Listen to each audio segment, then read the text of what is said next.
इस किस्म के लोगों को नेचुरली सिस्टम के ऊपर जो बैठे हैं वो तो बदलाव क्यों मांगेंगे? तो मैं ज्यादा प्रतीक्षा नहीं की। फिर भी कुछ सीनियर लीडर्स मुझे मेरे नॉमिनेशन पत्रिके पे दस्तखत किए हैं, लेकिन ये नहीं है। मैं सिर्फ ये कहूंगा कि मैं ज्यादा कार्यकर्ताओं की आवाज उठाने के लिए आया हूं, और वहां मैं आपको कह सकता हूं कि मुझे हर रोज बहुत लोग मिलने आ रहे हैं, फोन कर रहे हैं, और कई लोग कह रहे हैं कि देखिए हमें तो खून के दिखाना मुश्किल है, क्योंकि पार्टी पता नहीं कि कुछ होगा या कोई नेता को पसंद नहीं होंगे, लेकिन जब वोट डालेंगे हम आपके साथ। You know, the fact is, you said leaders have asked you. Am I to understand you are the unofficial, official candidate of the Congress party leadership? The leadership wants you. Sonia Gandhi ji and High Command want you. That is the perception you people have created. All the leaders you might have seen when I filed my nomination, on that day, all the senior leaders, some of the PCC presidents, my proposers, and other delegates from various places, they telephoned me. When Gandhi family is not in the field, you should contest the election, they said. Then naturally, on the request of many of the delegates and many of the senior leaders, I am contesting.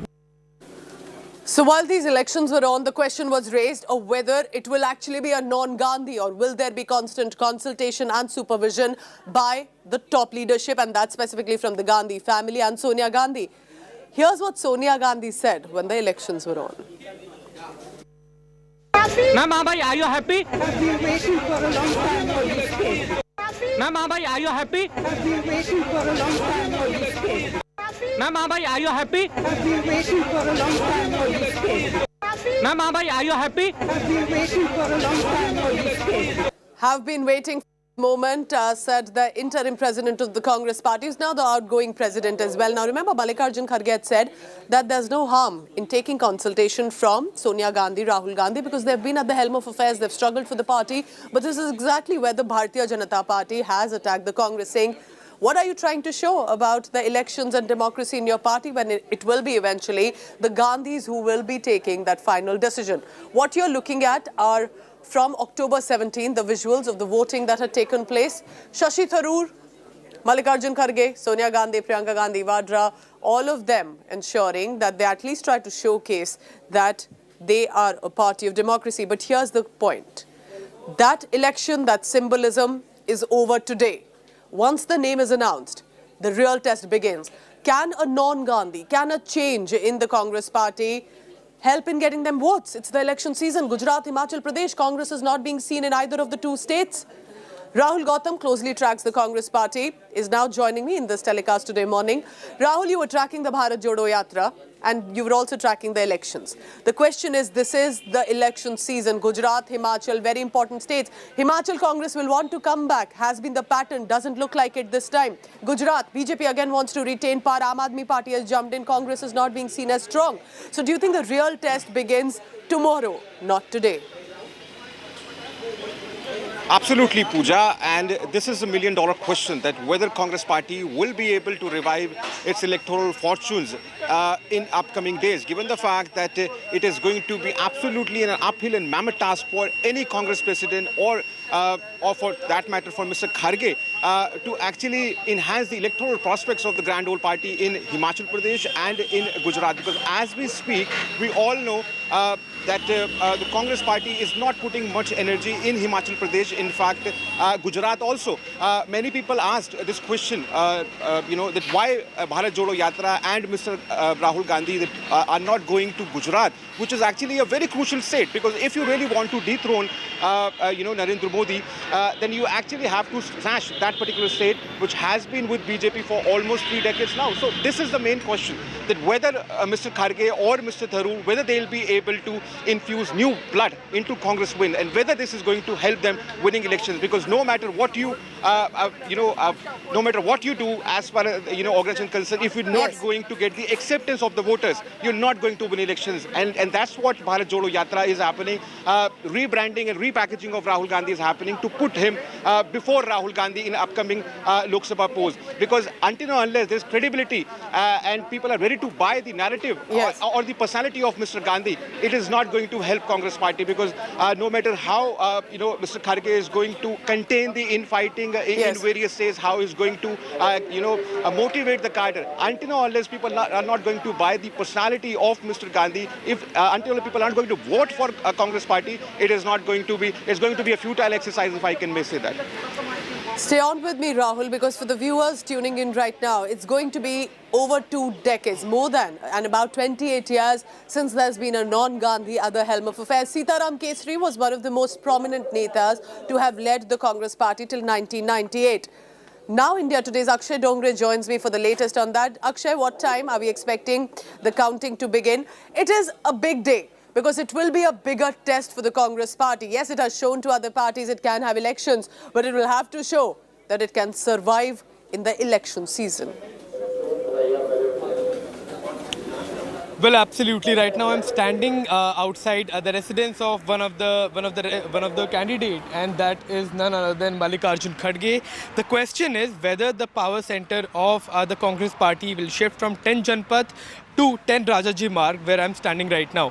Mallikarjun Kharge is at his residence right now. Since morning, in fact, since we hours, there have been supporters, there have been leaders of the Congress party who have been arriving. Just a few minutes back, Pramod Tiwari also went to the residence of Mallikarjun Kharge, and everything, all the action, the supporters, the sympathizers, as far as the Congress party is concerned, they will keep on coming here to the residence of Mallikarjun Kharge, wishing him all the best. And given the fact that Mallikarjun Kharge has in fact emerged as one of the favorites as far as these elections are concerned, it is in all likelihood decided that it will be Mallikarjun Kharge as the next president of the Congress party, especially given the fact that... On with me, Akshay, because what are the top netas saying right now? Supriya Bhardwaj is speaking to Nasir Hussain, who's also a senior leader.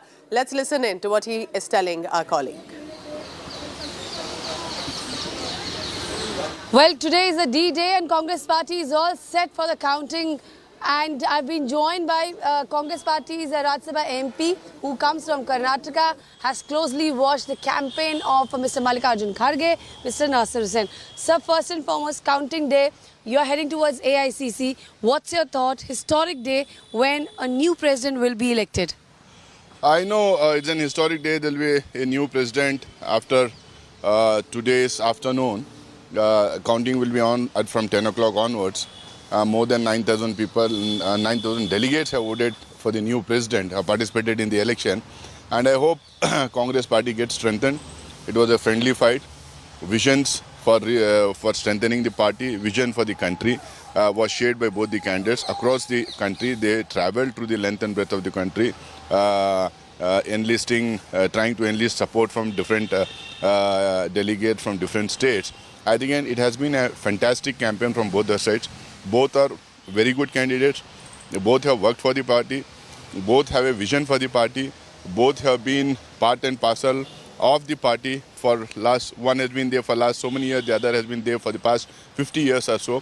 And let's see what happens in the evening. And I, on behalf of Mr. Mallikarjun Kharge and his team, wish Mr. Shashi Tharoor all the best. And at the same time, I feel it will be a very, very comfortable victory for Mr. Kharge. So you're already declaring Mr. Kharge's victory, and in the evening can we see some victory celebrations also? See, whoever wins, Congress wins. Whoever wins, democracy and internal democracy within the party wins.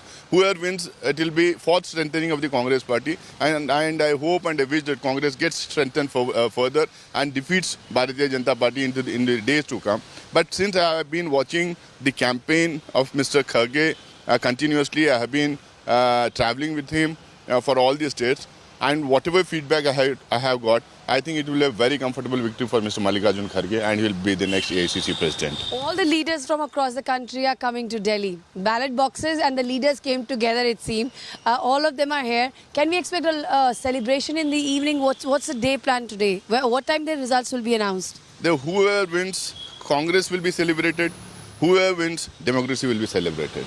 Right, well, that was Mr. Nasir Hussain talking to us, and he has already declared Mr. Mallikarjun Kharge's victory. Already Mr. Kharge has a edge, Pooja, because of a simple reason that when he had gone to file his nomination on September 30th, who's who of the Congress party gathered at AICC headquarters, even members of the G23, as a proposer for Mr. Kharge. So around 4 p.m. we are expecting that the results will be announced at AICC headquarters in Delhi, and later we are expecting that there will be a grand celebration in the Congress headquarters today. All right, Supriya Bhardwaj will be there on location getting us the latest. Whether or not it's Mallikarjun Kharge, whether it's a surprise candidate, Shashi Tharoor winning it, the fact will be it's a celebration today, possibly for the Congress party, but the real test also begins right away.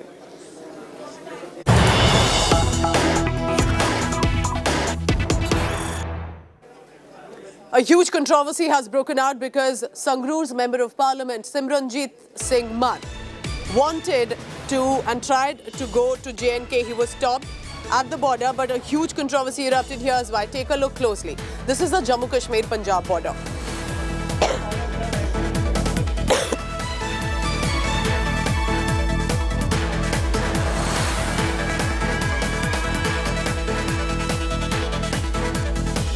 Now, Simranjit Singh Mann is seen very close to the Khalistani sentiment. So what he's done, he wanted to get into JNK, could not, was not allowed, and starts to shout pro-Khalistan slogans. The question is, if the Member of Parliament, elected representative, and from, of course, this country, wants to go and visit any state, why would you want to shout pro-Khalistan slogans? Khalistan Zindabad slogans were echoed by our Member of Parliament.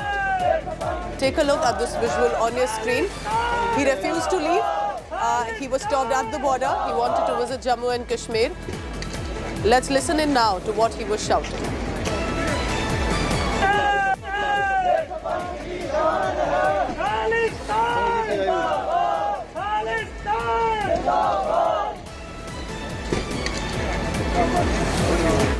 Let's go across quickly to Sunil Ji Bhatt, who's bringing us these visuals. It boggles one's mind, Sunil, that he's the Member of Parliament of our country, visiting any other state, wanted to, and perhaps when he was refused, he could have raised that as an objection.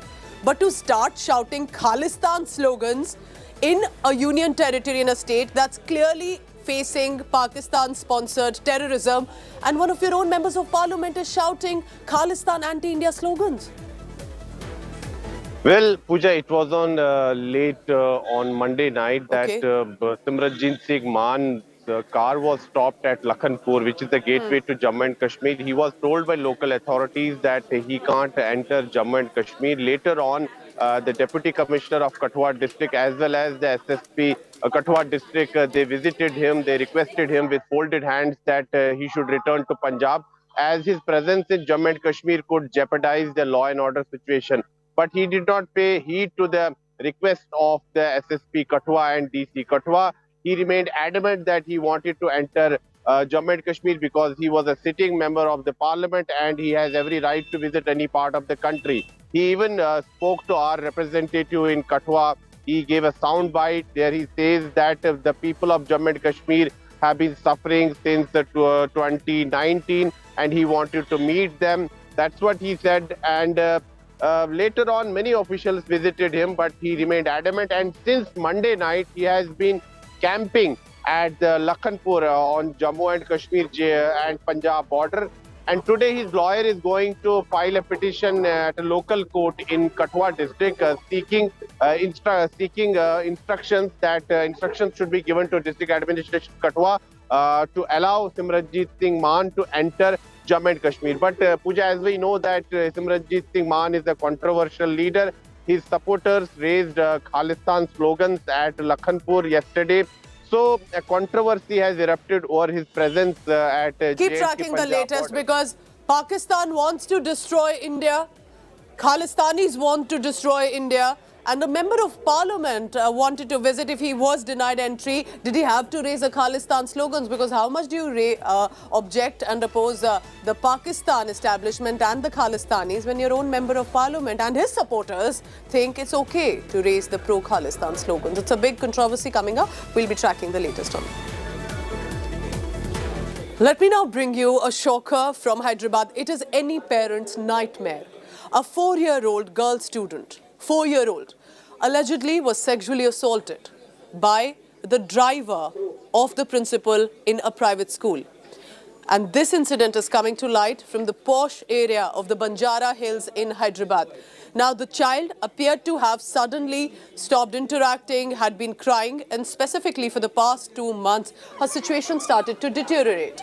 When the parents tried to investigate further, they realized the man on your screens right now, Rajani Kumar is his name, he's the driver, and the driver of a principal in this private school, who was allegedly sexually assaulting this little child. She managed to, as according to our reporters, identify. Other children have come forth and said they were scared of this man.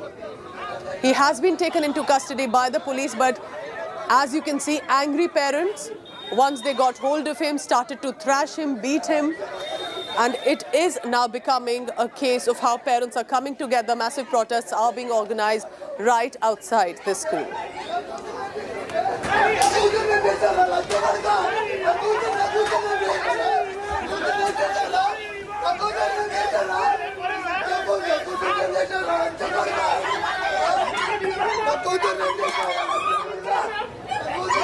I want to immediately bring in India Today's Abdul Bashir, who's getting us the updates from this story. Now, this is any parent's nightmare, Abdul, but there will also have to be evidence that the investigators will have to put in to prove that this is the man who was sexually assaulting little child and maybe many more, not just her. But how did the case surface? How did the parents find out that there was something wrong that was happening? And what exactly happened are the details.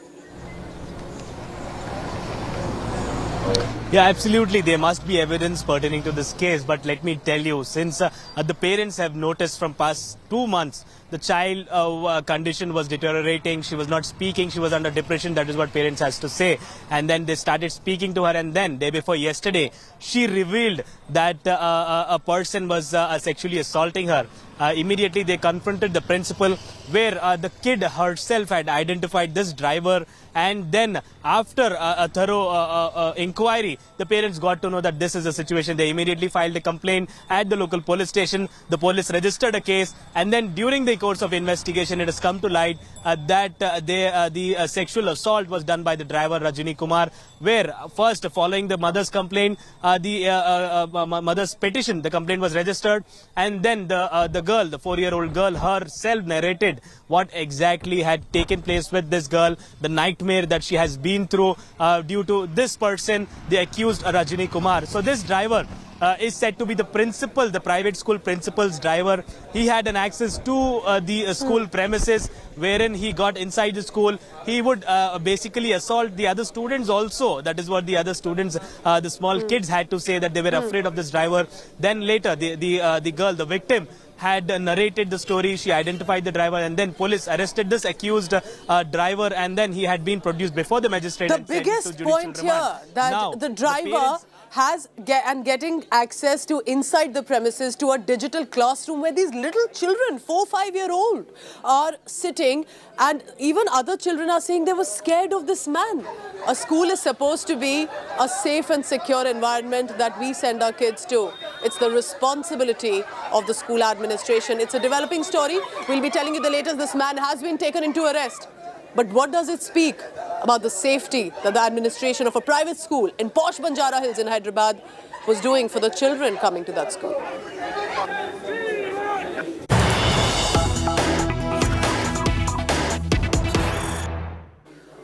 A mega controversy over a questionnaire in Bihar examination paper. This examination paper referred to Kashmir. Listen carefully. It referred to Kashmir as a separate country. It's a separate Kashmir according to the Bihar examination question paper. Now, what you're looking at is that question paper. Look closely. That's where the people of Kashmir are called. And that has now led to controversy about what exactly has happened. Remember, what are the people of the following countries called? That's the question. Now, what are the options? Look closely. One of the question was people of Kashmir, but it had people of China, people of Nepal, people of England. Now, different countries, Now, people of Kashmir are called Kashmiris, but it's not a separate country. It is India. It is part of India. It is not about name what people of different states are called. It's about people of different countries that the question has raised a controversy. I'm heading into a very short commercial break. When I return, Prime Minister Narendra Modi is today going to be in his home turf, an election-bound state. But the highlight, apart from the infrastructure project set to be announced, will be the mega show of strength of the Defence Expo 2022, all set for the Made in India aircraft to be launched. We'll get to the highlights from that after a very short break. Stay tuned. You're watching India Today.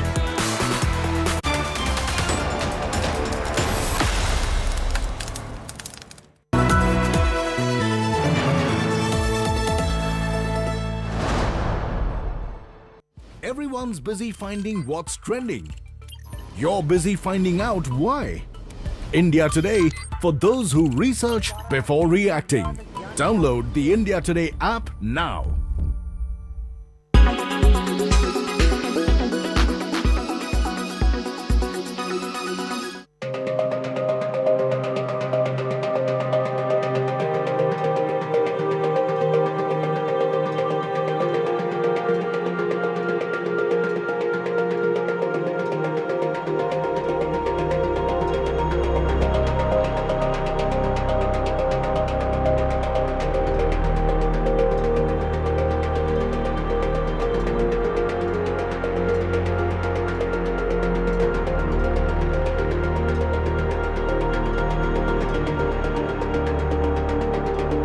Seule la sobriété et la solidarité européenne nous permettront d'éviter des coupures et des rationnements dans les cas de figure les plus pessimistes, comme un hiver particulièrement froid cumulé à des difficultés d'approvisionnement.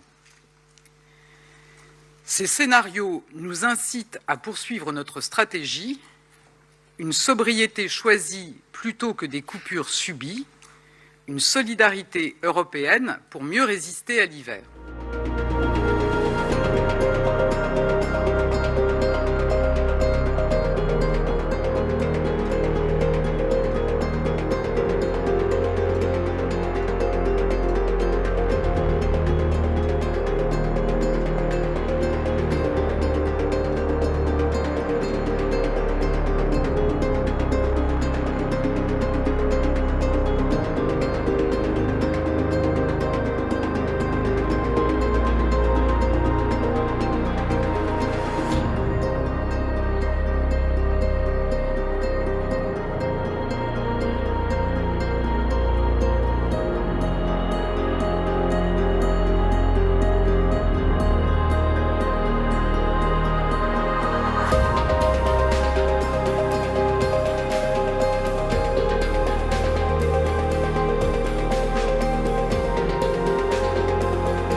Prime Minister Narendra Modi is in his home turf today. It's a two-day visit to an election-bound state of Gujarat. Now, there are going to be many infrastructure worth 15,000 crore rupees that he's set to inaugurate.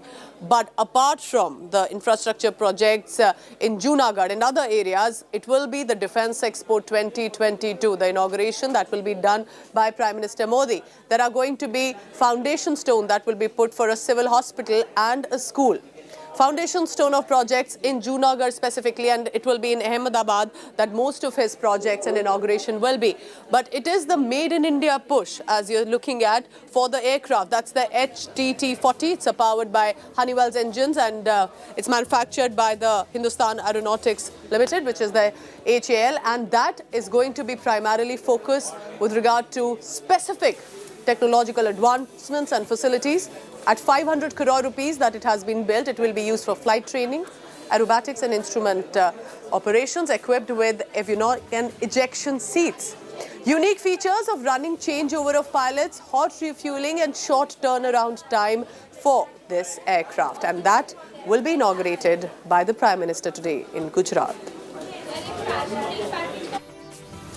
Gandhinagar में चल रहे defence expo के दौरान भी स्वदेशी company ऐसे हथियारों को लेकर आई हैं जो भारतीय सेना में शामिल हो रहे हैं। हम आपको कल्याणी ग्रुप के इस गरुड़ा गन सिस्टम को दिखा रहे हैं जिसके ट्रायल लद्दाख से लेकर अरुणाचल सरहद पर हुए हैं। ये खास तरह के गन सिस्टम है जो एक खास गाड़ी पर लगाया गया है और 17,000 से लेकर 18,000 फीट पर ये दुश्मन के किसी भी ठिकाने को नेस्तनाबूद करके तेजी से अपनी पोजीशन बदल सकता है इस गाड़ी के माध्यम से। जो ब्रह्मोस नेक्स्ट जनरेशन मिसाइल पर काम हो रहा है जो लखनऊ में आने वाले दिनों में बनकर तैयार होगी, ऐसी 2 से 3 मिसाइल सुखोई लड़ाकू विमान पर लग सकेंगी और आने वाले दिनों में LCA और रफाल जैसे लड़ाकू विमान पर भी ये ब्रह्मोस मिसाइल तैनात होगी। इस वक्त ब्रह्मोस मिसाइल तीनों सेनाओं में शामिल हो चुकी है और इसके साथ ही ब्रह्मोस मिसाइल पहली मिसाइल होगी जो विदेशों को भी एक्सपोर्ट की जाएगी।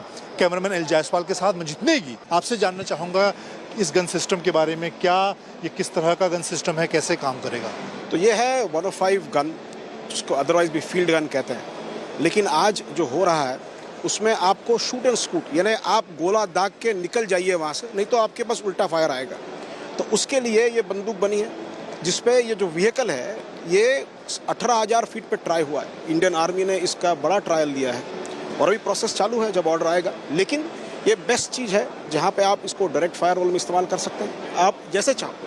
और ये खासियत इसकी ये है कि इसका जो पावर टू वेट रेशो है, जो इंजन है इसका बड़ा पावरफुल है और उसके चलते आप एल्टीट्यूड, हाई एल्टीट्यूड पे इसको डिप्लॉय कर सकते हैं, जो आज हमारी ज़रूरत है भारत देश की। ये बहुत ही अच्छा मौका है और जब जहाँ प्राइवेट इंडस्ट्री को पूरा प्रोत्साहन दिया जा रहा है कि मेक इन इंडिया और स्वदेशी हथियार बनाए जाए और इसका रिस्पांस बहुत ही अच्छा है। और जिस तरह से हमारे ये स्टॉल्स लगे हैं और तरह तरह के हथियार और कैपेबिलिटीज़ दिखा रहे हैं, ये भारत स्वदेशी हथियार बनाने में पूरी तरह सशक्त हो सकता है और यह काबिलियत हमारे देश में है। हमारे जो भी इंडस्ट्रीज़ तरह तरह के आए हैं, इन्होंने यह साबित कर दिया है कि हमारा देश पूरी तरह मजबूत हो सकता है। हाँ, ये जो नई पीढ़ी जो हम बोल रहे हैं उधर है छोटा वाला, this is half the weight of the current BrahMos and it has the same range as BrahMos. So what we would be having is we would be able to carry more number of missiles on one aircraft. अभी तो एक ही missile है Su-30 के ऊपर, बाद में हमारा 3 होंगे एक Su-30 के ऊपर एंड हम LCA, MiG-29 और कोई भी एयरक्राफ्ट के ऊपर डाल सकते हैं। जी, अभी तक अगर हम देखें तो और कौन से ऐसे हथियार हैं जो आप सेना के लिए देश में तैयार कर रहे हैं, क्योंकि प्रधानमंत्री नरेंद्र मोदी लगातार कह रहे हैं कि आने वाले दिनों की जो लड़ाई है वो स्वदेशी हथियारों से लड़ेगी। एक ऑलरेडी हमने 30 mm एमुनिशन वो कंप्लीट कर दिया जिसकी बहुत ज़्यादा शॉर्टेज है और एक्सपोर्ट की भी ह्यूज अपॉर्चुनिटी है। तो 30 mm नेवी को ऑलरेडी सप्लाई कर दिया है। आर्मी का अभी उनका टेंडर प्रोसेस, RFP का प्रोसेस चालू है। वो ट्रायल शायद दिसंबर में उन्होंने एक्सटेंड किया है, तो मैं समझता हूँ कि उसमें करने में कोई जैसे ही वो कंप्लीट होता है तो उसका भी ये इंडक्शन शुरू हो जाएगा।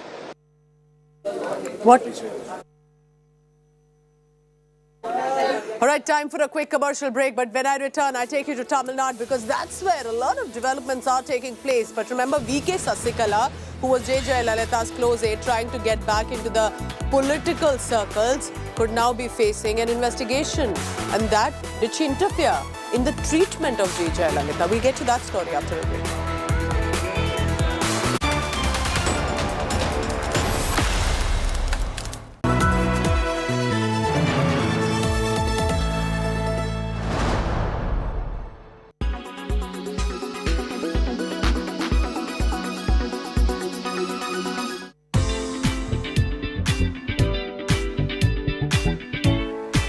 Horse racing and polo in India are as much of a celebration as they're a sport.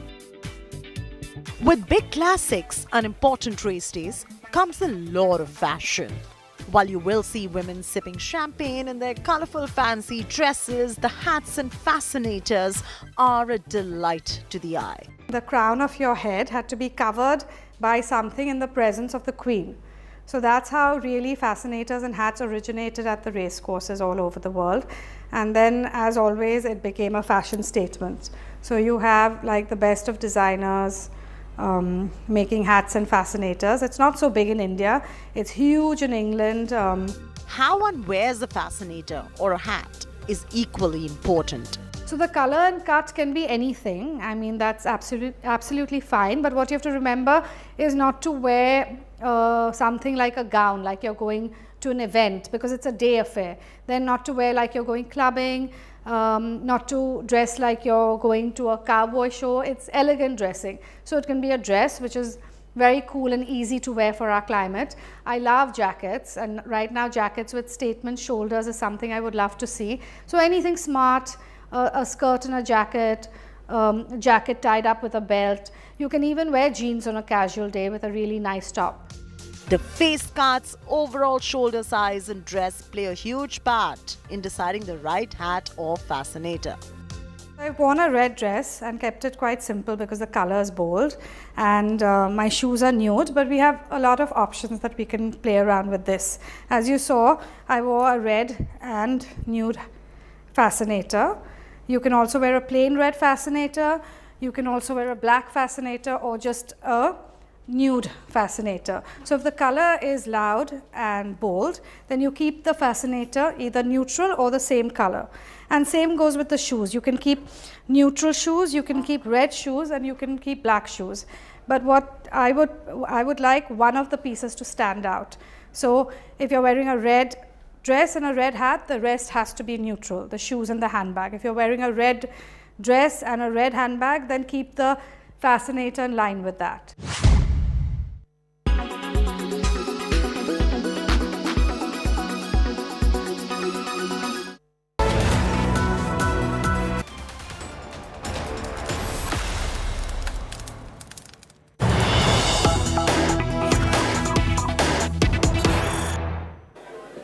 The cricket war between India and Pakistan is escalating. So what has happened is this, remember, after the comment that had come over the Asia Cup, the BCCI's No Asia Cup in Pakistan has urged the Pakistan Cricket Board, and it is Shahid Afridi now mounting a big attack on Jai Shah, who appears to have made the comment over the Asia Cup.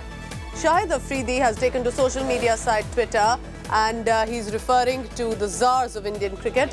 He said, remember Jai Shah first, he had said, and I quote him here, speaking to some reporters, that it is most likely that we will not be going to Pakistan for the Asia Cup. Pakistan board has now threatened to pull out of the World Cup 2023, which is scheduled in India. Now, Afridi has said, I'll quickly quote him here, when excellent friendship between the two sides in past 12 months established that there is a feel-good factor in the two countries, why is the BCCI secretary making this statement on the eve of the T20 World Cup? Reflects lack of cricket administration experience in India. He's targeting Jai Shah directly and personally, saying this reflects lack of cricket administration, but we had friendship. In 12 months, there was definitely an emerging friendship that had established. Remember, it's very interesting, because Shahid Afridi has been the first and foremost, whether it is on Kashmir, whether it is on cricket, to always target India constantly. And now he's talking about friendship between India and Pakistan.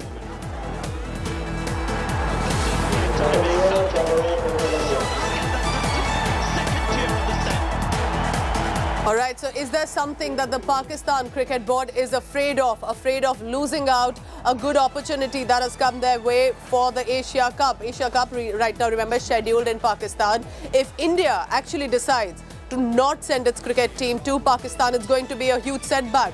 It's one of the good things that is possibly happening in Pakistan, which is facing a collapse from all corners, political, social, economic, with the Asia Cup scheduled. And of course, remember, for the Asia Cup, India will be one of the biggest highlight as a team. India-Pakistan cricket matches in Pakistan is definitely likely to generate a lot of revenue. If Pakistan will not have India, it could become a big blow. So now Shahid Afridi, taking, as it appears, a very toned down, mature approach, says, if a friendship has been established in the last 12 months, why would Jai Shah make such a statement? He's also accusing Jai Shah directly, who's associated with the BCCI, of lack of administration. Look,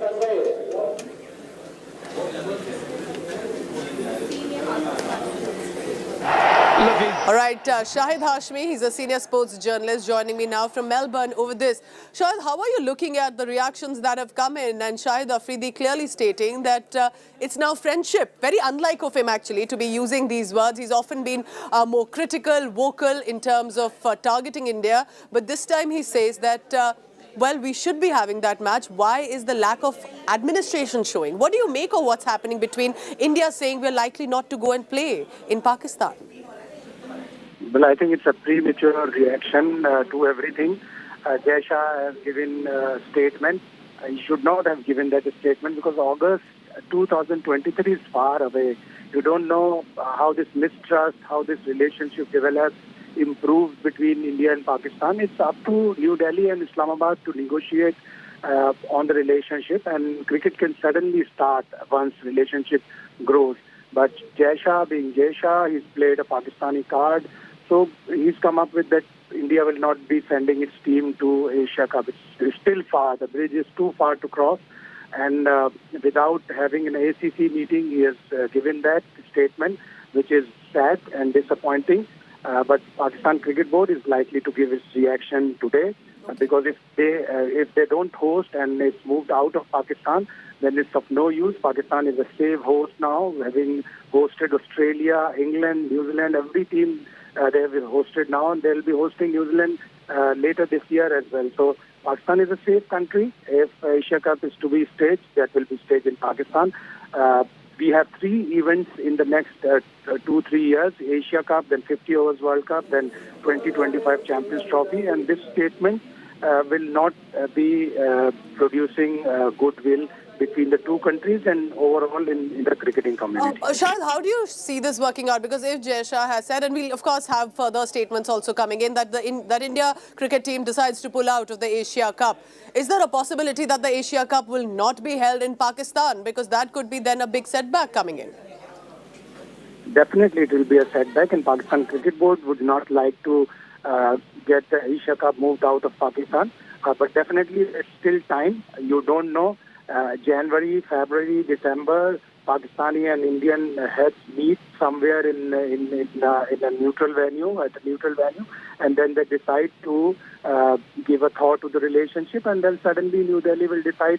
This happened. It has happened in 2004. This happened in 2008. Asia Cup 2008 was held in Pakistan. So this can happen, and Asia Cup, if it's to be staged in Pakistan, India will definitely come.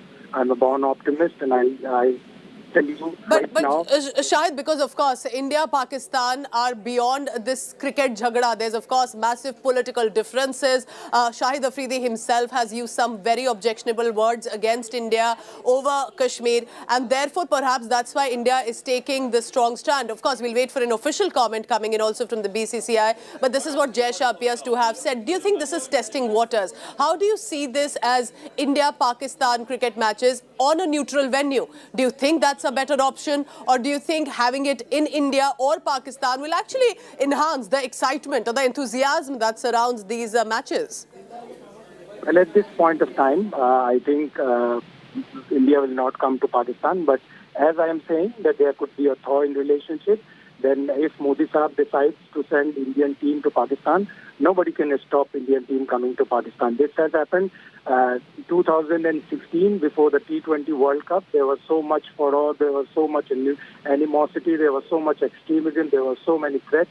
But India hosted Pakistan in a very good manner. T20 World Cup was held, and Pakistan team was happy touring India. So this could happen again. This is this type of world, and anything can happen if there is a thaw in the Do tell us, for the viewers who are watching, yes, who may not be very aware about India-Pakistan's cricket history in terms of hosting matches in India or Pakistan. Of course, there have been innumerable matches on neutral locations, so to say. So, you know, when were the last matches that were played in either countries? And like you're telling us, how do you see this going forward? Because there may be concerns of the security to the Indian team in Pakistan. So how are you looking at that re-emergence of a relationship here? There's nothing better than India playing in Pakistan and Pakistan playing in India. Neutral venue is the last option. That will remain be the last option for for everyone. Such statements comes and then go. There are people emotional on both sides of the border. Indian former cricketers give statements like this. Shahid Afridi speaks like he used to bat, very aggressive, very emotional, very nationalist. So these things will continue. And once there is a thaw in relationship, just like 2004 Indian team came after so much noises, after so much threats to the tour. They came, and Vajpayee Sahab, the late Vajpayee Sahab Maroon, he gave orders to send Indian team. It was very sudden. So I still believe that India playing in Pakistan and Pakistan playing in India is the best option. Neutral venues will always remain the last option because millions of people want India to play Pakistan. Thank you so much, Mr. Shahid Hazmi. He's a senior sports journalist. He's joining us from Melbourne right now. Thank you for speaking to India today. So it remains a big question. Will India pull out of the Asia Cup that's scheduled in Pakistan? Will there be a neutral location? Is there a safety concern that the country has? But it could become a big development, at least in cricketing circles. We'll be tracking that and more. Let me now bring you a special report from Tamil Nadu. V.K. Sasikala was all set to return to the political circles, take over what Jai Jayalalitha had left back. But now a report has come forth alleging that it appears that V.K. Sasikala may have interfered with the treatment in hospital of Jai Jayalalitha. There could be now another case that could be filed against her. Investigation may begin. What happens then next to her career and that of the party? Let's take a look at the special report coming in.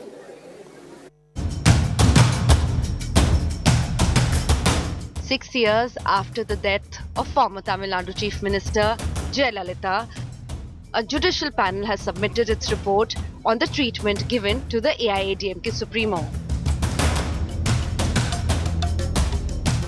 The Arumuga Swamy Commission has recommended a probe against Jayalalitha's closest confidant for decades, V.K. Sasikala.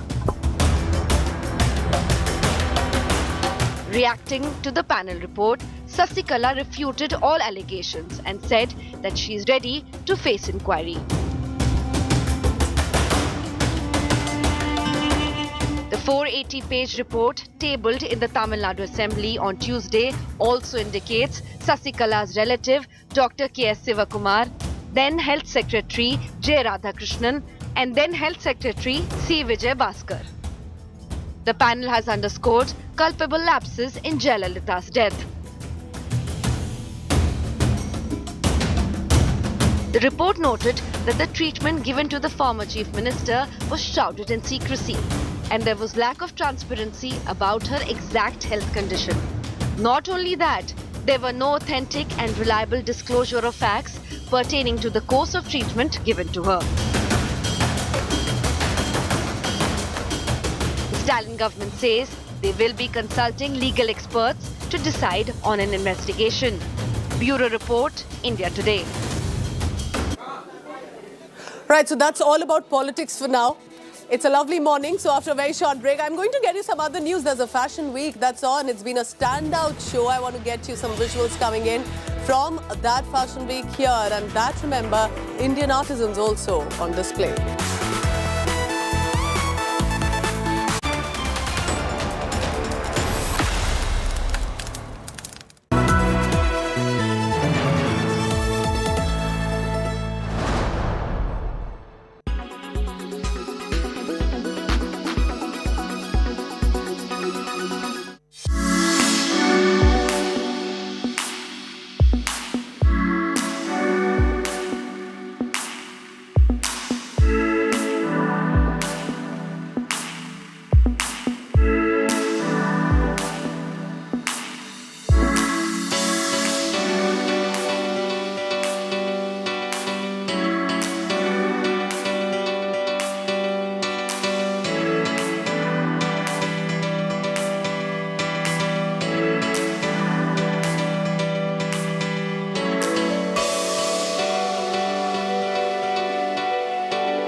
Make your media plan smarter with India Today Live TV on your connected devices.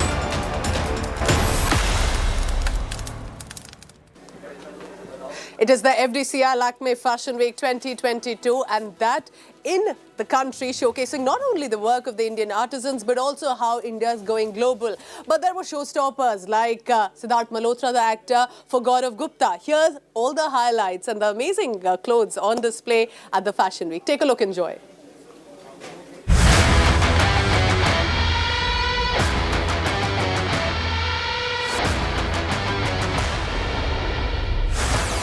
Designer Gaurav Gupta's show at the FDCI X Lakme Fashion Week was a standout one. Astronomical construction was the order of the day.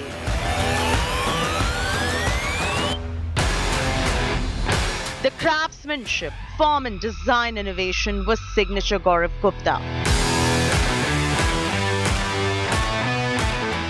What was different this time around was the crystal burst embroidery and the outworldly look and feel of the couture and the overall vibe of the fashion show. Siddharth Malhotra turned muse for the designer as the showstopper. It's always lovely walking on the ramp, brings back so many memories, and especially today when I'm wearing Gaurav Gupta and his lovely outfit, because I think he's the only designer that I've worn the maximum number of times on any red carpet in the last recent years, or even before that. We were just counting, and they feel that we have a contract or something that every second walk of mine on the red carpet is Gigi.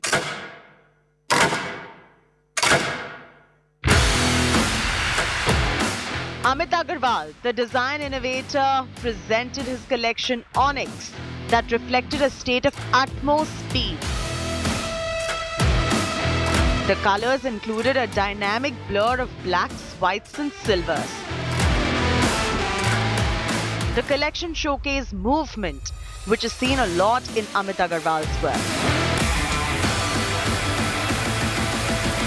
I think what this collection truly celebrates is the movement between the black and white, which kind of has the million patterns of checks, glitches, the million grays that make all of us. And I think that this collection primarily celebrates that. It is the gray in all of us that we kind of shy away from speaking about. And Onyx is all about the human celebration. Right from his play of colors, to the forms, to the set design, innovation was at the heart of this showcase.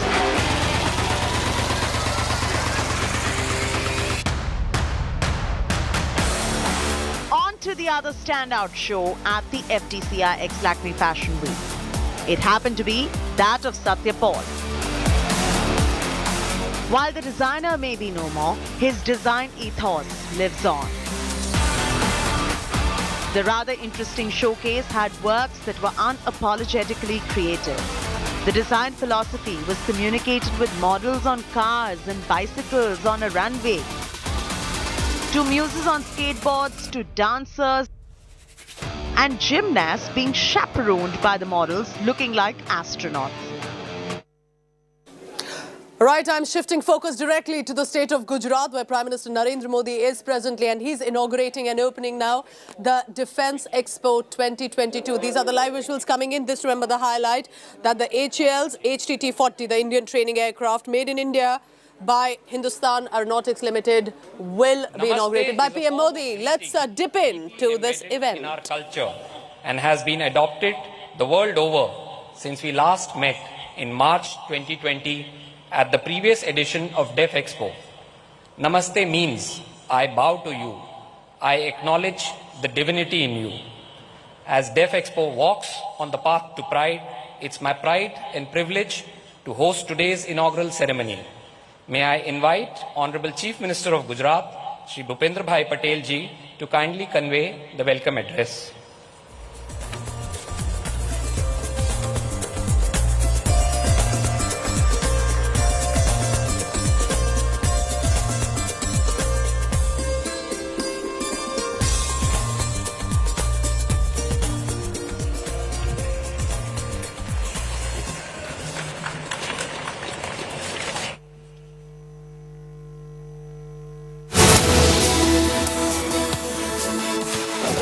the Defence Expo that's been set open by PM Modi is going to continue. I'll be returning to it after a very short break. Stay tuned. You're watching India Today. Thank you for tuning in.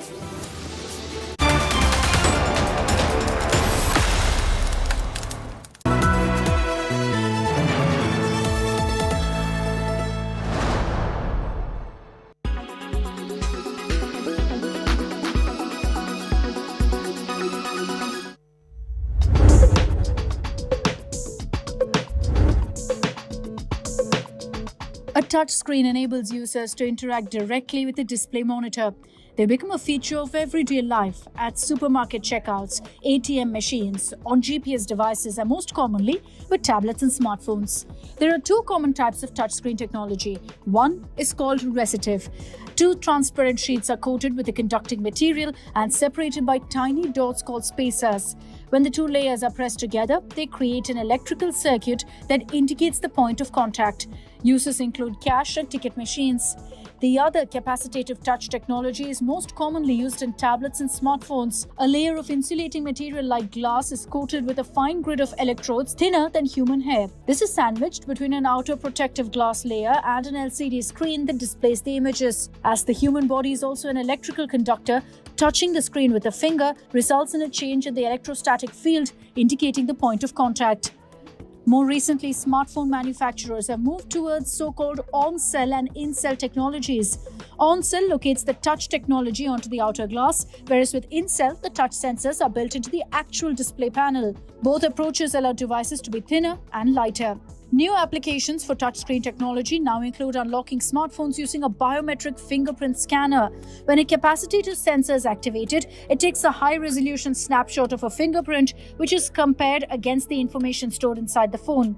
If the unique characteristics in the arches, loops, or whorls match the device, it will unlock.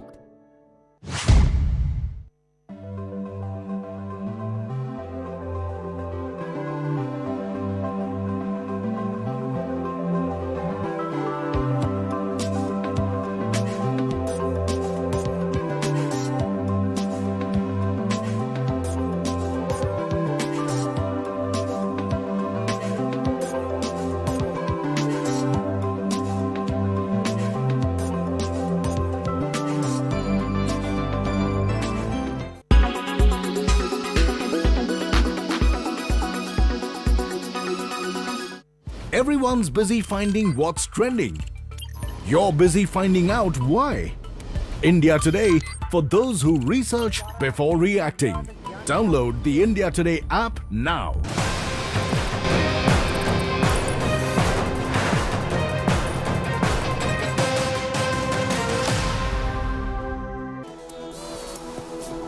Hello, very good morning. You're watching India Today TV. I'm Sneha Mordani. Let's get you up to speed with the top stories this Wednesday morning. Congress to get a new president today. 9,500 workers to seal the fate of the new Congress chief. Gandhi loyalist Kharge favourite. Tharoor claims bias against him.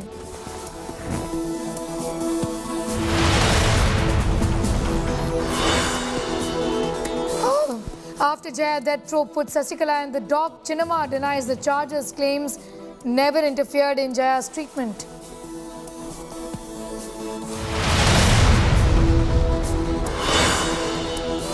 Rajni faces flack for his remarks on Tuticorin violence.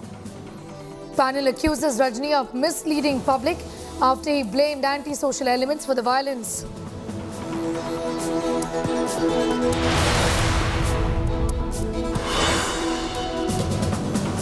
Prime Minister to inaugurate Defence Expo 2022 in his two-day Gujarat visit.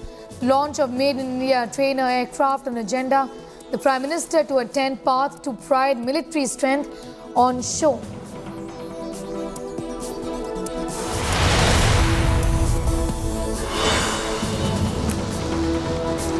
Four-year-old Hyderabad girl physically assaulted by school principal's driver for over 2 months inside the classroom. Case registered, accused now stands arrested.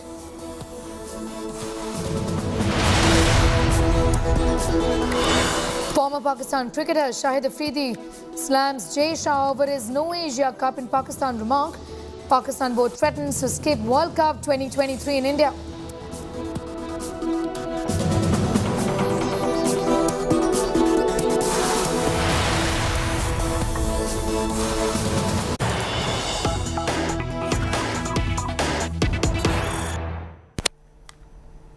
We have some news just coming in. Let's go straight to that. This has got to do with DMK versus the AIDMK war, and this is the street war that's playing out, where E. Palaniswamy is sitting on a hunger strike.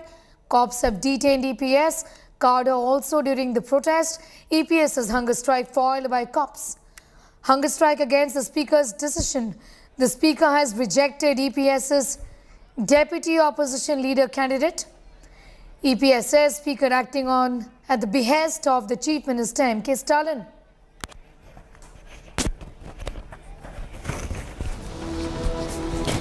My colleague Akshay Nath is breaking down those details for us. Akshay, what is this controversy really about? Take us through the details.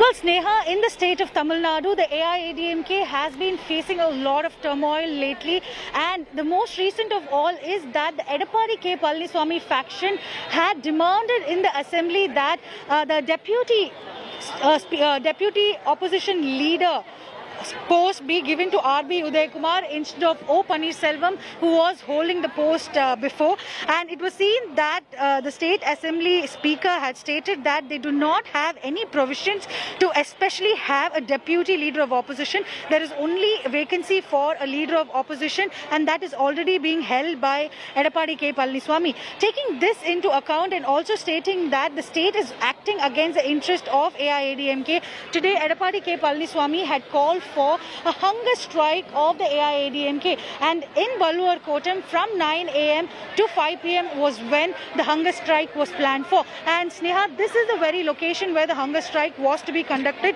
But today, as the AIADMK senior leadership assembled here, it was seen that police officials had come in large numbers and had detained them, stating that proper permissions were not taken by officials who were going to protest here. They stated that for any kind of protest or a large gathering, proper police permissions have to be done, but those details were not done in this case, and hence permission for a protest cannot be given, and all the leaders were detained.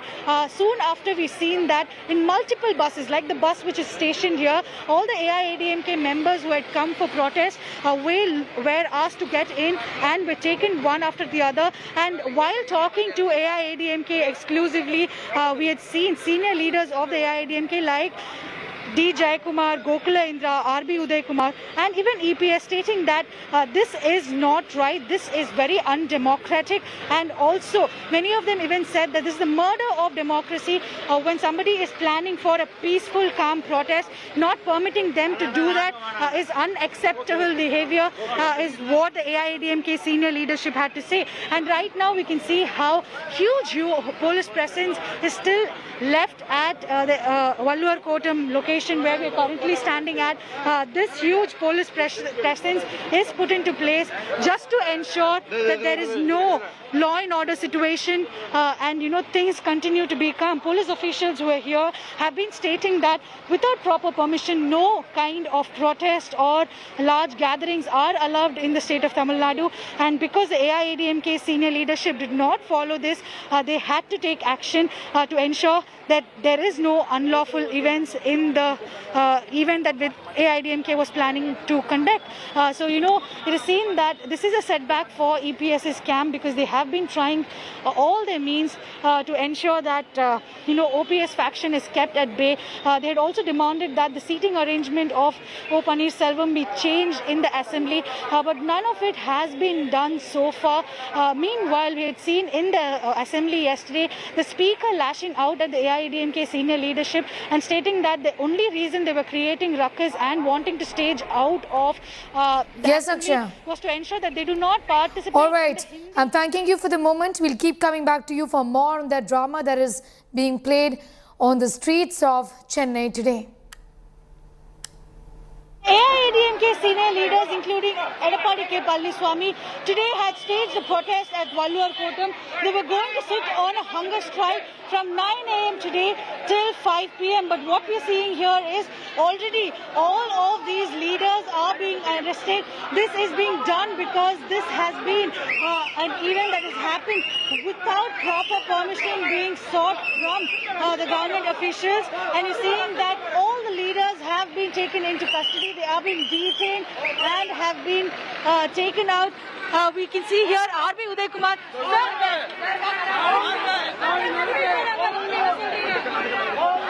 Fasting, today fasting for democracy. Today fasting for democracy.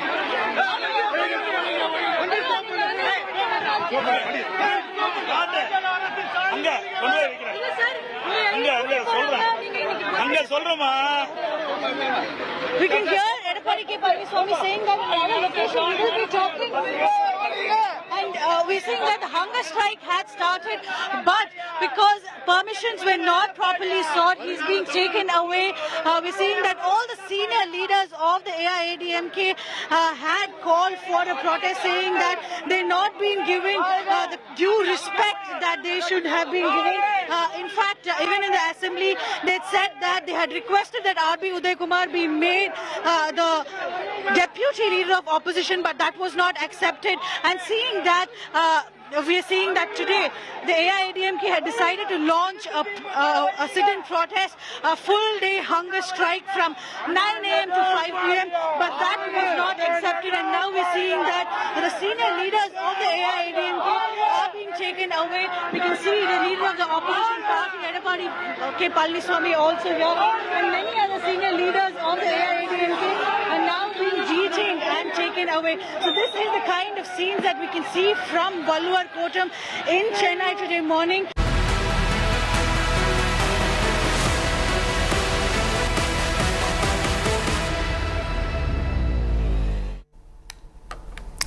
Moving on, in hectic political developments, the stage is all set for Congress to get a non-Gandhi president after 20 years.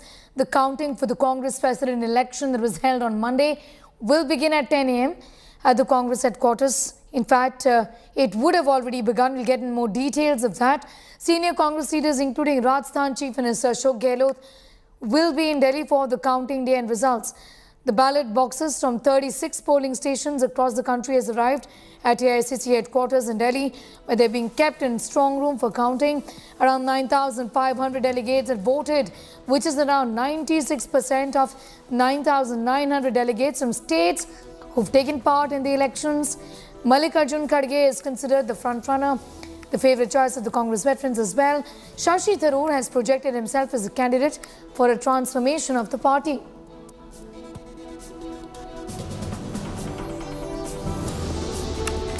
Here's how Congress president candidates Shashi Tharoor and Mallikarjun Kharge reacted on their candidatures. He is not my examiner. See, I have come on my own from block president to this level.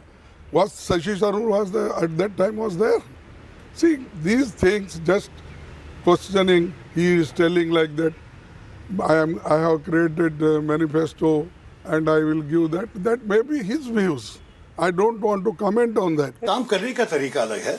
Kharge साहब तो बहुत senior नेता है, मैं बहुत इज्जत देता हूं उनको, लेकिन मैं तो जो काम किया हूं और मेरी तरीका अलग होगा. और मैं जो ये मैनिफेस्टो पत्रिका में की, मैंने कहा कि इलेक्शन के अगले दिन अगर मैं जीता तो मैं इसी मैनिफेस्टो के ऊपर ही सारे एक्शन ले लेंगे और कांग्रेस वर्किंग कमेटी का चुनाव मैं मांगूंगा. और हमारी पार्टी को जरा से जैसे मैंने कहा एक नई ऊर्जा भी लेके आना चाहिए, क्योंकि सब लोग को लगना चाहिए कि देखिए परिवर्तन हो रहा है, बदलाव हो रहा है. हम इस पार्टी के साथ 2024 में लड़ने के लिए तैयार है. ऐसे औपचारिक पदों पर लोग हैं जिन्होंने खुला समर्थन खड़गे साहब को दे दिया. रमेश चन्नैथल अभी भी उनके साथ के समर्थन में कभी प्रतीक्षा नहीं की.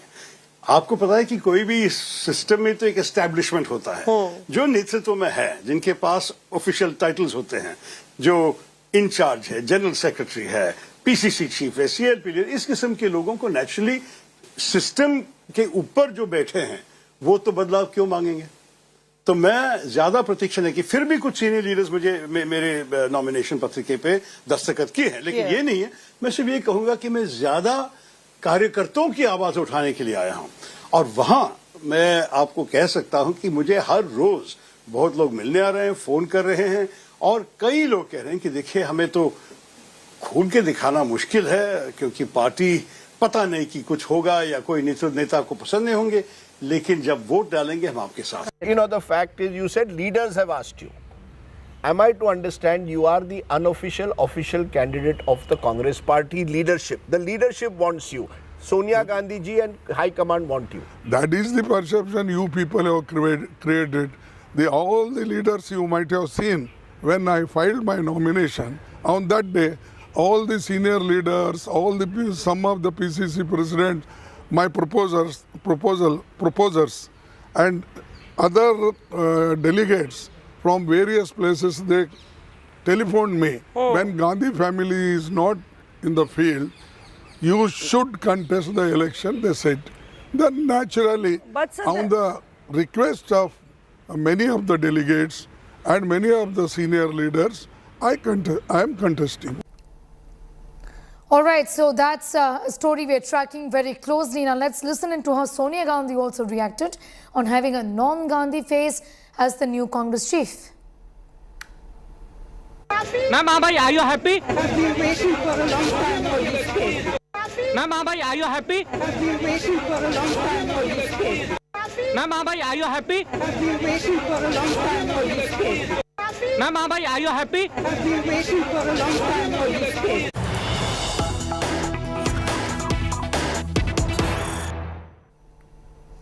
Some news just coming in. The Tharoor camp seems to be criticizing the Congress poll process. What are words ahead of the mega Congress result? Tharoor camp faces defeat. Head south. Tharoor's agent source has said the poll process could have been better.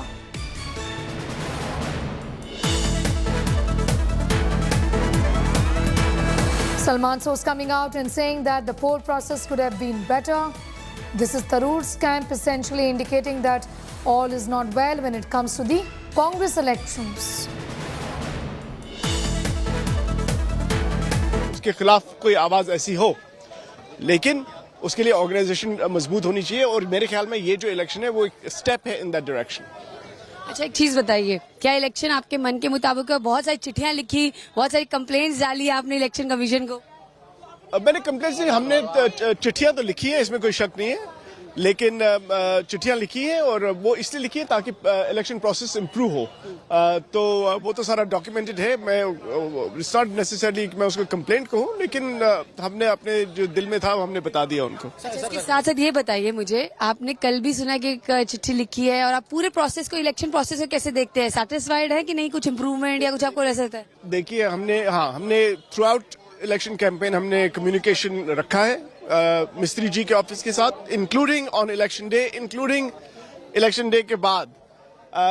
तो अब आप कहेंगे satisfied है? देखिए, हमको Congress party को कभी अपनी परफॉर्मेंस से सेटिस्फाइड नहीं होना चाहिए। हमें ज्यादा से ज्यादा मेहनत करनी है और there is room for improvement. वो हमने पार्टी के जो चीफ इलेक्शन अथॉरिटी उनको बताया है और आगे भी हम उस इम्प्रूवमेंट के लिए लड़ेंगे। मेरा फाइनल क्वेश्चन, मैसेज क्या भेज रहे हैं आप लोग कार्यकर्ता? आप मुझसे जब पहले बात कर रहे थे, कह रहे थे कार्यकर्ताओं के लिए एक बहुत बड़ा स्ट्रांग मैसेज है कि अल्टीमेटली वही किंग है, वही अपना नेता चुन रहे हैं। जब तक हमारे कार्यकर्ता, हमारे वर्कर, हमारे जो डिस्ट्रिक्ट्स में काम करते हैं, हमारे जो ब्लॉक्स में काम करते हैं, जब तक पंचायत में काम करते हैं, जब तक वो ताकतवर न बने, जब तक हम उनकी बात न सुने, जब तक ग्राउंड से हम राब्ता न रखें, तब तक कांग्रेस पार्टी स्ट्रांग नहीं हो सकती। डॉक्टर थरूर क्या कह रहे हैं? डॉक्टर थरूर का भी यही कहना है। हमारे साथ आप मिलके आए हैं, क्या उनका मूड है वैसे? डॉक्टर थरूर तो हमेशा खुश रहते हैं। तो ये थे सलमान सोजी हमसे बात करते हुए। नासिर के साथ मैं सुप्रिया भारद्वाज, आज तक Delhi. My colleague Akshay is getting us more details on that story. Akshay, in fact, Tharoor has also gone on to say that there is bias. The disgruntlement is just so in your face, isn't it, when it comes to these elections? With all indications from many of these leaders that from the very beginning, things were in favor of Kharge. Well, absolutely, Sneha. In fact, I'm standing outside 10 Rajaji Marg. That is the official residence of the Congress Member of Parliament and, in fact, a leader of opposition in Rajya Sabha as well. So, will this be the power center of the Congress party? Will the power center shift from 10 Janpat to 10 Rajaji? That remains to be seen, but we are outside. There have been leaders coming in and going out of the residence of Mr. Kharge. Initially, that was Pramod Tiwari. Nasir Hussain also visited. When we spoke to Mr. Tiwari, he was very upfront in saying that Mr. Kharge will be winning by a huge majority. In fact, Mr. Tiwari said that Mallikarjun Kharge will be winning this election by over 90% votes. Now that remains to be seen, as the counting has already started. It was supposed to begin at 10 a.m. today morning. The other leaders who have been supportive of Mr. Kharge, including Gaurav Vallabh, then Mr. Nasir Hussain, they all have been saying that this is a one-sided fight, and Mr. Kharge has had the lead from the very beginning, and now he will be winning and becoming the Congress president. Now the counting is going on. The results will be declared very soon, but now remains to be seen that what kind of process will be followed up later once the results are out. Whether the Tharoor camp will in fact accept the defeat, or if but that remains to be seen only after the results are completely out. There are about 9,500 Congress votes that are of the PCC members, and in the last election that took place was between Jitendra Prasad and Sonia Gandhi, in which Sonia Gandhi crushed Jitendra Prasad as far as the elections are concerned. She won somewhere around 8,000 votes, and it was less than 100 votes for Mr. Jitendra Prasad when the elections were held 24 years back. So for 24 years, it has been a Gandhi at the helm of the Congress party. Out of these 24 years, it was Sonia Gandhi. For 22 years, in middle there was Rahul Gandhi as the president. But Sonia Gandhi, we are essentially looking at one of the longest, in fact, the longest serving president of the Congress party in the history of the Congress party. And now that she will be vacating this post, it remains to be seen that whether there will be winds of change in the Congress party as well, whether the contest between Mr. Tharoor and Mr. Mallikarjun Kharge will be a friendly contest, or in the end whether there will be some sort of allegations of biasness by the Tharoor camp, especially in case Mr. Mallikarjun Kharge wins. And the voting percentage will also be very important to see. Now the voting percentage between these two candidates is going to decide that what kind of a contest was it.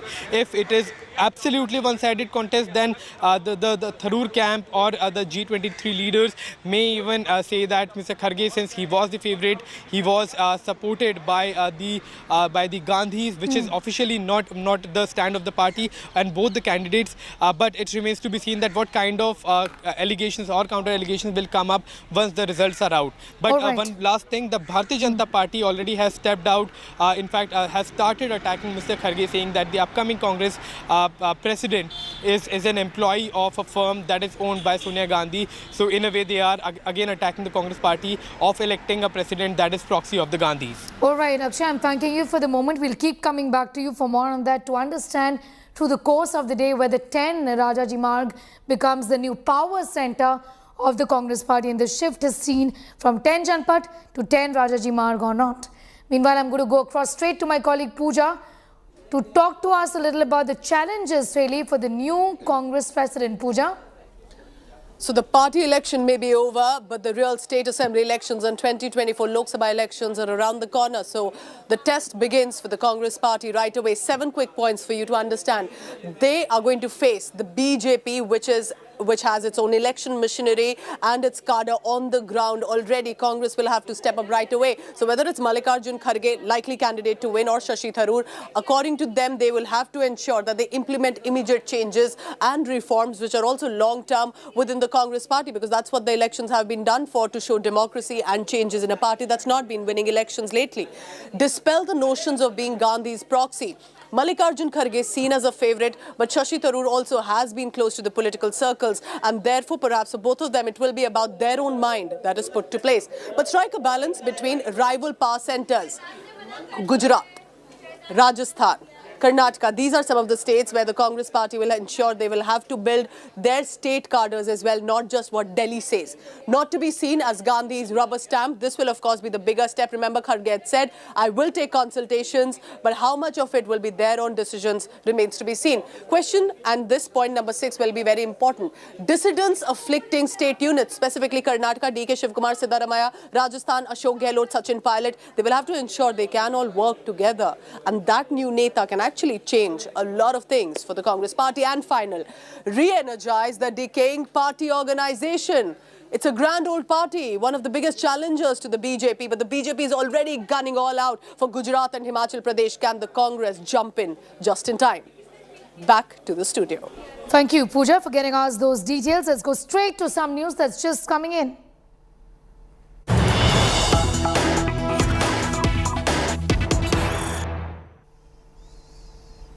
Well, BJP stings KTR in Telangana. That's the story we're getting at this hour. Tweets video of KTR luring BJP Neta. Mega war with a sting operation before bypolls in Mumugode. TRS defends KTR, says he didn't offer any money. Telangana bypoll battle takes an ugly turn with the sting being done by the BJP. It's a mega war of words between BJP and TRS, with TRS defending KTR, saying that KTR never really offered any money, with the video put out by the BJP indicates that indeed there was some lure that was being offered. We have a reaction coming in from the TRS. Let's go straight to that. BJP has failed to understand that in the video, KTR has not offered any money or has not tried to poach, but has requested the support and blessings of the weavers community, and the particular leader also has agreed that government of Telangana has done great work towards the weavers leaders. So this video being circulated is a self-goal of the BJP. Okay, so you have that reaction. The TRS says that this is not something that KTR essentially has done. The BJP, in fact, has gone to the extent of stinging KTR, saying that money was being offered by KTR, trying to lure a BJP Neta. It's a mega war over a sting operation before the Mumugode bypolls, with the TRS defending KTR, saying that he did not offer any money. You just heard that soundbite as well. Telangana bypoll battle takes an ugly turn with the sting operation doing the rounds now. దానికి limit ఉండాలి. వ్యవసాయం చేస్తోని కేయాలి sir. చుట్టూ కడీలు వాటి గుట్టలకు 100 ఎకరాల భూములు ఉన్న వాళ్ళకు వీళ్ళందరికీ ఇస్తే పెట్టుబడిదారులే పెద్ద పెద్ద రైతులు వ్యవసాయం చేయనోళ్ళు బాగుపడుతున్నారు. కానీ చేసేటోళ్ళకి అంత 2 ఎకరాలు 3 ఎకరాలకు వచ్చేది 10,000 20,000, వాళ్ళకు వచ్చేది లక్షలు వస్తున్నాయి. మరి అది పథకం ఎవరు పేదోళ్ళ చిన్నోళ్ళు మేము ఏమంటున్నట్టే ఇది ఈ ఎన్నికతోన బీజేపీ గవర్నమెంట్ వచ్చేది లేదు, టీఆర్ఎస్ గవర్నమెంట్ రెండోది ఏంటంటే 100% మీకు తెలిసిన విషయం అన్న ఇప్పుడు రాజగోపాల్ రెడ్డి గారు is getting us more details on that story. Abdul, just take us to what really has happened there, and also if there is a case against KTR given that this video has been released, how is it going to be taken up now? See, here in this incident, when we talk about this incident, as we know that Mungodu bypolls are going to be held next month. With this, all the political parties are showing their muscle power in Mungodu constituency. We have seen that the change of several leaders are changing their parties in the Mungodu constituency when it comes to the election that is going on and the campaign that is going on. What happened here is K.T. Ramarao, who is the BRS working president, has called one of the BJP leader, who is also the Weavers leader, Weavers representative. He called him, and while talking to him on phone, KTR has stated that anyhow BJP is not going to come in power in the state of Telangana, and TRS will remain. So he asked him to join hands with KTR for the development of the constituency. As recently KKR has announced that he is going to adopt the constituency for development. So this conversation that was between Minister KKR and also the BJP leader has gone viral, after which KKR from the TRS party has responded, telling it is a conspiracy by the BJP. It is a self-goal by the BJP.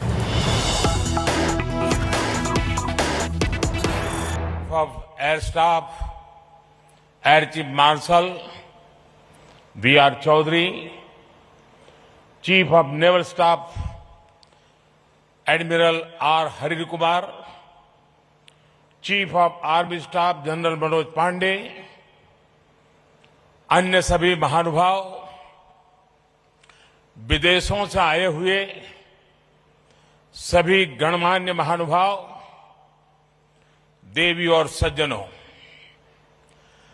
Gujarat की धरती पर सशक्त, समर्थ और आत्मनिर्भर भारत के इस महोत्सव में आप सभी का हार्दिक स्वागत है।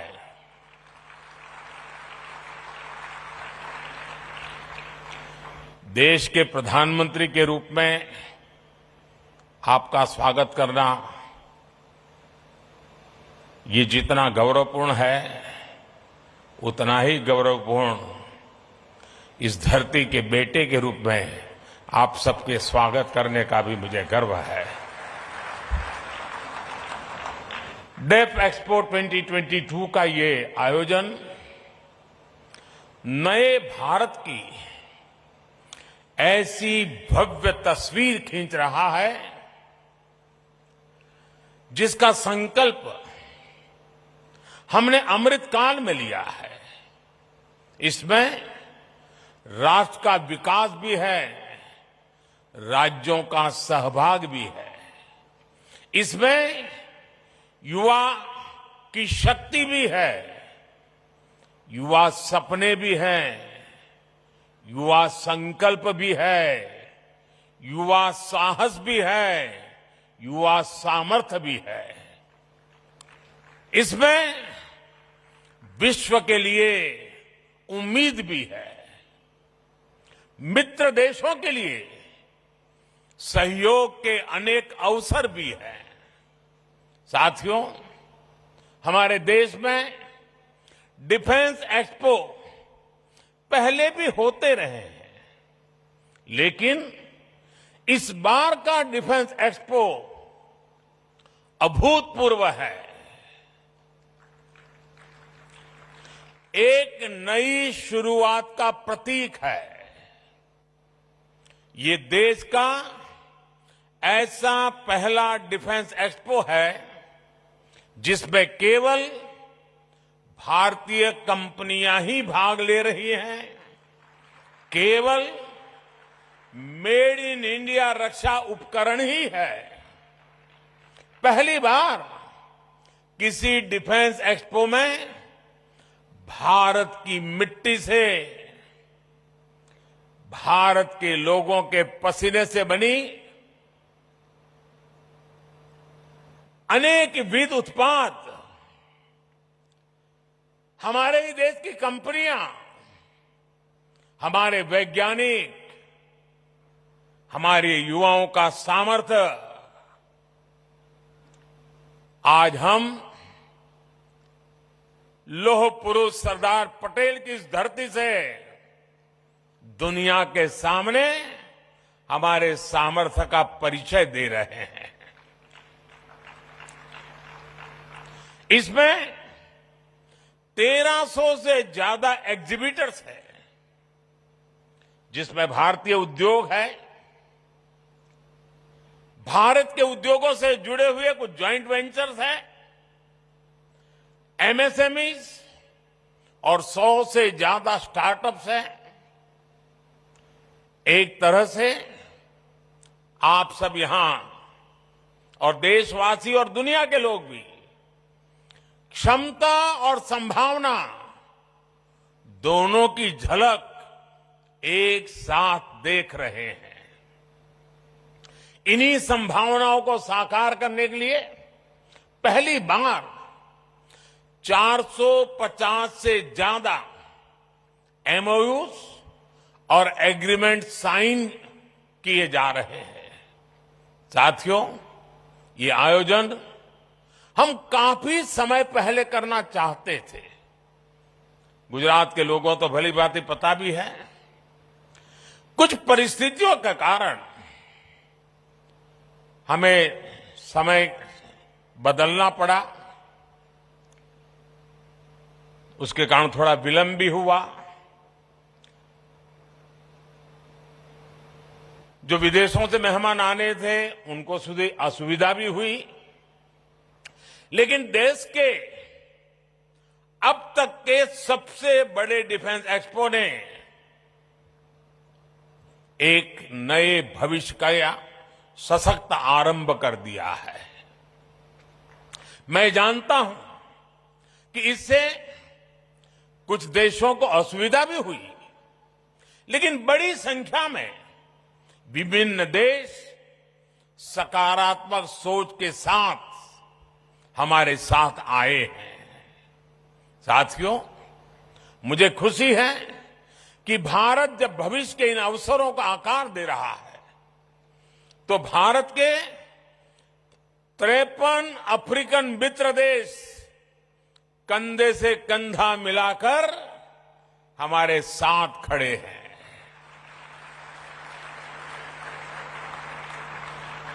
इस अवसर पर दूसरा इंडिया अफ्रीका डिफेंस डायलॉग भी आरंभ होने जा रहा है। भारत और अफ्रीकन देशों के बीच ये मित्रता, ये संबंध उस पुराने विश्वास पर टिके हैं जो समय के साथ और मजबूत हो रहा है, नया आयाम छू रहा है। मैं अफ्रीका से आए अपने साथियों को बताना चाहता हूं कि आज आप गुजरात की जिस धरती पर आए हैं, उसका अफ्रीका के साथ बहुत पुराना और आत्मीय संबंध रहा है। अफ्रीका में जो पहली ट्रेन चली थी, उसके निर्माण कार्य में इसी गुजरात के कच्छ से लोग अफ्रीका गए थे और उन्होंने मुश्किल अवस्था में हमारे कामगारों ने जी जान से काम करके अफ्रीका में आधुनिक रेल, उसकी नींव रखने में बहुत बड़ी भूमिका निभाई थी। इतना ही नहीं, आज अफ्रीका में जाएंगे तो दुकान शब्द कॉमन है। ये दुकान शब्द गुजराती है। रोटी, भाजी, ये अफ्रीका के जनजीवन में जुड़ गए शब्द हैं। महात्मा गांधी जैसे वैश्विक नेता के लिए भी गुजरात अगर उनकी जन्मभूमि थी, तो अफ्रीका उनकी पहली कर्मभूमि थी। अफ्रीका के प्रति आत्मीयता और ये अपनापन आज भी भारत की विदेश नीति के केंद्र में है। कोरोना काल में जब वैक्सीन को लेकर पूरी दुनिया चिंता में थी, तब भारत ने हमारे अफ्रीकन मित्र देशों को प्राथमिकता देते हुए वैक्सीन पहुंचाई। हमने हर जरूरत के समय दवाइयों से लेकर पीस मिशन तक अफ्रीका के साथ कंधे से कंधा मिलाकर चलने का प्रयास किया है। अब रक्षा क्षेत्र में हमारे बीच का सहयोग और समन्वय इन संबंधों को नई ऊंचाई देंगे। साथियों, इस आयोजन का एक महत्वपूर्ण आयाम इंडियन ओशन रीजन प्लस की डिफेंस मिनिस्टर्स कॉन्क्लेव भी है। इसमें हमारे 46 मित्र देश हिस्सा ले रहे हैं। आज अंतर्राष्ट्रीय सुरक्षा से लेकर वैश्विक व्यापार तक मैरीटाइम सिक्योरिटी एक ग्लोबल प्राथमिकता बनकर उभरा है। 2015 में मैंने मॉरिशस में security and growth for all in the region यानी सागर का विजन भी सामने रखा था। जैसा कि मैंने सिंगापुर में सांग्रीला डायलॉग में कहा था, इंडो पैसिफिक रीजन में अफ्रीकी तटों से लेकर अमेरिका का तक भारत का एंगेजमेंट इंक्लूसिव है। आज ग्लोबलाइजेशन के दौर में मर्चेंट नेवी की भूमिका का भी विस्तार हुआ है। दुनिया की भारत से अपेक्षाएं बढ़ी हैं और मैं विश्व को विश्वास दिलाना चाहता हूं, आपकी अपेक्षाओं को पूरा करने के लिए भारत हर कोशिश प्रयास करता रहेगा। हम कभी पीछे नहीं हटेंगे।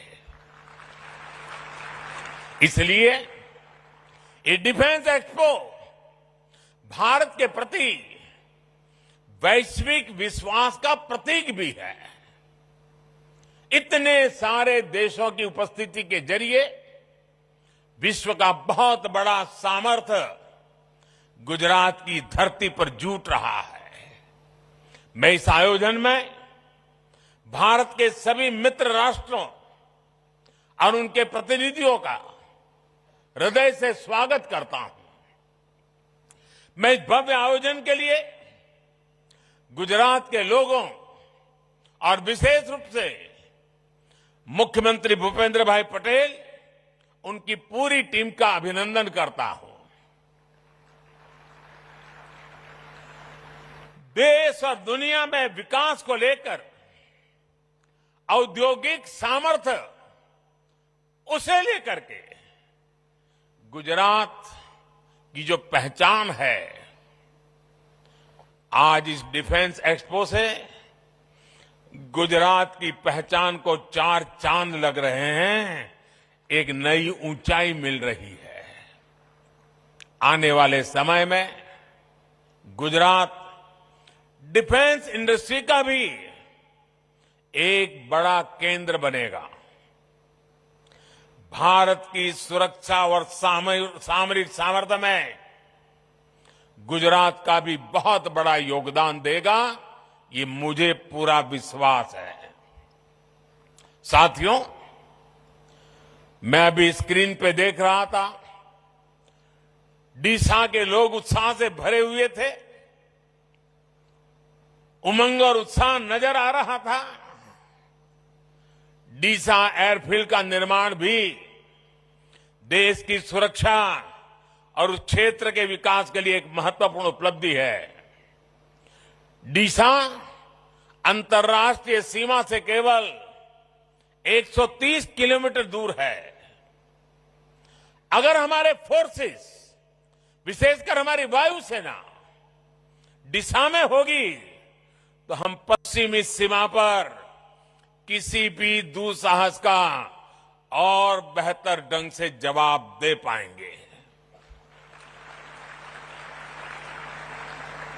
ડીસાના ભાઈઓ બહેનો, તમને હું ગાંધીનગરથી અનેક અભિનંદન પાઠવું છું। હવે તો ડીસા વાસણનો બનાસકાંઠા પાટણ જિલ્લાનો સિતારો ચમકી રહ્યો છે। इस एयरफील्ड के लिए गुजरात की ओर से साल 2000 में ही डीसा के ये जमीन दी गई थी। जब यहां मैं मुख्यमंत्री था तो मैं लगातार इसके निर्माण कार्य के लिए प्रयास करता था। तत्कालीन केंद्र सरकार को, उस समय जो सरकार थी, उनको बार बार मैं समझा रहा था इसका महत्व क्या है। इतनी सारी जमीन दे दी, लेकिन 14 साल तक कुछ नहीं हुआ और फाइलें भी ऐसी बना दी गई थी, ऐसे सवालिया निशान डाले गए थे कि मुझे वहां पहुंचने के बाद भी सही तरीके से सही चीजों को प्रस्थापित करने में भी टाइम गया। सरकार आने के बाद हमने डीसा में ऑपरेशनल बेस बनाने का फैसला लिया और हमारी सेनाओं की अपेक्षा आज पूरी हो रही है। मेरे डिफेंस के साथी जो भी चीफ ऑफ डिफेंस साहब बने, हर किसी ने मुझे हमेशा इस बात की याद दिलाई थी और आज चौधरी जी के नेतृत्व में ये बात सिद्ध हो रही है। जितना अभिनंदन डीसा को है उतना ही अभिनंदन मेरे एयरफोर्स के साथियों को भी है। ये क्षेत्र अब देश की सुरक्षा का एक प्रभावी केंद्र बनेगा। जैसे बनासकांठा और पाटन, उसने अपनी एक पहचान बनाई थी। वो पहचान थी बनासकांठा पाटन गुजरात में सौर शक्ति, सोलर एनर्जी का केंद्र बनकर उभरा है। वही बनासकांठा और पाटन अब देश के लिए वायु शक्ति का भी केंद्र बनेगा। साथियों, किसी भी सशक्त राष्ट्र के लिए भविष्य में सुरक्षा के मायने क्या होंगे, स्पेस टेक्नोलॉजी इसका एक बहुत बड़ा उदाहरण है। मुझे बताया गया है कि तीनों सेनाओं द्वारा इस क्षेत्र में विभिन्न चुनौतियों की समीक्षा की गई है, पहचान की गई है। हमें इनके समाधान के लिए तेजी से काम करना होगा। मिशन डिफेंस स्पेस देश के प्राइवेट सेक्टर को भी अपने सामर्थ्य दिखाने का अवसर देगा। स्पेस में भविष्य की संभावनाओं को देखते हुए भारत को अपनी इस तैयारी को और बढ़ाना होगा। हमारी डिफेंस फोर्सेस को नए इनोवेटिव सॉल्यूशंस खोजने होंगे। स्पेस में भारत की शक्ति सीमित न रहे और इसका लाभ भी केवल भारत के लोगों तक ही सीमित न हो, ये हमारा मिशन भी है, हमारा विजन भी है। स्पेस टेक्नोलॉजी भारत की उदार सोच वाली स्पेस डिप्लोमेसी की नई परिभाषा को गढ़ रही है, नई संभावनाओं को जन्म दे रही है। इसका लाभ कई अफ्रीकन देशों को, कई अन्य छोटे देशों को हो रहा है। ऐसे 60 से ज्यादा विकासशील देश हैं जिनके साथ भारत अपनी स्पेस साइंस को साझा कर रहा है। साउथ एशिया सैटेलाइट इसका एक प्रभावी उदाहरण है। अगले साल तक आसियान के 10 देशों को भी भारत के सैटेलाइट डेटा तक रियल टाइम एक्सेस मिलेगा। यहां तक कि यूरोप और अमेरिका जैसे विकसित देश भी हमारे सैटेलाइट डेटा का उपयोग कर रहे हैं। इस सब के साथ ही ये एक ऐसा क्षेत्र है जिसमें समुद्री व्यापार से जुड़ी अपार संभावनाएं हैं।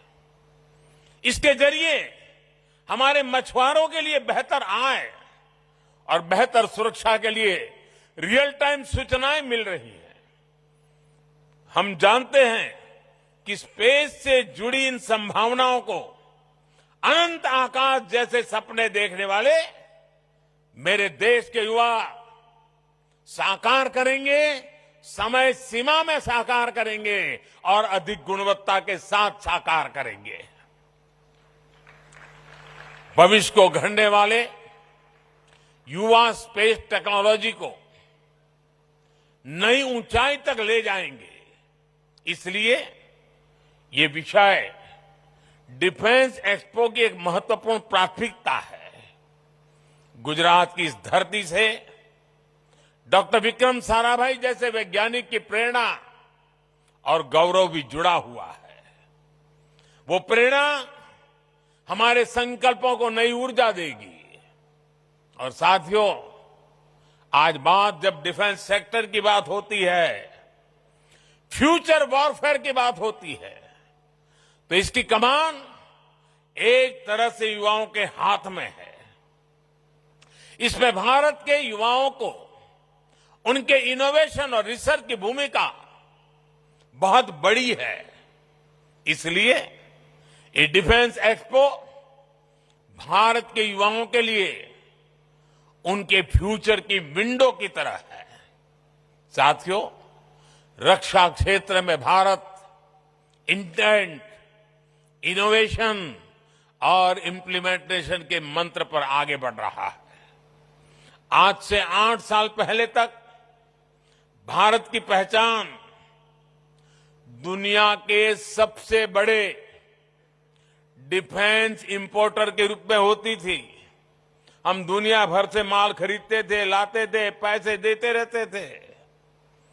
लेकिन न्यू इंडिया ने इंटेंट दिखाया, इच्छा शक्ति दिखाई और मेक इन इंडिया आज रक्षा क्षेत्र की सक्सेस स्टोरी बन रहा है। पिछले 5 वर्षों में हमारा रक्षा निर्यात, हमारा डिफेंस एक्सपोर्ट 8 गुना बढ़ा है। दोस्तों, हम दुनिया के 75 से ज्यादा देशों को रक्षा सामग्री और उपकरण एक्सपोर्ट कर रहे हैं, निर्यात कर रहे हैं। 2021-22 में भारत का डिफेंस एक्सपोर्ट $1.59 बिलियन यानी करीब 13,000 करोड़ रुपए हो चुका है। और आने वाले समय में हमने इसे $5 बिलियन यानी 40,000 करोड़ रुपए तक पहुंचाने का लक्ष्य रखा है। ये निर्यात, एक्सपोर्ट केवल कुछ उपकरणों तक सीमित नहीं है, केवल कुछ देशों तक सीमित नहीं है। भारतीय रक्षा कंपनियां आज ग्लोबल सप्लाई चेन का महत्वपूर्ण हिस्सा बन रही है। हम ग्लोबल स्टैंडर्ड के स्टेट ऑफ आर्ट उपकरणों की सप्लाई कर रहे हैं। आज एक और कई देश भारत के तेजस जैसे आधुनिक फाइटर जेट में दिलचस्पी दिखा रहे हैं, तो वहीं हमारी कंपनियां अमेरिका, इजरायल और इटली जैसे देशों को भी रक्षा उपकरणों के पार्ट सप्लाई कर रही है। साथियों, हर भारतीय को गर्व होता है जब वो सुनता है कि भारत में बनी ब्रह्मोस मिसाइल अपनी कैटेगरी में सबसे घातक और सबसे आधुनिक मानी जाती है। कई देशों के लिए ब्रह्मोस मिसाइल उनकी पसंदीदा चॉइस बनकर उभरी है।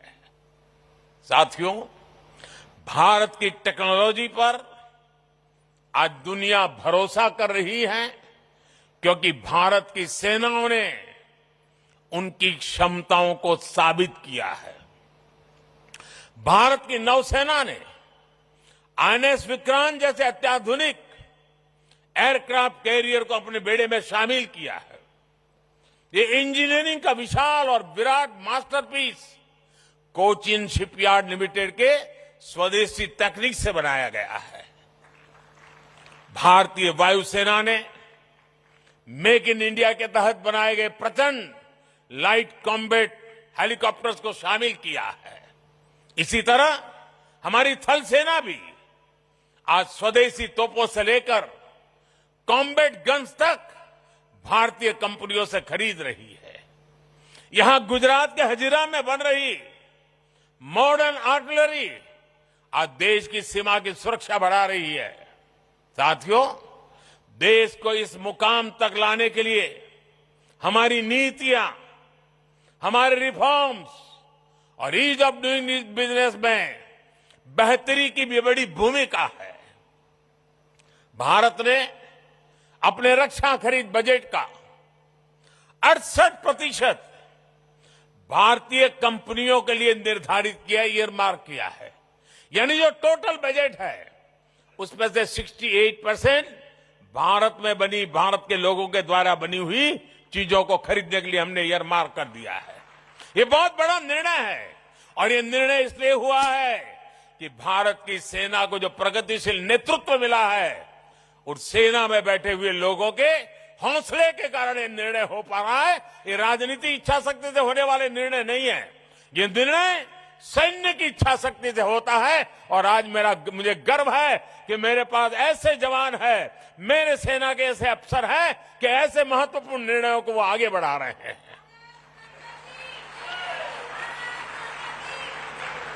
इसके अलावा हमने डिफेंस सेक्टर को रिसर्च और इनोवेशन के लिए, स्टार्टअप इंडस्ट्री और एकेडमिया के लिए खोला।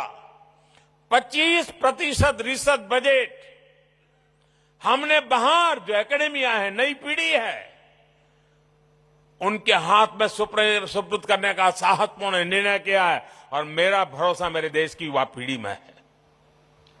अगर भारत सरकार उनको 100 रुपया देगी, मुझे पक्का विश्वास है वो देश को 10,000 रुपया लौटा करके दे देंगे।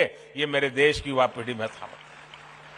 मुझे खुशी है कि सरकार के प्रयासों के साथ ही हमारी सेनाओं ने भी आगे आकर ये तय किया है कि देश की रक्षा के लिए ज्यादा से ज्यादा साजो सामान वो देश के भीतर जो बना है उसी को खरीदेंगे। सेनाओं ने मिलकर कई उपकरणों की 2 लिस्ट भी तय की है। उन्होंने एक लिस्ट वो बनाई है जो सिर्फ देश में बनी हुई चीजों को खरीदा जाएगा, और कुछ लिस्ट ऐसी हैं कि जो अनिवार्य होगा तो बाहर से ली जाएगी। आज मुझे खुशी है, मुझे बताया गया आज कि उन्होंने उसमें 101 और चीजें नई आज जोड़ दी हैं जो सिर्फ भारत में बनी हुई चीजें ली जाएगी। ये निर्णय आत्मनिर्भर भारत के सामर्थ्य को भी दिखाते हैं और देश के जवानों का अपने देश के सैन्य साजो सामान को लेकर बढ़ रहे भरोसा का प्रतीक भी है। इस लिस्ट के बाद रक्षा क्षेत्र के ऐसे 411 साजो सामान और उपकरण होंगे जिन्हें भारत केवल मेक इन इंडिया के तहत खरीदेगा। आप कल्पना करिए, इतना बड़ा बजट भारतीय कंपनियों की नींव को कितना मजबूत करेगा, हमारे रिसर्च और इनोवेशन को कितनी बड़ी ताकत देगा, हमारे डिफेंस मैन्युफैक्चरिंग सेक्टर को कितनी बड़ी बुलंदी देगा, और इसका कितना बड़ा फायदा मेरे देश की युवा पीढ़ी को होने वाला है। साथियों, इस चर्चा के बीच मैं एक और विषय जरूर कहना चाहता हूं, और मैं समझता हूं कि इस बात को हमने समझना होगा। जो कमेंटेटर्स होते हैं वो भी कभी कभी इन चीजों में फंस जाते हैं, लेकिन मैं कहना जरूर चाहूंगा, हमारा बहुत जीवन का अनुभव है। जब हम ट्रेन के अंदर प्रवास करते हैं, अगर एक सीट पर 4 लोग बैठे हैं और 5वां आ जाए तो ये चारों मिलकर के 5वें को घुसने नहीं देते हैं, रोक देते हैं। ठीक वैसे ही स्थिति डिफेंस की दुनिया में मैन्युफैक्चरिंग कंपनियों की रही है। दुनिया की डिफेंस सप्लाई के क्षेत्र में कुछ एक कंपनियों की जो मोनोपोली चलती है, वे किसी को घुसने ही नहीं देते थे, लेकिन भारत ने हिम्मत करके अपनी जगह बना ली है। आज दुनिया के लिए भारत के नौजवानों का एक कौशल एक विकल्प बनकर के उभर रहा है दोस्तों। भारत के नौजवानों का डिफेंस के सेक्टर में ये जो सामर्थ्य उभर करके आ रहा है वो दुनिया का भला करने वाला है, दुनिया के लिए नए अवसर देने वाला है, ऑल्टरनेट के लिए नए अवसर पैदा करने वाला है। और हमारे नौजवानों का ये प्रयास, मुझे पूरा विश्वास है कि हमारे नौजवानों के इस प्रयास के कारण आने वाले दिनों में देश का सुरक्षा का क्षेत्र तो मजबूत होगा ही होगा, लेकिन साथ साथ देश के सामर्थ्य में, देश के युवा सामर्थ्य में भी अनेक गुना बढ़ोतरी होगी। आज के इस डिफेंस एक्सपो में जो चीजें हम दिखा रहे हैं उसमें मैं ग्लोबल गुड का भी संकेत देख रहा हूं। इसका बड़ा लाभ दुनिया के छोटे देशों को होगा जो संसाधनों की कमी के कारण अपनी सुरक्षा में पीछे छूट जाते हैं। साथियों, भारत डिफेंस सेक्टर को अवसरों के अनंत आकाश के रूप में देखता है, सकारात्मक संभावनाओं के रूप में देखता है। आज हमारे यहां यूपी और तमिलनाडु में 2 डिफेंस कॉरिडोर तेज गति से विकास की दिशा में आगे बढ़ रहे हैं। दुनिया की बड़ी बड़ी कंपनियां भारत में इन्वेस्ट करने के लिए आ रही है। इस इन्वेस्टमेंट के पीछे सप्लाई चेन का एक बड़ा नेटवर्क विकसित हो रहा है। इन बड़ी कंपनियों को हमारी एमएसएमईज, हमारे लघु उद्योग की भी ताकत जुड़ जाती है, हमारे लघु उद्योगों को भी इसके कारण ताकत मिल जाती है और सहयोग करेगी। और मुझे विश्वास है हमारे इन छोटे छोटे उद्योगों के हाथ में भी पूंजी पहुंचने वाली है। इस क्षेत्र में लाखों करोड़ के निवेश से युवाओं के लिए उन क्षेत्रों में रोजगार के बड़े अवसर पैदा होने वाले हैं और एक नए विकास की ऊंचाई को प्राप्त करने की संभावना हो जाती है।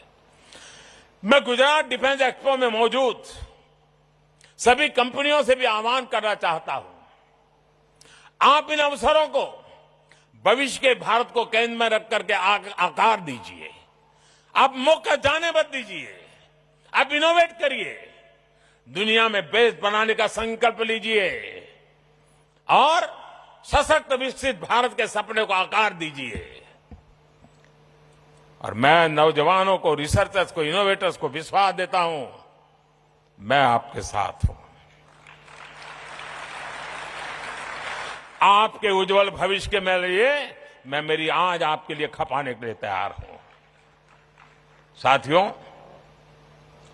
देश बहुत तेजी से बदल रहा है, आप भी अनुभव करते होंगे। यही देश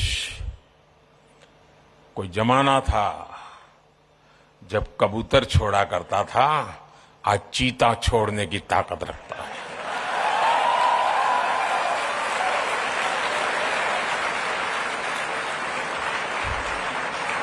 इस सामर्थ्य के साथ घटनाएं छोटी होती हैं लेकिन संकेत बहुत बड़े होते हैं।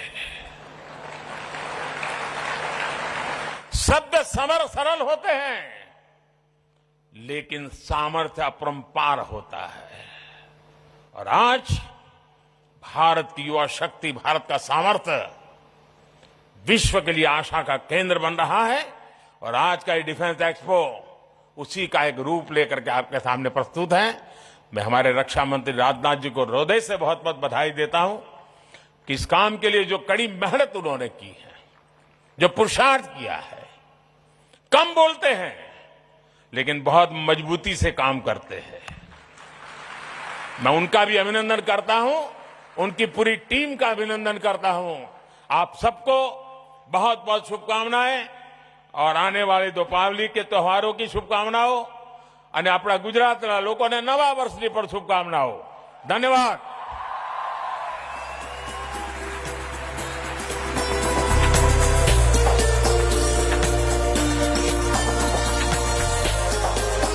Prime Minister at the Defence Expo 2022 talking about India's achievements, talking about how the defense export of the country has marked an emphatic beginning of a new future.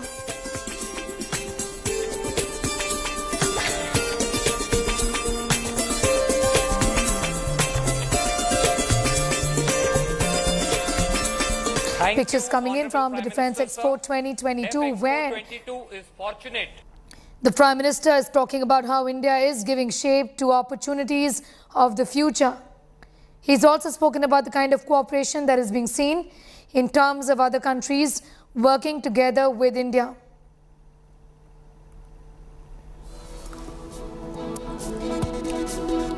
A quick check of the headlines at 11 this morning. I'm Sneha Mordani. Let's take a look at what the top stories are today. As Congress is all set to get a new president, Tharoor camp alleges bias, claims poll process could have been more transparent. Satisfied with the way the elections have taken place? I would say that we can do far better, I guess, in the future, because there's a lot of scope for improvement.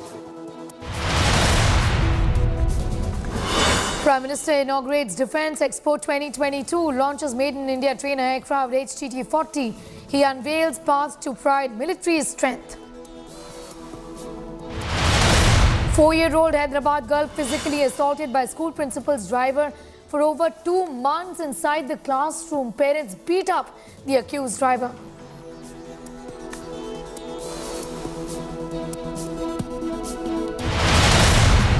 Former Pakistan cricketer Shahid Afridi slams Jay Shah over his no Asia Cup in Pakistan remark. Pakistan both threatens to skip the World Cup 2023 in India.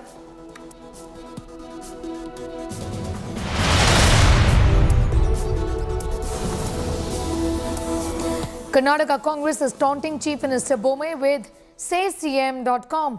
The opposition in the state has launched a scathing attack at the Bomay government, launching a SayCM campaign after its viral Pay CM campaign against the Chief Minister. The opposition has upped its ante for not answering any of the 50 questions posed to the government by the Congress.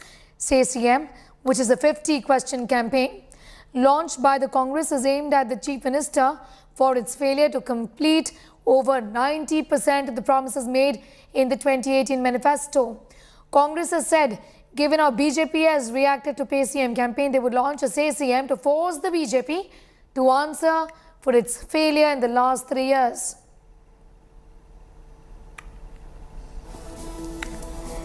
From Pay CM to Say CM, the Congress is going all guns blazing against Chief Minister Bomay, asking him to answer the 50 questions vis-a-vis the poll promises which have not been delivered. Karnataka Congress is taunting Chief Minister Bomay with the SayCM.com now.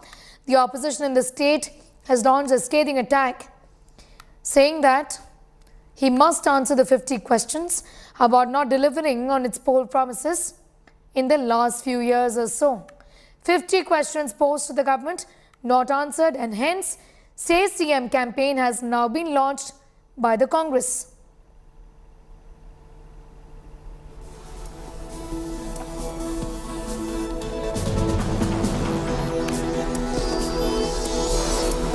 The state of war intensifying in Karnataka with the Say CM campaign of the Congress party against Chief Minister Basavaraj Bomay. We'll be forcing the BJP to answer the 50 questions that we've asked of them about the poll promises made. Why have they not been fulfilled is the question the Congress is asking. 90% of the poll promises have not been fulfilled is what the Congress is saying.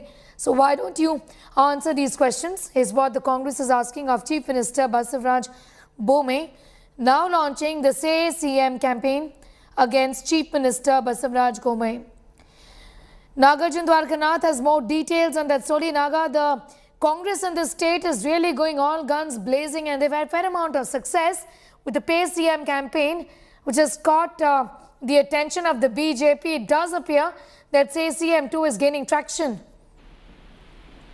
That's true. After Pay CM, the Congress has launched the next campaign called Say CM. They feel that 90% of the promises made by the BJP were not fulfilled in the manifesto. So they've started something called Say CM.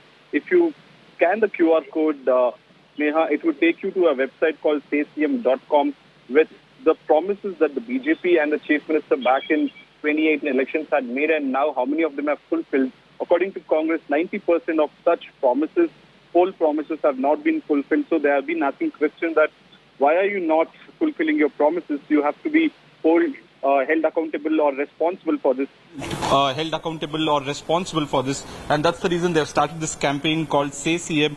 Do we need to pay CM for CM to say, is what the campaign also is saying. So the posters remains the same, but the wordings or the title of the poster changes from pay to say, asking questions from the Chief Minister. Thanking you for the moment. We'll keep coming back to you for more on Say CM campaign of the Congress Party.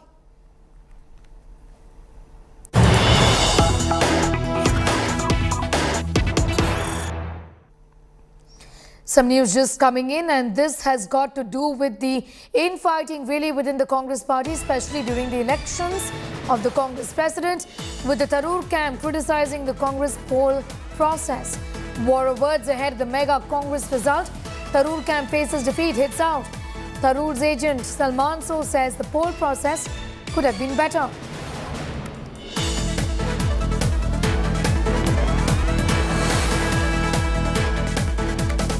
We'll play out that reaction also of Salman So's in a few moments from now, where on being asked if they are satisfied with the poll campaign, he says it could have been better in the past.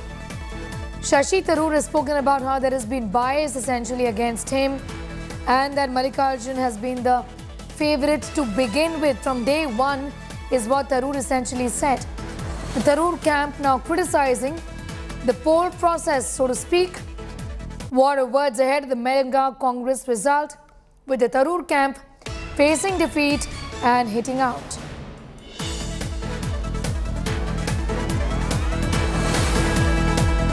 Tharoor camp facing defeat, hitting out at the poll process. Salman So, who's the agent of Shashi Tharoor, says the process could have been better. Listening to what Salman So said when asked about the poll process in general.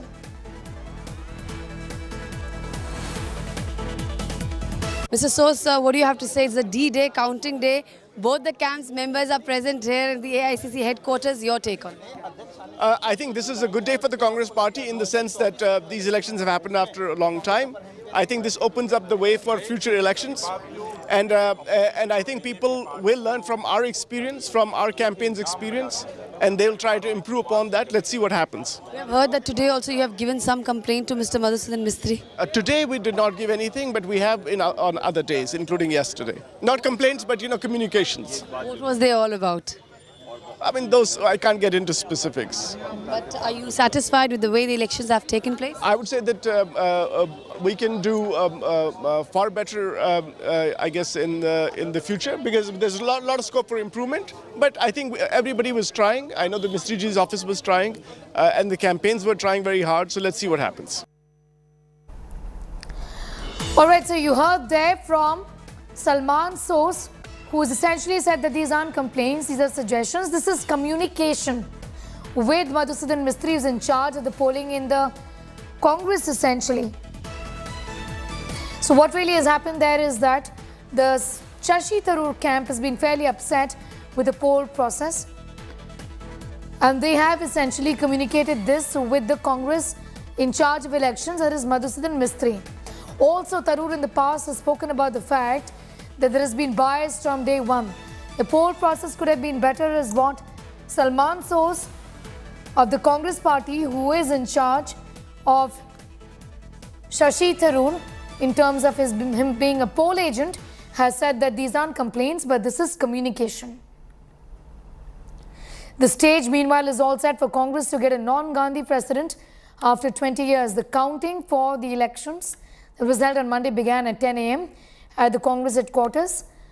Mallikarjun Kharge has been considered, or rather is seen as the Gandhi family's unofficial candidate, with a large number of senior leaders backing him. Tharoor pitched himself as a candidate of change. Senior Congress leaders, including Rajasthan Chief Minister Ashok Gehlot, will be in Delhi for the counting and results. The ballot boxes from 36 polling stations have been brought to the Congress headquarters at 24 Akbar Road. Around 9,500 delegates had voted, which is around 96% of 9,900 delegates from states who have taken part in the elections. The new president will replace the interim Congress chief, Sonia Gandhi, who has been occupying the post ever since Rahul Gandhi stepped down after the 2019 Lok Sabha elections. मैं इतना ही कह सकता हूं कि आज मतदान की गणना हो जाएगी, देख लीजिएगा।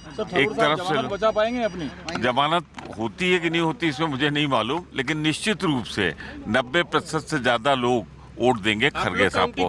There was an impartial election. I don't think any other party has such kind of a system where they can have internal election, internal democracy.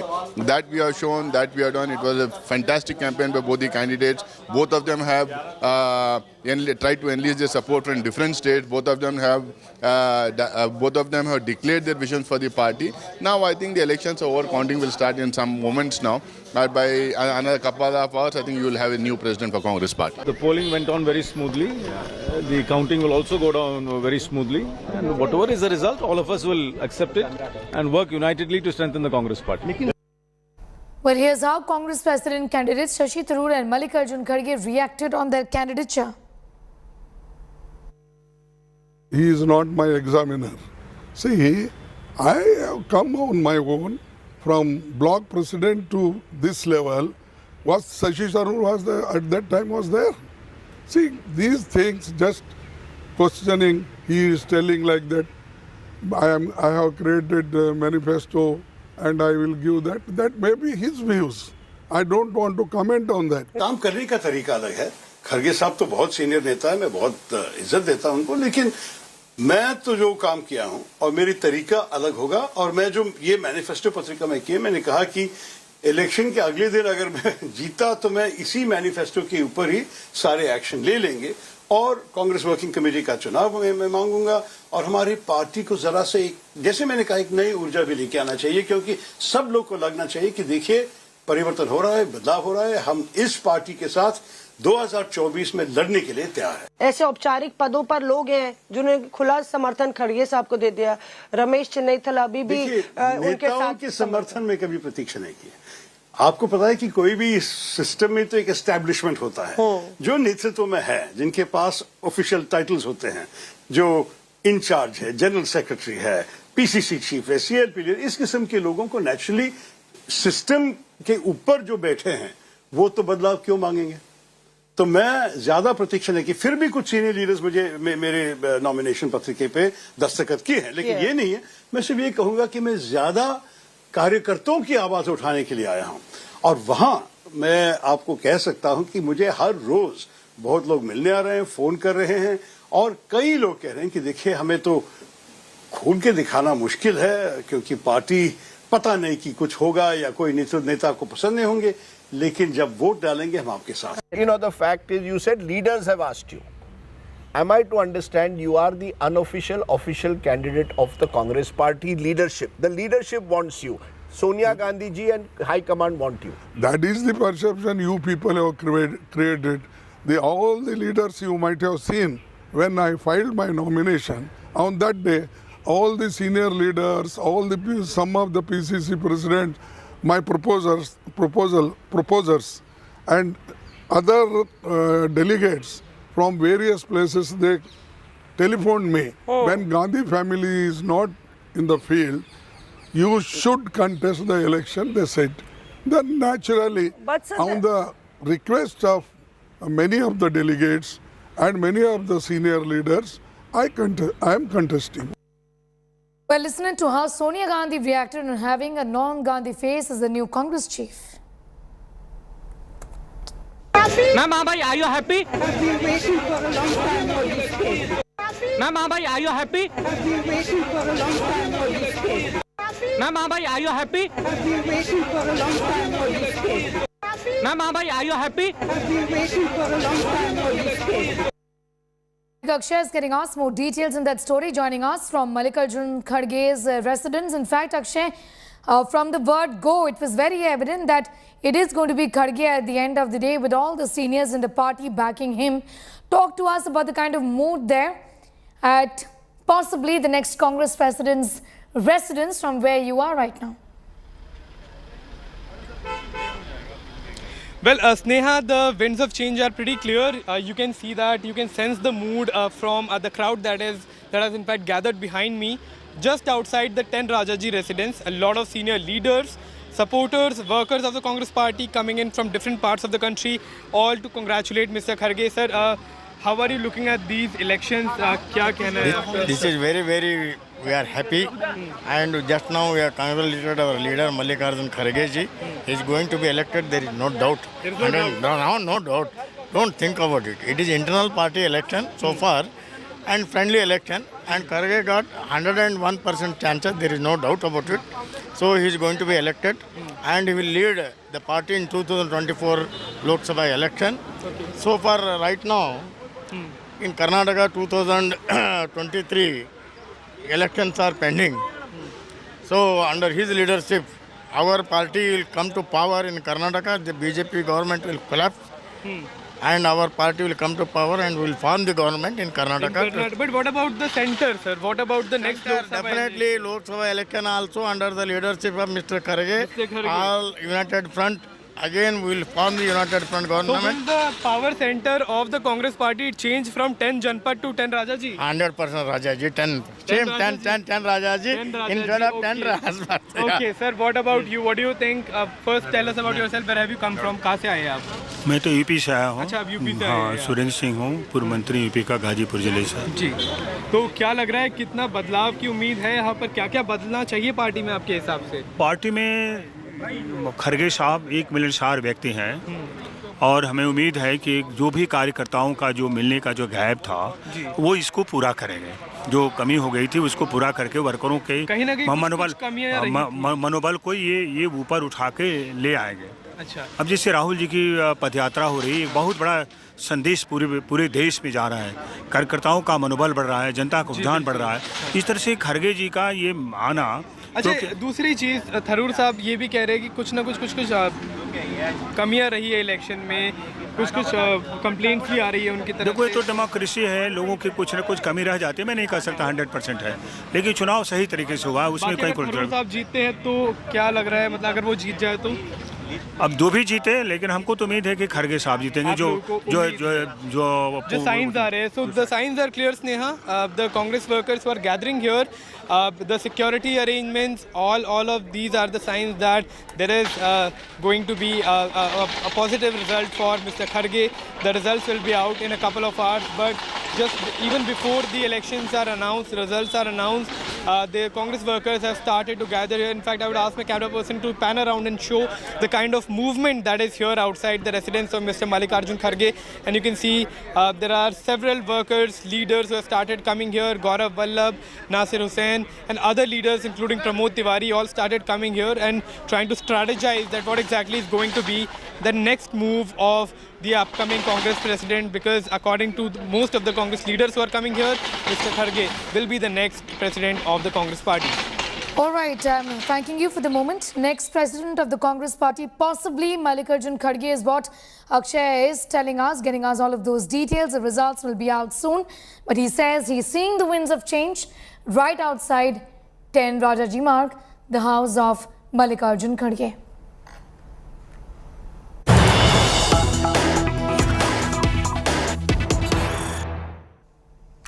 We have some news just coming in. Ghaziabad gang rape has shocked the nation. A 40-year-old woman allegedly abducted and raped. The woman allegedly gang raped by 5. Woman was gang raped over a property dispute. Ghaziabad police nabbed 4 accused. An FIR has been lodged. Delhi Commission for Women has taken cognizance of this entire matter, is what we've been given to understand.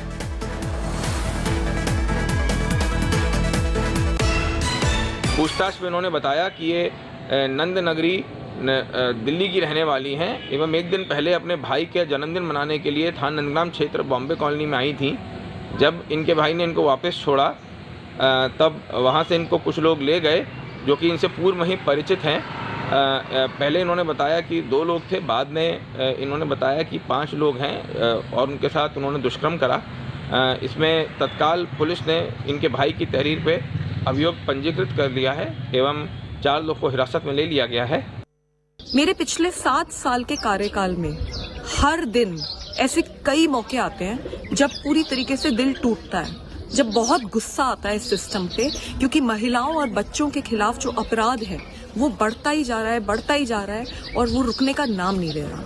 लेकिन ये case इतना घिनौना case है, ये case बिल्कुल निर्भया जैसा case है और इस केस में तो कम से कम मेरी सिस्टम से अपील है कि तुरंत फास्ट ट्रैक कराया जाए और तुरंत इन आदमियों को सख्त से सख्त सजा दी जाए।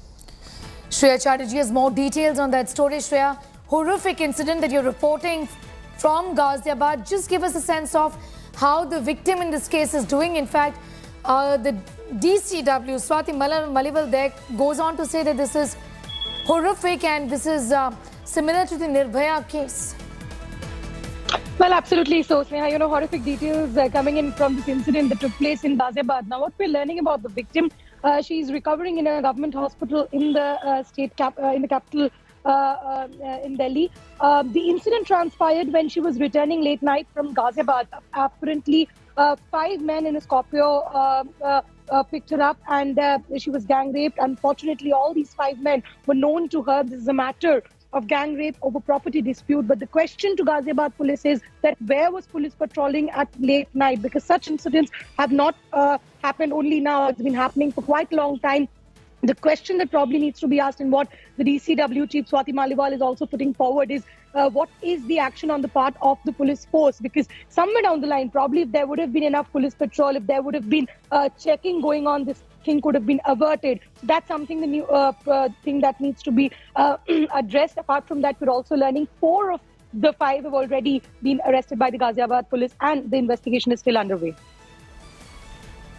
Shreya, I'm thanking you for the moment. We'll keep coming back to you for more updates on that story developing from the National Capital Region. For the moment, we are going straight to these pictures, in fact, coming in from Chennai, where the AIADMK is protesting. It's a street walk which is on between the AIADMK and the DMK. We'll try and get more details on that story in a moment from now, where the cops now have detained. EPS is what we've been given to understand.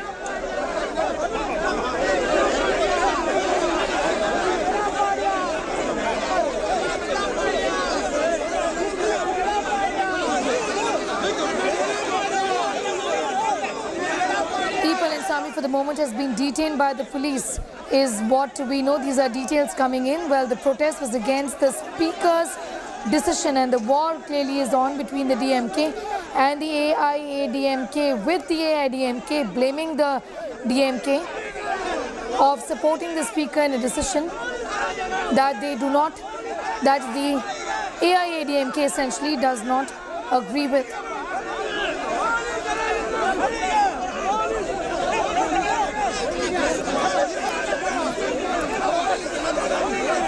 AIADMK is holding statewide protests against the DMK also for not, in fact, for supporting the speaker in a decision which the AIADMK did not agree with. The cops have now detained EPS and the cadre during the protest. Pictures of the drama playing out in the streets of Chennai on your screens as we speak.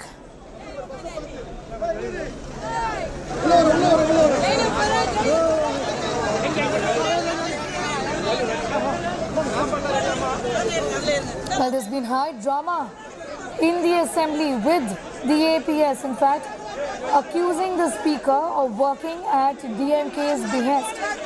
What really happened was that AIADMK leaders were evicted from the house for creating ruckus. The speaker then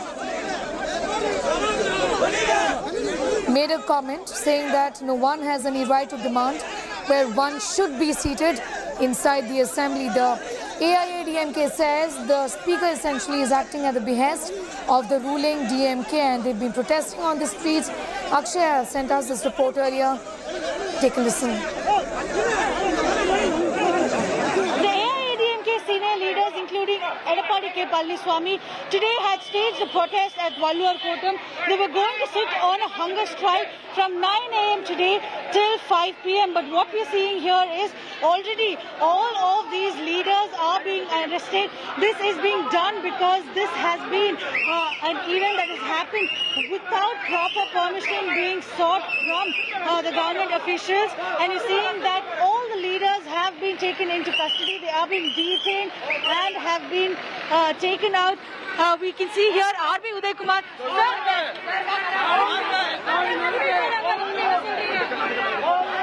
Fasting, today fasting for democracy. Today fasting for democracy.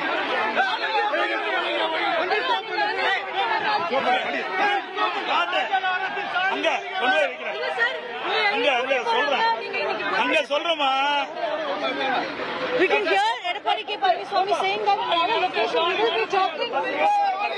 And we're seeing that the hunger strike had started, but because permissions were not properly sought, he's being taken away. We're seeing that all the senior leaders of the AIADMK had called for a protest, saying that they're not being given the due respect that they should have been given. In fact, even in the assembly, they said that they had requested that R.B. Uday Kumar be made the deputy leader of opposition, but that was not accepted. And seeing that, we are seeing that today the AIADMK had decided to launch a sit-in protest, a full-day hunger strike from 9 a.m. to 5 p.m. But that was not accepted, and now we're seeing that the senior leaders of the AIADMK are being taken away. We can see the leader of the opposition party, Edapadi K. Palniswamy, also here, and many other senior leaders of the AIADMK are now being detained and taken away. So this is the kind of scenes that we can see from Walluvar Kotam in Chennai today morning. Alright, so you heard there from Akshay Nath on what really happened there, and the drama continues on the streets of Chennai. The Speaker has given assurance that he will give time after question hour to raise the issue of seating arrangement, but the AIADMK not impressed, protesting on the streets. In fact, Edapadi Palniswamy, who was sitting on a hunger strike, has now been detained, is what we know. A press conference was also held by EPS, launching a blistering attack on the Speaker. In fact, saying that 60 MLAs from the AIADMK do not want OPS to be the deputy leader of opposition. We had given representations to the Speaker on the same. It has been 2 months since we requested the Speaker to remove OPS from the position, but no changes have been made. OPS continues to be the deputy leader of the opposition, is what he has said. இது உயிரோட்டமுள்ள கட்சி அனைத்து இந்திய அண்ணா திராவிட முன்னேற்ற கழக கட்சி பொன்மன ஜம்மல் புரட்சி தலைவர் தோற்றுவித்த இயக்கம் அம்மா கட்டிக்காத்த இயக்கம் இன்னைக்கு அரசியல் ரீதியாக எதிர்கொள்ள முடியாத தெம்பு திராணி இல்லாத திராவிட முன்னேற்ற கழக தலைவர் ஸ்டாலின் இன்றைக்கு திரு ஓபிஎஸ் அவர்களை பயன்படுத்தி எங்களை வீழ்த்த நினைக்கின்றார். ஒருபோதும் நடக்காது. நேற்றைய தினம் சட்டமன்றத்திலே முடிந்த பிறகு 1/2 மணி நேரம் ஓபிஎஸ் அவர்களும் ஸ்டாலின் அவர்களும் பேசிக் கொண்டிருக்கின்றார். ஓபிஎஸ் அவர்களும் திரு ஸ்டாலின் அவர்களும் 1/2 மணி நேரம் பேசிக் கொண்டிருக்கின்றார். அது மட்டுமல்ல, திரு ஸ்டாலின் ஆலோசனைப்படிதான் திரு ஓபிஎஸ் அவர்கள் 11/7/2000. High drama on the streets of Chennai, as you can see on your screens right now, where EPS was in a hunger strike and now been detained by the police. This is against the Speaker. The AIADMK says the Speaker is acting and working at DMK's behest. Tamil Nadu Speaker had evicted AIADMK MLAs over ruckus in the Assembly. EPS has accused him of working at DMK's behest. AIADMK leaders were evicted from the house for creating ruckus, with the Speaker reminding them that no one has any right to demand where one should be seated inside the Assembly.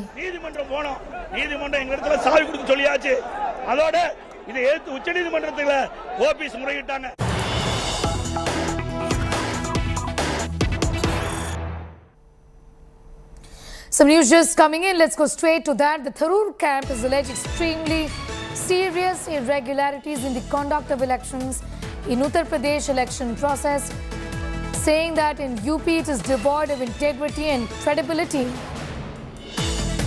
This has got to do with the kind of complaints that the Tharoor camp has launched for the election process, saying that there have been serious irregularities, at least in the state of Uttar Pradesh.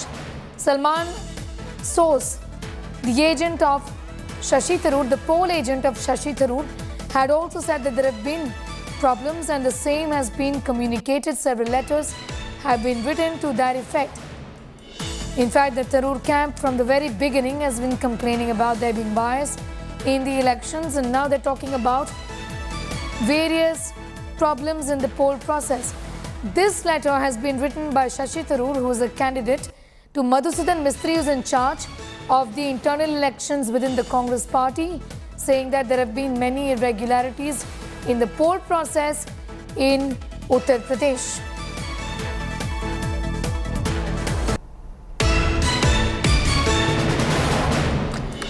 The Tharoor camp has alleged serious irregularities in the conduct of elections in Uttar Pradesh election process, saying it is devoid of integrity and credibility. There have been serious irregularities, is what Shashi Tharoor has said in a letter written to Madhusudan Mistry. This letter has been accessed by India Today that talks about irregularities in the poll process in the state of Uttar Pradesh. From the very beginning, the Tharoor camp has been alleging bias.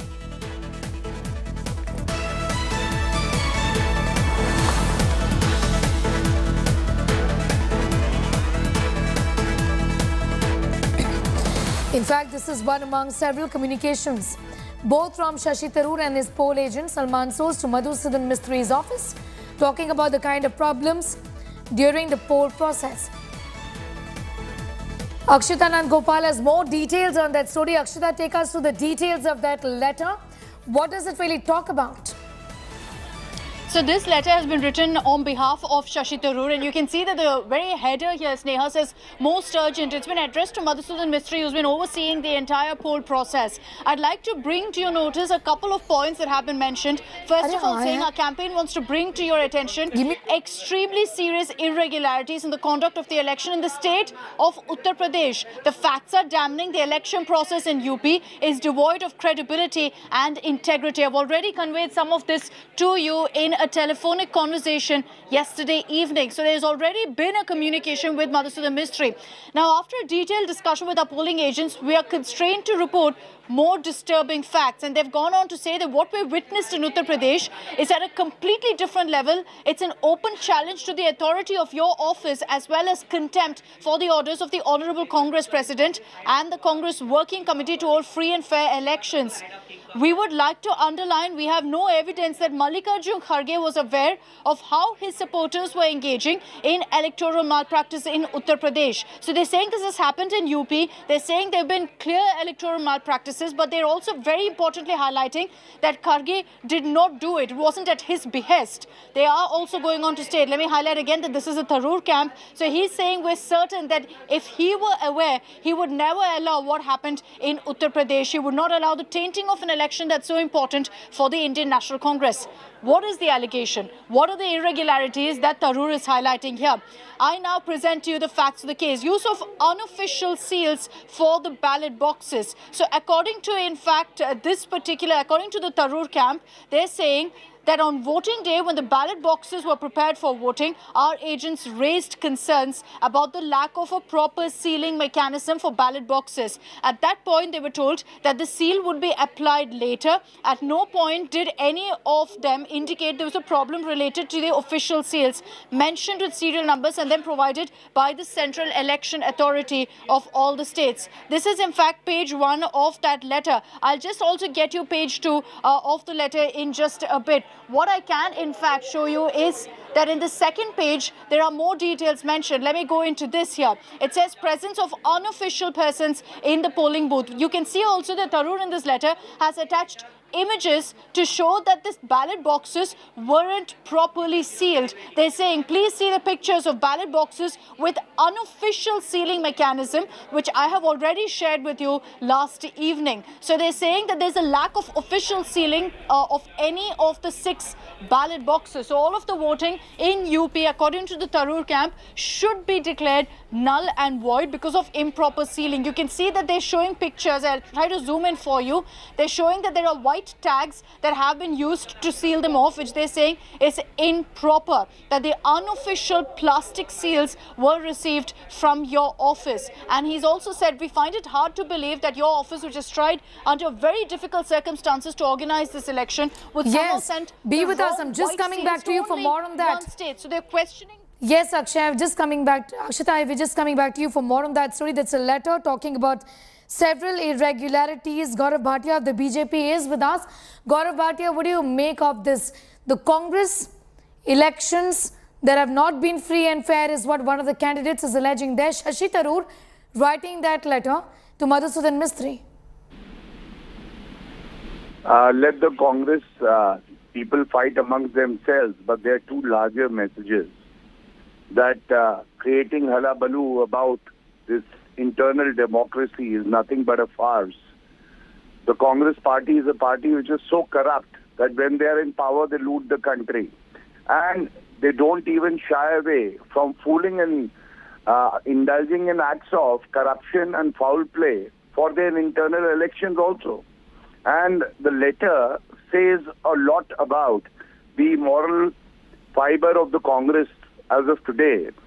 The person who is contesting is unofficially the candidate of the Gandhi Parivar, and thus the other candidate is being meted out such treatment, and the whole nation is watching.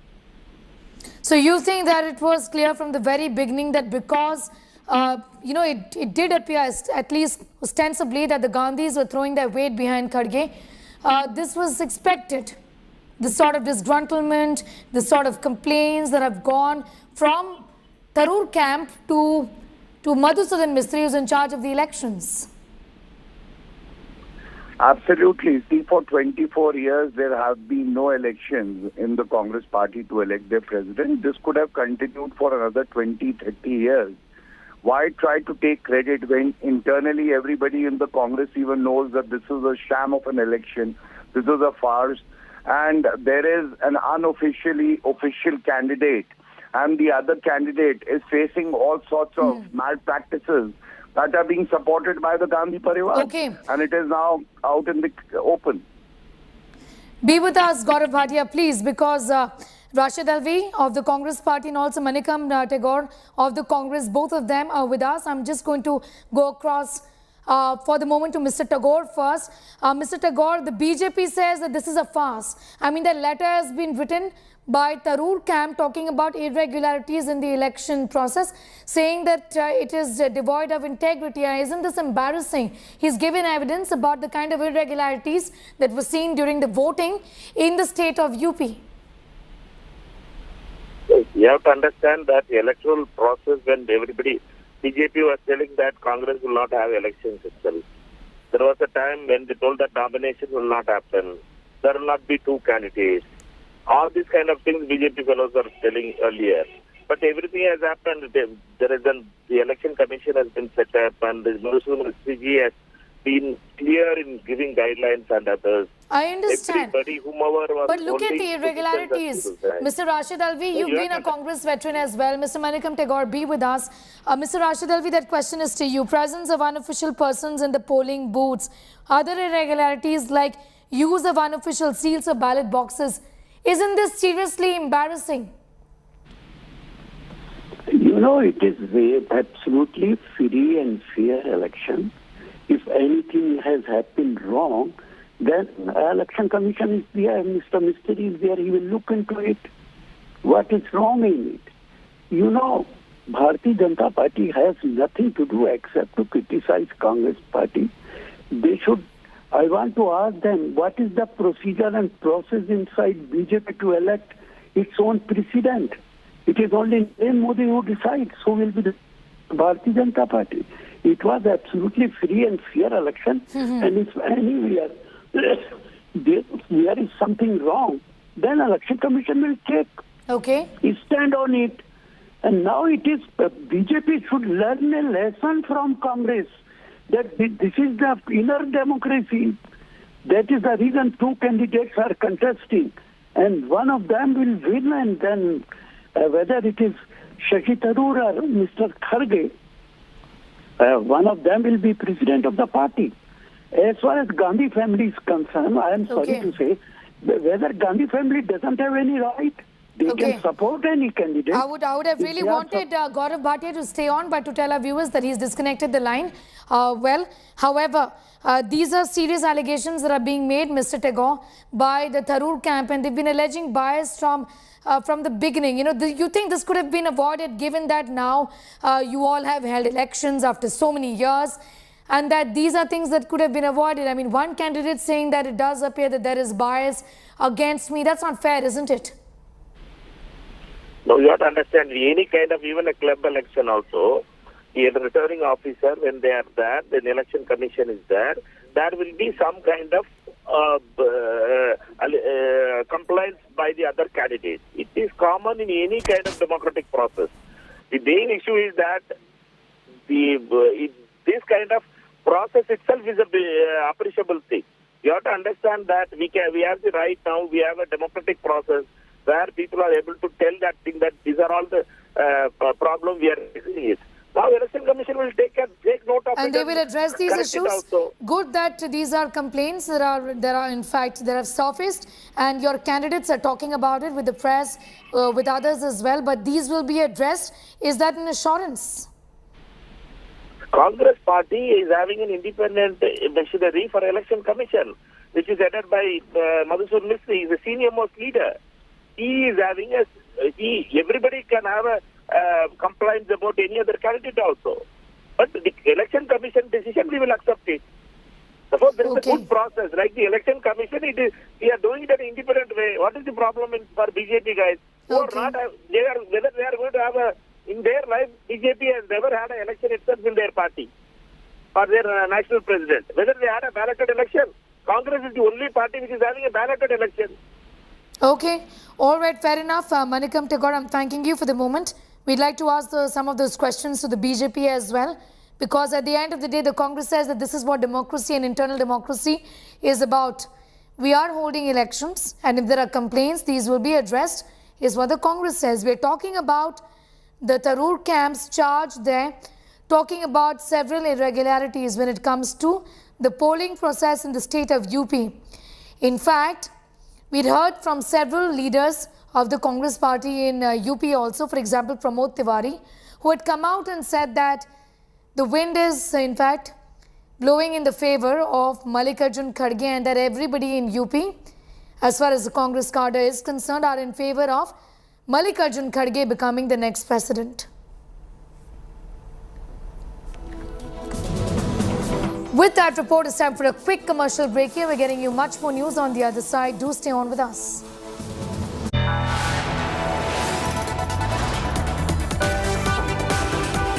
You are watching India Today.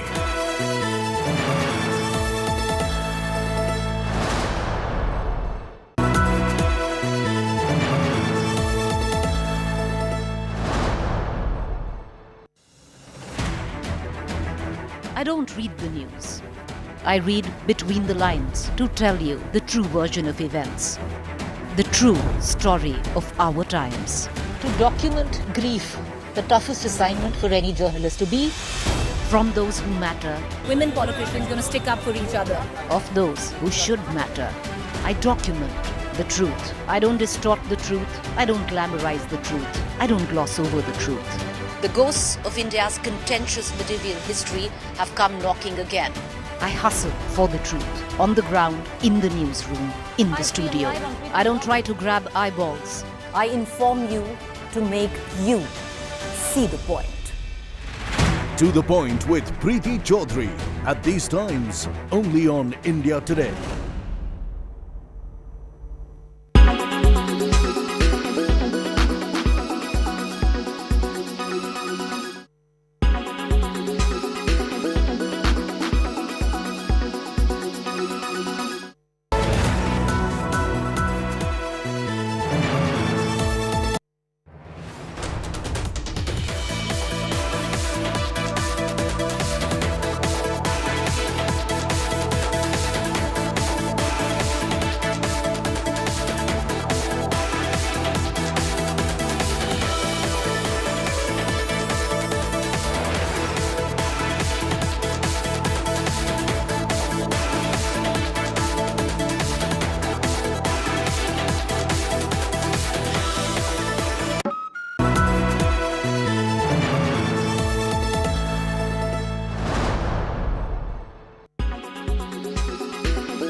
युवक जान गंवाते हैं हर साल लापरवाह driving के कारण। Well, that's true. Speed junkies on souped-up motorcycles have been a recurrent menace in India. Country's expressways and roads are fast becoming the choicest stretches for bike stunts. Stunt biking on roads is now driven by likes on Facebook and Instagram. That's the hype. This is becoming one of the worst menace in India, which is costing lives. Road accident is one of the leading causes of death, disability and hospitalization of people worldwide in general and India in particular. Approximately 1.3 million people die each year as a result of road traffic crashes. As per World Health Organization data, at least 1 out of 10 people killed on roads across the world is from India. The cost of road accidents is borne not only by victims and their families, but by the economy as a whole in terms of untimely deaths, injuries, disabilities and loss of potential income.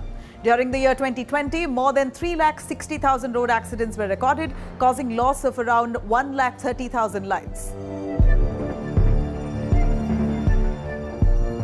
Road accidents take place mostly because of overspeeding, drunken driving, driving on wrong side, jumping red light, using mobile phones while driving and bike stunts, among others.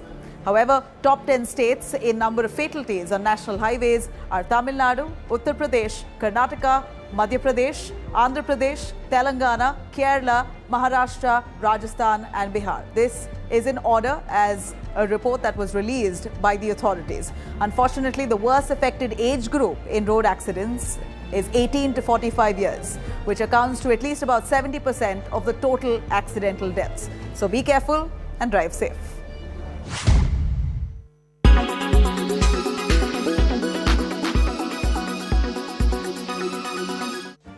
Make your media plan smarter with India Today Live TV on your connected devices. Amplify your brand with 100 million smart internet viewers. To advertise, mail us at sales@aajtak.com.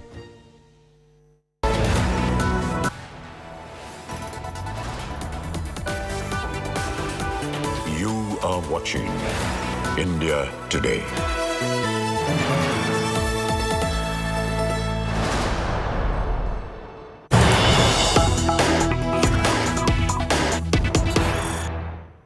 Some news just coming in. China has put a hold on a proposal by India and the US at the United Nations to list Pakistan-based Lashkar-e-Toiba leader Shahid Mahmood as a global terrorist, the fourth instance in as many months that Beijing has blocked bids to blacklist terrorists at the World Organization. It has learned that China placed a hold on the proposal by India and the US to designate Mahmood as a global terrorist under the 1267 Al-Qaeda Sanctions Committee of the UN Security Council. This is the fourth time in as many months that China has put a hold on listing proposals to designate Pakistan-based terrorists under 1267 Al-Qaeda Sanctions Committee regime. Our Foreign Affairs Editor Geeta Mohan is getting us more details. Geeta, this inspired the fact that the US Treasury Department designated Mahmood a global B terrorist in December 2016. Well, that's right. Designated by the United States of America, India considers him a terrorist, but unfortunately the United Nations Security Council yet again has to bear the brunt of China placing a technical hold on this global terrorist, who will not be proscribed under the UN Al-Qaeda Sanctions Committee, given the hold. Now, we will have to wait and see whether if this hold will continue or not. But this is the fourth in as many months, Neha, that we've seen China placing holds against terrorists that are based in Pakistan and work against Indian interests. Shahid Mahmood, alias Shahid Mahmood Rahmatullah, has been known to be very close to Sajid Mir, and Sajid Mir was a key operative and perpetrator mastermind of the 26/11 attacks. Geeta, what sort of response is coming from India, if at all, if you could give us a sense of that? Well, an official response has not come as of yet because the information just trickled in a while ago. But expect a response from the Indian side, as has been the case in the past, that holds being placed by other countries that do not allow terrorists to be designated works against the interests of every country in the world, and the security scenario is at risk when it comes to this region specifically. So that's the kind of response we can expect from the Indian side. But the fact of the matter is that these responses do nothing much when it comes to China and Pakistan's all-weather friendship. And we have seen China placing these holds more so now than ever before. The last technical hold that they actually lifted was for Masood Azhar, which took a very, very long time for China to actually accept knowledge and then designate Masood Azhar. And now we have 4 other instances in as many months where the designations have been put on technical hold by China. And with this technical hold on kept in by China, Geeta, we don't really have an option. It does appear. Be with us. We're going to talk to you more about that. Terrorists that have been backed by China in the past. So several instances, in fact, Abdul Rauf Azhar blocking UN bid to designate as a global terrorist. Abdul Rahman Makki blocks the move to designate Makki at the UN. Masood Azhar lifting technical hold on listing in 2019 after 3 years. Zakir Rahman Lakvi blocks UN move seeking action against the Pakistan terrorists for his release. So like Geeta was telling us, there have been several occasions by China, in fact, to do this, to aid and assist terrorists and block the attempt to, in fact, bring justice as far as the role of these terrorists are concerned. What are the options at all, Geeta, before India and China, given that it was a joint move by both India and the US to list Pakistan-based Lashkar-e-Taiba terrorists, with China blocking that move? Any option at all? Well, Sneha, in the past also, all that one can do when it comes to the United Nations Security Council is wait for the 6-month period to lapse. If it lapses without China again placing a hold, then the person would be considered designated. Else, if China continues to place the technical hold, then we will have to keep putting in requests as has been done in the past. Quite a few of the terrorists you mentioned are not co-sponsored by India. In fact, they are co-sponsored by UK, the United States of America, France. These are the countries that have backed India's bid to get these terrorists designated as global terrorists, and that has not happened in the past. We'll again have to wait and see, because every now and again you will see 6 months lapsing for one individual. We have Makki, we have Rauf Azhar, who is Masood Azhar's brother, all of them still in line, and nothing has been done and moved forward. This also comes at a time when FATF is to announce Pakistan getting off the grey list. So a very significant timing. The fact that they, in all probability, will be off the grey list, but will be put on regular follow-up, which is again a monitoring system by the FATF to ensure that Pakistan has to continue reporting to the international monitoring watchdog, is something that does not go down well with Pakistan. But the fact that they'll be off the grey list, even as holds after holds are being placed at the United Nations Security Council, begs the question whether if they should be off the grey list or not. All right, I'm thanking you for the moment, Geeta, getting us all of those details. We are shifting focus to some news that's come in. Let's go straight to that.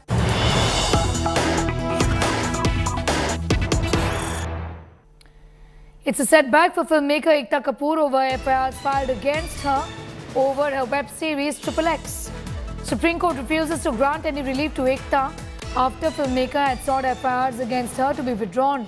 The top court refuses to hear the matter, says the Patna court is hearing the case. Ekta Kapoor withdraws the case before the Supreme Court now, so left with no other option, with the court coming down against Ekta Kapoor, against the web series XXX.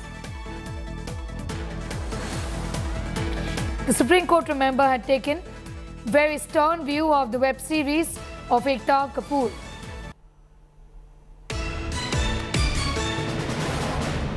My colleague Kanu Sharda is getting us more details on that. Kanu, just take us through the details of the options, really, before the legal options before Ekta Kapoor now.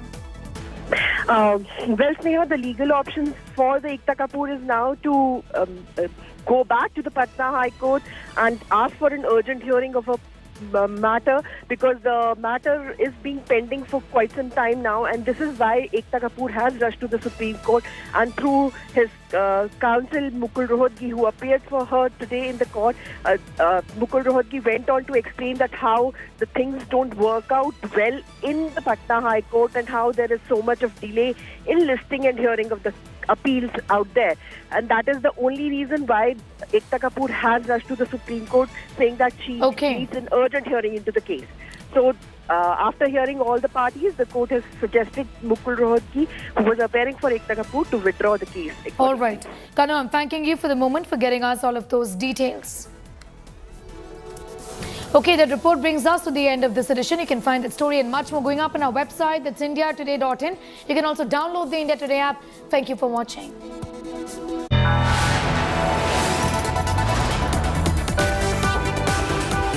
You are watching India Today.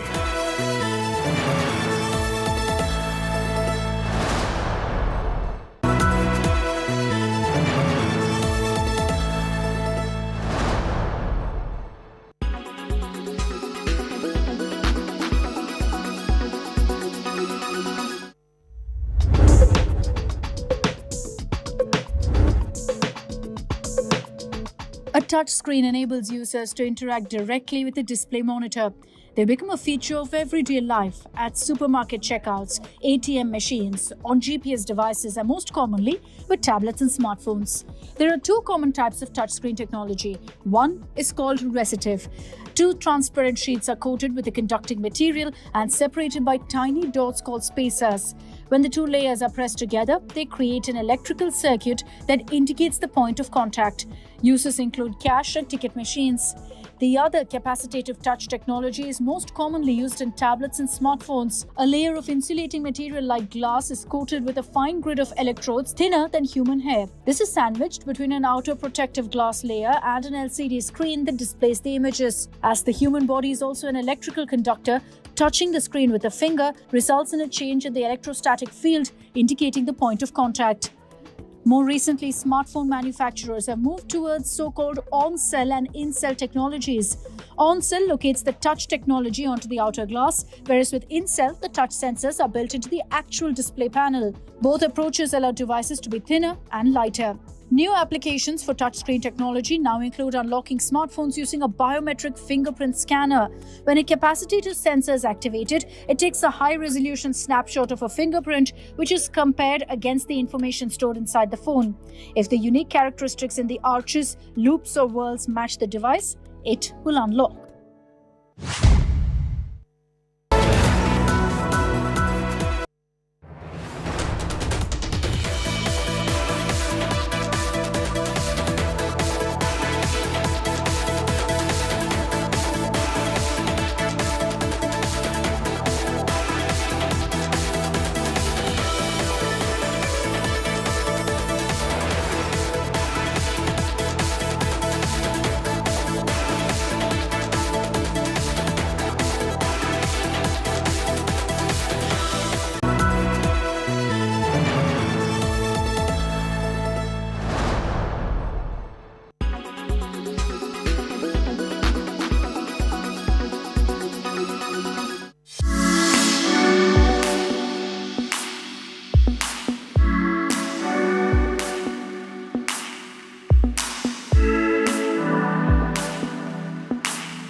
As Congress is all set to get a new president, Tharoor camp alleges bias.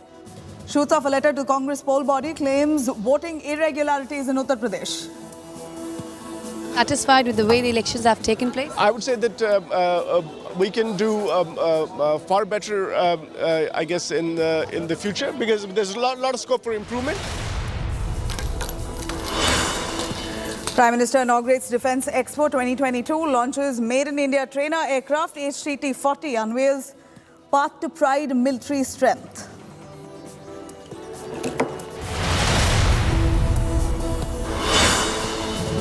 And China-Pakistan tango to shield terrorists exposed. Beijing puts India and America's proposal to the list. The LET terrorists as a global terrorist organization now currently put on hold.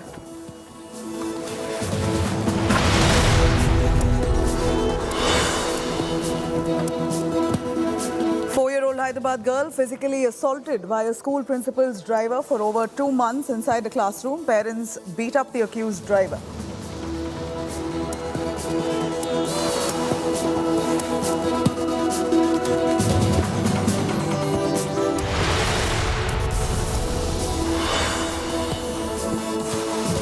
Now, former Pakistan cricketer Shahid Afridi slams Jai Shah over his No Asia Cup in Pakistan remark. Pakistan board threatens to skip the World Cup 2023 in India.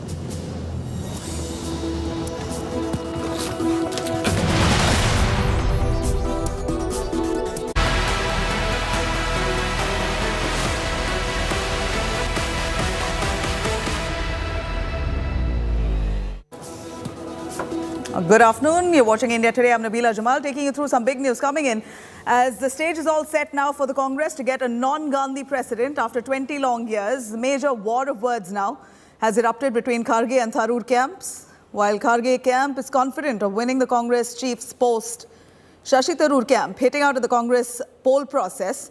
Tharoor's polling agent Salman Soz wrote a letter to the Congress Central Election Authority, the chairman, Mistry, citing irregularities in the poll conduct. In fact, Tharoor camp has alleged that there were unofficial people in the polling booths and unofficial seals on 6 ballot boxes were put. In fact, the Congress Central Election Authority chairman, Mistry, has now expressed satisfaction with the party's presidential polls, the process of it, saying that it was a free, fair and a transparent process. Mr. Sosa, what do you have to say? It's a D-Day, counting day. Both the camp's members are present here in the AICC headquarters. Your take on it? I think this is a good day for the Congress party in the sense that these elections have happened after a long time. I think this opens up the way for future elections. And I think people will learn from our experience, from our campaign's experience, and they'll try to improve upon that. Let's see what happens. We have heard that today also you have given some complaint to Mr. Madhusudan Mistry. Today we did not give anything, but we have on other days, including yesterday. Not complaints, but communications. What was they all about? I mean, those, I can't get into specifics. But are you satisfied with the way the elections have taken place? I would say that we can do far better, I guess, in the future, because there's a lot of scope for improvement. But I think everybody was trying. I know the Mistry Ji's office was trying, and the campaigns were trying very hard. So let's see what happens. मैं इतना ही कह सकता हूँ कि आज मतदान की गणना हो जाएगी, देख लीजिएगा। एक तरफ से बचा पाएंगे अपनी जमानत होती है कि नहीं होती इसमें मुझे नहीं मालूम, लेकिन निश्चित रूप से 90% से ज्यादा लोग वोट देंगे खरगे साहब को। There was an impartial election. I don't think any other party has such kind of a system where they can have internal election, internal democracy. That we have shown, that we have done. It was a fantastic campaign by both the candidates. Both of them have tried to enlist their support from different states. Both of them have declared their visions for the party. Now I think the elections are over. Counting will start in some moments now.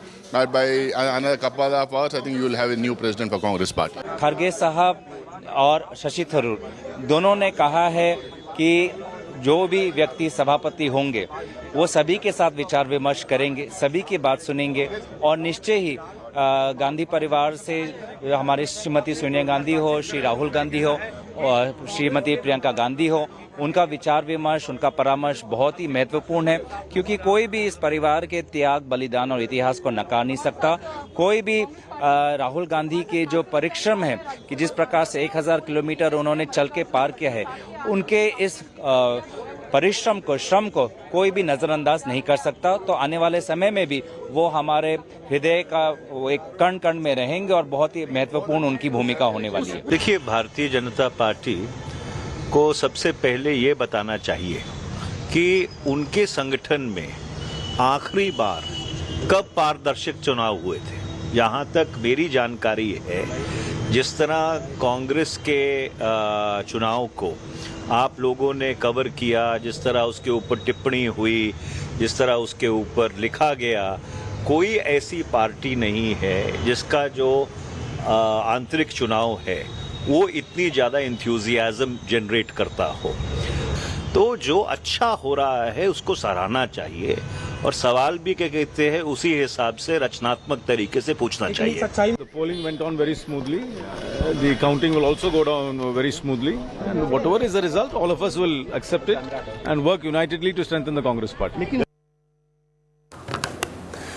Let me quickly cut across to Akshay Dongre joining us live for some more details on this. Akshay, a quick word from you as we see that the Congress internal election for voting the new Congress president has just concluded. You're already looking at allegations now that have cropped up on the manipulation that may have happened while people have cast their vote. This is according to Shashi Tharoor, an allegation that he's leveled, saying that this wasn't a fair process. There were a lot of protocols that were violated in Uttar Pradesh.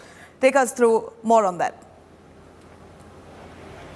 Well, absolutely, Nabila. When we are looking at a new president for the Congress party in a couple of hours, this kind of an allegation by such a senior leader like Shashi Tharoor against his opponent, or rather the entire system, that was opted for the election of the new president of the Congress party, this certainly is going to give a lot of ammunition to the Bharatiya Janata Party.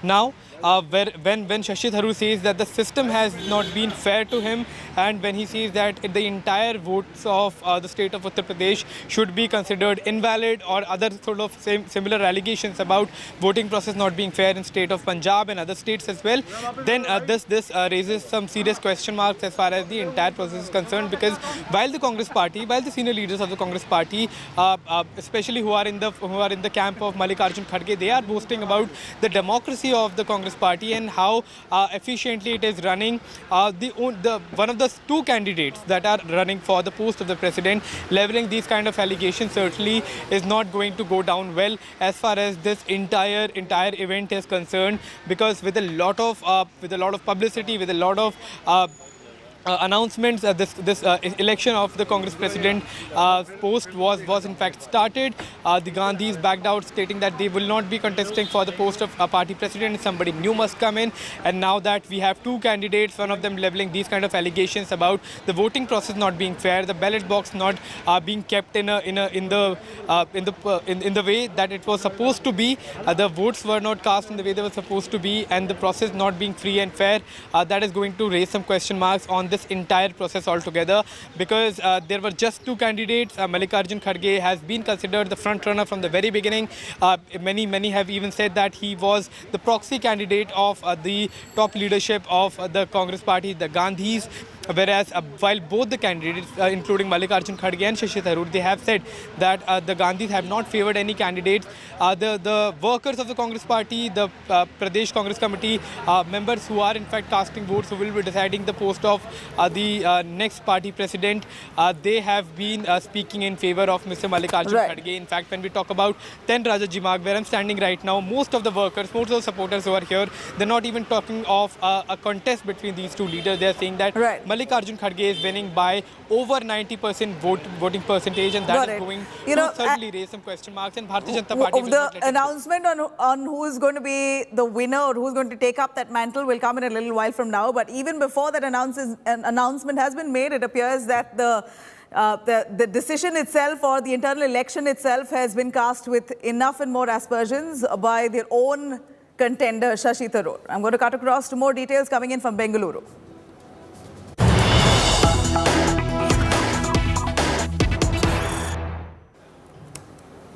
Now, Karnataka Mantri has brazened it out over potholes. Ashwath Narayan, the Karnataka minister, says that potholes are everywhere. Why Bengaluru being targeted? This is the question that Ashwath Narayan asks Karnataka Mantri says that Bengaluru is being targeted. Potholes are everywhere. Is there no other city that gets flooded? Ashwath Narayan asks, or rather alleges, that Bengaluru is being targeted. He alleges that there are vested interests trying to tarnish the image of Bengaluru city. Potholes have always been there. We are trying to solve the issue. Metro work is also being done. Is there no other city that gets flooded? Bengaluru is being targeted because it's growing. It's a campaign, a vested interest against Bengaluru city. Media said the city is in ruins. This is false. Listen in, Ashwath Narayan speaking.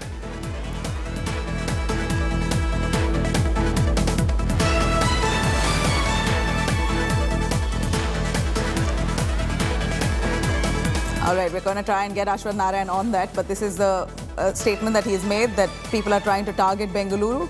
Bengaluru city is growing, and therefore there's vested interest trying to work against the image of Bengaluru city. And it's false that Bengaluru is in a dilapidated state, as accused by some sections of the media.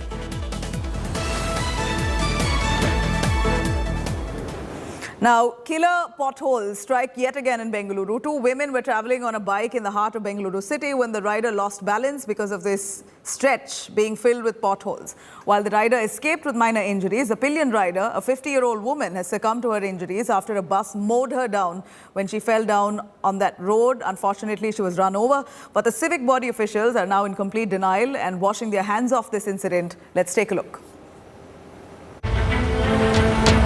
The city of Bengaluru. From the city of lakes, it's now garnered the unenviable reputation of the city of potholes. And Bengalurians continue to pay the price for the pathetic condition of roads in the city. Two women were travelling on a bike in the heart of the city when the rider lost balance because of this stretch being filled with potholes.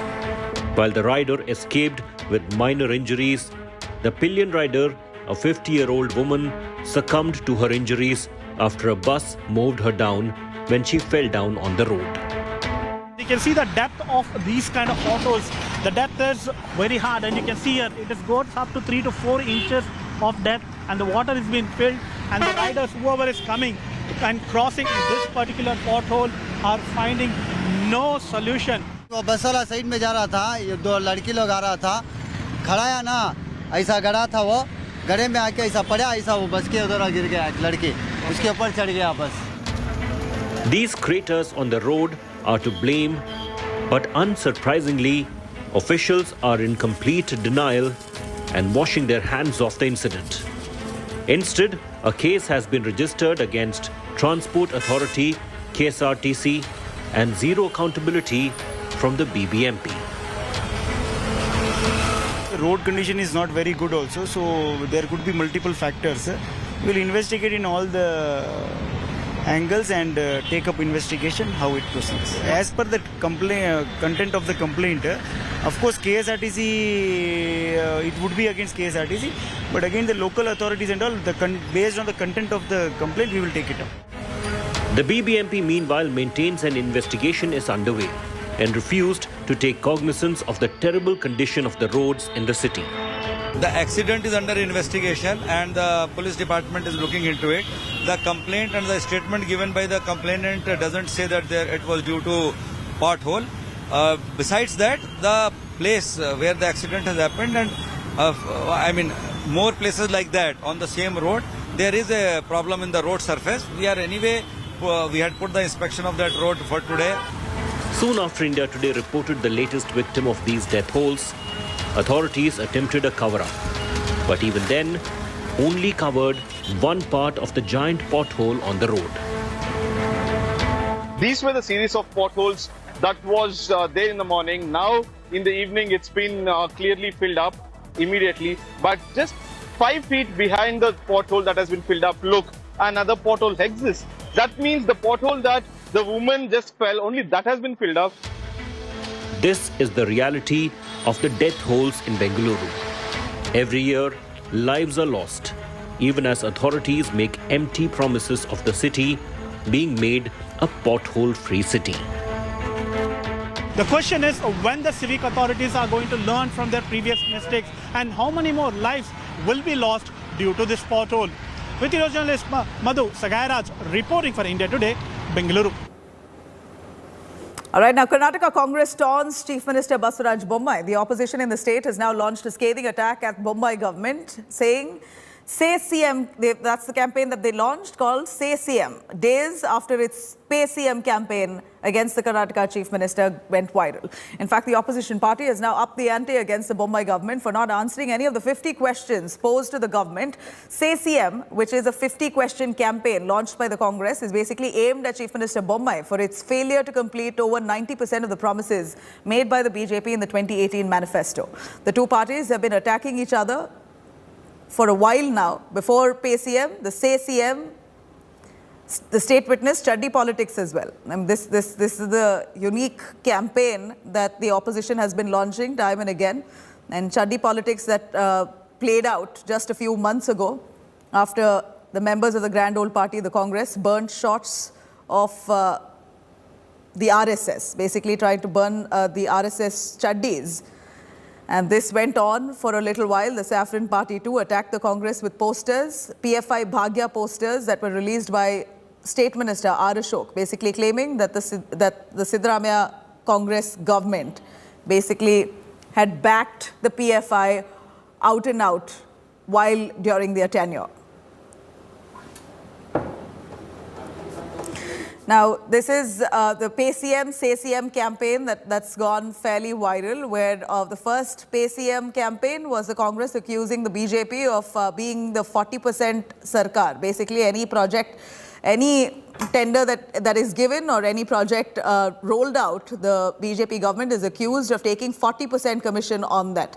And then now they've come up with another campaign against the BJP in Karnataka saying Say CM, calling it Say CM, where they have about 50 odd questions for Basuraj Bommai, which he has to answer, basically that related to at least 90% of the poll promises that were part of the BJP's manifesto, which the Congress claims they've not fulfilled. Let me cut across to Nagarjun Dwarkanath, joining us live from Bengaluru. Nagarjun, a quick word. We see the Congress coming up with one unique campaign after the other. After chuddy politics, then Pay CM, now Say CM.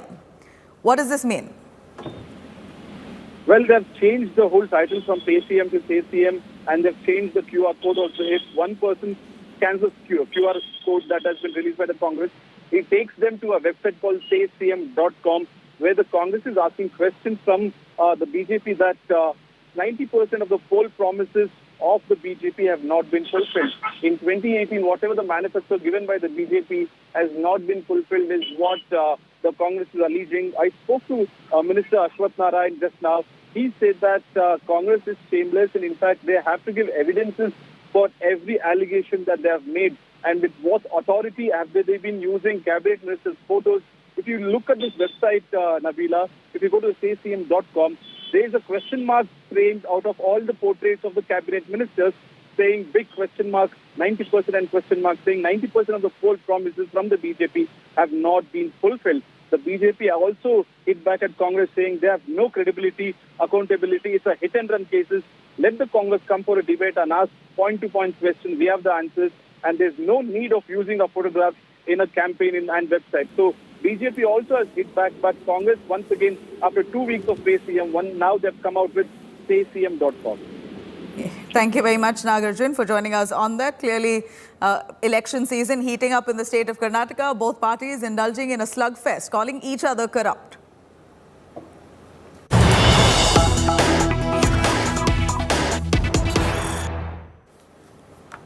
Now, Karnataka's former minister, BJP MLA K.S. Ishwarappa provokes over halal yet again.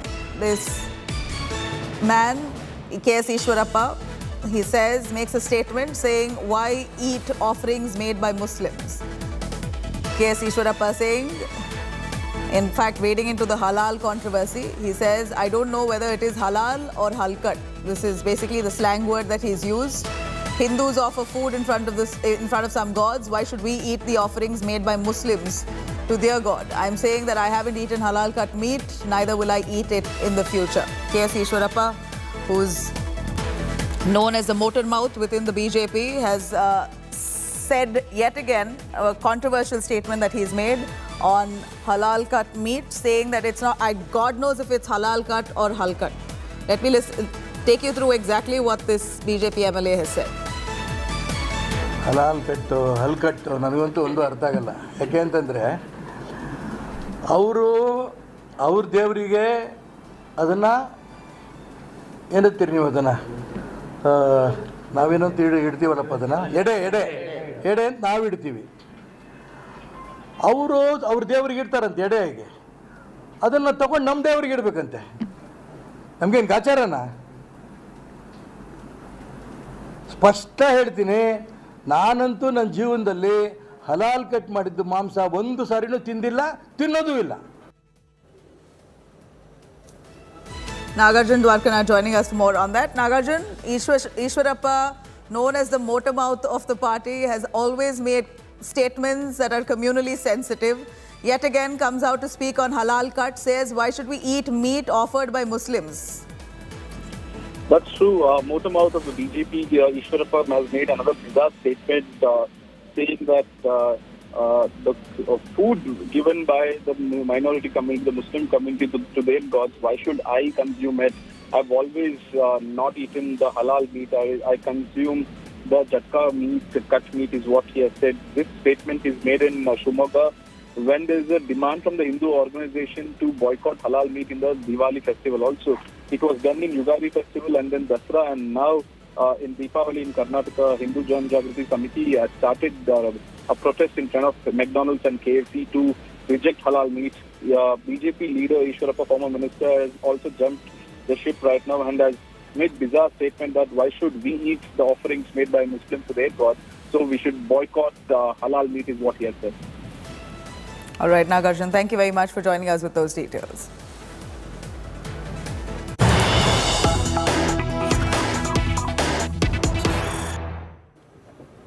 All right, here's some big news coming in. Asaduddin, in fact, we have Asaduddin Owaisi now attacking Prime Minister Modi over Bilkis Banu's rapist remission. He says Prime Minister earlier, in fact, earlier we released pigeons, now cheetahs. Owaisi mocks, says rapists too. This is Asaduddin Owaisi attacking the Prime Minister. Prime Minister had said earlier we released pigeons, now cheetahs. And now Asaduddin Owaisi mocking the Prime Minister, saying you released rapists too. Owaisi has spoken, mocking the Prime Minister's statement, where Prime Minister had earlier said that we have released pigeons earlier, now we've released cheetahs. Asaduddin Owaisi, in a counter to what the Prime Minister said, says that you've also released rapists, as he refers to Bilkis Banu's rapists, their remission that was permitted for them to step out of prison. In fact, Asaduddin Owaisi now, who says that the Prime Minister has also released rapists at the same time. The Prime Minister had said the country has come a long way. Earlier we used to release pigeons, now we release cheetahs. This is Prime Minister Modi's words. And Asaduddin Owaisi to that countering him, saying that you've also released rapists. This is a tweet that Owaisi has put out on his handle, attacking the Prime Minister over Bilkis Banu's rapists now being running free. This is what Prime Minister Modi had said earlier. Let's take a listen to which Owaisi countered. साथियों, देश बहुत तेजी से बदल रहा है, आप भी अनुभव करते होंगे। यही देश कोई जमाना था जब कबूतर छोड़ा करता था, आज चीता छोड़ने की ताकत रखता है। Let me quickly cut across to Abdul Bashir, our correspondent, joining us live from Hyderabad. Bashir, a quick word from you. Asaduddin Owaisi, who said that the Prime Minister has not just released pigeons and cheetahs, but also rapists. Tell us the reference and the context. See here, when Asad Owaisi is talking about rapists, we have seen in the past few days he had been lashing out at the convict that has been released in the Bilkis Bano case, and recently he has also mentioned all this in his addresses. So now, when PM Modi has given the statement about release of cheetahs, he also added to it, stating it, and rapists also are released in the country. So this is what he had referred to in the Bilkis Bano's case, where the convicts in the case have been released by the Gujarat government. All right. Thank you very much, Bashir, for joining us on that.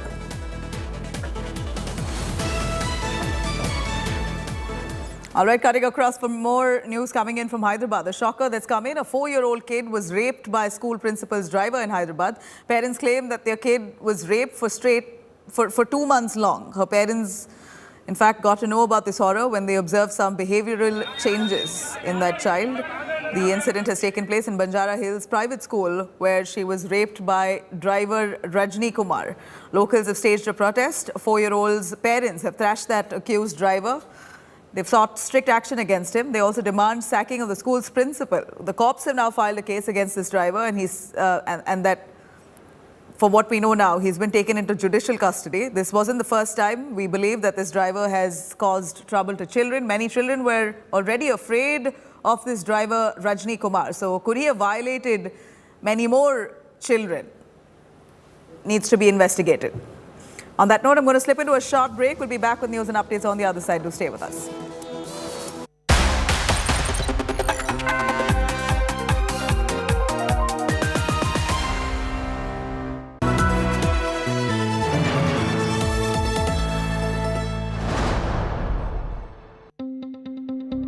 News is about putting people first.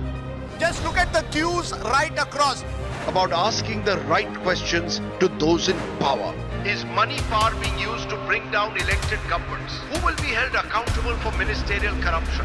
It takes no sides. माँ का दर्द एक दर्द कोई नहीं समझ सकता उस दर्द को. It reveals. It heals. Angry people came out on the streets. Is this the kind of justice system we want in this country? News is all heart and no hatred. Bilkis Bano आज क्या कहना चाहेंगी आप? हमारे साथ जो हुआ है किसी के साथ भी नहीं होना चाहिए. Experience the news. With me, Rajdeep Sardesai, only on India Today.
Now, a day after BCCI Secretary Jai Shah has opted against touring Pakistan for the Asia Cup, ex-Pakistan cricketer Shahid Afridi has lashed out at Jai Shah, criticised the board as well. In a sharp attack, Afridi has said that Shah's remarks show lack of experience and cricket administration in India.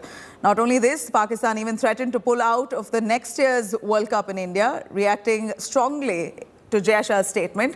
BCCI on Tuesday has confirmed that Team India won't be touring Pakistan for the 50-over Asia Cup, scheduled to take place in Pakistan next year and batted for a neutral venue. All right, here's some quick look at all the national stories that we're currently tracking. BJP has declared the first list of candidates for the upcoming Himachal Pradesh Assembly elections. 62 candidates have been named in the first list, including Chief Minister Jairam Thakur, who will contest from Siraj. Anil Sharma will be contesting from Mandi, and Satpal Singh Sati to contest from Una. Election is now scheduled to be held on the 12th of November.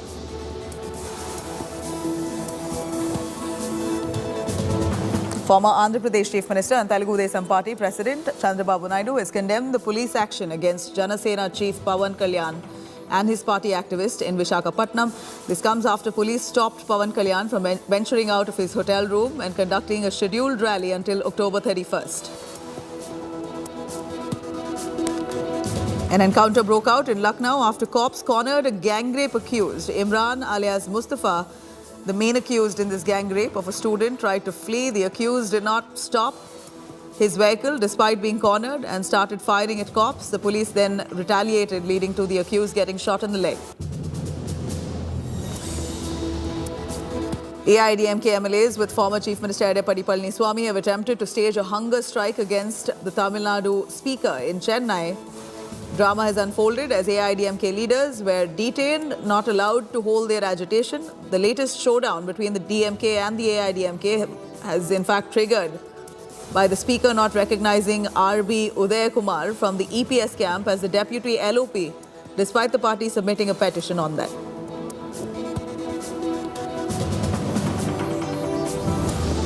The National Investigation Agency has taken over the investigation into the violence in Kolkata's Mominpur after Durga Puja. The agency has registered an FIR in New Delhi over the violence in Kolkata's Mominpur and Iqbalpur areas.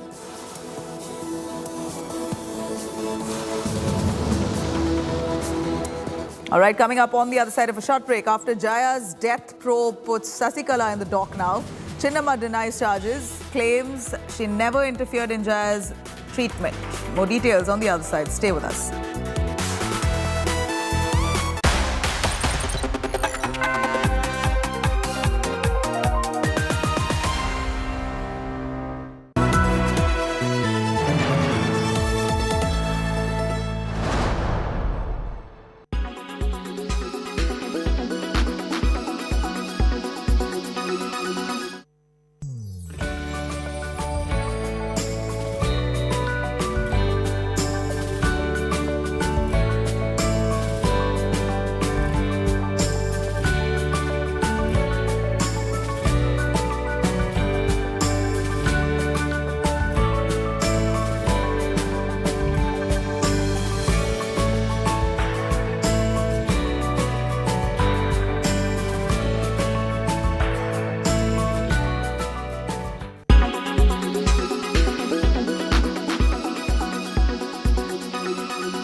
With every sunrise comes new beginnings, new opportunities and new stories. And that's why we're first up. While you're sleeping, we're hard at work to ensure you get the perfect news shot every morning. Get you all the updates. Our morning mission to get you news that's fresh and packed with flavor. Watch First Up every weekday morning with me, Akshita Nandagopal, right here on India Today.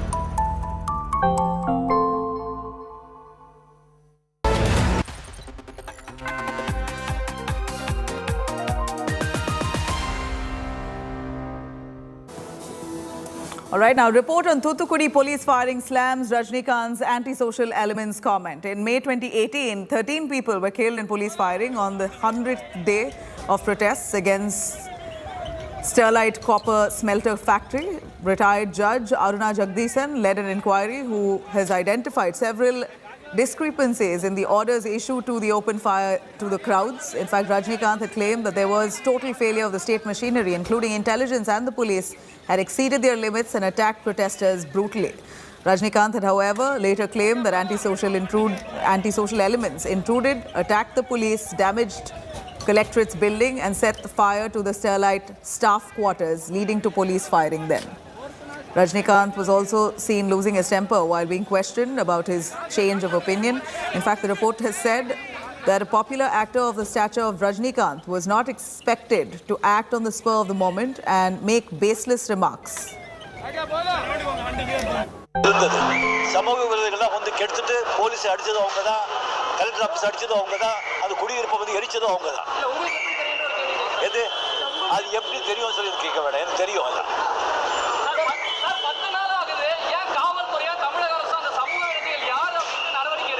அதான் எடுக்கணும், சீக்கிரம் எடுக்கணும், சீக்கிரம் எடுக்கணும். அவங்கள முதல்ல காட்டணும், வெளியே கொண்டு வந்து எல்லாத்தையும் காட்டணும். இந்த ப்ராப்ளம் ஸ்டார்ட் ஆனதே போலீஸ் அடிச்ச பிறகுதான். அந்த சமூக விரோதிகள் போலீஸை அடிச்சாங்க. அப்போது ப்ராப்ளம் ஸ்டார்ட் ஆச்சு. காவல்துறை யூனிஃபார்மில் யாரும் நடிச்சா கூட எப்போ ஒத்துக்க மாட்டேங்க நான். ஓகே, வேற அது கேள்வி இருக்கா? Now, the report by Justice Armugam Swamy's commission, which probed former Chief Minister Jayalalitha's death, was stable in the Tamil Nadu Assembly. In fact, it concluded that fault must be found with her confidant, V.K. Sasikala, and advised a probe into Sasikala's role into the death of Jayalalitha. Let's take a quick look at this story.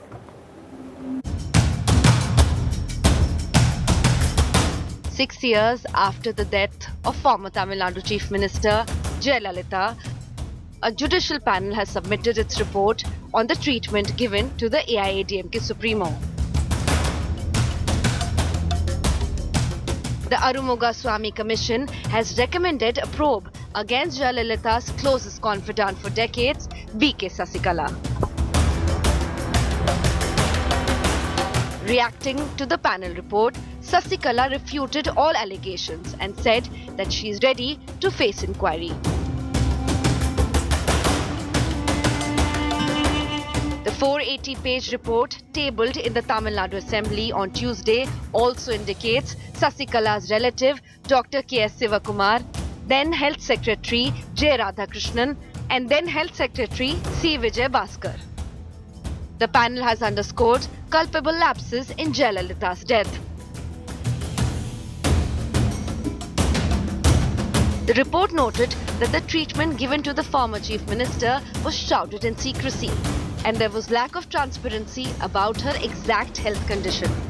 Not only that, there were no authentic and reliable disclosure of facts pertaining to the course of treatment given to her. The Stalin government says they will be consulting legal experts to decide on an investigation. Bureau Report, India Today. All right, there you have it. Sasikala now will be probed into Jayalalitha's death. In fact, this has been in the talks for a few years now, ever since Jayalalitha passed away. Her close confidant, Sasikala, has been doubted. There's been several allegations of some kind of foul play that may have gone behind Jayalalitha's death. And the only person who was really close to Jayalalitha at the point of her demise was Sasikala. So there are a few discrepancies which some of them have alleged within their own party itself. And a probe now is what's being demanded into Sasikala and into Jayalalitha's death. Basically, Sasikala's involvement in Jayalalitha's death. This, of course, will come as a jolt to Sasikala at this point, who's just about come out of prison in a money laundering case. All right, cutting to more news. A terrorist, Imran Bashir, who was arrested after killing 2 laborers from UP in a grenade blast in Shopian district, has been killed in an anti-terror operation in Jammu and Kashmir.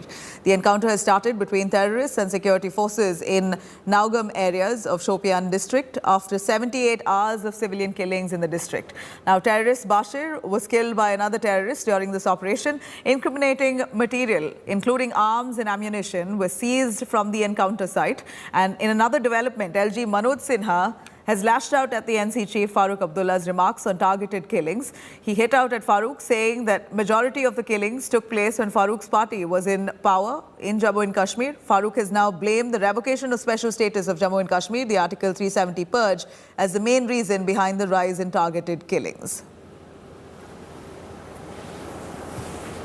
Sir target killing लगातार कश्मीर में हो रही है sir. अभी भी कल 2 दिन पहले जो है कश्मीरी पंडित. ये कभी बंद नहीं होगा.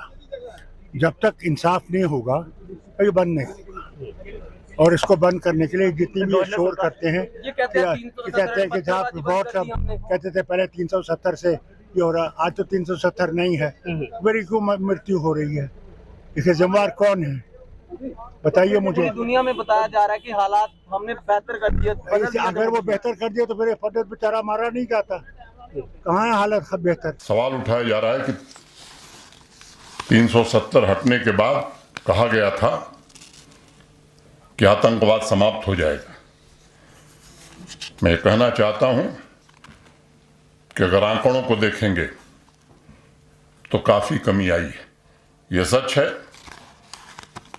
कि कुछ निर्दोष लोगों की हत्या हुई है, लेकिन यह भी सच है कि जो इकोसिस्टम लंबे समय से बनाया गया था और जानबूझ करके बनाया गया था, चाहे वो व्यापार में हो, सरकारी तंत्र में हो, उसको खत्म करने की हर पुरजोर कोशिश हो रही। प्रशासन का एक ही मंत्र है कि बेगुनाह को छेड़ो मत और गुनहगार को छोड़ो मत। All right, now China is at it yet again, blocking another bid to sanction Pakistan-based terrorists. China has now put a hold on India's bid to list Pakistan-based Lashkar-e-Taiba terrorist Shahid Mahmood as a global terrorist at the United Nations. This is not the first time that China has blocked India's bid to sanction or blacklist Pakistan-based terrorists. This year alone, China has blocked at least 4 of India and the United States sanctioned bid at the United Nations. This includes the move to designate India's most wanted terrorist and main handler in the 26/11 Mumbai terror attacks, Sajid Mir, in June this year. China also placed a technical hold on a US-backed proposal to blacklist Abdul Rauf Azhar, the brother of Jaish-e-Mohammed chief Masood Azhar.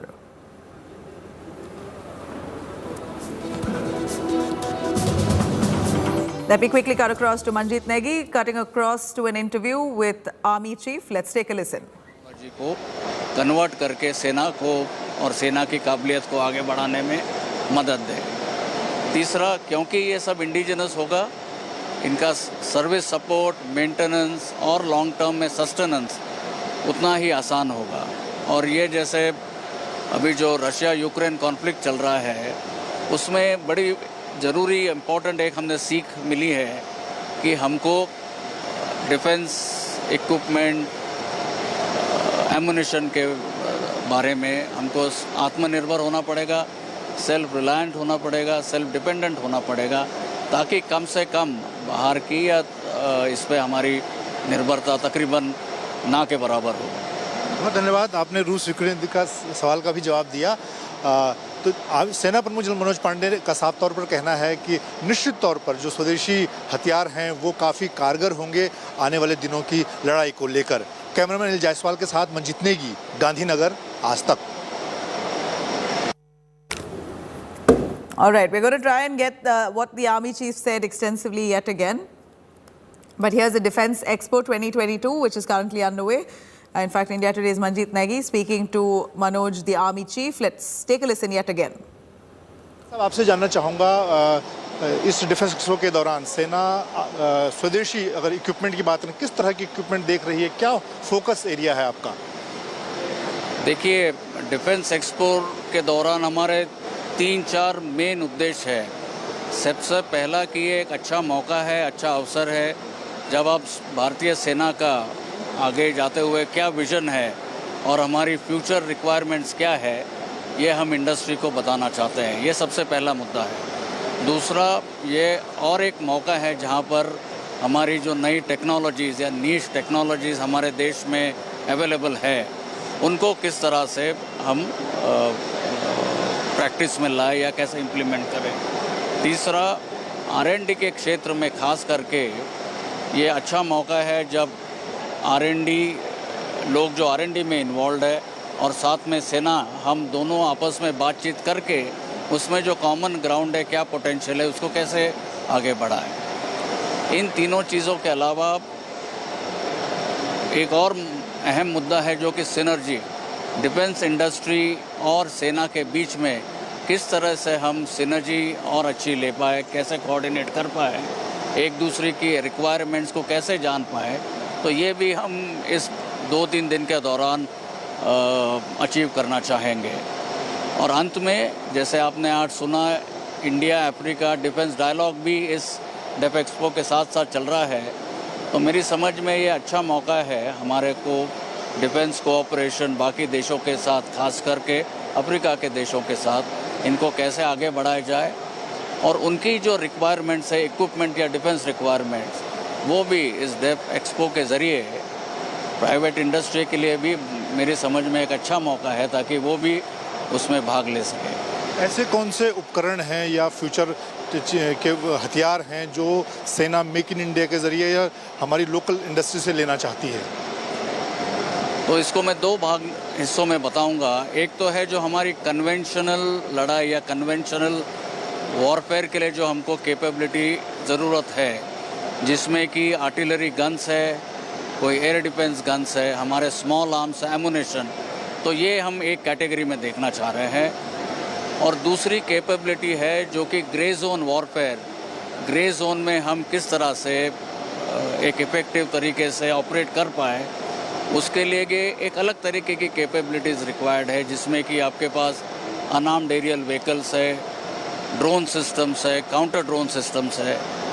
जो भी non contact warfare के ज़रिए जो आता है, वो भी नई टेक्नोलॉजीज़, आर्टिफिशियल इंटेलिजेंस समझ लीजिए, मशीन लर्निंग, ये सब ग्रे जोन वॉरफेयर की जो कैपेबिलिटीज़ है, उसके लिए हमको हमारी ज़रूरत है। तो हम चाहते हैं कि डेफ एक्सपो के दौरान डिफेंस इंडस्ट्री के साथ इन तीनों 2-3 इलाकों में हम उनसे कोऑर्डिनेट करें और अच्छे नतीजे पाएँ। प्रधानमंत्री लगातार कहते रहे हैं कि जो फ्यूचर की लड़ाइयाँ होंगी, जो जंग होंगी, ऑपरेशन होंगे, उन्हें हमें वो स्वदेशी हमारे जो मेक इन इंडिया वेपन हों, उनके ज़रिए ही हमें लड़ना चाहिए या उनसे लड़ाई होगी। आप क्या सोचते हैं, किस तरह से ये चीज़ें आगे बढ़ेंगी? नहीं, ये ज़रूरी है और सबसे अहम मुद्दा है कि यदि हम इंडिजिनस वेपन्स या इंडिजिनस इक्विपमेंट के साथ लड़े, यदि हमारे जवानों के हाथों में ये इंडिजिनस इक्विपमेंट है, तो मुझे लगता है एक वो बड़ा स्फूर्तिदायक, एक भरोसादायक और एक बड़ी बात है। It's a matter of pride and confidence that our soldiers will have indigenous equipment, और उसी दिशा में हम आगे कार्यरत हैं। इसके और 2-3 फ़ायदे हैं। सबसे इम्पोर्टेंट ये है कि जो हमारी रिक्वायरमेंट्स है, जो कि हमारी ऑपरेशनल कंडीशंस हमारी टेरेन के लिए है, वो हम बड़ी आसानी से हमारे डिफेंस इंडस्ट्री को समझा सकते हैं और वो समझ भी सकते हैं। दूसरी बात है नई टेक्नोलॉजी को लीवरेज करना, वो किस तरह से, ये मुझे लगता है स्टार्टअप्स के लिए, इंडस्ट्री के लिए अच्छा मौका है कि किस तरह से आप नई टेक्नोलॉजी को कन्वर्ट करके सेना को और सेना की काबिलियत को आगे बढ़ाने में मदद दें। तीसरा, क्योंकि ये सब इंडिजिनस होगा, इनका सर्विस सपोर्ट, मेंटेनेंस और लॉन्ग टर्म में सस्टेनेंस उतना ही आसान होगा। और ये जैसे अभी जो रशिया यूक्रेन कॉन्फ्लिक्ट चल रहा है, उसमें बड़ी ज़रूरी इम्पोर्टेंट एक हमने सीख मिली है कि हमको डिफेंस इक्विपमेंट, एमुनिशन के बारे में हमको आत्मनिर्भर होना पड़ेगा, सेल्फ रिलायंट होना पड़ेगा, सेल्फ डिपेंडेंट होना पड़ेगा, ताकि कम से कम बाहर की या इस पे हमारी निर्भरता तकरीबन ना के बराबर हो। बहुत धन्यवाद, आपने रूस यूक्रेन का सवाल का भी जवाब दिया। तो सेना प्रमुख जनरल मनोज पांडे का साफ तौर पर कहना है कि निश्चित तौर पर जो स्वदेशी हथियार हैं वो काफ़ी कारगर होंगे आने वाले दिनों की लड़ाई को लेकर। कैमरामैन अनिल जायसवाल के साथ मंजीत नेगी, गांधीनगर, आज तक। All right, we're going to slip into a short break. On the other side, stay with us as the standout shows of the Fashion Week. We're going to take you through snippets of that special report after a short break.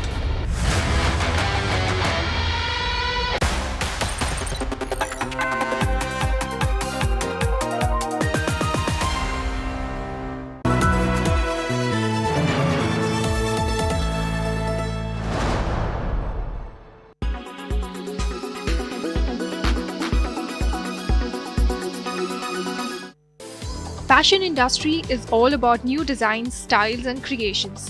Well, now fashion designers have a new playground for their creations, the metaverse. This digital world where, thanks to an avatar that gives us a virtual twin, we can evolve and act just as we would in the real world. We enter it through wearing a virtual reality headgear or by watching a computer or smartphone screen. The metaverse is a space for experimentation and testing out new products, allowing designers to push the boundaries of their creativity.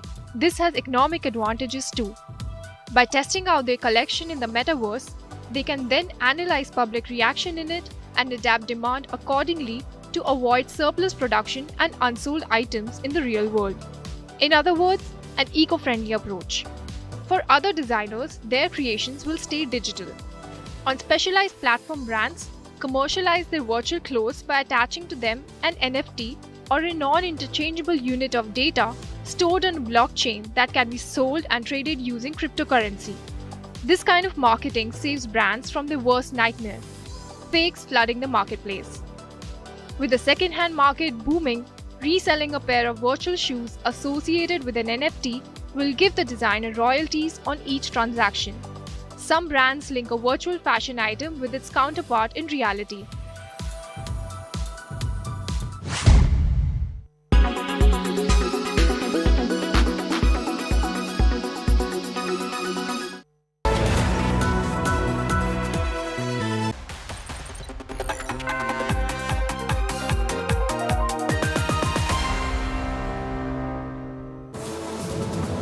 All right, the FTCI Lakme Fashion Week 2022 has turned out to be quite a glam affair indeed, with B-Town celebrities shining in uber stylish outfits. Let's take a quick look at what panned out in day 4.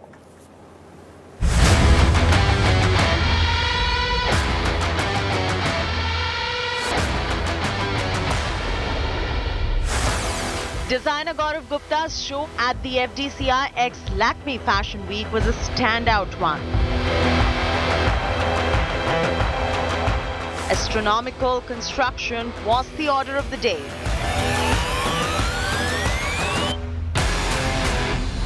The craftsmanship, form and design innovation was signature Gaurav Gupta. What was different this time around was the crystal burst embroidery and the outworldly look and feel of the couture and the overall vibe of the fashion show. Siddharth Malhotra turned muse for the designer as the showstopper. It's always lovely walking on the ramp, brings back so many memories, and especially today when I'm wearing Gaurav Gupta and his lovely outfit, because I think he's the only designer that I've worn the maximum number of times on any red carpet in the last recent years, or even before that. We were just counting, and they feel that we have a contract or something that every second walk of mine on the red carpet is Gigi.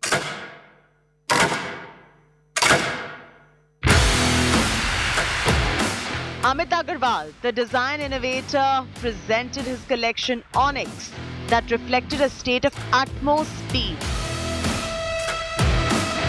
The colors included a dynamic blur of blacks, whites and silvers. The collection showcased movement, which is seen a lot in Amit Agarwal's work.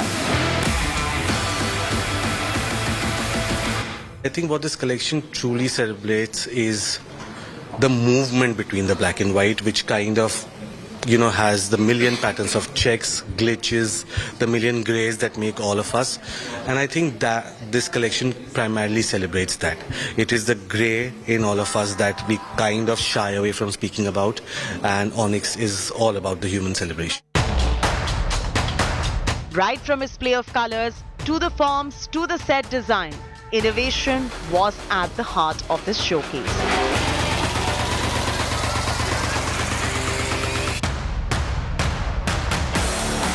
On to the other standout show at the FTCI X Lakme Fashion Week. It happened to be that of Satya Paul. While the designer may be no more, his design ethos lives on. The rather interesting showcase had works that were unapologetically creative. The design philosophy was communicated with models on cars and bicycles on a runway, to muses on skateboards, to dancers and gymnasts being chaperoned by the models looking like astronauts. It all reflected the label's endeavor to communicate possibilities for an uncertain world. A world in which fantasy comes alive. In New Delhi, Shashi Tharoor for India Today. All right, now the festive season is here. Doors finally open up for Diwali shopping, it appears, the first time since COVID-19. But this massive crowd gathering at Delhi's famous Sadar Bazaar serves us as an eerie reminder of the past. And one cannot help but wonder if this may end up or become a catalyst for another outbreak.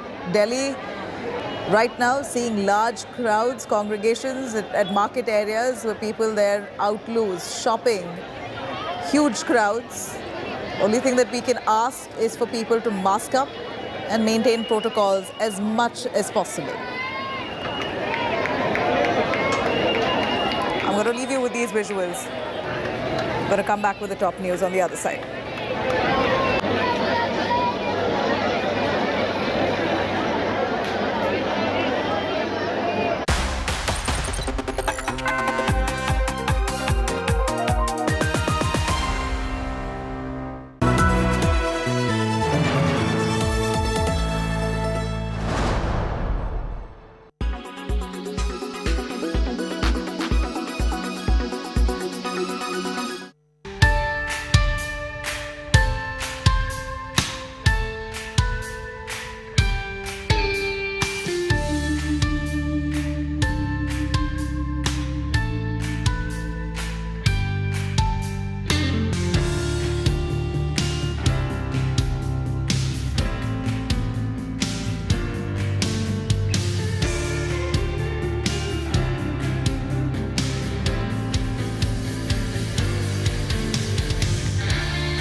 Make your media plan smarter with India Today Live TV on your connected devices. I don't read the news. I read between the lines to tell you the true version of events. The true story of our times. To document grief, the toughest assignment for any journalist to be. From those who matter. Women politicians going to stick up for each other. Of those who should matter. I document the truth. I don't distort the truth. I don't glamorize the truth. I don't gloss over the truth. The ghosts of India's contentious medieval history have come knocking again. I hustle for the truth. On the ground, in the newsroom, in the studio. I don't try to grab eyeballs. I inform you to make you see the point. To the Point with Preeti Chaudhary. At these times, only on India Today.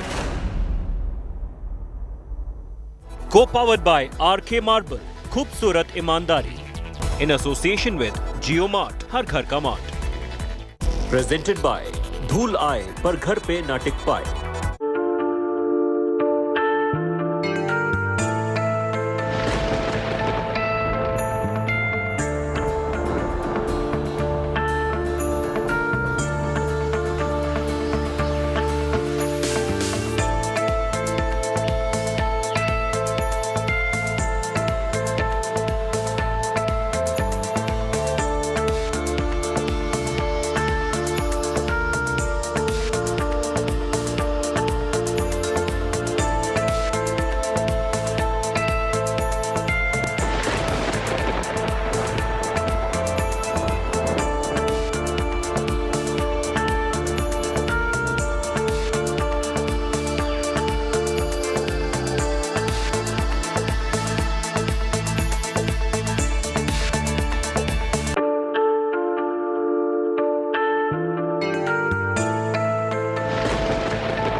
Congress's Maharaj. Tharoor or Kharge, we will know in a matter of hours. Cards stacked in Kharge's favor. Tharoor camp meanwhile cries foul. Alleges poll irregularities and open bias. I would say that we can do far better, I guess, in the future, because there's a lot of scope for improvement. Countdown to the Congress poll results. Kaun banega Congress king? Non-stop coverage here on India Today.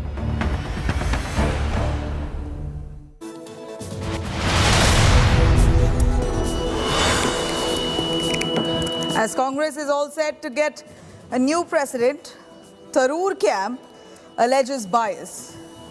Shoots off a letter. Shashi Tharoor writes a letter to the Congress poll body claiming that voting irregularities have been found in Uttar Pradesh.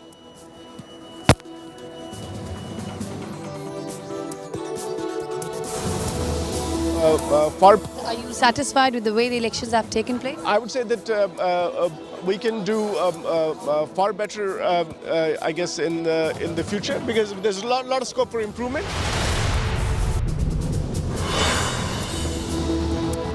Inaugurates Defence Expo 2022, launches Made in India trainer aircraft. HTT-40 unveils path to pride military strength. कोई जमाना था जब कबूतर छोड़ा करता था, आज चीता छोड़ने की ताकत रखता है। A Pak tango to shield terrorists exposed. Beijing puts India and America's proposal to list LET terrorists as a global terrorists. Currently, the process itself has been put on hold.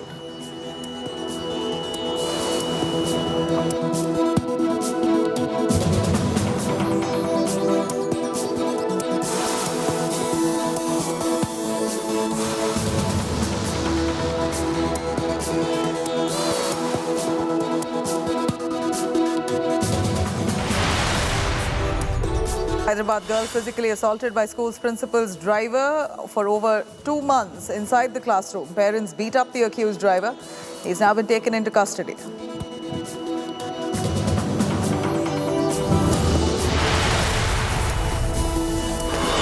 DMK versus AIDMK street war in Chennai. E. Palniswamy stages a hunger strike over Speaker's decision of rejecting his deputy opposition leader candidacy. Gets detained.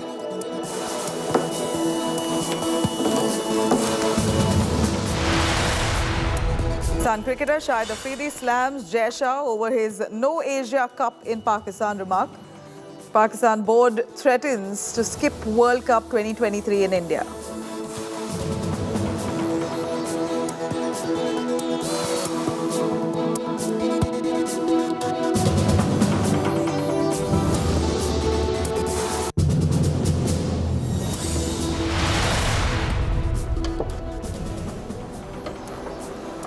Cutting across to Prime Minister Narendra Modi speaking. Let's cut across live. आता है उसका big data analysis, machine learning, artificial intelligence, video wall और ऐसी तकनीक से विश्लेषण किया जाता है। उसके आधार पर बच्चों को बेहतर प्रदर्शन के लिए आवश्यक सुझाव दिए जाते हैं। साथियों, गुजरात में शिक्षा के क्षेत्र में हमेशा ही कुछ नया, कुछ यूनिक और बड़े प्रयोग करना ये गुजरात के डीएनए में है, स्वभाव में है। गुजरात में पहली बार teachers training institute of teachers education की स्थापना हमने की थी। चिल्ड्रन यूनिवर्सिटी, दुनिया में एकमात्र यूनिवर्सिटी, चिल्ड्रंस यूनिवर्सिटी, उसके माध्यम से प्री स्कूल एजुकेशन को साइंटिफिक तरीके से डेवलप करना, युगानुकूल बनाना, समयानुकूल बनाना, बदलते हुए युग के अनुसार बालकों को बचपन से ही वो इकोसिस्टम प्रोवाइड करना, उसके लिए भी अनेक नूतन प्रयास हुए। बच्चे खेलकूद की तरफ बढ़े, फिटनेस पर फोकस करें। इसके लिए देश में पहली बार खेल महाकुंभ जैसा आयोजन भी गुजरात ने ही शुरू किया था। और उस खेल महाकुंभ का अनुभव देखिए, उसके कारण सरकारी मशीनरी को जो काम करने की आदत बन गई, गुजरात के युवा धन की खेल के प्रति जो रुचि बनी, ये जो इकोसिस्टम तैयार हुआ, उसका परिणाम है कि जब आज बहुत सालों के बाद राष्ट्रीय खेल महोत्सव गुजरात में हुआ, अभी पिछले सप्ताह, मैंने इतनी तारीफ सुनी है, क्योंकि मैं खिलाड़ियों के संपर्क में रहता हूं, उनके कोचिज में संपर्क में रहता हूं, ढेर सारी बधाइयां मुझे दे रहे हैं। मैंने कहा भैया बधाइयां मुझे न दो, आप गुजरात के मुख्यमंत्री और गुजरात सरकार को दीजिए, ये सारा उनका पुरुषार्थ है, उनका परिश्रम है, जिनके कारण इतना बड़ा देश का खेल उत्सव हुआ। और सारे खिलाड़ी कह रहे थे कि साहब हम अंतर्राष्ट्रीय खेलों में जाते हैं और जो हम हॉस्पिटैलिटी और व्यवस्था देखते हैं, गुजरात ने उसी मन लगा के योजनाएं बनाई, हमारा स्वागत सम्मान किया। मैं सचमुच में इस कार्यक्रम को सफल बना करके खेल जगत को गुजरात ने जिस प्रकार से प्रोत्साहित किया है, इस कार्यक्रम को होस्ट करके जो एक नए स्टैंडर्ड प्रस्तावित किए हैं, इसके लिए गुजरात ने देश की बहुत बड़ी सेवा की है। मैं गुजरात के सभी अधिकारियों को, गुजरात सरकार को, गुजरात के खेल जगत के सभी लोगों को हृदय से अभिनंदन करता हूं। साथियों, एक दशक पहले ही गुजरात के 15,000 स्कूलों में टीवी पहुंच चुका था। 20,000 से ज्यादा स्कूलों में कंप्यूटर एडेड लर्निंग लैब्स, ऐसी अनेकों व्यवस्थाएं बहुत साल पहले गुजरात के स्कूलों का अभिन्न अंग बन गई थी। आज गुजरात में 1 करोड़ से अधिक स्टूडेंट्स और 4 लाख से अधिक टीचर्स की ऑनलाइन अटेंडेंस होती है। नए प्रयोगों के इसी सिलसिले को जारी रखते हुए आज गुजरात के 20,000 स्कूल शिक्षा के 5G दौर में प्रवेश करने जा रहे हैं। मिशन स्कूल्स ऑफ एक्सीलेंस के तहत इन स्कूलों में 50,000 नए क्लासरूम, 1 लाख से अधिक स्मार्ट क्लासरूम, इसको आधुनिक रूप में विकसित किया जाएगा। इन स्कूलों में आधुनिक डिजिटल और फिजिकल इंफ्रास्ट्रक्चर तो होगा ही, ये बच्चों के जीवन, उनकी शिक्षा में व्यापक बदलाव का भी अभियान है। यहां बच्चा को सामर्थ्य को बढ़ाने के लिए हर पहलू, हर पक्ष पर काम किया जाएगा। यानी विद्यार्थी की ताकत क्या है, सुधार की गुंजाइश क्या है, इस पर फोकस किया जाएगा।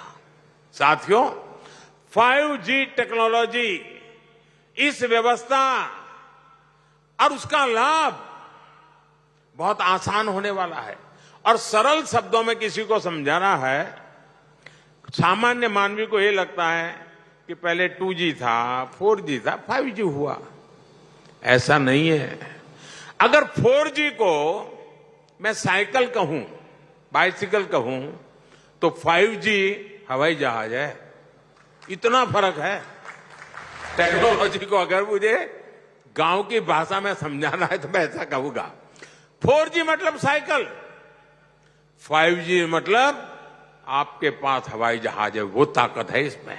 अब गुजरात को बधाई इसलिए है कि उसने इस 5G की ताकत को समझते हुए इस आधुनिक शिक्षा, इसका बहुत बड़ा मिशन एक्सेलेंसी के लिए किया है।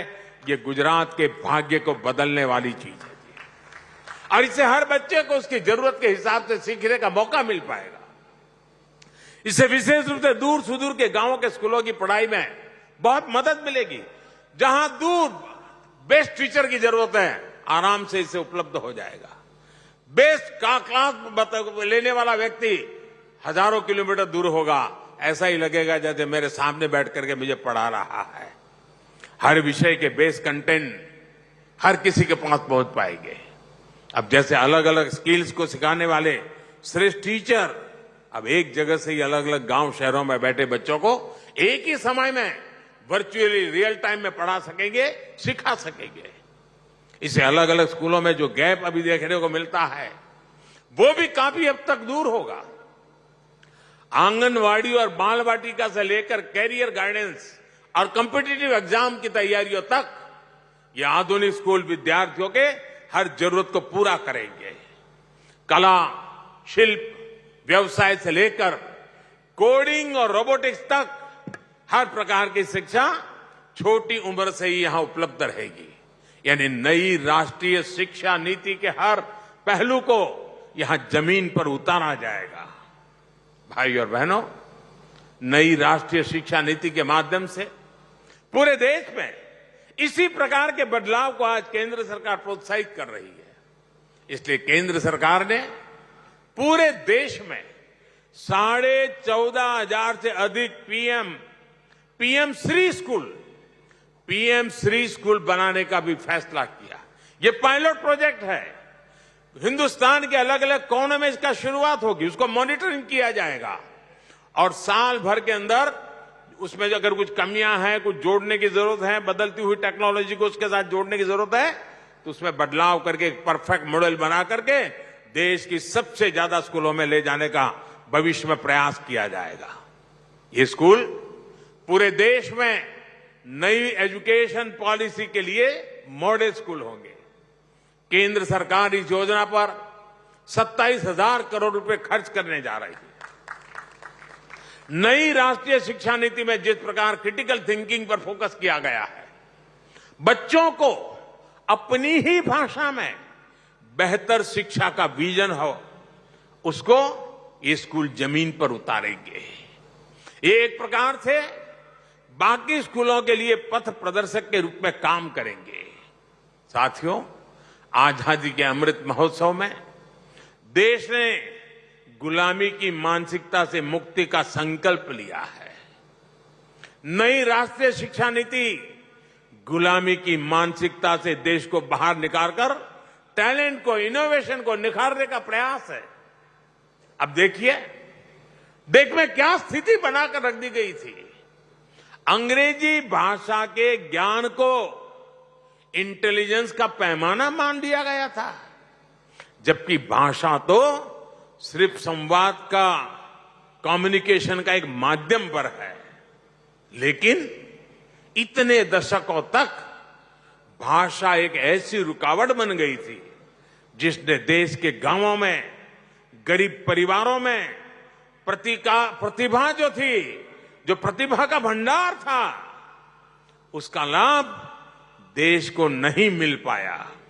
न जाने कितने ही प्रतिभाशाली बच्चे, देशवासी सिर्फ इसलिए डॉक्टर, इंजीनियर नहीं बन पाए क्योंकि उनको जो भाषा समझ आती थी उसमें उनको पढ़ाई का अवसर नहीं मिला। अब ये स्थिति बदली जा रही है। भारतीय भाषाओं में भी साइंस, टेक्नोलॉजी, मेडिकल, इस पढ़ाई के विकल्प अब विद्यार्थियों को मिलना शुरू हो गया। गरीब मां पण છોકરાને અંગ્રેજી શાળામાં ન ભણાવી શકી હોય તો પણ દીકરા દીકરીને ડોક્ટર બનાવવાનું સપનું જોઈ શકે છે અને એની માની ભાષામાં એ બાળક ડોક્ટર પણ બની શકે, એ દિશામાં આપણે કામ કરીએ છીએ જેથી ગરીબના ઘરમાં પણ ડોક્ટર તૈયાર થાય। गुजराती सहित अनेक भारतीय भाषाओं में पाठ्यक्रम बनाने के लिए प्रयास चल रहे हैं। ये विकसित भारत के लिए सबके प्रयास का समय है। देश में ऐसा कोई नहीं होना चाहिए जो किसी भी कारण से छूट जाए। यदि नई नेशनल एजुकेशन पॉलिसी की स्पिरिट है और इसी स्पिरिट को आगे बढ़ाना है। साथियों, शिक्षा पुरातन काल से ही भारत के विकास की धुरी रही है। हम स्वभाव से ही नॉलेज के, ज्ञान के समर्थक रहे हैं और इसलिए हमारे पूर्वजों ने ज्ञान विज्ञान में पहचान बनाई। सैकड़ों वर्ष पहले दुनिया की सर्वश्रेष्ठ यूनिवर्सिटीज बनाई, विशालतम लाइब्रेरी स्थापित की। हालांकि फिर एक दौर आया जब आक्रांताओं ने भारत की संप्रदा को तबाह करने का अभियान छेड़ा, लेकिन शिक्षा को, उस विषय में भारत ने अपने मजबूत इरादों को न छोड़ा, मजबूत आग्रह को कभी नहीं छोड़ा। जुल्म सहे लेकिन शिक्षा का रास्ता नहीं छोड़ा। यही कारण है आज भी ज्ञान विज्ञान की दुनिया में, इनोवेशन में हमारी अलग पहचान है। आजादी के अमृत काल में अपनी प्राचीन प्रतिष्ठा को वापस लाने का अवसर है। भारत के पास दुनिया की श्रेष्ठ नॉलेज इकोनॉमी बनने का भरपूर सामर्थ्य पड़ा है, अवसर भी इंतजार कर रहे हैं। 21वीं सदी में साइंस से जुड़ी, टेक्नोलॉजी से जुड़े अधिकांश इनोवेशन, अधिकांश इन्वेंशन भारत में ही होंगे। और मैं जब कहता हूं, उसका कारण मेरे देश के नौजवानों पर, मेरे देश के नौजवानों के टैलेंट पर मेरा भरोसा है। इसलिए ये कहने का मैं साहस कर रहा हूं। इसमें भी गुजरात के पास बहुत बड़ा अवसर है। अभी तक गुजरात की पहचान क्या थी? हम व्यापारी, कारोबारी, एक जगह से माल लेते थे, दूसरी जगह पे बेचते थे और बीच में दलाली से जो मिलता था उससे रोजी रोटी कमाते थे।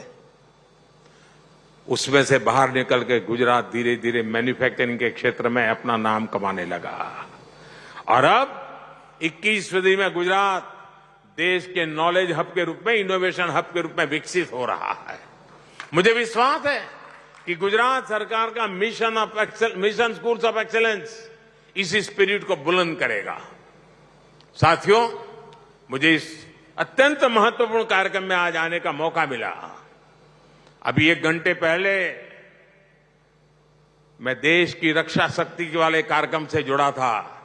घंटे भर के बाद देश की, गुजरात की ज्ञान शक्ति के इस कार्यक्रम में जुड़ने का अवसर मिला है। और यहां से अभी जा रहा हूं जूनागढ़, फिर राजकोट, वहां समृद्धि के क्षेत्र को छूने का मुझे प्रयास करने का अवसर मिलेगा। साथियों, एक बार फिर मैं गुजरात के विद्या जगत को, गुजरात की भावी पीढ़ी को, उनके माता पिता को आज इस महत्वपूर्ण अवसर पर, यह महत्वपूर्ण अवसर है साथियों, इसके लिए अनेक अनेक शुभकामनाएं देता हूं। भूपेंद्र भाई और उनकी टीम को हृदय से बहुत बहुत बधाई देता हूं। धन्यवाद।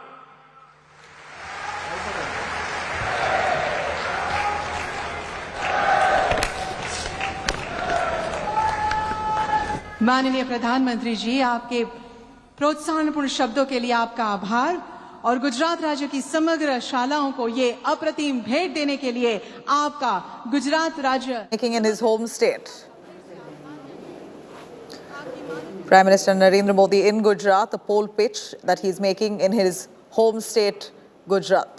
Speaking of the development in the state over the years, the progress that Gujarat has seen, and a big push by the Prime Minister for digital education in Gujarat.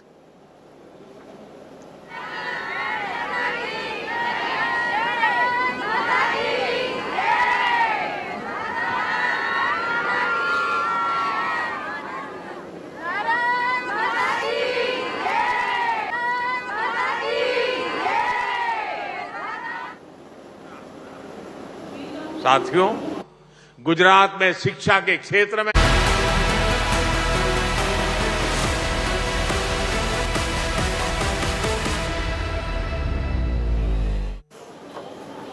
All right, there we have all the excitement building up over who's going to be the next Congress president. While the process has just begun, there are already aspersion cast on the process of the election, whether this was free and fair. Preeti Chaudhary, who's on ground, bringing us the latest. Preeti, over to you.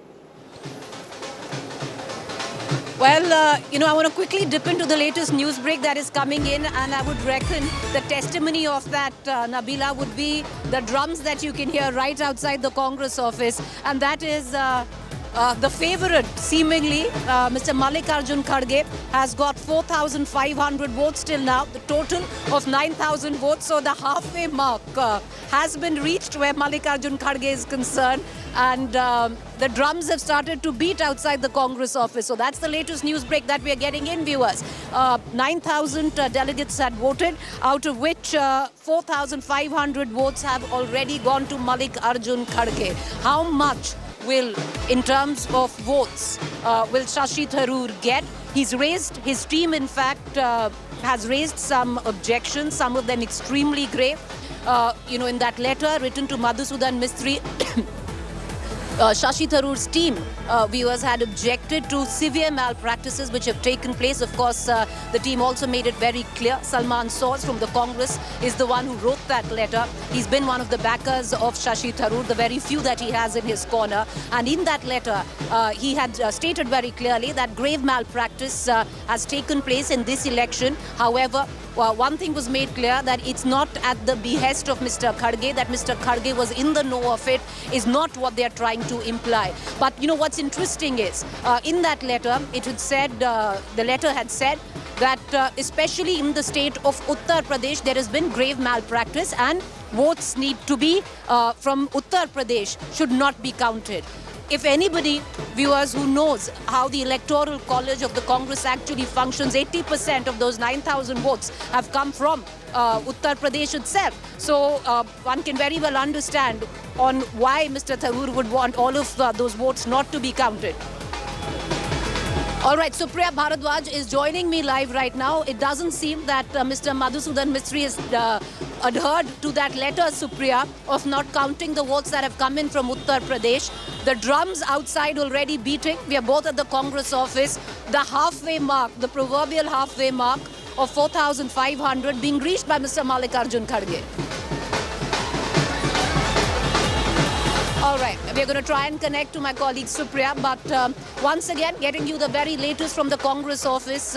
We are at the headquarters. I'll ask Ashok Bhano to just show you at the back the kind of atmosphere that is prevailing right now at the Congress headquarters. There is a sense of... there's a sense of purpose, at least for the first time. Even though, as I speak, viewers, if I actually look around, the media contingent is a lot bigger than the Congress supporters who've actually gathered here in anticipation. It was an election which was foregone, the result of which, and already it's just about 1:20 p.m. and the drums have started to beat outside. The main reason, Supriya, the drums starting to roll and beat outside the Congress office is the fact that the proverbial halfway mark, 4,500 votes, has been reached by Mr. Kharge of the 9,000 odd delegates that have voted. What's the latest?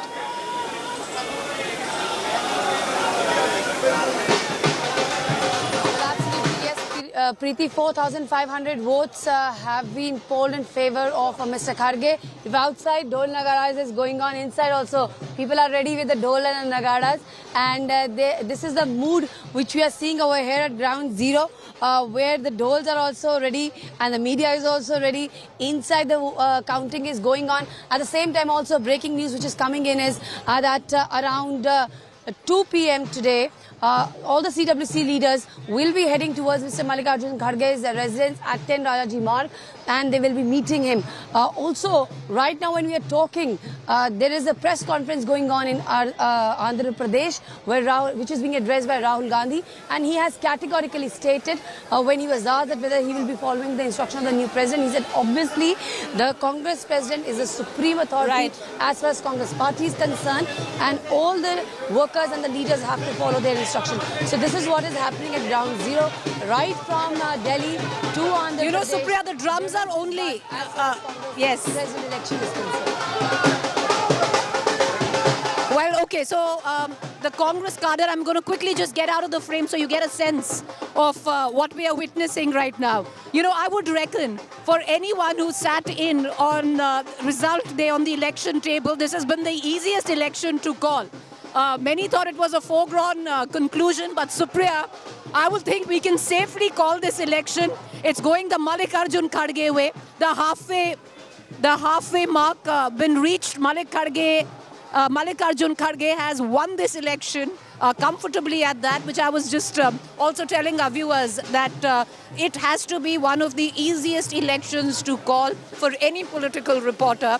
2 p.m. is when CWC members would be reaching Mallikarjun Kharge's residence. He seems to be now clearly the Congress president-elect. The halfway mark reached. 4,500 delegate votes have been counted in favor of Mallikarjun Kharge. But viewers, in all of this, how many votes have gone to Shashi Tharoor will be extremely important. Will it go down to what had happened in 24 years ago, where Jitendra Prasad, facing off with Sonia Gandhi, had got just about less than 100 votes. That time the election was called rigged, and this time as well apprehensions have been made by none else but Mr. Tharoor's team itself. How many votes will Shashi Tharoor get, especially from the south of India, from Kerala? It seems right now the maximum votes in favor of Tharoor have come in from Tamil Nadu. Supriya, give us details. People have started already dancing, so I'll ask Ashok Bhanot to close in. At the ground zero, where outside the workers are present, there are senior leaders who have started gathering in over here in the ICIC headquarters. I've been joined by Rajya Sabha MP, Mr. Akhilesh Prasad Singh, and at the same time also the in charge of the Congress party in Kerala, Mr. Tariq Anwar and Shama Mohammed, and other leaders who come from Kerala. First and foremost, Tariq साहब आपसे पूछते हैं, ढोल नगाड़े बज रहे हैं, 60% जो वोट है वो खड़गे साहब की तरफ चला गया है, तो समझा जाए कि निश्चित जीत उनकी तय है, और कैसे देखते हैं खड़गे साहब कांग्रेस प्रेसिडेंट के तौर पे? देखिए, खड़गे साहब बहुत ही अनुभवी व्यक्ति है, एक लंबे समय से राजनीति में हैं, कांग्रेस पार्टी में हैं, कांग्रेस के बहुत सारे महत्वपूर्ण पदों पर रहे हैं, तो उनके जैसे कम लोग होंगे कांग्रेस पार्टी में इतने अनुभवी, जिनको हर प्रकार का अनुभव हो संगठन का। तो अगर परिणाम उनके पक्ष में आता है तो मैं समझता हूं कि वो एक अच्छे अध्यक्ष साबित होंगे, इससे कोई शक नहीं। और राहुल गांधी जो कि भारत जोड़ो यात्रा लेकर निकले हैं, बहुत सारे लोग कह रहे हैं कि फेस ऑफ द पार्टी तो वही रहेंगे। इसमें क्या शक है? देखिए, राहुल गांधी या गांधी परिवार, इसका जो योगदान है देश के लिए और कांग्रेस के लिए, उससे कोई भी इनकार नहीं कर सकता है, और हमें विश्वास है। Supriya, stay with me. We are going to come right back to you. Let's quickly cut across and listen in to Rahul Gandhi, who's holding a press conference right now in Andhra Pradesh when he called the results. Listen in.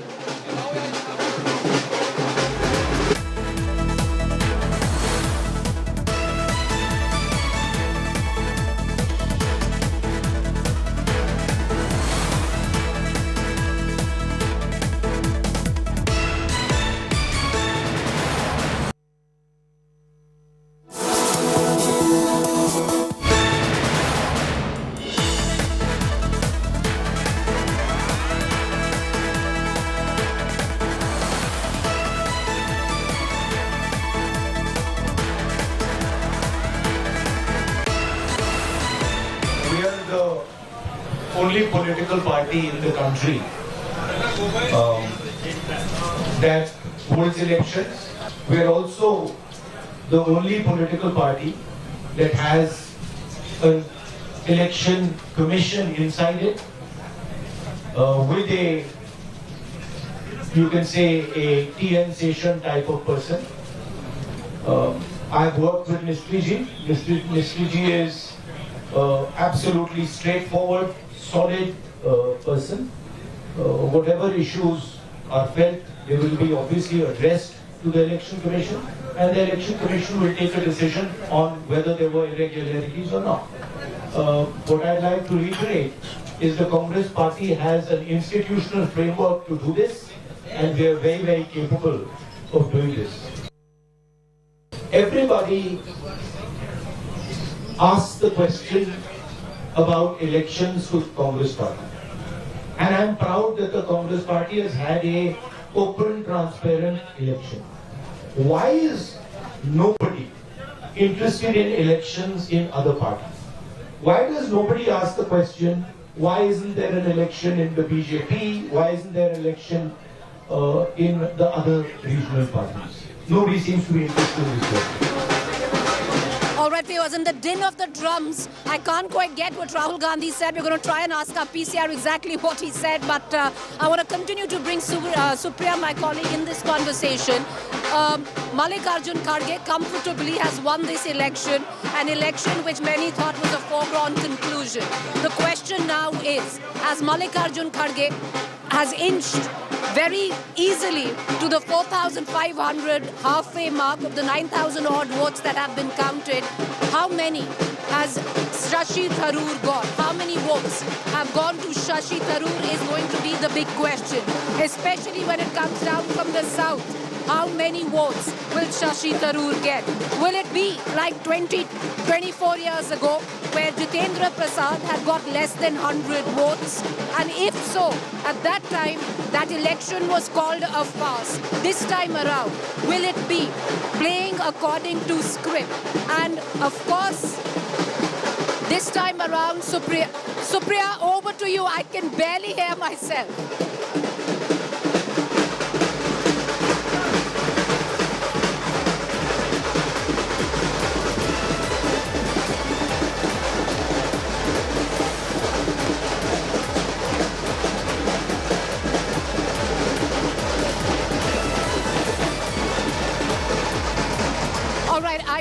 I can barely hear my colleague Supriya, but viewers, it's a festive atmosphere because even though for many of the cadre that we spoke to that have gathered here, it might be an election which clearly seems to be, even before the voting, the results were very clear in favor of Mr. Kharge.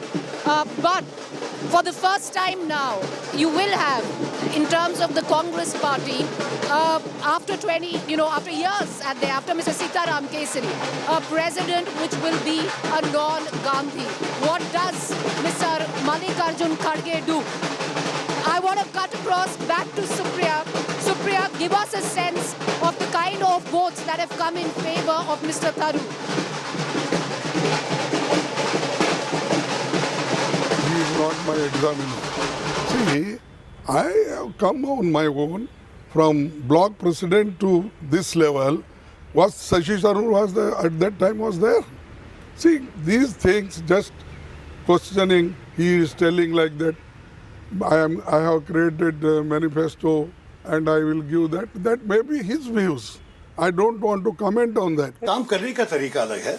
Kharge साहब तो बहुत senior नेता है, मैं बहुत इज्जत देता हूं उनको, लेकिन मैं तो जो काम किया हूं और मेरी तरीका अलग होगा. और मैं जो ये मैनिफेस्टो पत्रिका में किया, मैंने कहा कि इलेक्शन के अगले दिन अगर मैं जीता तो मैं इसी मैनिफेस्टो के ऊपर ही सारे एक्शन ले लेंगे और कांग्रेस वर्किंग कमेटी का चुनाव मैं मांगूंगा.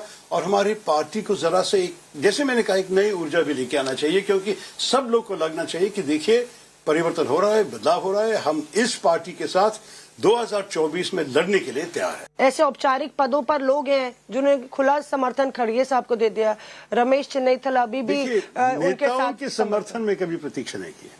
आपको पता है कि कोई भी सिस्टम में तो एक एस्टैब्लिशमेंट होता है जो नेतृत्व में है, जिनके पास ऑफिशियल टाइटल्स होते हैं, जो इंचार्ज है, जनरल सेक्रेटरी है, पीसीसी चीफ है, सीएलपी लीडर, इस किस्म के लोगों को नेचुरली सिस्टम के ऊपर जो बैठे हैं वो तो बदलाव क्यों मांगेंगे. तो मैं ज्यादा प्रतीक्षा नहीं की. फिर भी कुछ सीनियर लीडर्स मुझे मेरे नॉमिनेशन पत्रिके पे दस्तखत किए हैं, लेकिन ये नहीं है. मैं सिर्फ ये कहूंगा कि मैं ज्यादा कार्यकर्ताओं की आवाज उठाने के लिए आया हूं. और वहां मैं आपको कह सकता हूं कि मुझे हर रोज बहुत लोग मिलने आ रहे हैं, फोन कर रहे हैं, और कई लोग कह रहे हैं कि देखिए हमें तो खोल के दिखाना मुश्किल है क्योंकि पार्टी पता नहीं कि कुछ होगा या कोई नेता आपको पसंद नहीं होंगे, लेकिन जब वोट डालेंगे हम आपके साथ.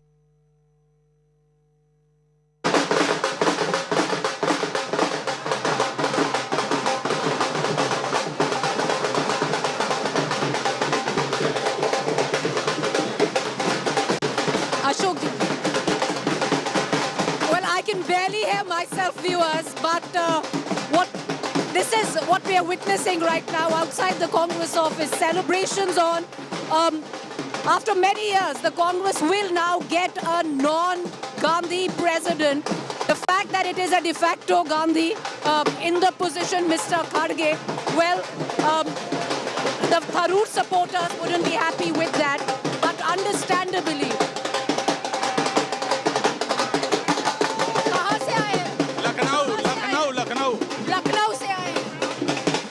क्यों रहे हैं? खड़गे जी के साथ समर्थक है. खड़गे जी मजबूत हैं. खड़गे जी के समर्थक है. हाँ, समर्थन है. वो राष्ट्रीय अध्यक्ष बनेंगे, पार्टी के पूरी मजबूती काम करेंगे, पार्टी सत्ते में आएगा. खड़गे जी के समर्थक है. Absolutely, Kharge is going to win fully mandate, and Congress will definitely win 2024. And Modi is going to remove the chair, and Rahul Gandhi is going to get a chair, and youth will get the job definitely. Other question. कहाँ से आए हैं sir? बहुत बढ़िया नाचे. कहाँ से आए हैं? मैं दिल्ली से हूँ, सालतपुर जनकपुरी से. खड़गे जी के समर्थक है. मैं राहुल गांधी जी का समर्थक हूँ. और राहुल गांधी जी का हाथ खड़गे जी के साथ है. राहुल जी का हाथ हर उस अध्यक्ष के साथ है जो कांग्रेस का मजबूत करने के लिए अपनी जीन और जान लगा देगा. चलिए, आप भंगड़ा तो कर रहे थे, दिखा दीजिए.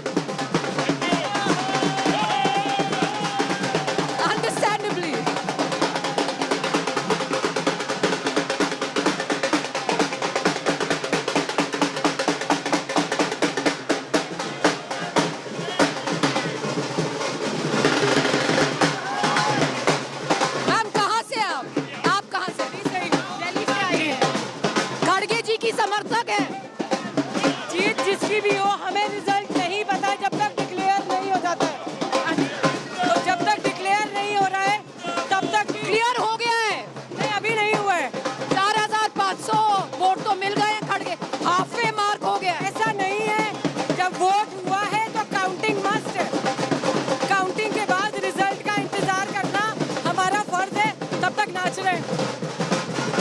समर्थक हैं?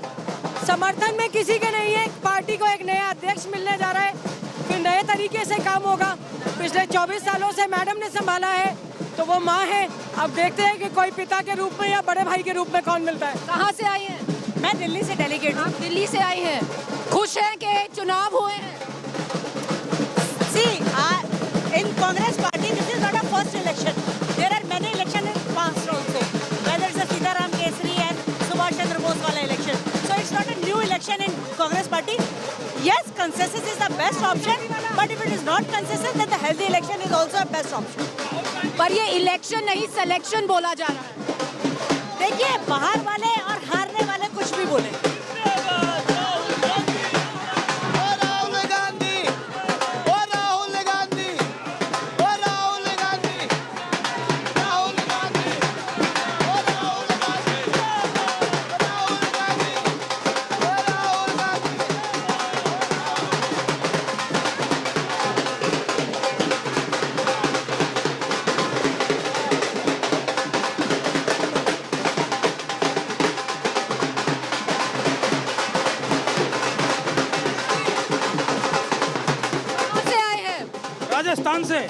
राजस्थान से आए हैं।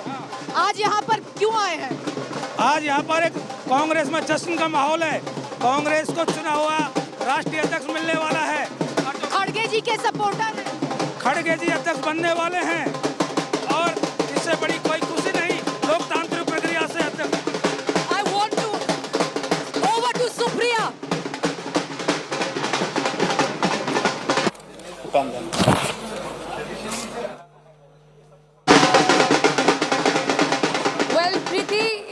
Dhol Nagara outside the Congress headquarters, then inside in the rooms where the senior leaders are present, there is sweets being distributed, the Kaju Katlis are being distributed. Here is the Karnataka gang, if we can say. Mr. Dinesh Gundu Rao as well as other senior leaders of the Karnataka Congress are present here. Mr. Gundu Rao, यहाँ पे आप लोग you are celebrating at the moment. Mr. Kharge is almost see here that barfis are being distributed. The karyakartas and the netas are present. If outside the Dhol Nagara is being we can hear the sounds and karyakartas are dancing. On the other hand, there is this sweets which are being distributed over here. Mr. Gundu Rao, first and foremost, your thoughts. Mr. Kharge has crossed the mark, the victory mark, if we can say. It was a battle well fought by Mr. Tharoor also. What's your take? No, it's a great day for Karnataka and it's a historic day for Congress. Free and fair and transparent election process has taken place. Results are yet to be announced officially, but we have got information that Mr. Kharge Saab is leading by a very huge margin. But ultimately, it is a well-fought election. Both the candidates, Mr. Kharge Saab and Mr. Shashi Tharoor, fought the election well. All the voters came out in large numbers, and I think it's a great day for Congress. And whoever now becomes the president, and we assume and we know that it will be Mr. Mallikarjun Kharge, I'm sure under his leadership, the Congress will go from strength to strength. Also, Mr. Rahul Gandhi, who is in Andhra Pradesh, has just, the Bharat Jodo Yatra has just entered Andhra Pradesh. He has also said that when a question was put to him that whether you will be also following this instruction, he said obviously, because in the Congress party, Congress president is the ultimate authority, the supreme authority. To you, the tempo's building up, understandably so. All cameras right now and the dhols that are beating at the Congress headquarters. But I believe, Supriya, and I'm going to come right back, we're going to quickly touch base with Akshay Dongre, my colleague who's joining us right outside. Oh Lord, suddenly the drums have stopped and I feel I'm screaming. All right, so I'm going to cut across to my colleague Akshay, who's joining us outside Mr. Kharge's residence. He's clearly now the president Congress-elect, and the CWC members would be all going there at 2 p.m. Once again, viewers, we're going to keep a keen eye on the number of votes that Shashi Tharoor has got. Is it going to be what happened 24 years ago, where with less than 100 votes, Jitendra Prasad had called this election a farce? But over to you, Akshay, what are you witnessing? Well, celebrations at the residence of Mr. Kharge as well. Now, this, it seems, will be the power center. This residence will be the power center of the Congress party. Now, the future will only tell us that what exactly happens in the Congress party under the leadership of Mr. Kharge.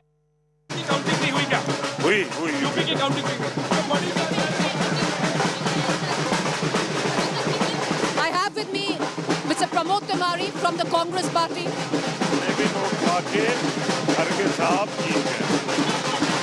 Sir, congratulations are in order. Badhai. सारे delegates को बधाई 7897 vote पाके खड़गे साहब जीते हैं। जीत गए हैं sir. कितनी वोटों से खड़गे साहब जीते हैं? More than 6,800। All right, viewers. Pramod Tiwari from the Congress has said that Mr. Mallikarjun Kharge has won this election with over 6,500 votes. So it seems, at least he's saying, so at least 6,500 votes, and that's the biggest news break that we are getting in. Mr. Tiwari just came and announced, saying that over 6,500 votes, Mallikarjun Kharge has won this election. Abhi, एक बार time बता दीजिए कौन जीता है, कौन भी जीता है। देखिए 7897 वोट पाके खड़गे साहब निर्णायक विजय प्राप्त कर चुके हैं। उनको 1000 के आसपास वोट मिला है। थरूर साहब को 8 गुना वोट हमें ज्यादा मिला। 1,000 votes for Mr. Tharoor sir. हमें 8 गुना ज्यादा वोट मिला है। 8 गुना ज्यादा आपको वोट मिले। आपको लगता? All right, so that's the latest news break that we are getting in. Pramod Tiwari from the Congress coming out and telling us first, viewers, that Mr. Mallikarjun Kharge has won this election. He's been one of the backers, one of the proposers of Mr. Kharge. He's won this election with over 6,500 votes. He says that Shashi Tharoor has gotten just about 1,000 votes till now, and which is that they have won this election with over 8,000 votes, is what Pramod Tiwari has just come out and told us, viewers. That's the big news break that we are getting in right now. Mallikarjun Kharge, as per now an official confirmation coming in from Mr. Pramod Tiwari, first on India Today and Aaj Tak, that Mallikarjun Kharge has won this election with 8 times the number of votes of Shashi Tharoor. Mr. Tiwari said that Mr. Tharoor has got less than 1,000 votes. One can well imagine right now what this election really was. But I can barely hear anyone right now, but I want to cut across to Supriya, who's right now inside the counting area. Supriya, Pramod Tiwari has come out and broken the news from the Congress that Mr. Mallikarjun Kharge has more than comfortably, by a margin of over 6,500 votes, won this election. Supriya Bharadwaj for India Today in Delhi.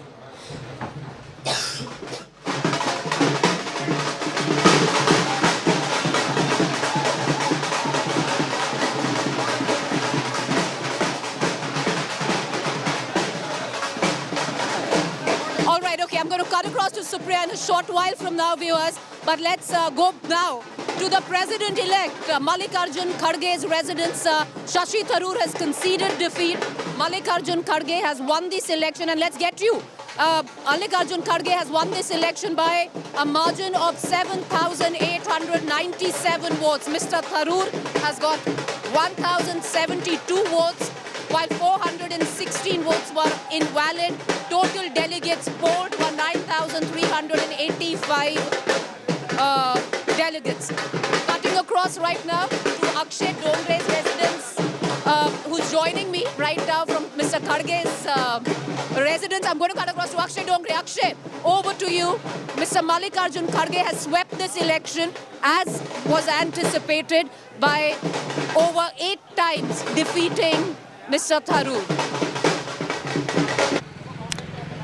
Well, absolutely. In fact, right now I'm outside the residence of Mr. Mallikarjun Kharge, and as you can see, people have already, since morning, people were coming here to see the result. In fact, outside the residence as well, the security has been beefed up even before the official announcement. These banners, these posters were put up by the supporters and workers of the Congress party, especially the Congress workers from Karnataka, from the hometown of Mr. Mallikarjun Kharge, have been coming here since Akshay, stay with me. You know, I'm going to come right back to you. The action is now going to shift to where my colleague Akshay is, and I'm sorry I'm cutting it.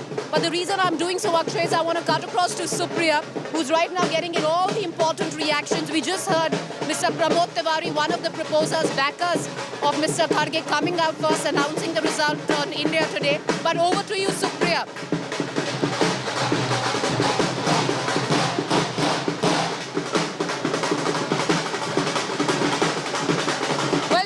Dhol Nagaras and the sweets are being distributed. This is the team Karnataka. Mr. G. Parmeshwar, Mr. Dinesh Gundu Rao, along the senior leaders of the Congress party are now heading towards Mr. Kharge's residence. Right, Mr. Gundu Rao? Yes. We're going to go to his residence. You are going to his residence? Yes, that's right. Mr. Parmeshwar and both Mr. Gundu Rao were distributing sweets in the Congress headquarters, and their smile says everything. Historic moment. Mr. Kharge has won the election. What do you have to say, Mr. Parmeshwar? See, Kharge ji is such a senior leader. It is one of the happiest moments for Karnataka and of course for the Indian National Congress. Once again, Indian National Congress has proved that it has the internal democracy in its organization structure, and we are very happy that of course from Karnataka, obviously. So you have planned a grand celebration also in Karnataka? Of course we are going to do it. Of course we are going to celebrate this success story. And Gundu Rao, bouquet is also there, dhol is there, mithai is being celebrated. How do you see this moment, sir? No, it's like I said, it's a great moment for all of us, because our very own leader, Mallikarjun Kharge Saab, is now becoming the Congress president. So it's an historic day for the party, for the state, for all of us. We are very happy, and we are very confident that under his astute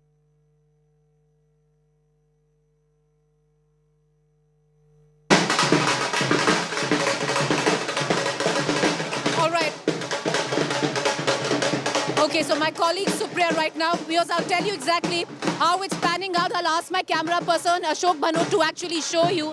I'm right now outside the Congress headquarters, a massive melee, huge media contingent. Some of the cadres are coming in. The drums are deafening. Inside is my colleague Supriya, inside where the counting was taking place, where all the senior members of the Congress are. Some of them right now coming out. I can actually see Gaurav Gogoi and the other members of the Congress. Congratulations coming in for Mr. Mallikarjun Kharge. And well, he is going to be the new party president.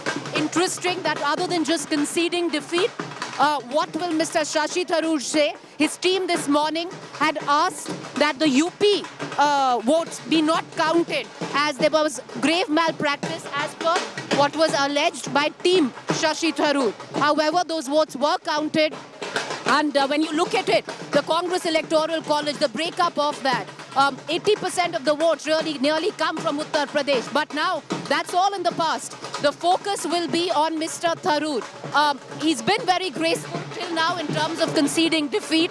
Is he going to come out and openly make allegations against the process? He's fared better than the last person who faced off 24 years ago against Miss Sonia Gandhi. In terms of getting less than 100 votes. He's got just over 1,000 votes. Mr. Kharge has won with a thumping margin of over 8,000 votes against Mr. Tharoor. I'll just give you the figures again, viewers. But the question now, Mr. Kharge has won with a margin of 7,897 votes, just about the 8,000 mark. Mr. Tharoor has polled 1,072.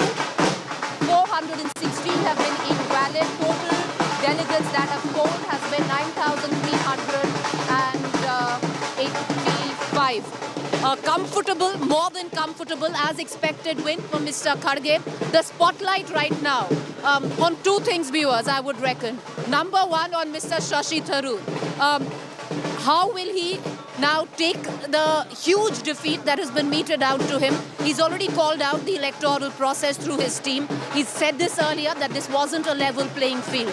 Number two, Mr. Kharge, now a non-Gandhi in over 2 decades, is taking charge, even though favored by the Gandhi, the proverbial unofficial official candidate. How does he take on the party charge? I believe there are going to be huge changes within the Congress. What's he going to do? Till now, the Gandhis have not held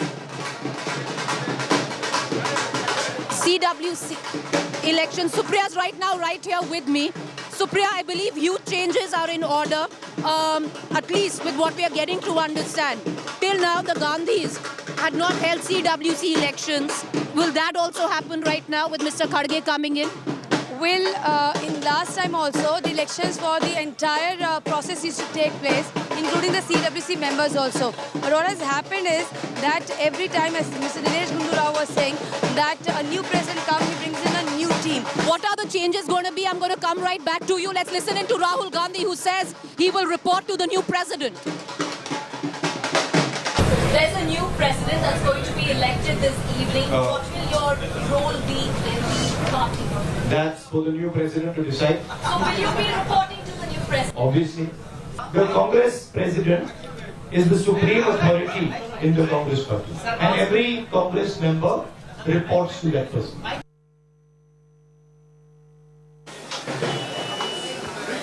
All right, so viewers, that was Rahul Gandhi there saying he's going to report to the new president. Well, that is Mr. Kharge. If anything to go by, viewers, the day before the polling was to take place, the person who walked alongside Mr. Gandhi was Mr. Kharge. So messaging has been strong right from the word go.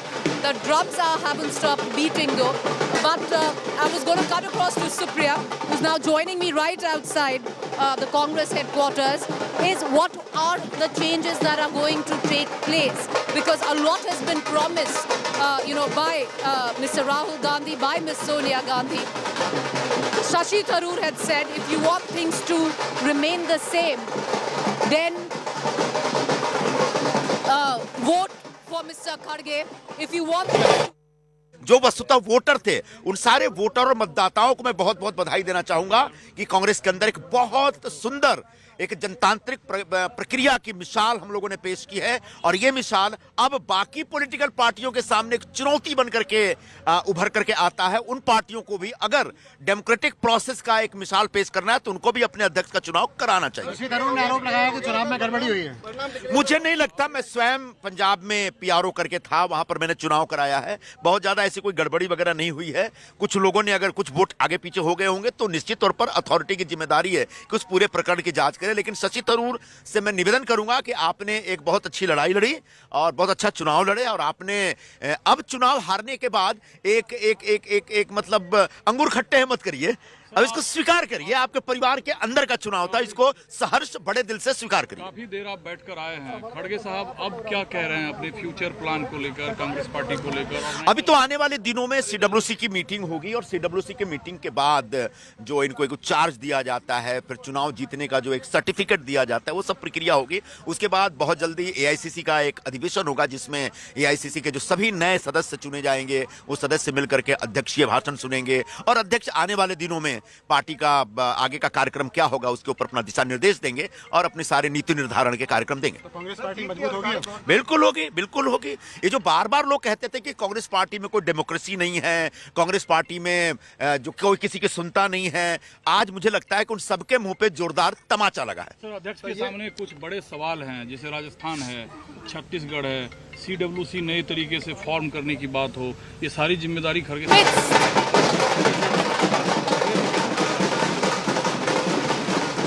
हर संगठन में जब कोई व्यक्ति अध्यक्ष बनता है या प्रमुख बनता है तो संगठन के अंदर के बहुत सारे सवाल होते हैं, उन सवालों का जवाब उस अध्यक्ष को ढूंढना ही पड़ता है। तो आने वाले दिनों में हमारे खड़गे जी एक अनुभवी व्यक्ति है, निश्चित तौर पर ये जो आप सवाल या चुनौतियां बता रहे हैं उसका जवाब ढूंढेंगे और उसका हल निकाल करके देंगे और आप सबको बड़ा आनंद होगा। ये संजय अब मैं लूंगा।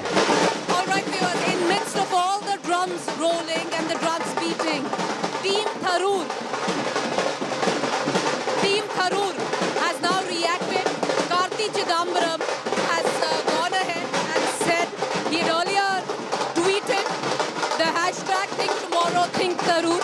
He's just tweeted with the figure, the number that Mr. Tharoor has got this time around in terms of the polling. 1072 with a smiley is what Mr. Karthi Chidambaram has said. Mr. Salman Sos, who wrote that letter to Madhusudan Mistry, had now just tweeted saying congratulations to Mr. Kharge ji on his election as the next president of INC. It is a well-deserved victory and I wish him all the best in strengthening our party to make it the party of choice for the people of India. Let's cut across right now while we continue to get reactions. Over to my colleague.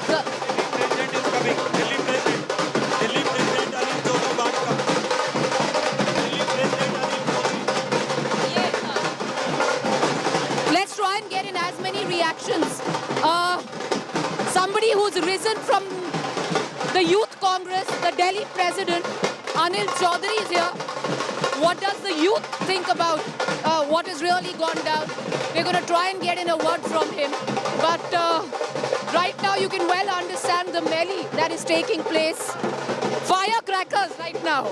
They're banned clearly, but not at the Congress office.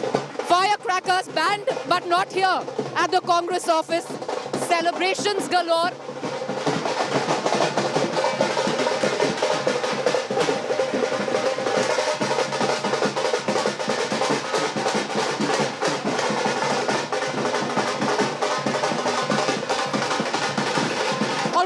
I believe we have Mr. D.K. Shivkumar on the phone line with us. I believe we have Mr. D.K. Shivkumar on the phone line with us. Mr. Shivkumar, the headquarters of the Congress right now replete with the beating of drums. Are you happy that Mr. Kharge has won, sir, with a thumping margin? Yes, definitely. He's a very senior leader of Karnataka who has a record of 50 years of legislative experience. He has a record of 50 years of legislative experience and the most loyal party leader. He is a leader with big loyalty. So his loyalty has paid him royalty. I think... but Mr. Shivkumar, sir, you say loyalty is number one here, but... you know, Sir Tharoor's team, since the course of the morning, has made very grave charges, sir, at the electoral process, especially the votes coming in from Uttar Pradesh. Sir, you and I both know 80% nearly of the votes come in from UP where the electoral Congress of the College of the Congress is concerned. Oh, I can't hear you properly. Can you repeat again?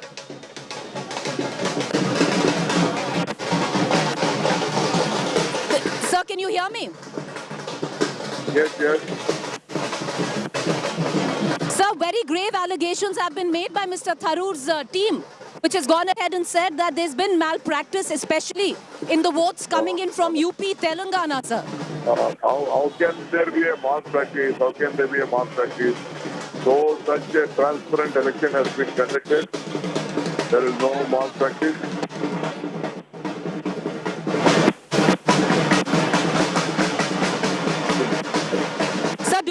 Now sweeping changes, I can barely hear you, sir, but do you see now sweeping changes take place in the Congress as envisioned and on what this election was to be held on? Hello? Sir, do you envision sweeping changes take place in Congress as envisioned by the... No, Congress, see, whatever the allegation Mr. Shashi Tharoor is making is not right. It is a democratic disorder has been done. For the first time, a senior leader with big experience has been done. We all are welcoming him. We hope that the Congress party will make her much more stronger. Sir, Mr. Tharoor had said that if you want things to remain the same, vote for Mr. Kharge. If you want a change, vote for me. Do you see changes take place in the Congress right now, or do you see the same way things go on? So whatever Tharoor is saying is out of the context. I don't want to comment on him. That he will he will do his job. I think we should accept the result with all humility. No, sir, he's conceded defeat. He's congratulated Mr. Kharge. But I want to ask you, the main purpose of this election was to bring changes which Congress party so needs. Do we now see maybe elections in the CWC, something which the Gandhis never did? How do you see the party change under the leadership of Mr. Kharge? No, let me not comment much on this big news now. We'll have a separate detailed intro later. I'll give my comment. Huh? Okay. All right, sir. All right. Mr. D.K. Shivkumar speaking to India today. I could actually barely hear him, but lots of questions that Congress will need to answer. There will be reservations which will be raised, especially in the manner in which the entire electoral elections did take place. Primarily, if you look at it, viewers, objections were raised by Mr. Salman Soz in her letter to Mr. Madhusudan Mistry, where he said, especially from the state of Uttar Pradesh, there have been grave malpractices. However, the net result right now is clear. Mr. Kharge has won by a whopping majority of over 8,000 votes. I want to quickly try and get in as many reactions in midst of chants of Rahul. So leaders now dancing, local Delhi leaders.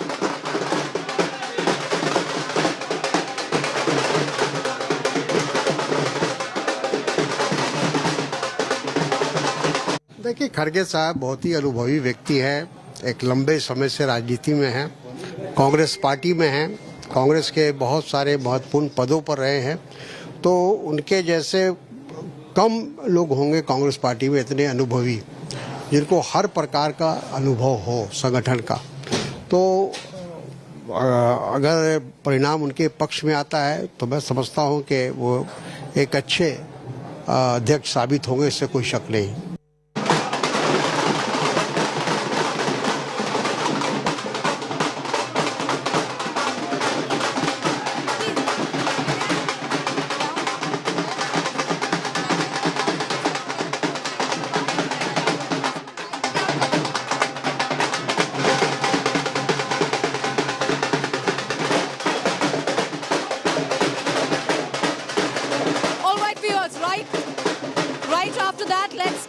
To all the celebrations that are taking place at Mr. Kharge's residence.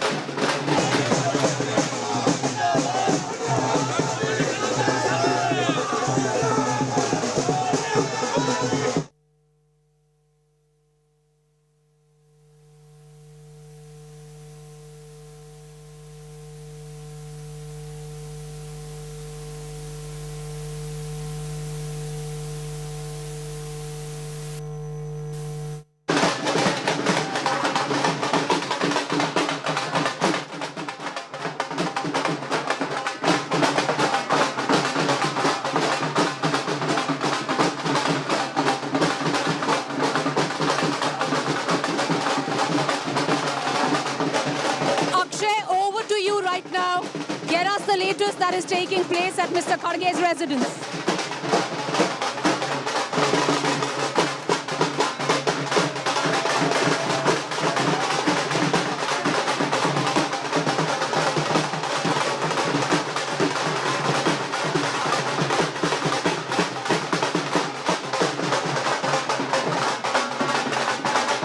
Of Mr. Mallikarjun Kharge, Sachin Pilot has just gone inside along with other senior leaders now. Initially, the celebrations did not start, at least till the time the results were not officially announced. Mr. Kharge and the members who were coming here to meet him did not celebrate in any way, but now that the results are out, the leaders have also started to celebrate now outside the residence. You can see a lot of party workers not just celebrating but dancing as well. There are dhols that have been brought here now. So clearly the Congress leaders are now celebrating the victory of Mr. Mallikarjun Kharge, and this is the residence of Mr. Kharge, now the new power center for the Congress party here as far as the National Congress is concerned. You You can see all of these leaders are now dancing on the road to try and get in a word from these people as well and try to understand that what exactly is the sentiment as far as the workers are concerned. कहाँ से आए आप? गुलबर्गा से। क्या कितना खुशी है लोगों के मन में? बहुत खुशी है लोगों के मन में। इतना है, एक बड़ा एक संभ्रम हो गया, मन में एक गीत हो गया हमारे गुलबर्गा के लोगों के लिए। खुश है आप? बहुत खुश है। क्या लगता है क्या बदलाव की जरूरत? बहुत बदलाव आते हैं। अगले आने वाले दिनों में कर्नाटक में कांग्रेस की ही सरकार बनेगी। देश में खड़गे साहब के नेतृत्व में देश में भी कांग्रेस सरकार बनेगी और कांग्रेस पार्टी बहुत मजबूत बनेगी। आप कहाँ से आए सर? हम गुलबर्गा से लोग डांस कर रहे हैं गुलबर्गा। हम यहाँ पर गुलबर्गा से स्पेशली पैसे ले 9 बार एमएलए हो गए, 2 बार एमपी हो गए, 1 बार राज्यसभा मेंबर हो गए, लोकसभा विरोध पक्ष नायक, राज्यसभा विरोध पक्ष नायक है। बहुत बड़ा लीडर है। बहुत हमारा हैदराबाद कर्नाटक में बहुत काम करे। 371 जे मल्लिकार्जुन खड़गे साहब लोकसभा में मिनिस्टर, रेलवे मिनिस्टर हो गए, जब बने बहुत काम करे। All right. So you can see now celebrations and here Mysore Vada is also being distributed, sir. Mysore Vada you are distributing. Mr. Kharge is from Karnataka as well. What is the message that you want to send to a man who seems?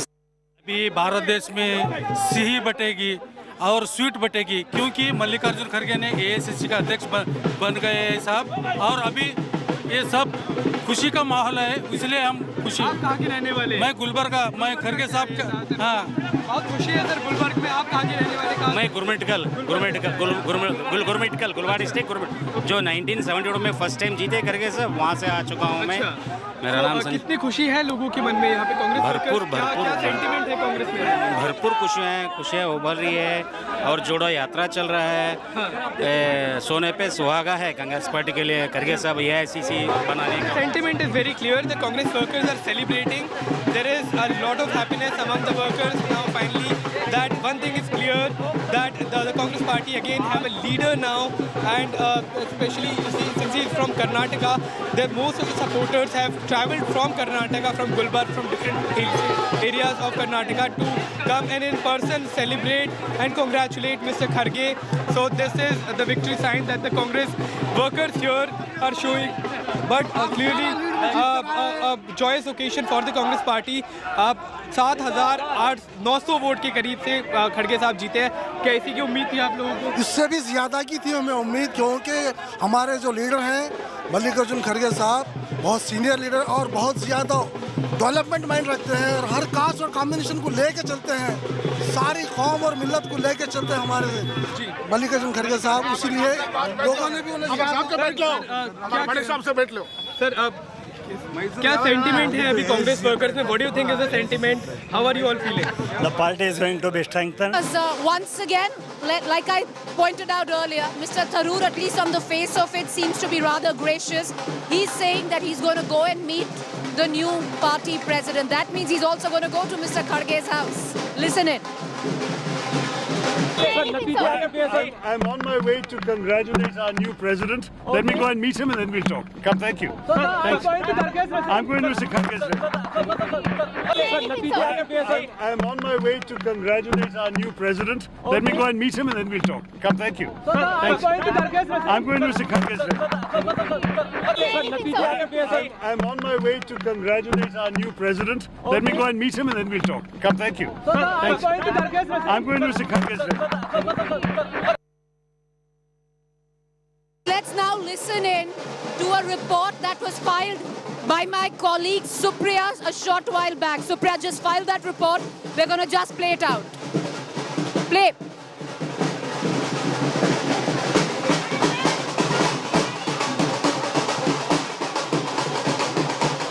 It has a new president. It's Mr. Mallikarjun Kharge. And here the celebration has broken. You can see that sweets are being distributed. There's Dol Nagada and at the same time also the firecrackers. Well, the Congress leaders as well as Karyakartas are holding the posters, banners of Mr. Kharge. The gentleman has come from Rajasthan. You can see that there's Dol Nagada being over here. The celebration mood is there. The dols are being there. There's the firecrackers which are being bursted over here in AICC headquarters. And the sweets are being distributed. This is AICC headquarters.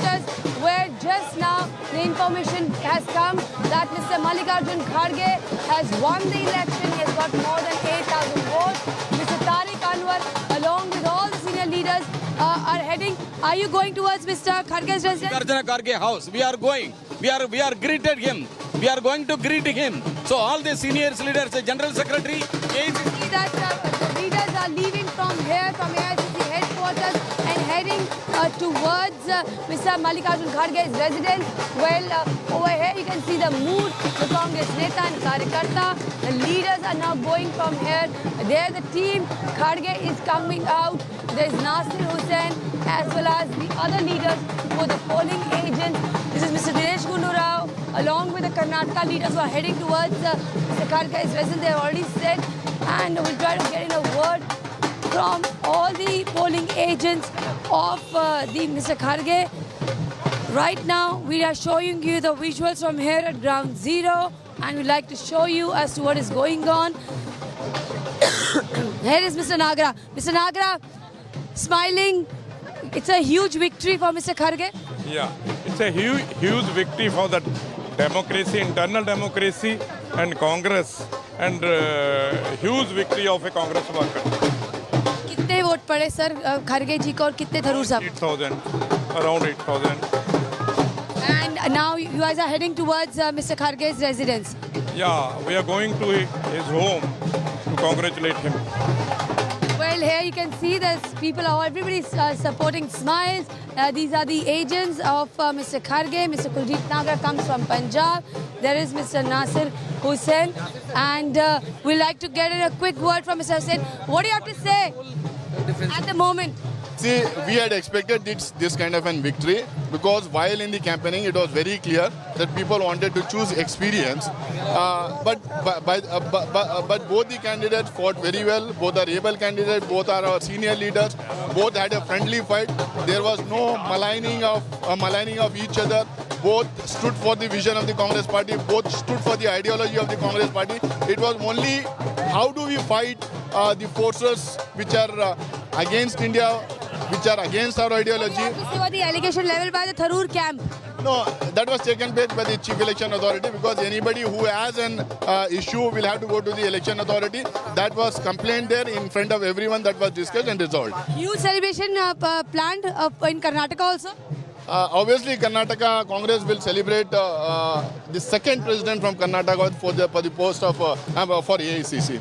Mr. Pramod Tiwari sir, वरिष्ठ नेता है, राज्यसभा के सांसद हैं. आपने जो है इतने सारे कांग्रेस अध्यक्षों के साथ काम किया, स्पेशली सोनिया गांधी जी के साथ काम किया. अब खरगे जी आ गए हैं, क्या कहना आपको? विशाल अनुभव 50 साल का, और उसके बाद सोनिया जी, राहुल जी, प्रियंका जी की सलाह मशवरे से, उनके आशीर्वाद से हम 2024 का चुनाव लड़ेंगे. मुझे पूरी उम्मीद है खरगे साहब के साथ सब मिलजुल कर आएंगे और पूरी कांग्रेस यूनाइटेड रहेगी. कहा यह भी जा रहा है कि नए अध्यक्ष आएंगे तो नई टीम भी आएगी.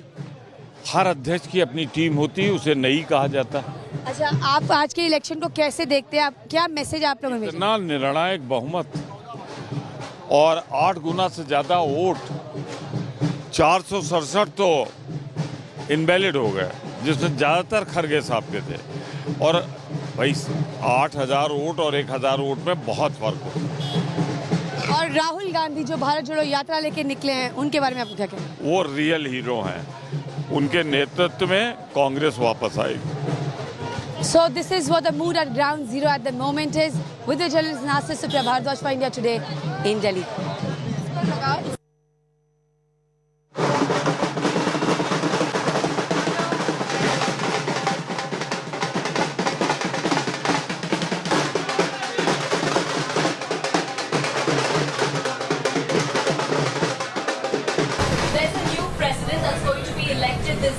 What will your role be in the party?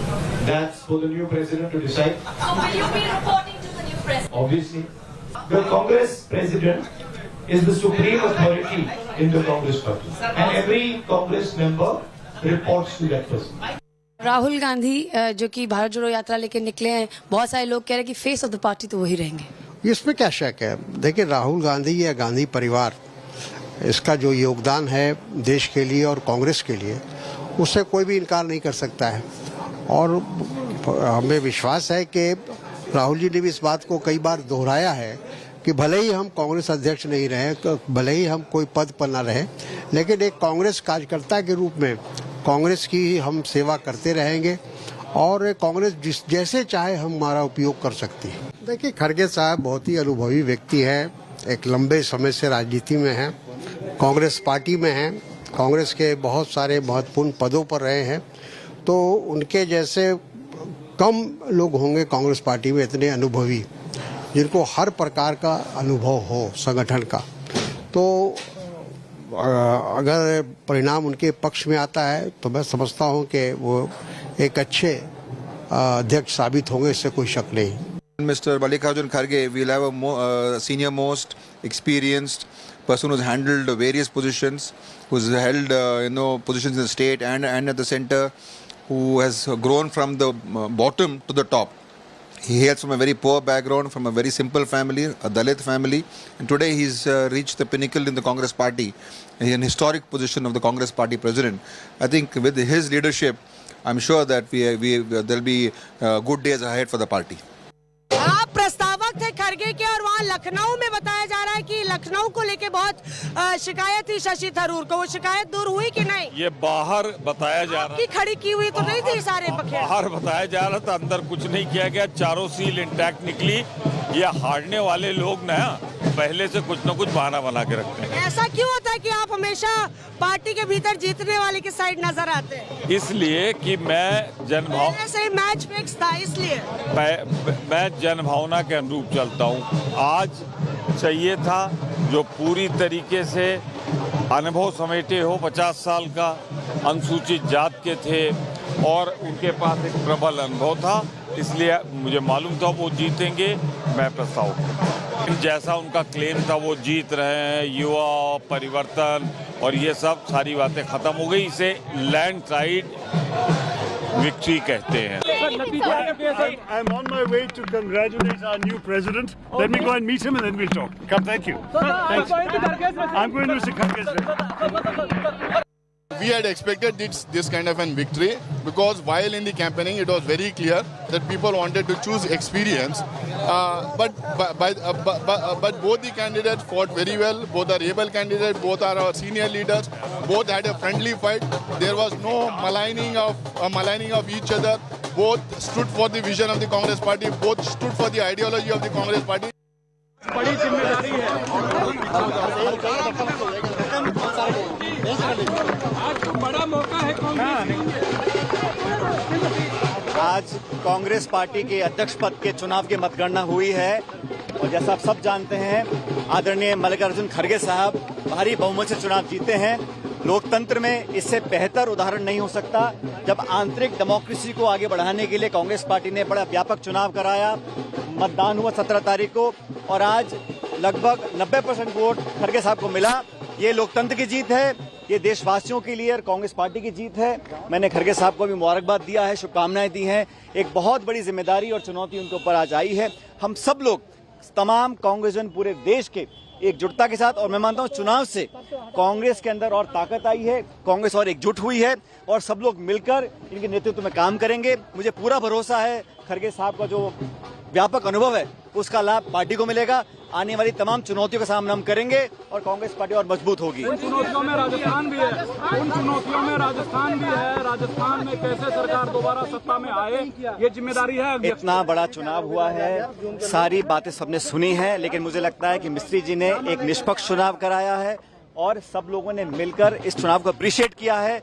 9000 चुने हुए लोगों ने एक अध्यक्ष चुना है, ये किसी और दल ने आज तक नहीं किया है। हमारे यहाँ ओपन, ट्रांसपेरेंट और एक खुले माहौल में चुनाव हुआ, लोगों ने अपना मत दिया और आज भारी बहुमत से खड़गे साहब जीते हैं। और मैं समझता हूँ जिस पृष्ठभूमि से वो आते हैं, जमीनी नेता हैं, एक दलित समाज से आते हैं, लेकिन पूरे कर्नाटक, पूरे देश में उनके राजनीति को लोग जानते हैं। हम सबके लिए बड़ा शुभ संकेत है। मैंने शुभकामनाएं दी हैं। मुझे पूरा विश्वास है आज हमारे जो विरोधी दल हैं उनके अंदर एक घबराहट महसूस हो रही होगी कि खड़गे साहब के अध्यक्ष बनने के बाद नई ऊर्जा, नई ताकत और नए जोश के साथ तमाम कांग्रेस जन एकजुटता से आगे बढ़ेंगे।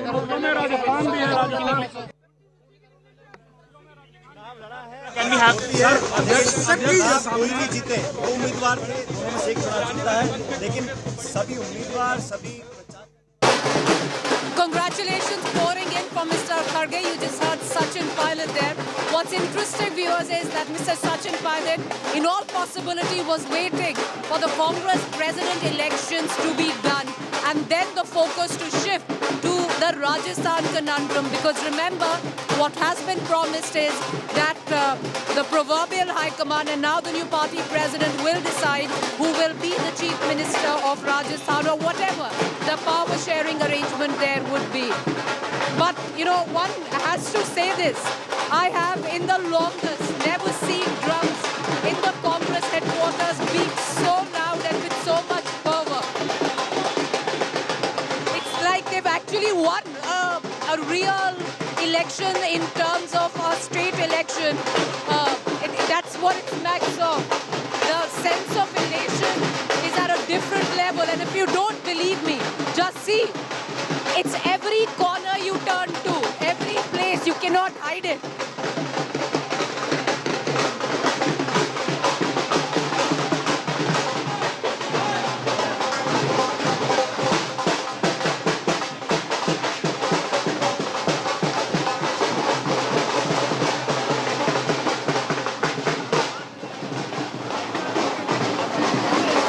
All right, viewers, so now what you see is a steady stream of Congress workers, of Congress leaders leaving the headquarters here, and they're all making their way. Now all roads from the Congress headquarters lead to only one destination, and that is Mr. Kharge's residence. And even Shashi Tharoor, who at least at the face of it has gracefully accepted defeat, is also touted to go and meet Mr. Kharge at his residence, which is not very far from where I'm standing. So the Congress office now emptying out, the last bit of fervor, the last bit of dhols, thankfully, at least for my ears, dying down. I can barely hear myself, even if the drums aren't beating anymore. They've been so deafening over the past hour and a half. But this is what it looks like, viewers. An election for the president of the Congress. And what a thumping majority, as expected, Mr. Kharge has won from. It's been exactly what many would say was an open secret, what the high command, the proverbial high command wanted. So for the last 20 years, now you'd have a non-Gandhi president. Many would say a de facto Gandhi, but yet he is going to be a non-Gandhi. Mallikarjun Kharge is the new party president of the Congress. Will there be an official taking over? We're going to try and break it down in terms of what the protocol demands. But continuous coverage, viewers, right here. Me and our battery of reporters put the spotlight on right now, which is the biggest political story. And that is the election of Mr. Kharge to the next Congress party president. He's won by a majority of over 7,500 votes, 8 times the number that has been procured by his only.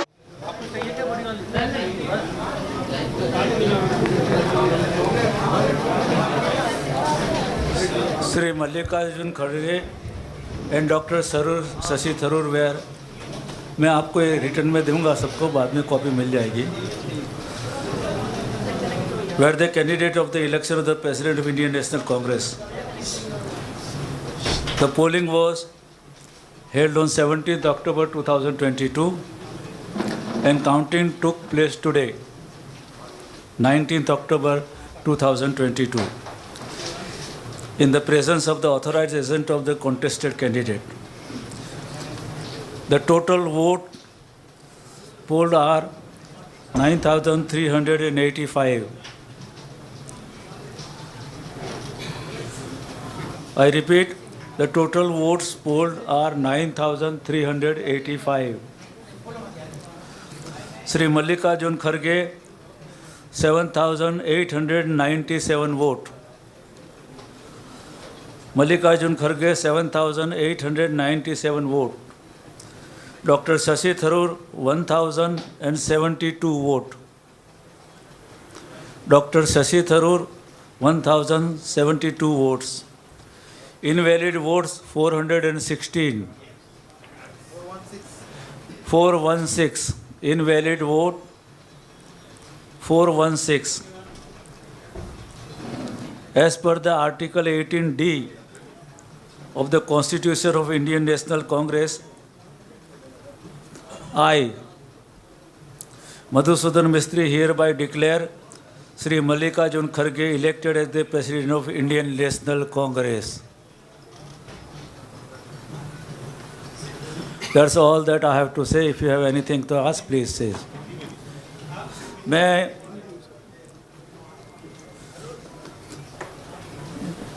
Congress party के president के चुनाव के अंदर दो प्रत्याशी थे, श्री मल्लिकार्जुन खड़गे और श्री डॉक्टर शशि थरूर। चुनाव के लिए वोट 17 अक्टूबर को डाले गए थे और आज 19 अक्टूबर को उसका काउंटिंग हुआ था। इस काउंटिंग के अंदर दोनों कैंडिडेट के पोलिंग एजेंट हाजिर थे। टोटल वोट 9,385 पड़े हैं। उसमें से मल्लिकार्जुन खड़गे को 7,997 वोट मिले।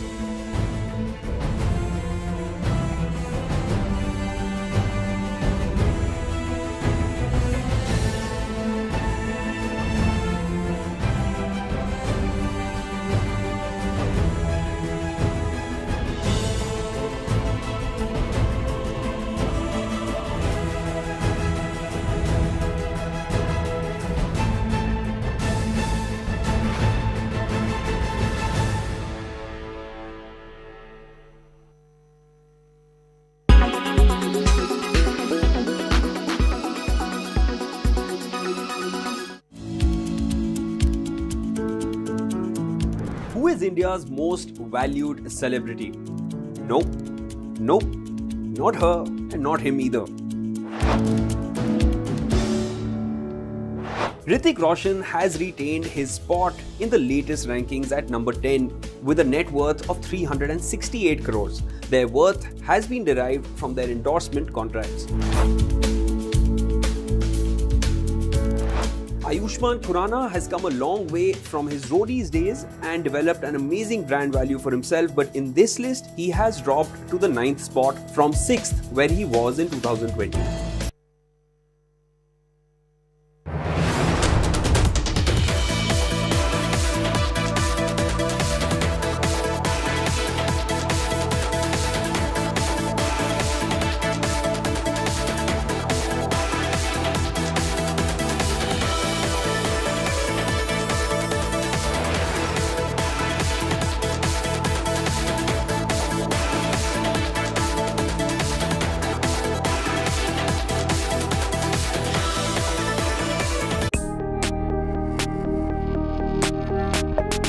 What languages are spoken at home? Tamil, Hindi, bit of Punjabi or not? Punjabi not. No Punjabi. And the language between you and Dharamji, language of love. Language of love. Even today, touch wood. Even today, seeing them, it's like pure true love. You did not teach him Tamil? Little bit, yes. He knows a few Tamil words? Some थोड़ा मालूम है. All the men in our family end up knowing more Tamil than their own language. Even Bharat with Sindhi is not as good as he understands Tamil.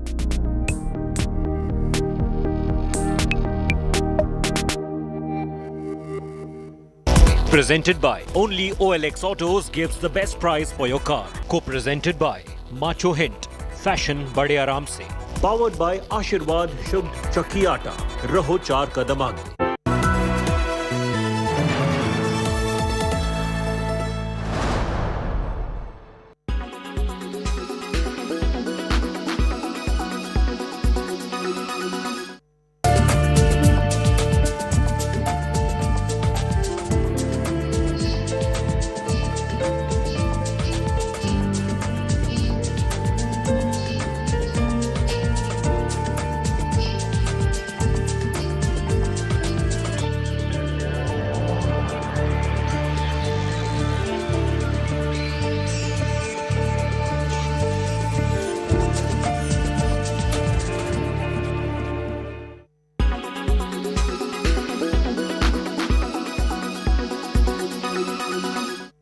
Everyone's busy finding what's trending.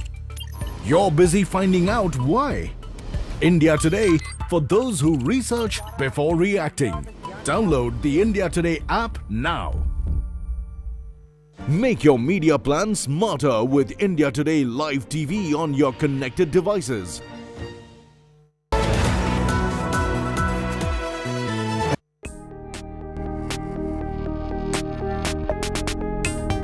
You started off and you won a Filmfare Award for Best Debut. Koi mere dil se पूछे. So your career, in a way, was stop start, right? You started off very well, and then I guess it was much more difficult, perhaps because of the comparisons, perhaps because of the nature of the industry. Yes.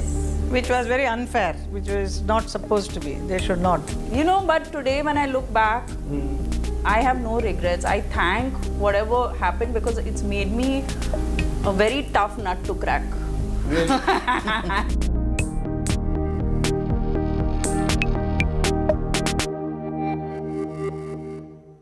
Presented by only OLX Autos gives the best price for your car. Co-presented by Macho Hint, fashion bade aaram se.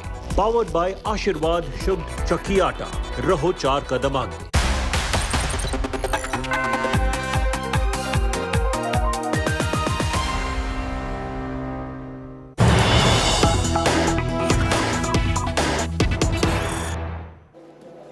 All right, here's some big breaking coming in from Telangana. In fact, a controversy that's erupted during the Telangana state examination. Women have been asked to remove their Mangal Sutra.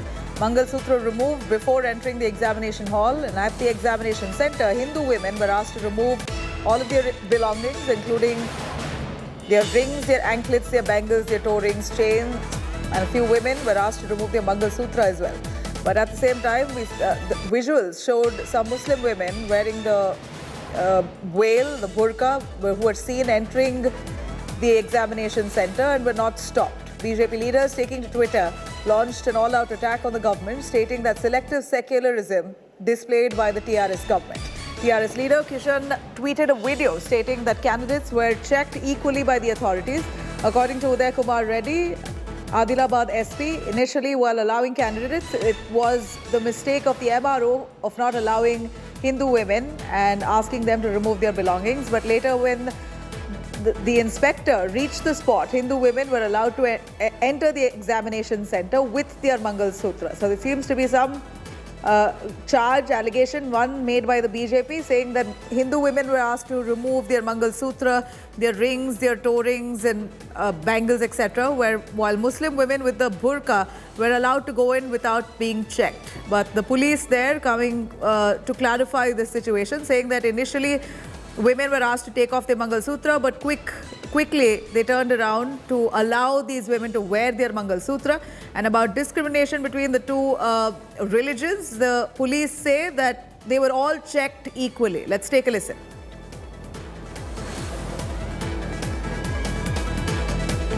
If there is any fear that anything would go in, but you can't have two sets of standards at the same examination center for ladies who are appearing for that examination. And what's coming out of Telangana is disturbing from that perspective.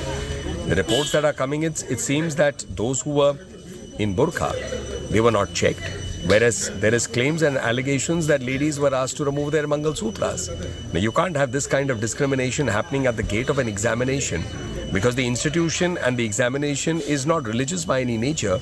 It's a secular institution, and therefore both of them should have been checked, or both should not have been checked.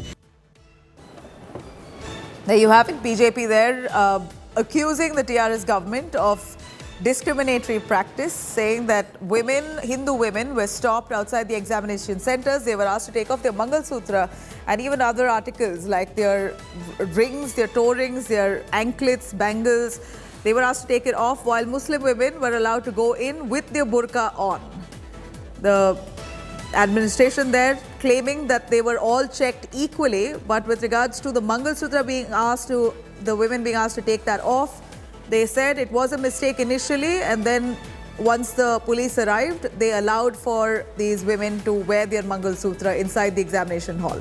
But you hear allegations now of discriminatory practice made by the BJP. BJP leaders taking to Twitter, launching an all-out attack on the TRS government, stating that selective secularism has been on full display in Telangana.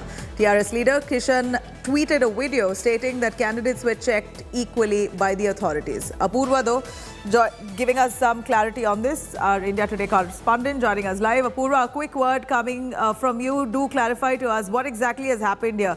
TRS leader says everyone was checked equally, while BJP has put out a video there showing Hindu women being stopped and checked rigorously, while Muslim women were allowed to go in with their burqa on. Well, that's right, Nabila. In fact, this video has surfaced after the examination had been conducted on 16th October. And, in this video that has been circulated, it's been going on viral online. It also shows where checks are being conducted on women. One or two of these videos also show women clad in burqa there who are entering inside. Well, on the parallel side, you can see other women there removing their jewels such as bangles, earrings, etc. Before entering the examination as well. In fact, we also had the senior officials, police officials speaking to us where they said that such an instance of checking has taken place, but that no one was ordered to remove Mangal Sutra, etc. as it has been circulated online. The senior official, the SP, also goes on to clarify, stating that these videos that are going do clarify that the checks have been ongoing, but removal of Mangal Sutra or any other religious indication for a woman, those kind of activities did not take place, is what he clarified. In fact, a case has also, investigation is also started, is what he says. He also goes on to state that these rules and regulations have been followed time and again with respect to these examinations that are being conducted here regularly, and that these examinations are the routine checks that are taken. In fact, the women who are wearing burqa and are entering inside, they were also given the same similar type of check, is what the SP there clarifies. But although he does in fact reiterate that a case will be looked into, a probe is being looked into after these videos have gone viral, wherein messages are there claiming that Mangal Sutras of women were also asked to be removed. So he says a case has been lodged and that a special team will be looking into these allegations. Right, Apurva, thank you very much for joining us with those details. We're going to continue tracking that story, but shocker coming in from Hyderabad. A 4-year-old kid was raped by school principal's driver. Parents have claimed that this kid was raped for 2 months straight. Her parents have got to know about this after they noticed some behavioral changes in their child. The incident has taken place in Banjara Hills Private School, where she was raped by the driver, Rajni Kumar. Locals have staged a protest and 4-year-old's parents have thrashed the accused driver, sought strict action against him. They've demanded the sacking of the school's principal as well. Now, cops have filed a case against the driver and that man has been sent to judicial custody. This wasn't the first time, though, is what they claim, that this driver has been violating these students. As per allegations, that this man may have been manhandling these children for quite a while. He's in fact caused much trouble to many children. They were allegedly afraid to even go close to that driver, Rajni Kumar. He is now in custody. Investigations continue.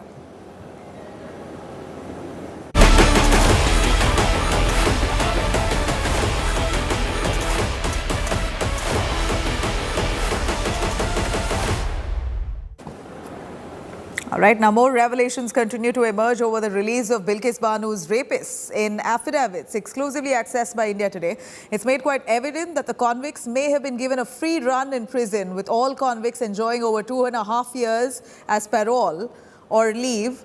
Not just that, one of the convicts, Mitesh Bhatt, was also charged with molestation of a woman while out on parole in 2020.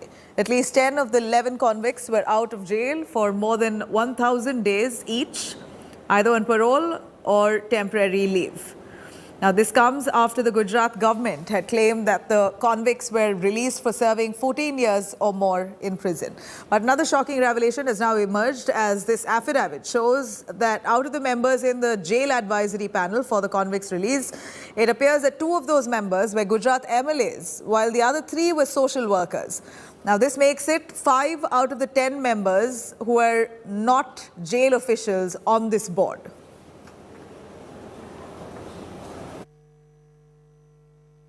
सुनवाई तो चलेगी, लेकिन जो affidavit दिया गया है गुजरात सरकार की तरफ से, वो निश्चित रूप पर एक सवाल उठता है।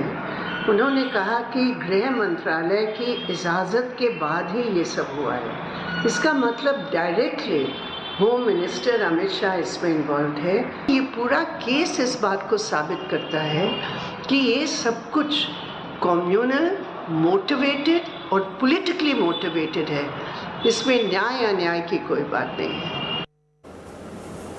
All right, now here's a quick look at some of those national stories that we're tracking. BJP has now declared the first list of candidates for the upcoming Himachal Pradesh Assembly elections. 62 candidates have been named in the first list, including Chief Minister Jairam Thakur, who will contest from Siraj. Anil Sharma will be contesting from Mandi, and Satpal Singh Satti to be contesting from Una. The election is scheduled to be held on 12th of November.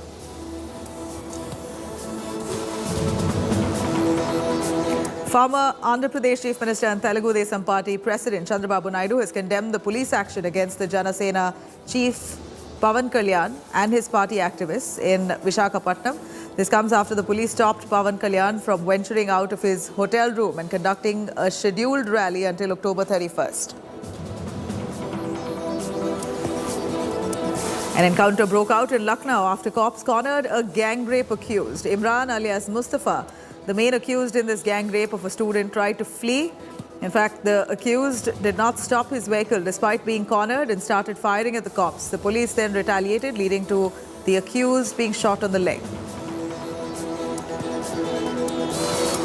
AIADMK MLAs with former Chief Minister Edapadi Palliswamy have attempted to stage a hunger strike against the Tamil Nadu Speaker in Chennai. In fact, drama unfolded as AIADMK leaders were detained, not allowed to hold their agitation. The latest showdown between the DMK and the AIADMK was triggered by the Speaker not recognizing R.B. Uday Kumar from the EPS camp as the deputy LOP, despite the party submitting a petition. The National Investigation Agency has taken over the investigation into violence in Kolkata's Mominpur after Durga Puja. The agency has registered an FIR in New Delhi over the violence in Kolkata's Mominpur and Iqbalpur areas.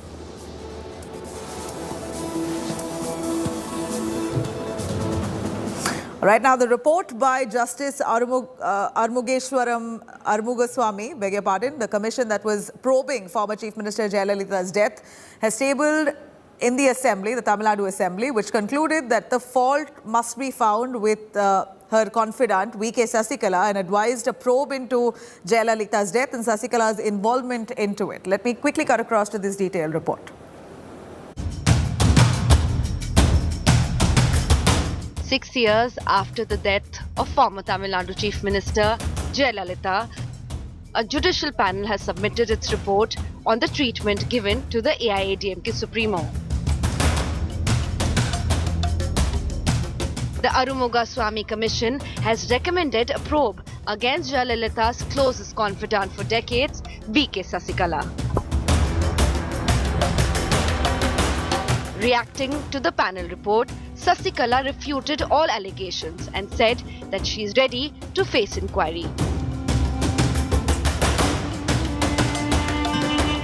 The 480-page report tabled in the Tamil Nadu Assembly on Tuesday also indicates Sasikala's relative, Dr. K.S. Sivakumar, then Health Secretary J. Radhakrishnan, and then Health Secretary C. Vijay Bhaskar. The panel has underscored culpable lapses in Jayalalitha's death. The report noted that the treatment given to the former Chief Minister was shrouded in secrecy, and there was lack of transparency about her exact health condition. Not only that, there were no authentic and reliable disclosure of facts pertaining to the course of treatment given to her. The Stalin government says they will be consulting legal experts to decide on an investigation. Bureau Report, India Today. Now, a report on Thoothukudi police firing slams Rajnikant's anti-social elements comment. In fact, in May 2018, 13 people were killed in police firing on the 100th day of protests against the Sterlite copper smelter factory. Retired Judge Aruna Jagdisan led an inquiry into In fact, he's led an inquiry into this entire episode, has identified several discrepancies in the orders that were issued to open fire at the crowds. Rajnikant had then claimed that there was total failure of the state machinery, including intelligence, and the police had exceeded their limits, attacked those protesters brutally. However, Rajnikant had later claimed that anti-social elements there have intruded, attacked the police, damaged Collectorate's building and set fire to the Sterlite staff quarters, which pushed the police to fire.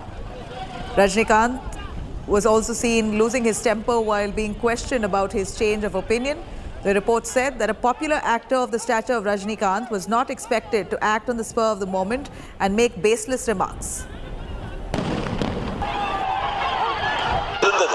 சமூக விரோதிகள்லாம் வந்து கெடுத்துட்டு police அடிச்சது அவங்க தான், collector office அடிச்சது அவங்க தான், அந்த குடியிருப்பை வந்து எரிச்சதும் அவங்க தான்.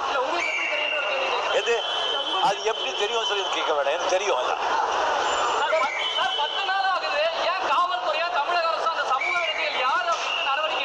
அதான் எடுக்கணும், சீக்கிரம் எடுக்கணும், சீக்கிரம் எடுக்கணும். உங்களை முதல்ல காட்டணும், வெளியே கொண்டு வந்து எல்லாத்தையும் காட்டணும். இந்த ப்ராப்ளம் ஸ்டார்ட் ஆனதே போலீஸ் அடிச்ச பிறகுதான். அந்த சமூக விரோதிகள் போலீஸை அடிச்சாங்க, அப்போ இதுதான் ப்ராப்ளம் ஸ்டார்ட் ஆச்சு. காவல்துறை யூனிஃபார்ம்ல யாரும் அடிச்சா கூட எப்பவும் ஒத்துக்க மாட்டேங்க நான். ஓகே, வேற அது கேள்வி இருக்கா? All right, coming up on the other side for short break, standout shows of the Fashion Week. Special report on the other side. Stay with us.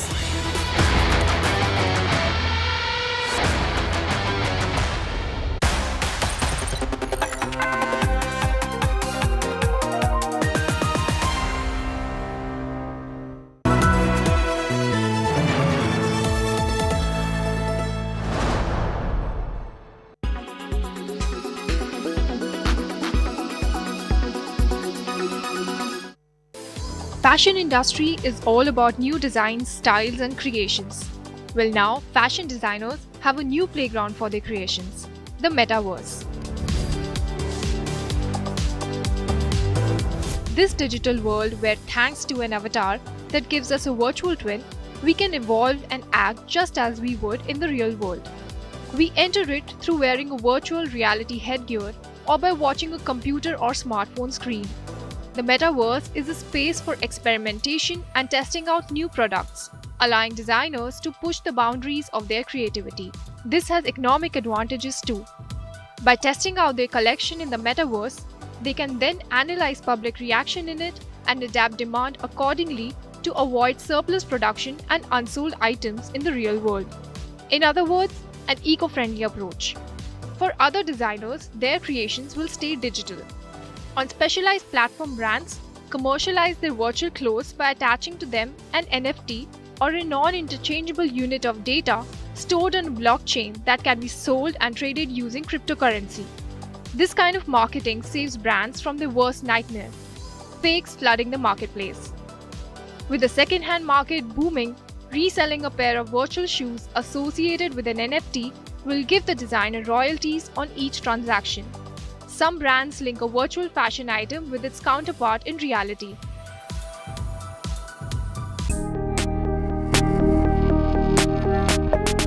What languages are spoken at home? Tamil, Hindi, bit of Punjabi or not? Punjabi na. No Punjabi. And the language between you and Dharamji, language of love. Language of love. Language of Even love. today, touch wood. Even today, seeing them, it's like pure true love. You did not teach him Tamil? Little bit, yes. He knows few things he knows a few Tamil words. Some thoda मालूम है. All the men in our family end up knowing more Tamil than their own language. Even Bharat with Sindhi is not as good as he understands Tamil.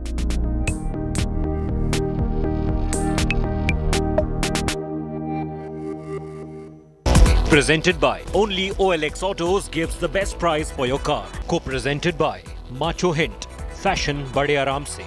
Powered by Ashirwad Shubh Chakki Aata. Raho 4 kadam aage.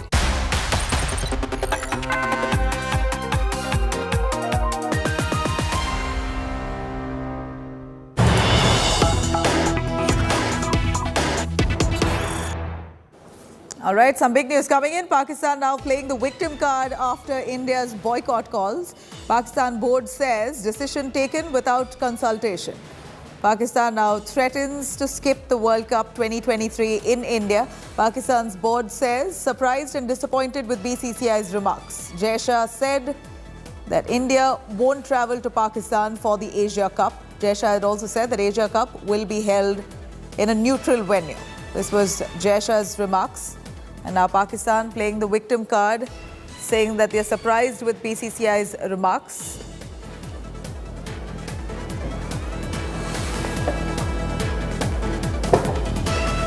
Now, a day after BCCI Secretary Jai Shah opted against touring Pakistan for the Asia Cup, ex-Pakistan cricketer Shahid Afridi has lashed out at Jai Shah and criticised the board as well.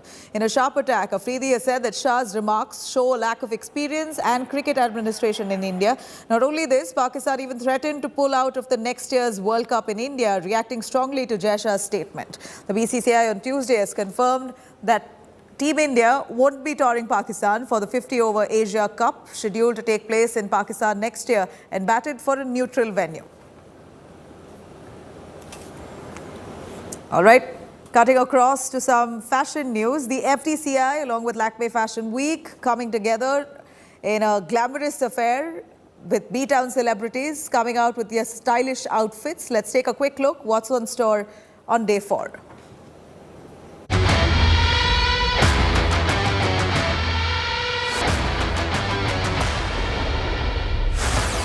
Designer Gaurav Gupta's show at the FDCI X Lakme Fashion Week was a standout one. Astronomical construction was the order of the day.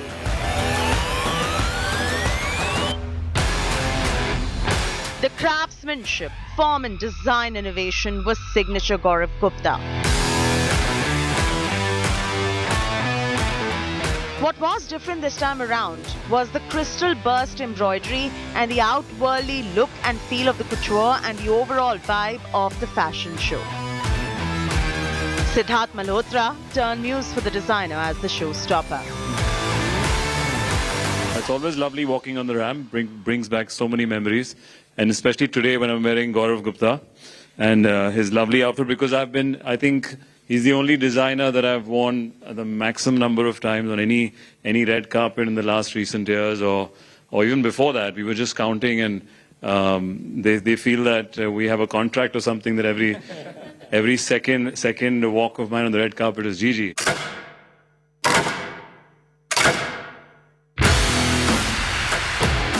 Amit Agarwal, the design innovator, presented his collection Onyx that reflected a state of utmost speed. The colors included a dynamic blur of blacks, whites and silvers. The collection showcased movement, which is seen a lot in Amit Agarwal's work. I think what this collection truly celebrates is the movement between the black and white, which kind of has the million patterns of checks, glitches, the million grays that make all of us. And I think that this collection primarily celebrates that. It is the grey in all of us that we kind of shy away from speaking about, and Onyx is all about the human celebration. Right from his play of colors, to the forms, to the set design, innovation was at the heart of this showcase.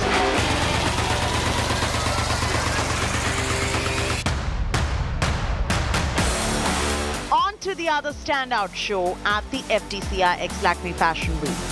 It happened to be that of Satya Paul. While the designer may be no more, his design ethos lives on. The rather interesting showcase had works that were unapologetically creative.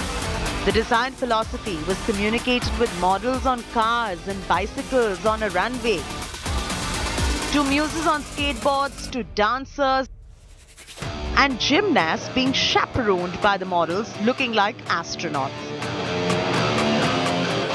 It all reflected the label's endeavor to communicate possibilities for an uncertain world.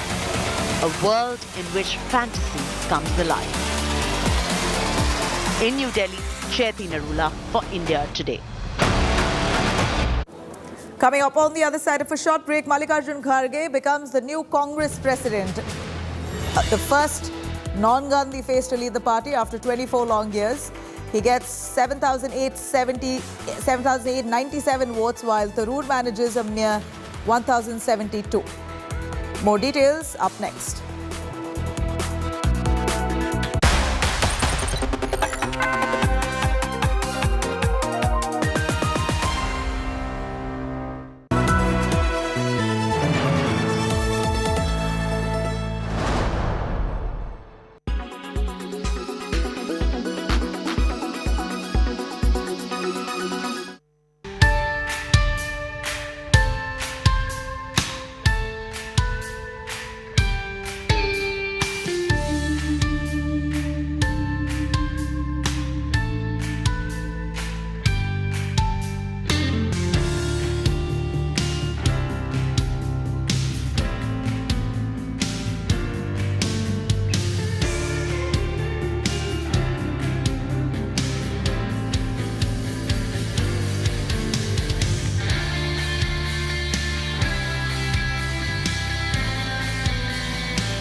Presented by धूल आए पर घर पे ना टिक पाए.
Watching India Today.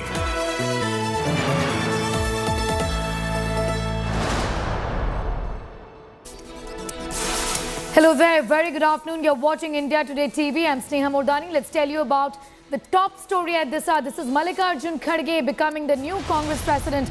We're getting you that and much more. First, the headlines. Kharge is the new boss of the Congress party, receiving 7,897 votes. Shashi Tharoor has managed a meager 1,072 votes. Celebrations break out outside the Congress headquarters.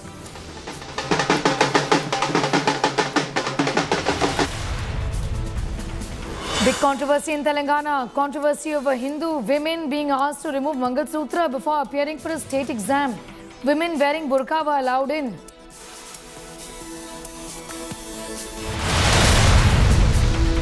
Bilkis Banu rapist was booked for molestation while he was out on parole. India Today has learned that 11 convicts spent over 900 days out of jail.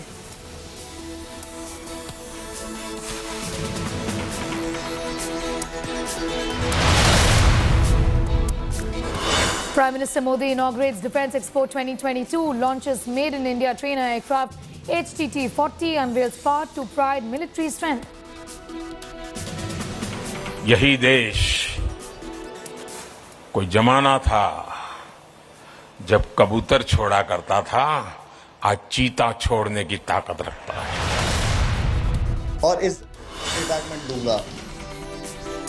Former Pakistan cricketer Shahid Afridi slams Jay Shah over his No Asia Cup in Pakistan remark. Pakistan board threatens to skip World Cup 2023 in India.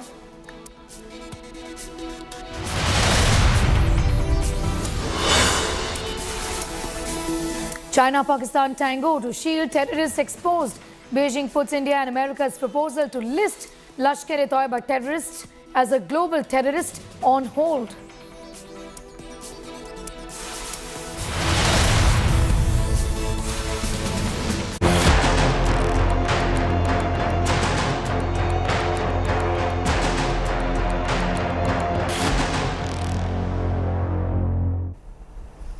Well, a top story at this hour, and this has got to do with the new boss of the Congress party, that is Mallikarjun Kharge. He is the new Congress president. The party is finally chosen.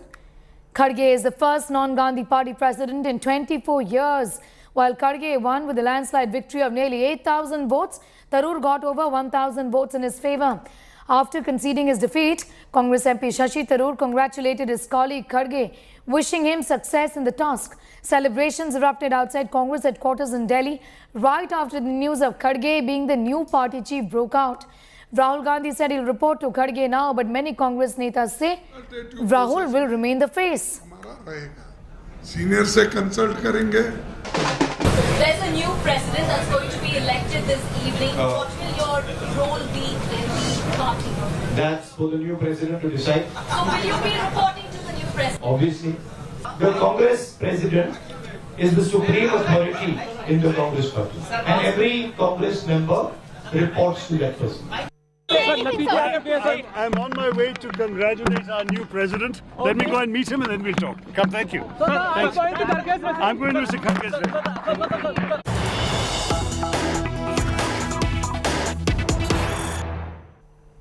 And some news coming in. Kharge has become the new Congress president. Kharge's first press conference as president at 4 p.m. Tharoor to address the media at 4:30 p.m. is what we've been given to understand. Ashok Gehlot reaches Kharge's residence. Big story at this hour. The first press conference as the Congress president. That is what Mallikarjun Kharge is going to do now at 4 o'clock in about an hour from now. At 4:30, we know Shashi Tharoor will also be addressing the media. Ashok Gehlot, meanwhile, has reached the residence of Mallikarjun Kharge. 4 बजे 4 to 4:30 के बीच में मैं press conference करके बोलूंगा मैं आपको सबको. Mosmi Singh is getting us more details on that story. Supriya Bhardwaj also continues to track that big story for us. First to you, Mosmi. Give us an idea about the mood really, given that Tharoor has not just now but in the past also said that all of this is rigged essentially and it's devoid of credibility.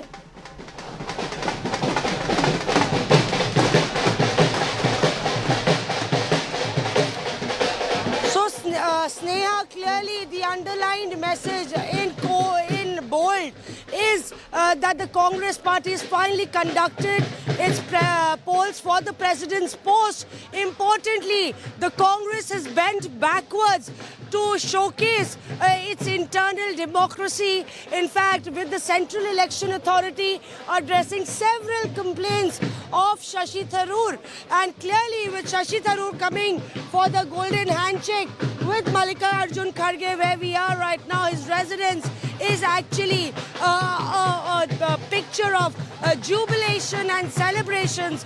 On my left, you can see that there are several workers and a feast is being hosted by Mallikarjun Kharge, a lunch perhaps for all those who are coming. So preparations perhaps were done even before the results started pouring in, and that's how clear the messaging was as far as Kharge being the heavyweight in this entire contest is concerned. Now, we spoke to Mallikarjun Kharge. He'll be doing a presser, as you said, at 4 p.m, underlining the contours of what he's going to do next and thanking, of course, all the delegates that who voted for them. But Shashi Tharoor has pulled off a spectacular contest, I can clearly say, with clearly, adding much flavor and, in fact, color to the entire elections with his role, and, in fact, bagging more than 1,000 votes. That was the margin that was set for a respectable defeat. He's managed to do that and therefore established himself as a formidable leader within the party circle. So we'll have to wait and see how that really unfolds as far as future is concerned. But Rahul Gandhi clearly has defined Sneha, and I asked Pawan to show you the pictures even as I narrate to you that, Pawan, can you just show the pictures that Rahul Gandhi is clearly defined, that even my role will be decided by the new president. Now that really means, Sneha, that the Gandhi family wants to give Mallikarjun Kharge the push to, in fact, debunk that remote control allegations of the new president being run by a remote control. And therefore, Rahul Gandhi even, saying that all those questions which were technical about the organization now further on will be answered by the new president. So Mallikarjun Kharge all set to take on this huge responsibility, scripting history in the meanwhile. Yes, be with us, Mosni. I'm just going to come back to you. Supriya Bhardwaj is also with us. In fact, Supriya, I recall really well that there are several leaders, including somebody like a Salman Khurshid, very senior. He was also the law minister when UPA was in power. He came out and said that whoever is the president, the Gandhis will always be turned to.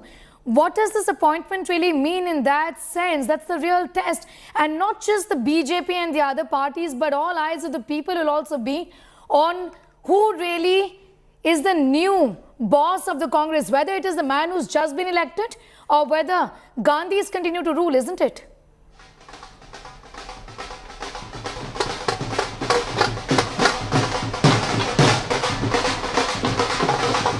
Well, Sneha, first and foremost, I would like to show you what is happening at Ground Zero. There's Dol Nagara, which is happening just now. Ashok Gehlot, along with Ambika Soni and all the senior leaders of the Congress party, has reached Mr. Mallikarjun Kharge's residence. This is the residence of Mr. Mallikarjun Kharge. There's Dol Nagara outside. There's also the firecrackers which are being burned, though it is banned in Delhi. But at the moment here, you can see that as to how the firecrackers are being burnt over here. The supporters are present in large number over here. And inside the residence of Mr. Kharge is present Mr. Ashok Gehlot, the Chief Minister of Rajasthan, as well as the other senior leaders of the party. Mr. Kharge is going to come around 4 o'clock and is going to address the media. So you can see over here, the firecrackers are being burned, the Dol Nagaras are being also beaten up. When we spoke to Priyank Kharge, he said that celebrations won't be very grand because we have a lot of responsibility in our hand. We have to go all out and fight the elections. He was talking about the Himachal Pradesh as well as Gujarat elections. So over here you can see that media is present. There are leaders who are present. This is the Mumbai team which is there. I can see Zishan. He's the Youth Congress president of Mumbai. How do you see this moment? It's a historical moment for all of us because the new president has been elected. It's a great honor for me as I was his chief election. I was his polling agent in Maharashtra, and it's a very happy moment for all the Congress family that Mallikarjun Kharge ji, being such a senior man, is now leading the party, and I'm sure it'll make a very big difference in the whole country. All these senior leaders have come from Maharashtra. What do you have to say about the new president? It's a great day for us, and it's a democratic elections in the only party that is the Indian National Congress. And it will take her to greater heights. The question that you asked me, Sneha, about who is going to be the leader, that was answered by none other than Mr. Gandhi himself. He said that the Congress president is the ultimate authority in the party, and everybody is going to follow the whatever the instructions will be given by the Congress president. Once again, I'd like to show you the mood over here. There's Dol Nagara, which has been beaten up. At the same time, we have seen a lot of Karyakartas who are dancing. We'd like to show you, it seems that some of the leaders who have come from across the country, that's Mr. Mukul Wasnik, will try to get in a word from him, because he is the man who will actually spill a lot of info as far as the Congress party's next move is concerned. One thing is for sure, Dinesh Gundu Rao told us, Sneha, that there will be a new team also taking over. He said very categorically, he's the AICC in charge of Goa and Tamil Nadu. He said because a new president has come, certainly there will be a new team also which will take over. Mr. Kharge around 4 p.m. is going to address a press conference over here only. You can see as to how the movement is. A lot of leaders are coming over here, and we'll try to get in a quick word from Mr. Mukul Wasnik also. Here you can see what is happening is that the leaders after leaders are coming. We have just seen Mr. Ashok Gehlot, the Chief Minister of Rajasthan, along with Mr. Venugopal, Mallikarjun, at the same time Randeep Singh Surjewala, and other leaders who came here. And now we're here. I will like to show you what is going on. That's Mr. Nasir Hussain, who has come over here, and asked them that to just lead the way for us. Mr. Nasir Hussain ji, आपको क्या कहना है आज जो victory है? Mr. Hussain, over here we'll try to get in a word from the leaders over here who are present in large number. Mr. Hussain, what do you have to say about the victory of Mr. Kharge? We have already said that it's a grand victory for Mr. Kharge. It was a very good fight between both the candidates. Both the candidates have fought very well. And now it is up to Mr. Kharge to take up the team along with him, which he has always been saying that there will be consultative politics. Well, over here you can see that Mr. K.C. Venugopal, the AICC General Secretary. I would like to break the information. Congress's outgoing President Sonia Gandhi is coming right now where we are at the moment. We are showing the live visuals. Congress President Ms. Sonia Gandhi, who's the outgoing President, is coming to meet Mr. Kharge at his residence. We are showing you the shots from ground zero. I'd like to get a quick word from from the leaders who are present here. They're trying to get everybody just arranged in this manner. Well, Congress is now the outgoing President Sonia Gandhi is coming here at where we are, 10 Rajaji Marg, the residence of Mr. Mallikarjun Kharge. She'll be going inside. All the top leaders are present here. I'd like Nasir to just come outside over here and show you the shots, the visuals of the Congress president who will be coming at the moment. And we'd like to show you as to what is going on. The top leaders, the General Secretary in charge of the Congress party, Mr. Venugopal, and other leaders are also present here in large number. Well, we'd like to show you that over here the leaders are present in large number. Well, they are avoiding to talk to the media. All the leaders are present here. There it is, the cavalcade is arriving, and we'd like to show you that Congress's outgoing president, Ms. Sonia Gandhi, is coming here. Well, that you can see some statement over here that is expected to be present here. Okay, I'm just going to come back to you in a moment from now, Supriya. Going across to my colleague Preeti Chaudhary is joining us from the residence of Mallikarjun Kharge. Preeti, the big question is that the polls are done and dusted with, but the real people who hold the power in the Congress party has in fact always been the Gandhis. We'll talk to you about that. Preeti, in fact, Rahul Gandhi said, of course, I'm going to report to Mallikarjun Kharge. But that is something that really remains to be seen, isn't it? Everybody is going to be watching that very closely. Well, of course, Sneha, that is the big question. Shashi Tharoor, who came in a short while back to congratulate Mr. Kharge, remember with what he had said when he filed his nomination, that if you want to vote for me, you vote for change. If you want things to remain the same, you vote for Mr. Kharge. So, but, having said that, to give Mr. Kharge the benefit of doubt going ahead, there is a sense of excitement, at least where the cadre of the Congress is concerned. And, it's very rare that, at least with the Congress, and every time I have gone to the headquarters when a big day or an event, that you see this kind of excitement. So there is a certain amount of hope that this has happened for the better and things will change and not remain the same. How will Mr. Kharge go ahead? What is the kind of decision that he would be making. He is a man of his own. He's a bloodied politician. But yes, if you remember, every time he's been spoken of, the virtue of loyalty is right on top even before we talk about anything else. So will he remain a true loyalist of the Gandhis and do their bidding, or will he come into his own? Because give a man power, you don't know quite what he becomes. But the word is he's got his task cut out. The fact is there will be and they have to be changes, sweeping changes within the constituent of the Congress itself, various party posts. There will be changes is what we are getting to understand. The Gandhis still now, till very recently, the cavalcade of Sonia Gandhi's pulled in, viewers. Right behind me, I'll ask camera person Ashok Bhanot to show you. And, I'll take on from what I was saying. That, the Gandhis have always been reluctant to various elections in terms of the CWC. Will that happen right now under Mr. Kharge? That's also a big question. You heard Rahul Gandhi when he was holding that press conference in Andhra Pradesh, where he went on to say that he's going to now be taking his orders from the man in charge, the president-elect, Mr. Mallikarjun Kharge. The melee that you see right behind me is the Congress, contingent welcoming Sonia Gandhi, I would reckon. She's expected any minute from now. A short while ago, the man who cast his first ballot was Mr.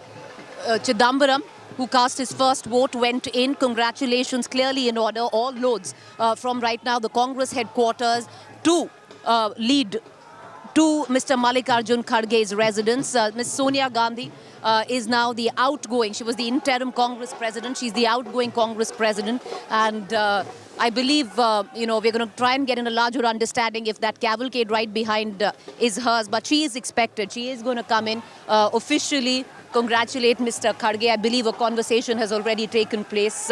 Mr. Kharge has, of course, won by a whopping majority, Sneha. We are talking about at the works of 8-fold the number of votes that Mr. Tharoor has received. Mr. Tharoor, even though his team, Salman Soz, wrote a scathing letter at a level to Mr. Mistry, where he went on and elusively.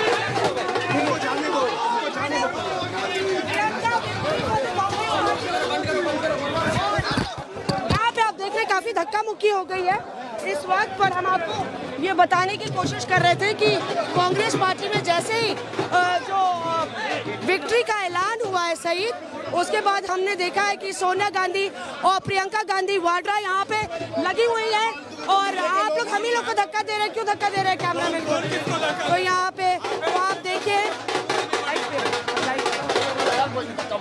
तो sorry थोड़ी धक्का मुक्की चल रही थी, पर यहाँ पे आप सोनिया गांधी और प्रियंका गांधी अंदर मुलाकात करिए। सफल साहब सारे Okay. All right, so that was Mosmi telling us that Priyanka Gandhi and also Sonia Gandhi are right now. जी सही बोलिए।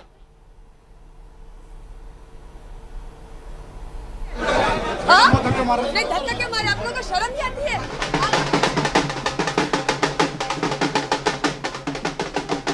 All right, so chaos there at Mallikarjun Kharge's residence, where Sonia Gandhi and Priyanka Gandhi are meeting with the new Congress president. Mallikarjun Kharge is the new boss of the Congress party, but he has a tough task cut out for him.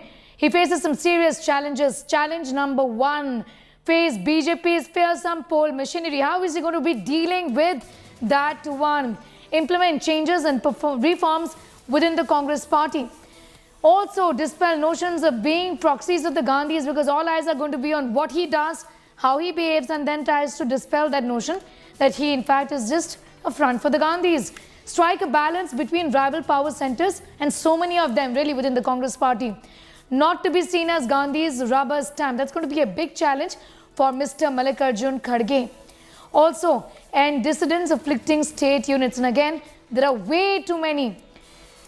Rejuvenate the decaying party organization that needs much needed reform. Preeti continues to be with us. Preeti, I would think that there would be changes soon in the organization as well, because that usually is the norm. The new team of Mr. Mallikarjun Kharge in the form of new members and new in charges. General Secretaries, Preeti, of the AICC. That is something expected. And then, of course, it's going to gradually trickle down to PCCs. Well, you're right, Sneha. So, and also there have been a lot of elections that you pointed out, some and the others, which the Gandhis have been reluctant of lately. So, will Mr. Kharge go with what the Gandhis had set in, or will there be sweeping changes as promised? Because this entire election has actually taken place on the premise that there is a big need for change, structural change, organizational change, restructuring, internal party democracy strengthening, all of that together. So will it actually be ingrained in letter of what this election promised, even though Mr. Kharge, who's a Gandhi loyalist, to be in the fray, for him now being the party president. But what I'm going to do is, Supriya, my colleague, our colleague, Sneha is standing right next to me, and she's got these shots of Miss Gandhi, Sonia Gandhi and Miss Priyanka Gandhi coming in. I'm going to quickly ask, Supriya's camera person to actually play those visuals coming in. There you go, if you can see them. Those visuals are coming in right now of Miss Sonia Gandhi and Miss Priyanka Gandhi coming in to give their congratulations to Mr. Kharge. Viewers, what is interesting is Sonia Gandhi is the outgoing party president. She was the interim party president, and she and Rajaji Marg, where she has come at the moment, and here you can see that Congress is all senior leaders are present here. That is Congress President, outgoing President Ms. Sonia Gandhi, who is present here, and she's heading towards Rajaji Marg, the residence of Mr. Mallikarjun Kharge. Mrs. Gandhi is here along with the all top leaders present here. She is heading at the moment inside Rajaji Marg, and we'd like to show you what is going on here at the moment. लड़कियों रहे हो धक्के के मारे आप पीछे हटो यार क्यों धक्के मारे क्या कर रहे हो बदतमीज कहेंगे मैम आप यू सुपर यही आप उधर हो जाओ आपके ऊपर गिर जाएंगे लोग आप उधर होइए थोड़ा सा Lots of Sonia Gandhi and Priyanka Gandhi coming in, Sneha. So everyone is inside. You have Mr. P. Chidambaram who's inside. Pictures of Sonia Gandhi and Priyanka Vadra, who right now, as we speak, these are pictures, in fact, you can see of Priyanka Gandhi and Sonia Gandhi at the residence of Mallikarjun Kharge. This is a courtesy meeting. They've already had a conversation in which Sonia Gandhi obviously congratulated Mallikarjun Kharge. The big question really is, and that was a question that was asked of Mr. Rahul Gandhi as well, and whether he's going to be reporting to the Congress president, to which he said, yes, I will. The Congress president is the supreme leader in the party, and we are going to be reporting to him. What next as far as the Congress's organization is concerned? Will there be changes as far as the Congress Working Committee is concerned? That too is the top-ranking body of the Congress party. The CWC, also changes in the organization. Is that too expected? Changes at the AICC, which is changes of state representatives of the Congress party, and then gradually the Pradesh Congress chiefs. Will that too see a reshuffle of sorts? A series of reactions coming in. Listen in.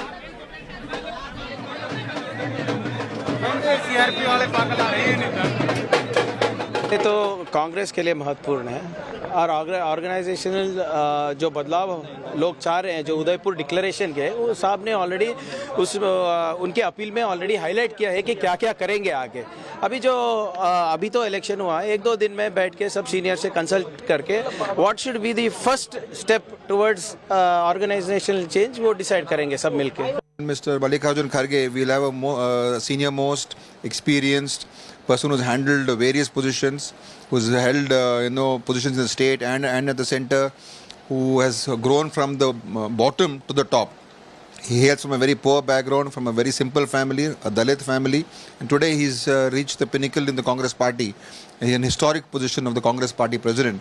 I think with his leadership, I'm sure that there'll be good days ahead for the party.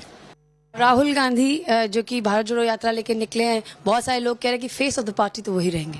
इसमें क्या शक है? देखिए, राहुल गांधी या गांधी परिवार, इसका जो योगदान है देश के लिए और कांग्रेस के लिए, उससे कोई भी इनकार नहीं कर सकता है। और हमें विश्वास है कि राहुल जी ने भी इस बात को कई बार दोहराया है कि भले ही हम कांग्रेस अध्यक्ष नहीं रहे, भले ही हम कोई पद पर न रहे, लेकिन एक कांग्रेस कार्यकर्ता के रूप में कांग्रेस की हम सेवा करते रहेंगे और कांग्रेस जैसे चाहे हमारा उपयोग करें। As expected, Shri Mallikarjun Kharge ji has won by a thumping majority of over 90% of the votes. This was expected and we are very happy. It shows that the Congress party is now vibrant and has enthusiastically participated in the election.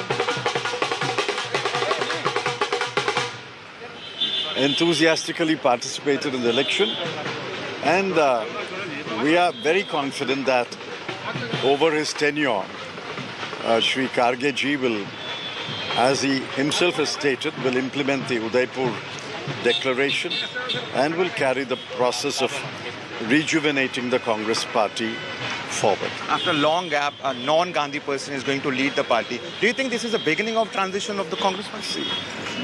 This is a media creation on Gandhi and non-Gandhi. Please remember, in the history of the Congress party, there have been many eminent people who did not belong to the Nehru family. They have been successful presidents, very popular presidents. So don't make this binary between Gandhi and non-Gandhi.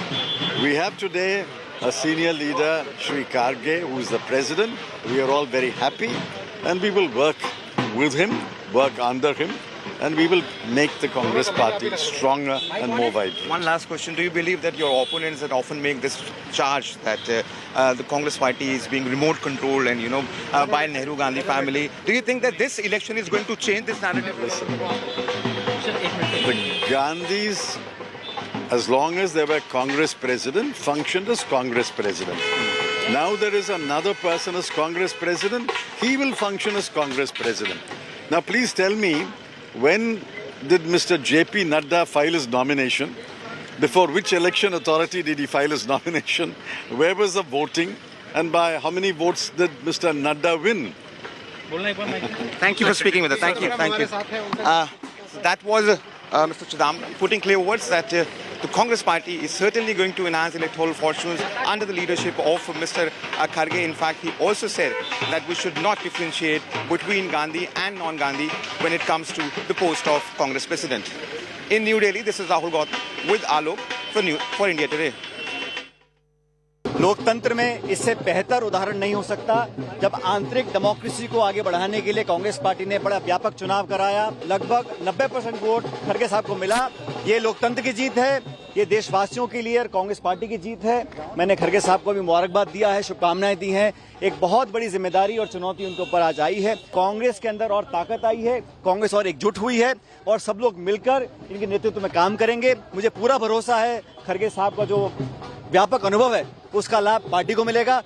जैसा उनका claim था वो जीत रहे हैं, युवा परिवर्तन और ये सब सारी बातें खत्म हो गई। इसे लैंडस्लाइड विक्ट्री कहते हैं। We had expected this kind of an victory because while in the campaigning it was very clear that people wanted to choose experience, but both the candidates fought very well. Both are able candidates, both are our senior leaders, both had a friendly fight. There was no maligning of each other. Both stood for the vision of the Congress party, both stood for the ideology of the Congress party. एक ऐतिहासिक क्षण है। Congress party के अध्यक्ष पद का चुनाव पूरे देश में बहुत ही डेमोक्रेटिक तरीके से संपन्न हुआ। आज नतीजे आए और कांग्रेस पार्टी के एक बहुत ही सीनियर और अनुभवी नेता श्री मल्लिकार्जुन खड़गे साहब लगभग 89% वोट लेकर के विजयी घोषित हुए हैं। कांग्रेस के अंदर एक बहुत सुंदर एक जनतांत्रिक प्रक्रिया की मिसाल हम लोगों ने पेश की है। As per the Article 18D of the Constitution of Indian National Congress, I, Madhusudan Mistry, hereby declare Sri Mallikarjun Kharge elected as the President of Indian National Congress. Definitely, he is a very senior leader of Karnataka who has a record of 50 years of legislative experience. He has a record of 50 years of legislative experience and the most loyal party leader. He is a leader with big loyalty. So his loyalty has paid him royalty. How can there be a mass practice? How can there be a mass practice? So such a transparent election has been conducted. There is no malpractice. See, whatever the allegation Mr. Shashi Tharoor is making is not right. It is a democratic disorder has been done. For the first time, a senior leader with big experience has been done. We all are welcoming him. We hope that the Congress party will make her much more stronger. Preeti continues to be with us from Mallikarjun Kharge's residence. Preeti, I just wonder, at 4:30 when Mr. Tharoor speaks to the press, is he going to repeat the charges that he's made that there was bias from day one? And also the fact that he believes the elections were rigged. He said in a letter that there was zero credibility and zero integrity when it came to the poll process, at least in the state of UP. Well, you know, I doubt that's going to happen. I think he's going to be more gracious about it, Sneha. And why I say that is because he, including Salman Soz, including Karti Chidambaram, Karti Chidambaram, Salman Soz were the ones who were proposers for Mr. Tharoor just a short while ago, came in to meet Mallikarjun Kharge, hailing him as the new president. So I think, whatever we've seen through the course of the day, especially that letter by his team, which was signed in by Mr. Salman Soz, saying that they feared gross violations, especially in the state of Uttar Pradesh, and why also they did not want the votes of Uttar Pradesh to be counted, and they said that there were gross violations there, not just Uttar Pradesh, they also said Andhra, they also said Telangana. But Uttar Pradesh was important because anyone who is familiar, with the electoral college of way it functions in terms of the Congress is that 80% of these votes actually come in from UP. So, if you look at it, out of 9,400 odd votes that polled today, nearly 80% of them would have come in from Uttar Pradesh as well. So that aside, I doubt if Mr. Tharoor, at least now, will actually, make what he's felt all along, and he's been very vocal about it. If he'll reiterate it, there's a huge doubt. I think he's going to be very, very gracious about that. We're expecting a press conference here as well. But with what we were talking about also, Sneha, when it comes down to Mr. Kharge, the big question, even in the minds of the cadre race, there is a surge as such. We were speaking to some of the cadre, the Congress workers who'd come in, and we'll be quickly sending across those reactions as well, where a lot of them actually said that this is also, after years, he's only the 6th Congress president in Congress's 137-year-odd, history. So just the 6th president. So, and one can, clearly see what the messaging is right now to the Congress workers. They actually, even though many fear that he's going to be a status quoist in terms of go with the bidding of the Gandhis and not really be that man who's going to shake up a change as promised by Shashi Tharoor, many still feel that it's a big step forward. That even though he might be a status quoist, he's going to be still a lot more approachable than Miss Sonia Gandhi. I have to tell you all, this, that for someone who's recently, closely looking at the workings of the Congress party, even sometimes the top leadership of the Congress, and you can go to senior leaders, even they're clueless sometimes as to what is it that Miss Gandhi wants, because she's very, very inaccessible. So to have somebody like Mr. Kharge, who's been a mass people's leader, to be the party president, also will, has sent at least the message to the Congress workers. A lot of them have actually walked in from the headquarters with flowers and have been able to personally greet Mr. Kharge, which would have been a rarity in the form of a Gandhi being the party president. Mr. Kharge also had opened up the entire lawn of his house where I'm standing right now. A lunch was served to the entire cadre in celebration. Of course, all of that winding down right now. But I'll ask Mr. Ashok Banot, our senior camera person, to actually show you. So there seems to be an inclusivity about the decision that has been made. There seems to be hope that there is going to be change, and how strong, all of those who are flashing the victory sign have actually come in from Kalburgi, Karnataka, from which hails Mr. Kharge. His political history is extremely rich. The fact that, maybe not his want for change, to question status quo like Mr. Tharoor, or to push for internal party democracy, maybe his biggest calling card, even more than a mass leader and the kind of support that he has in Karnataka, would have fallen short of his biggest achievement here. And that achievement, yes, died in wool when it comes to allegiance to the Gandhis.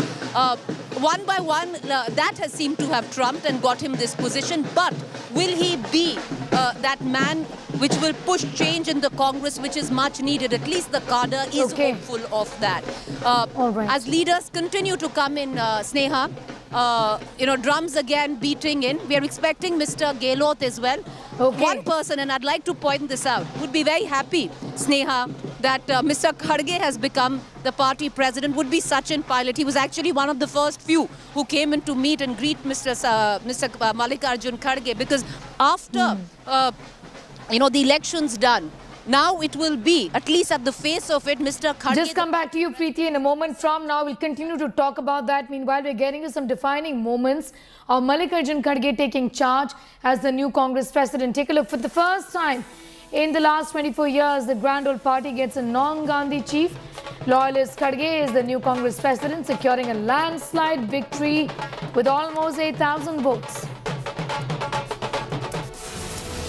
Conceding defeat, Congress MP Shashi Tharoor congratulated Mallikarjun Kharge while wishing him success as the party president.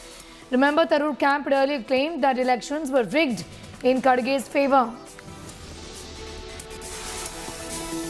Massive celebrations erupted after Kharge was declared the Congress president after securing nearly 8,000 votes over just 1,000 votes in Tharoor's favour.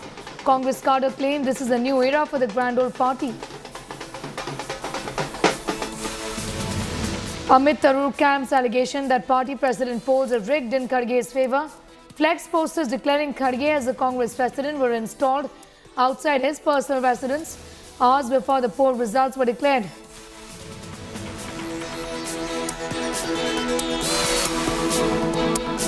It's time for a quick break here. On the other side, Bilkis Banu rapist was booked for molestation while he was out on parole. We're getting you more details of that story in just 2 minutes.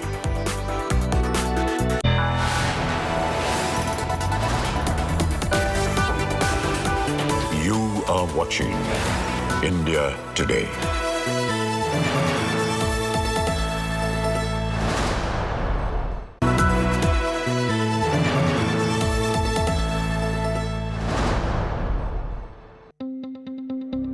News is about putting people first. Just look at the queues right across. About asking the right questions to those in power. Is money power being used to bring down elected governments? Who will be held accountable for ministerial corruption? It takes no sides. माँ का दर्द एक दर्द कोई नहीं समझ सकता उस दर्द को. It reveals. It heals. Angry people came out on the streets. Is this the kind of justice system we want in this country? News is all heart and no hatred. Bilkis Bano आज क्या कहना चाहेंगी आप? हमारे साथ जो हुआ है किसी के साथ भी नहीं होना चाहिए. Experience the news. With me, Rajdeep Sardesai, only on India Today.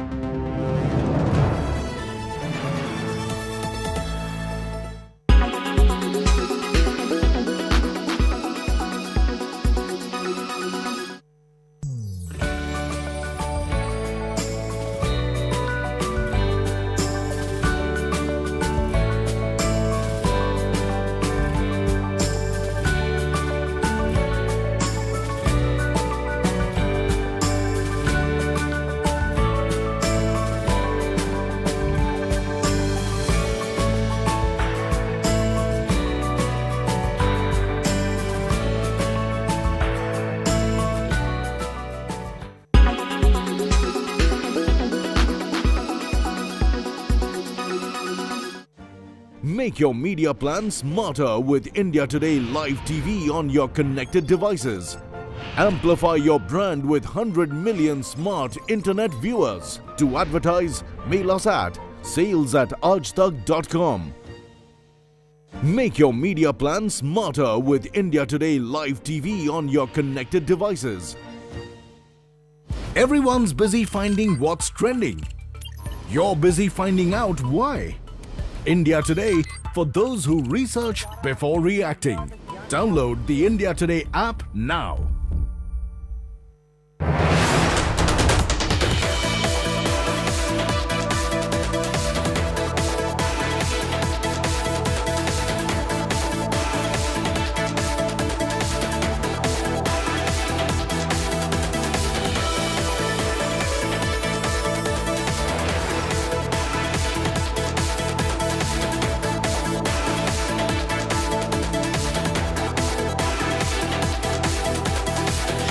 You know,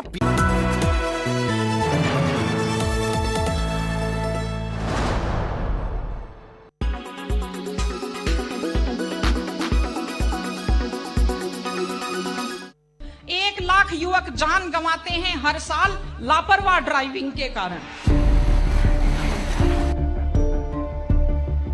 Well, that's true. Speed junkies on souped-up motorcycles have been a recurrent menace in India. Country's expressways and roads are fast becoming the choicest stretches for bike stunts. Stunt biking on roads is now driven by likes on Facebook and Instagram. That's the hype. This is becoming one of the worst menace in India, which is costing lives. Road accident is one of the leading causes of death, disability and hospitalization of people worldwide in general and India in particular. Approximately 1.3 million people die each year as a result of road traffic crashes. As per World Health Organization data, at least 1 out of 10 people killed on roads across the world is from India. The cost of road accidents is borne not only by victims and their families, but by the economy as a whole in terms of untimely deaths, injuries, disabilities, and loss of potential income. During the year 2020, more than 360,000 road accidents were recorded, causing loss of around 130,000 lives. Road accidents take place mostly because of overspeeding, drunken driving, driving on wrong side, jumping red light, using mobile phones while driving, and bike stunts, among others. However, top 10 states in number of fatalities on national highways are Tamil Nadu, Uttar Pradesh, Karnataka, Madhya Pradesh, Andhra Pradesh, Telangana, Kerala, Maharashtra, Rajasthan and Bihar. This is in order as a report that was released by the authorities. Unfortunately, the worst affected age group in road accidents is 18 to 45 years, which accounts to at least about 70% of the total accidental deaths. So be careful and drive safe.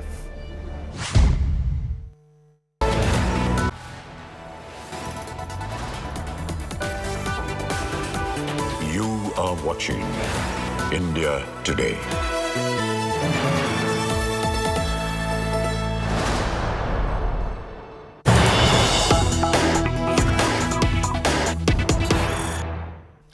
Some news coming in. BJP Karnal Netas attend online satsang of rape convict Dera Chief Gurmeet Ram Rahim. Karnal Mayor Renu Bala Gupta, Deputy Mayor Naveen Kumar, Senior Deputy Mayor Rajesh Aghi not just attended the satsang but also invited the rape convict Gurmeet to visit Karnal. This is the third time this year that the Dera Chief is being granted parole. He has been granted parole for 40 days by the Manohar Lal Khattar government.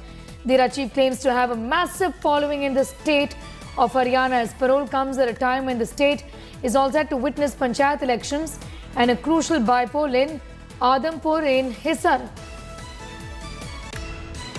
Mayor Renu Bala Gupta Karnal से अभी बात कर रहे हैं। हाँ बेटा करवाइए। धन धन सतगुरु तेरा ही आसरा। आशीर्वाद बेटा, बहुत स्वागत बेटा जी। पिताजी आपका आशीर्वाद बना रहे। जी बेटा। और पहले भी आप करनाल आए थे और स्वच्छता का जो संदेश आपने दिया था उससे करनाल आगे बढ़ा है और आगे भी आप आकर करनाल को आगे बढ़ाएं। जी। स्वच्छता का जो संदेश देंगे फिर से सबको आशीर्वाद दे। जी बेटा, जी बेटा। Kamaljeet Sandhu is getting asked more details on that story. Kamal, we can't forget that this is not a rape accused but a rape convict here. And he is being allowed parole. It does appear clearly for political reasons. Well, what is really shocking is that Baba Gurmeet Ram Rahim, as he's called by his own followers, has been convicted for rape. He's been convicted for murder. And this at a time when he's out on parole, the BJP leaders are lining up online to take his blessings.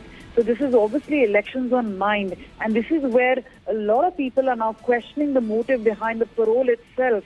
Though Haryana government is actually shying away from it, saying this is a matter of procedure. But remember, the last time Baba got a parole was at a time of Punjab elections.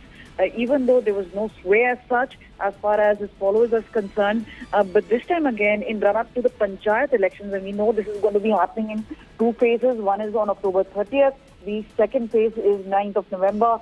There is also the crucial by-polls in Adhampur. That is where there could be a sway, but a lot of question marks really coming in as to how BJP leaders are lining up, seeking Gurmeet Ram Rahim's blessing. And remember, he is not just an accused, as you're pointing out. He is very much a convict. And this is where the BJP leaders going and lining up, and obviously a lot of questions being raised as the timing of the parole and coming closer to Himachal elections also. Kamal, the very fact that this is a man who's been convicted, and when he was released from jail, there was a Dhol Nagada to welcome him. What is the opposition also saying about all of this, given that he's been a powerful figure for one and all in the state of Haryana and this region, isn't it? Well, absolutely. The fact remains that the Baba does seem to have a sway of sorts. And that is why, even if there is some criticism, it's not going to be openly done. Because those on the other side will not want to annoy, for whatever reason, the followers itself. This is a matter of politics. This is a matter of elections. And this is where... Be with us. I'm just coming back to you, Kamal. Raman Malik of the BJP is with us. Raman Malik, what is going on in the state of Haryana? We have leaders of the BJP attending his satsang, welcoming this man and asking, inviting him to join all of these people. He is a rape convict at the end of the day. Are we forgetting that? I hope I would be permitted to answer whatever I have. Yes. Number one, let's not forget that there was another rape convict whose case was diluted. The victim's name was Sukanya Devi. We should not forget that. Having said that, attending a religious ceremony under the Constitution is a private affair. It is nothing which is related to politics or to governance.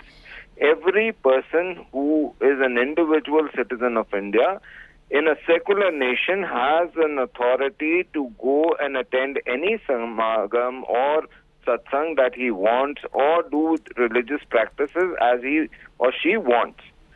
Now, once that should be made to understand by people today talking about this issue, they should not forget this particular fact. Mr. Malik, one question to you, please, okay? Since you mentioned Sukanya Devi, let me also tell you that the Supreme Court of India has said that this case was fabricated. This is a case that has been dismissed by the apex court of the country.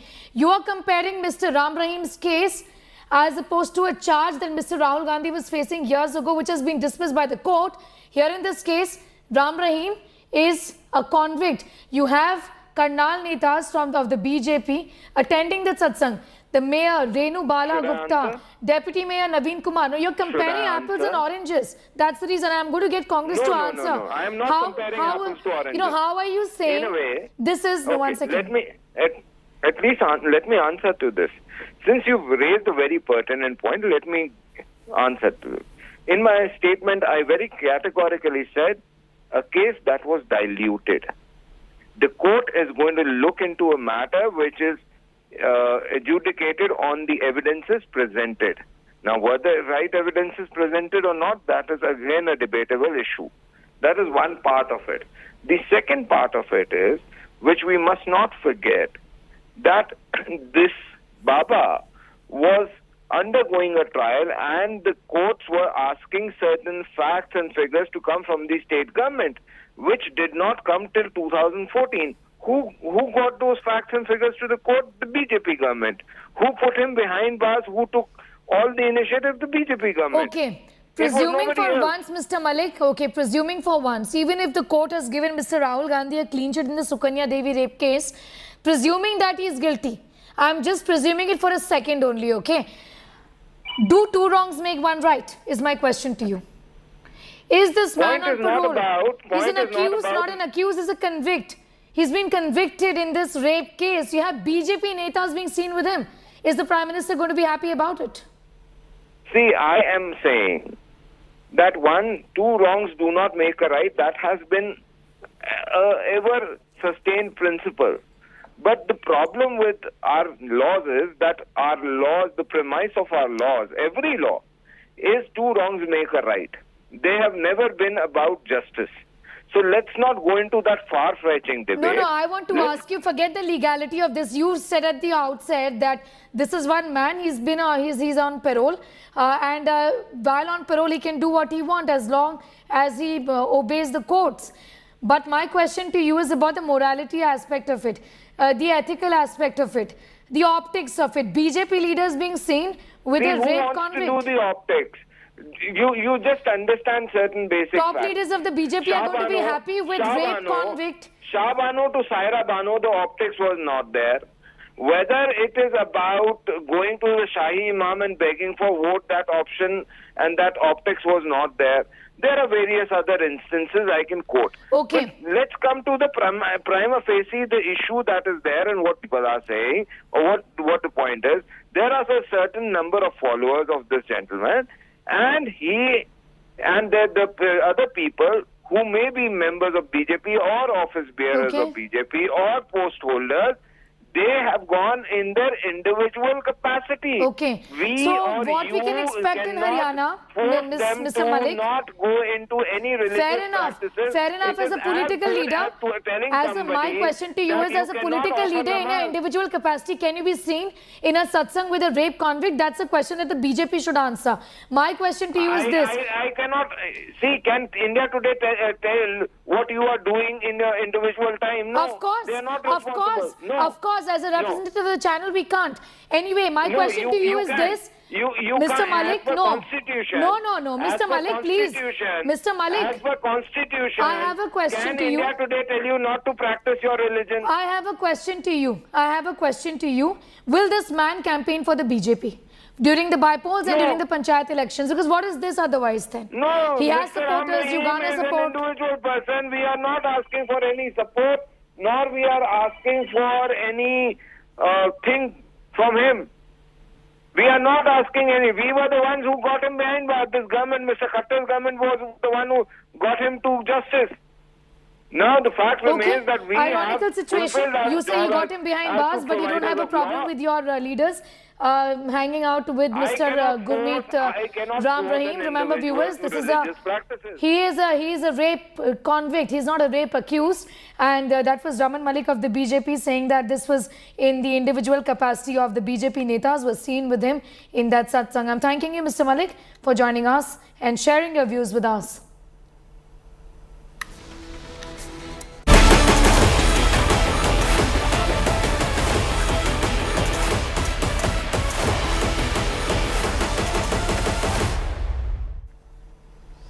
More revelations continue to emerge over the release of Bilkis Bano rapist. Now, an affidavit exclusively accessed by India Today, it is evident the convicts may have been given a free run in prison.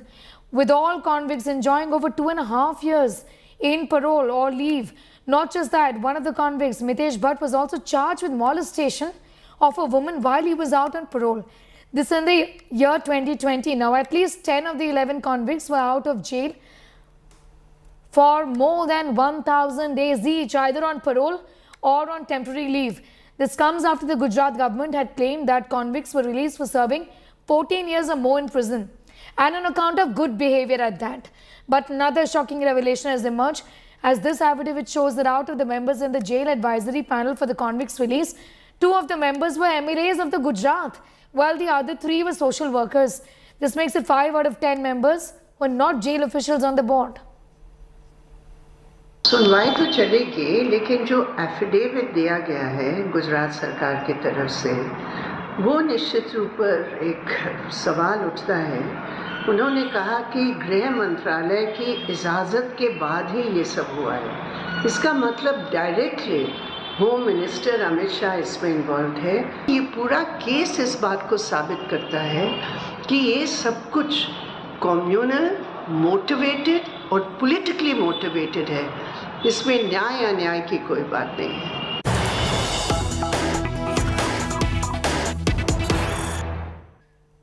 Some news just coming in. Let's go straight to that. A murder accused in the Mose Ebala case who was on the run has now been arrested.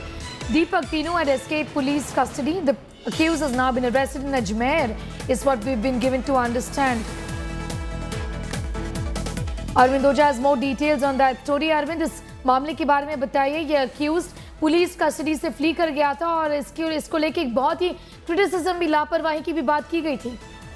जी बिल्कुल, Punjab police की और पंजाब सरकार को काफी criticism का सामना करना पड़ा था. दरअसल दीपक टीनू जो सिद्धू मूसावाला मर्डर केस में अक्यूज है और गैंगस्टर लॉरेंस बिश्नोई का एसोसिएट है, इसे जब पंजाब पुलिस कपूरथला जेल से प्रोडक्शन वारंट पर ला रही थी, उसी दौरान ये फरार हो गया था. जिसके बाद दिल्ली पुलिस स्पेशल सेल ने इसे राजस्थान के अजमेर से गिरफ्तार किया है और कुछ देर बाद दिल्ली पुलिस इस मामले में प्रेस कॉन्फ्रेंस भी करेगी. देखिए, दीपक टीनू जब फरार हुआ था पंजाब पुलिस की कस्टडी से, उसके बाद मानसा पुलिस के एक इंस्पेक्टर पर भी एक्शन हुआ था, उसके खिलाफ FIR दर्ज हुई थी, उसे अरेस्ट भी किया गया था. तो कहीं ना कहीं पंजाब पुलिस के एक इंस्पेक्टर के साथ मिली भगत करने के बाद दीपक टीनू कस्टडी से फरार हुआ था, लेकिन finally Delhi police special cell ने इसे राजस्थान के अजमेर से अरेस्ट किया. अरविंद ओझा, शुक्रिया हमारे साथ जुड़ने के लिए. The accused Deepak Tinu has now been arrested in Ajmer. He had fled from the police custody, and like we were saying, there was a great deal of criticism as far as the laxity of the police was concerned. With that, it's time for a quick break. Here on the other side, Mallikarjun Kharge becomes the new Congress president, receives close to 8,000 votes, while Shashi Tharoor manages just about 1,000 votes. Celebrations break out outside the Congress headquarters.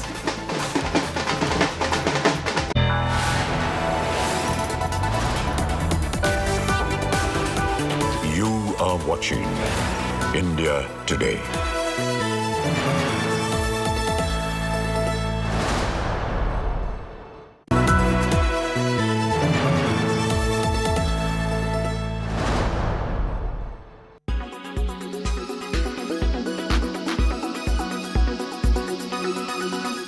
Nayanthara and Vignesh made headlines after they announced the arrival of their twin baby boys through surrogacy.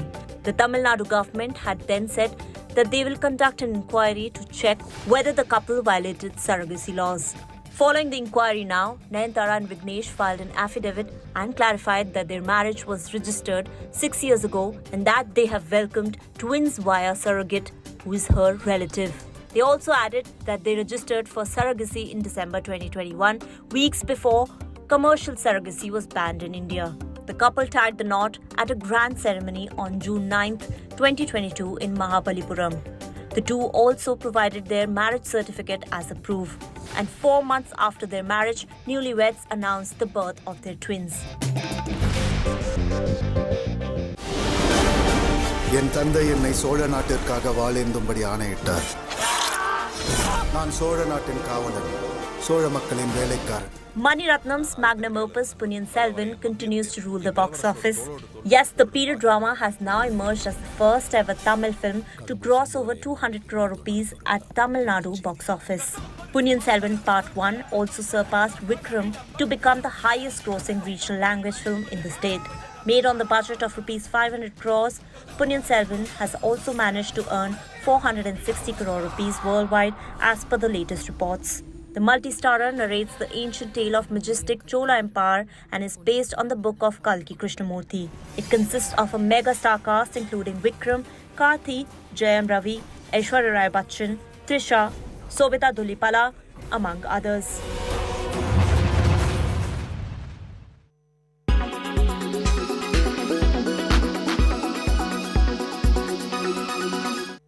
Make your media plan smarter with India Today Live TV on your connected devices.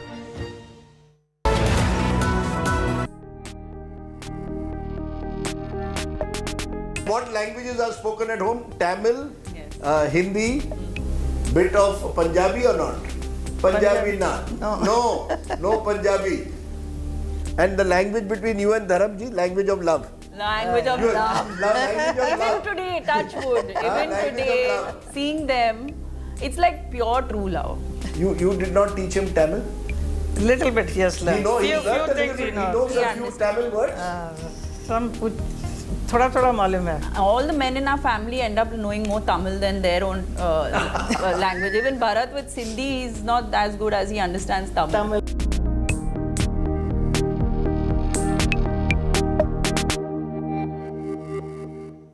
Presented by Only OLX Autos gives the best price for your car. Co-presented by Macho Hint, Fashion Bade Aaram Se.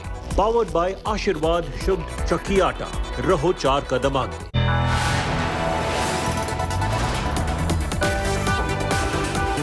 You are watching India Today.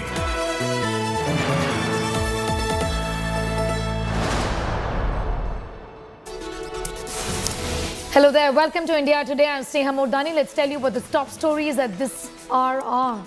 Mallikarjun Kharge becomes the new Congress president, receives close to 8,000 votes. Shashi Tharoor manages just about 1,000. Celebrations break out outside the Congress headquarters. Haryana BJP netas attend rape convict Dera's chief's online satsang to seek blessings for panchayat elections. Gurmeet Ram Rahim is out on parole for the third time this year.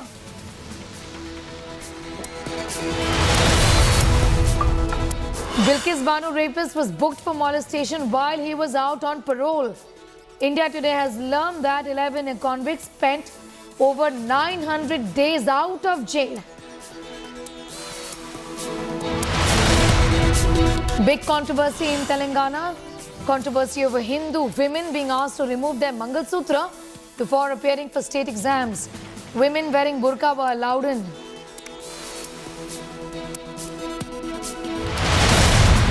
Former Pakistan cricketer Shahid Afridi slams Jay Shah over his No Asia Cup in Pakistan remark. Pakistan both threatens to skip World Cup 2023 in India. China-Pakistan tango to shield terrorists exposed. Beijing puts India and America's proposal to list Lashkar-e-Toiba terrorist as a global terrorist on hold.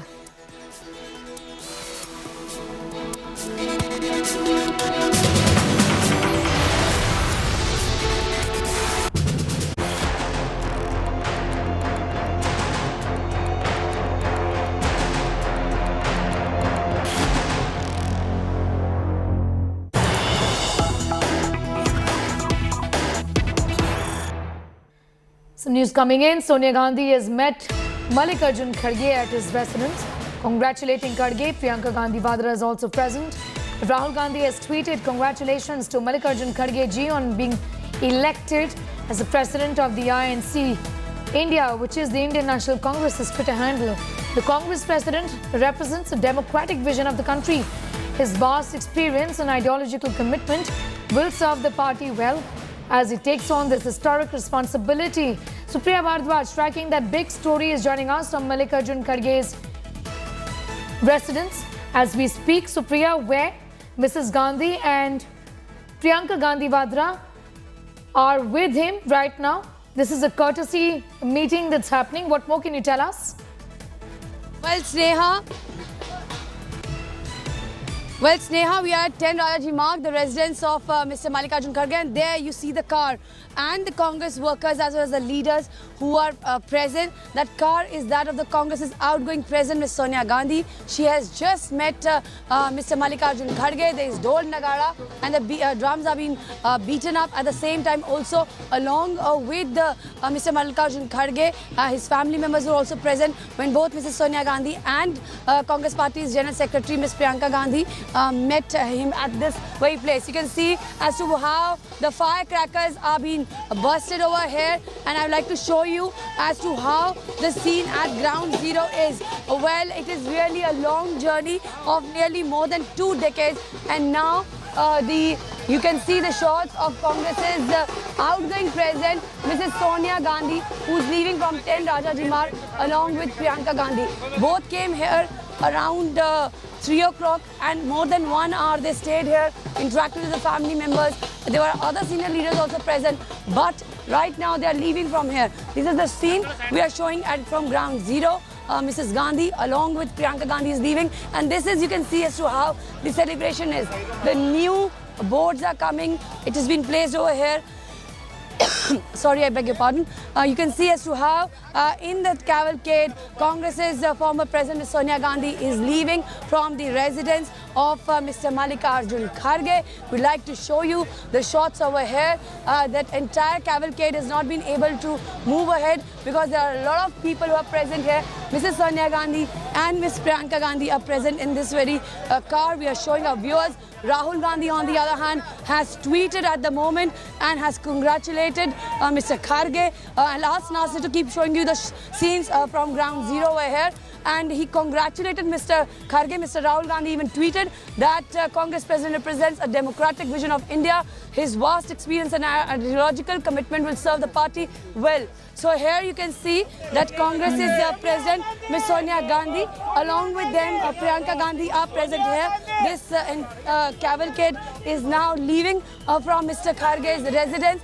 There were other senior leaders also present, and now you can see that the car is moving ahead from the residence of Mr. Mallikarjun Kharge, and Congress's outgoing President, Ms. Sonia Gandhi, nearly after 2 decades, she stepped down. When we asked her last time, she had said very categorically that this was the moment she had been waiting for from a very long time. And now, from the residence of Mr. Mallikarjun Kharge, Mrs. Gandhi is leaving. Along with her is Priyanka Gandhi, and both of them are leaving from here. This is the car which we are showing. The cavalcade is now leaving from the residence of Mr. Mallikarjun Kharge. So, Sneha, technically, as Congress party leaders have been telling us, this is just the transition which has taken place in the party. Mr. Mallikarjun Kharge is the new Congress president-elect, and this is the cavalcade of Mrs. Sonia Gandhi and Ms. Priyanka Gandhi, who are leaving from the residence of Mr. Kharge. At the same time, Mr. Rahul Gandhi today has tweeted just now congratulating Mr. Kharge, and at the same time also putting forward that whosoever is the Congress president is the ultimate supreme authority of the party.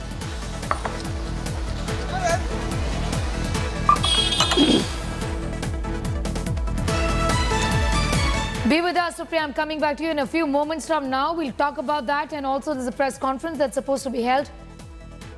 Let's go straight to Ashok Gehlot. मौका मिला काम करने का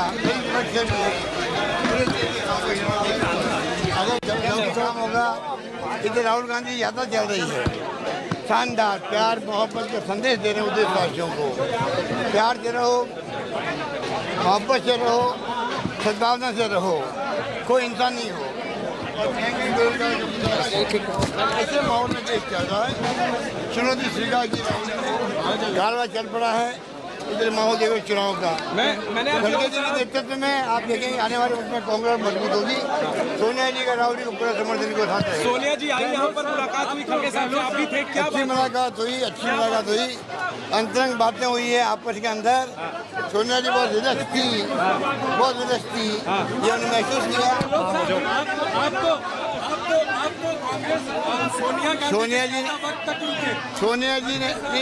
सोनिया जी ने कहा था कि मुझे इसी दिन का इंतजार था आज क्या बोला वो दिन आ गया आज क्या बोला मैडम ने कहा था कि मुझे इसी दिन का इंतजार रहेगा बहुत रिलैक्स थी मैडम बहुत ही खुश थी क्योंकि बहुत पहले उन्होंने कह दिया था मुझे इस दिन का इंतजार रहेगा क्या राजस्थान को लेकर के भी आपकी खरगे जी से कोई बात हुई आप भी मिले उनसे अरे अभी तो शुरुआत हुई है कई बातें होगी मिलकर काम करेंगे आपको इस दिन का इंतजार मैडम को इंतजार था मैडम का आज दिन आ गया वो बहुत खुश है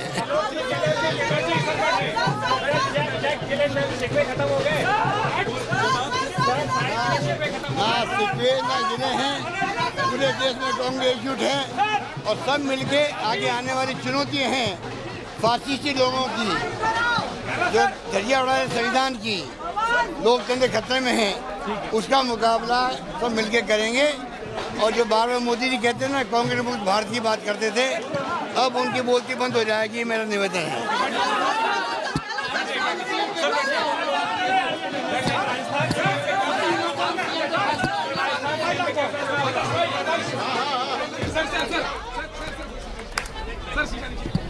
Heard from Ashok Gehlot, the man who almost became the Congress president, but unusual turn of events there, which saw Mr. Kharge then step in and contest for the elections. His contender, Shashi Tharoor, has received about 1,075 votes, and Mr. Mallikarjun Kharge almost close to 8,000 votes.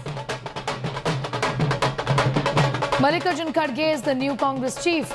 The party has finally chosen its new president. He is the first non-Gandhi president in 24 years.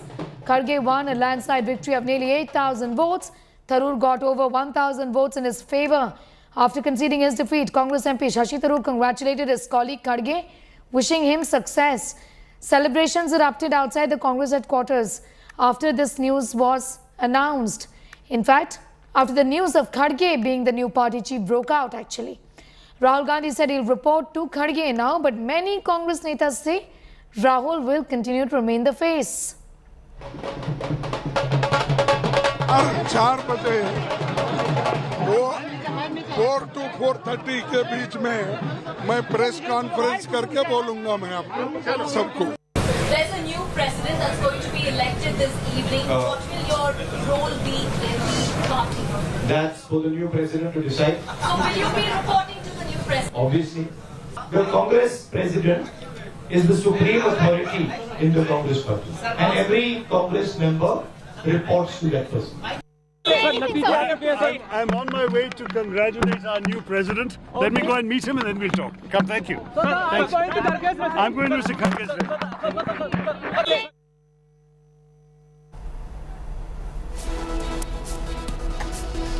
Pictures of Priyanka Gandhi meeting Mr. Mallikarjun Kharge at his residence along with his family members. His son Priyank Kharge is also there along with his wife. And Sonia Gandhi, the outgoing interim Congress president. For the first time in 24 years, a non-Gandhi is going to be at the helm of affairs. Here's what top party leaders have had to say. तो कांग्रेस के लिए महत्वपूर्ण है और organisational जो बदलाव लोग चाह रहे हैं, जो उदयपुर डिक्लेरेशन के, वो साहब ने ऑलरेडी उनके अपील में ऑलरेडी हाईलाइट किया है कि क्या क्या करेंगे आगे. अभी तो इलेक्शन हुआ है, 1-2 दिन में बैठ के सब सीनियर से कंसल्ट करके what should be the first step towards organisational change वो डिसाइड करेंगे सब मिलके. लोकतंत्र में इससे बेहतर उदाहरण नहीं हो सकता जब आंतरिक डेमोक्रेसी को आगे बढ़ाने के लिए कांग्रेस पार्टी ने बड़ा व्यापक चुनाव कराया. लगभग 90% वोट खड़गे साहब को मिला.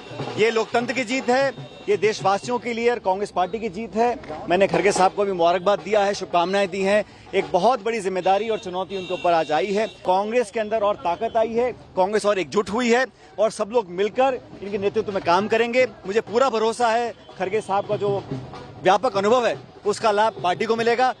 Mr. Mallikarjun Kharge will have a senior most experienced person who's handled various positions, who's held positions in the state and at the center, who has grown from the bottom to the top. He hails from a very poor background, from a very simple family, a Dalit family, and today he's reached the pinnacle in the Congress party, an historic position of the Congress party president. I think with his leadership, I'm sure that there'll be good days ahead for the party. Rahul Gandhi जो कि भारत जोड़ो यात्रा लेके निकले हैं, बहुत सारे लोग कह रहे हैं कि फेस ऑफ द पार्टी तो वही रहेंगे. इसमें क्या शक है. देखिए, राहुल गांधी या गांधी परिवार, इसका जो योगदान है देश के लिए और कांग्रेस के लिए, उससे कोई भी इनकार नहीं कर सकता है. और हमें विश्वास है कि राहुल जी ने भी इस बात को कई बार दोहराया है कि भले ही हम कांग्रेस अध्यक्ष नहीं रहे, भले ही हम कोई पद पर न रहे, लेकिन एक कांग्रेस कार्यकर्ता के रूप में कांग्रेस की हम सेवा करते रहेंगे और कांग्रेस जैसे चाहे हमारा उपयोग कर सकती है. जैसा उनका क्लेम था वो जीत रहे हैं, युवा परिवर्तन और ये सब सारी बातें खत्म हो गई. इसे लैंडस्लाइड विक्ट्री कहते हैं.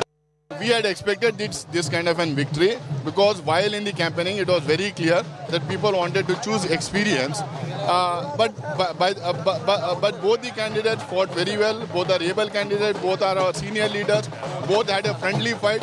There was no maligning of each other. Both stood for the vision of the Congress party, both stood for the ideology of the Congress party. एक ऐतिहासिक क्षण है. कांग्रेस पार्टी के अध्यक्ष पद का चुनाव पूरे देश में बहुत ही डेमोक्रेटिक तरीके से संपन्न हुआ. आज नतीजे आए और कांग्रेस पार्टी के एक बहुत ही सीनियर और अनुभवी नेता श्री मल्लिकार्जुन खड़गे साहब लगभग 89% वोट लेकर के विजयी घोषित हुए हैं. कांग्रेस के अंदर एक बहुत सुंदर एक जनतांत्रिक प्रक्रिया की मिसाल हम लोगों ने पेश की है। As per the Article 18D of the Constitution of Indian National Congress, I, Madhusudan Mistry, hereby declare Sri Mallikarjun Kharge elected as the President of Indian National Congress. Definitely, he is a very senior leader of the Karnataka who has a record of 50 years of legislative experience. He has a record of 50 years of legislative experience and the most loyal party leader. He is a leader with big loyalty. So his loyalty has paid him royalty. How can there be a mass practice? How can there be a mass practice? So such a transparent election has been conducted. There is no mass practice. See, whatever the allegation Mr. Shashi Tharoor is making is not right. It is a democratic disorder has been done. For the first time, a senior leader with big experience has been done. We all are welcoming him. We hope that the Congress party will make her much more stronger.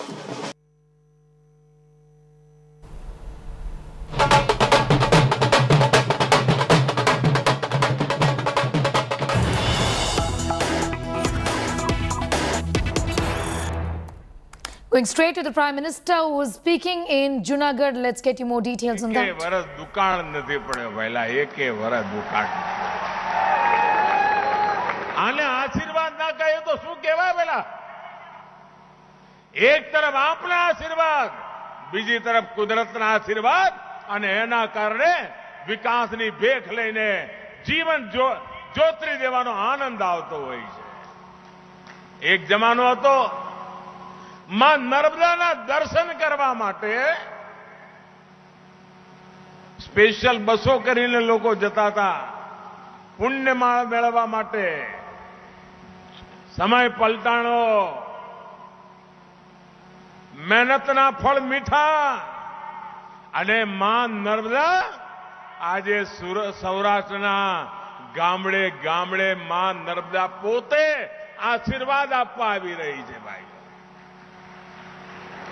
પાણી પહોંચ્યા સડકો સારી થવા માંડી ફળ અને શાકભાજી ઉગાડનારા કિસાનો એમનું જીવન બદલાઈ ગયું ભાઈઓ આજે જુનાગઢ મારા એના ખેડૂતોને ખાસ આભાર માનવો છે મને હમણાં જ મારા ગવર્નર સાહેબ આચાર્ય દેવવ્રતજી કહેતા હતા કે સાહેબ જુનાગઢના કિસાનોએ પ્રાકૃતિક ખેતીનો ઉપાડો એવો લીધો છે નેચરલ ફાર્મિંગ માટે અમારા જુનાગઢનો ખેડૂત પૂરી તાકાતથી લાગ્યો છે અને જુનાગઢના મારા કેસર કેરી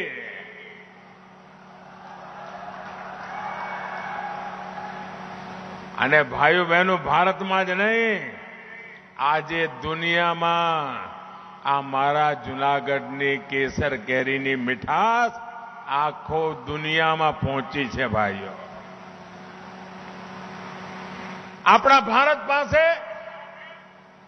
આટલો મોટો લાંબો સમુદ્ર કિનારો એમાં ગુજરાત પાસે તો મોટો હિસ્સો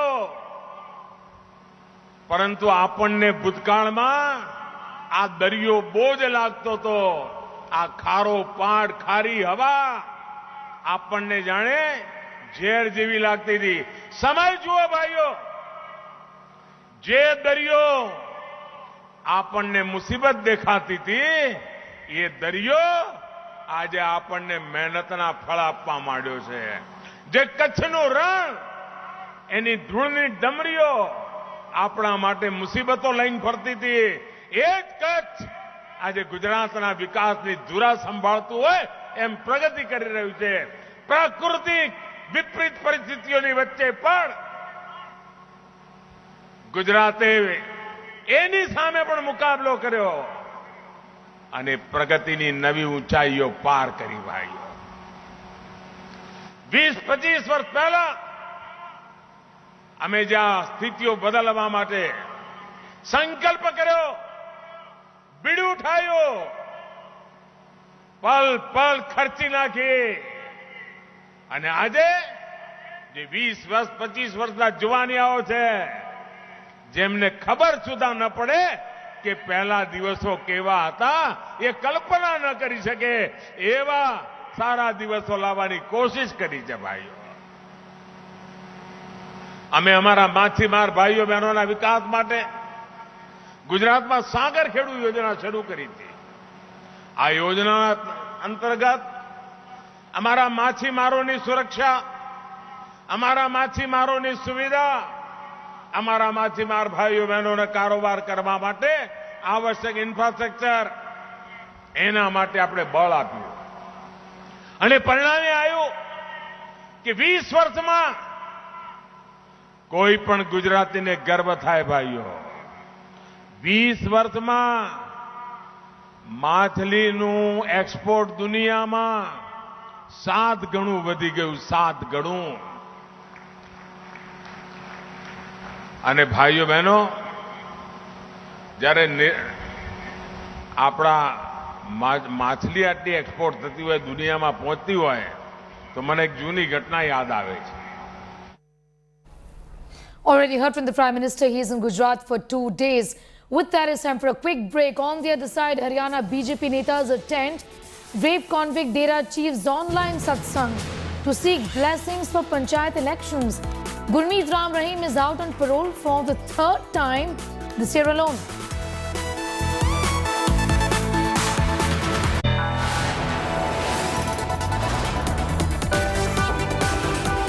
You are watching India Today.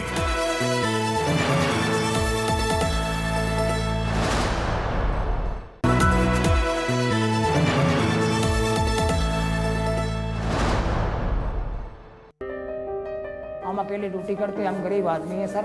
मेरी क्या गलती है बताइए? गांव से इसीलिए आए कि अपना परिवार का भरण पोषण होता रहे। आत्मसम्मान तो मेरा चला ही गया, मुझे सिर्फ रिस्पेक्ट चाहिए। जितने भी पूरे भारत में सिक्योरिटी गार्ड लगे हुए हैं, सबको मान सम्मान मिलना चाहिए।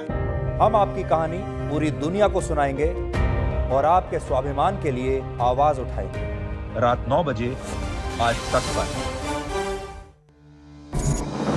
The COVID-19 pandemic has forced us to do a rethink on how we lead our lives, to think about what we are doing to our bodies and to our health, and also wellness, because it is time now to go back to the basics. It is time to talk about your food, your sleep habits, your gut health, stress, and much more.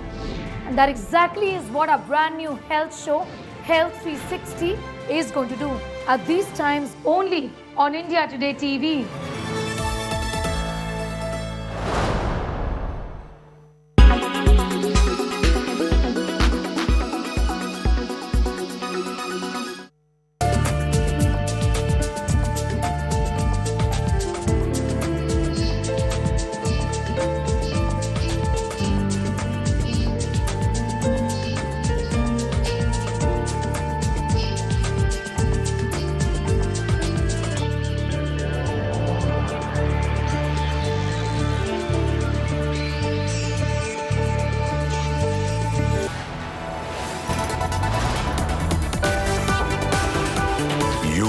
Watching India Today.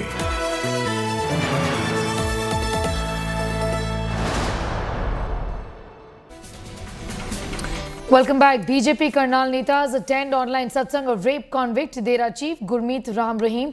Karnal Mayor Renu Bala Gupta, Deputy Mayor Naveen Kumar, Senior Deputy Mayor Rajesh Aggi not just attended the satsang but also invited the rape convict to visit Karnal. This is the 3rd time this year that the Dera Chief has been granted parole. He has been granted parole for 40 days by the Manohar Lal Khattar government. Dera Chief claims to have a massive following in the state of Haryana. His parole comes at a time when the state is set to witness Panchayat elections and a crucial by-poll in Adhampur and Hisar. Mayor Renu Bala Gupta Karnal से अभी बात कर रहे हैं। हाँ बेटा करवाइए। धन धन सतगुरु तेरा ही आसरा। आशीर्वाद बेटा, बहुत स्वागत बेटा जी। पिताजी आपका आशीर्वाद बना रहे। जी बेटा। और पहले भी आप करनाल आए थे और स्वच्छता का जो संदेश आपने दिया था उससे करनाल आगे बढ़ा है और आगे भी आप आकर करनाल को आगे बढ़ाएं, जी स्वच्छता का जो संदेश दें, फिर से हाँ सबको आशीर्वाद दें। जी बेटा, जी बेटा। मनमर्जी नहीं करनी, भगदड़ नहीं करनी। सो ये आप जरूर मानिएगा हमारी बात, हमेशा मानते हैं। हमें गर्व है आप लोगों पे, हमारे बच्चों पे बहुत गर्व है। सो परमपिता परमात्मा और बहुत ज़्यादा खुशियाँ दे आपको। सो आपके दर्शनों के लिए यहाँ पे आ गए हैं, तो दर्शन चलते रहेंगे, बातें होती रहेंगी, सारी बातें करेंगे आपसे, लेकिन आपने माननी है। पैरोल एक आदमी जो अंडर क्राइम में अंदर है, उसने अपनी इच्छा से, जब उसकी इच्छा मान लो जो एक सिस्टम है उस टाइम उन्हें पैरोल के लिए लगाई, अर्जी लगाई, वो पैरोल एक्सेप्ट होगी। तो इसमें ऐसा भी हो सकता है कि दिवाली के नाम की वजह से पैरोल लगाई हुई आदमी अपने परिवार में आके वो कर ले, तो जरूरी नहीं है कि पैरोल उसके सिर्फ इलेक्शन के लिए। तो लोग सवाल जरूर पूछेंगे कि बाबा राम रहीम के ऊपर कई गंभीर आरोप हैं, रेप जैसे आरोप हैं, हत्या के आरोप हैं, और अब पैरोल पर बाहर आए हुए हैं, और सभी बीजेपी के ही लीडर्स वहाँ पर दर्शन करने क्यों जा रहे हैं? क्या बाबा का कोई चुनावी कनेक्शन भी है पैरोल से जुड़ा हुआ? नहीं, ऐसी कोई बात नहीं है। हमें तो जो हमारे को तो जो मेरे जो वार्ड के लोग हैं वहाँ पे काफ़ी लोग रहते हैं जो बाबा जी से जुड़े हुए हैं, तो वो उन लोगों ने मुझे बुलाया था वहाँ ऑफिस में आके कि आपने ज़रूर आना है। उसमें हम गए सामाजिक उस दायरे में। हाँ, उन्होंने वहाँ लंगर वगैरह का कार्यक्रम रखा हुआ था, तो उन लोगों ने हमें बुलाया था, तो इसलिए हम गए। Number one, let's not forget that there was another rape convict whose case was diluted. The victim's name was Sukanya Devi. We should not forget that. Having said that, attending a religious ceremony under the Constitution is a private affair. It is nothing which is related to politics or to governance. Every person who is an individual citizen of India in a secular nation has an authority to go and attend any samagam or satsang that he wants, or do religious practices as he or she wants. Now, once that should be made to understand by people today talking about this issue. In my statement, I very categorically said a case that was diluted. The court is going to look into a matter which is adjudicated on the evidences presented. Now, whether right evidence is presented or not, that is again a debatable issue. That is one part of it. The second part of it is, which we must not forget, that this Baba was undergoing a trial and the courts were asking certain facts and figures to come from the state government, which did not come till 2014. Who got those facts and figures to the court? The BJP government.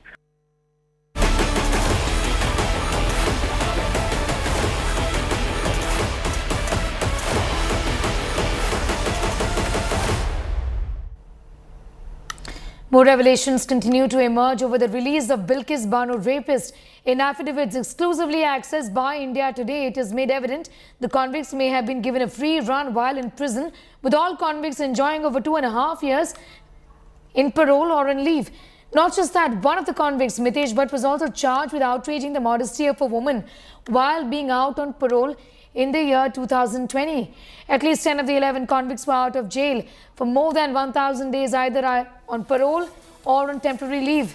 This comes after the Gujarat government has claimed that the convicts were released for serving 14 years or more in prison and on the account of good behavior.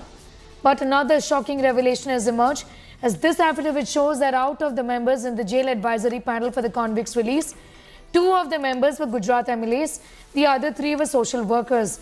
This makes it 5 out of 10 members not being jail officials essentially on this particular board. सुनवाई तो चलेगी, लेकिन जो affidavit दिया गया है गुजरात सरकार की तरफ से, वो निश्चित रूप पर एक सवाल उठता है। उन्होंने कहा कि गृह मंत्रालय की इजाज़त के बाद ही ये सब हुआ है। इसका मतलब directly home minister Amit Shah इसमें इन्वॉल्व है। ये पूरा केस इस बात को साबित करता है कि ये सब कुछ कम्युनल, मोटिवेटेड और पॉलिटिकली मोटिवेटेड है। इसमें न्याय अन्याय की कोई बात नहीं है।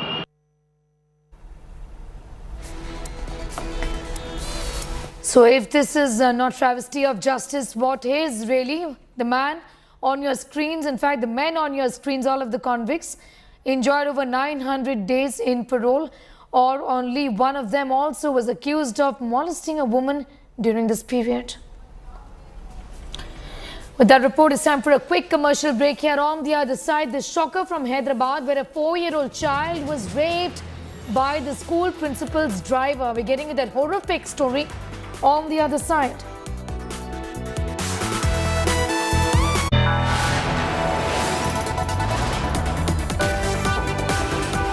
You are watching India Today.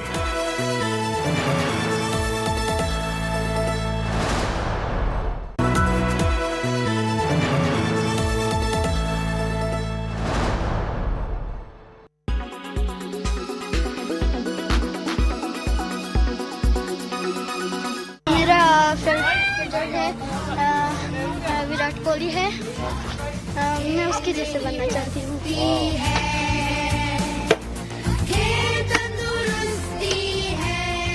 A Virat Kohli fan and Ladakh's latest internet sensation, a budding cricketer who wields the bat like a pro, sending the ball all over the ground. Meet Maksuma. This class 6 student aspires to play for India like her idol when she grows up. The passion for cricket runs in Maksuma's household. The little girl saw her father's love for the game. मैं छोटी थी, पापा खेलते थे, उनको देख के मुझे एक शौक पैदा हो गया, तब से मैं खेलती आई हूँ। Her teachers recognize her love for cricket and encourage her.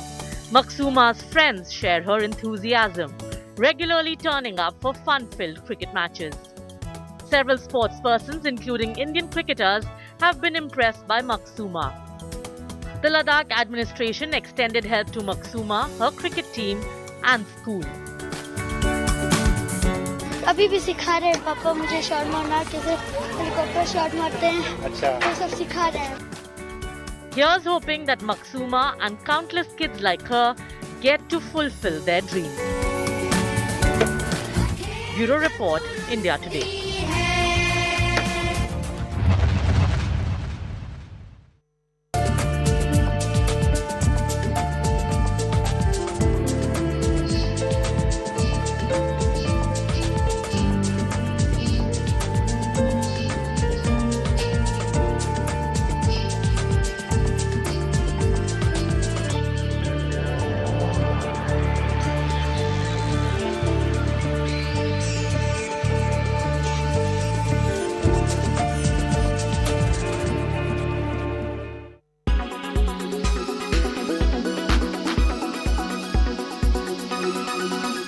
Everyone's busy finding what's trending.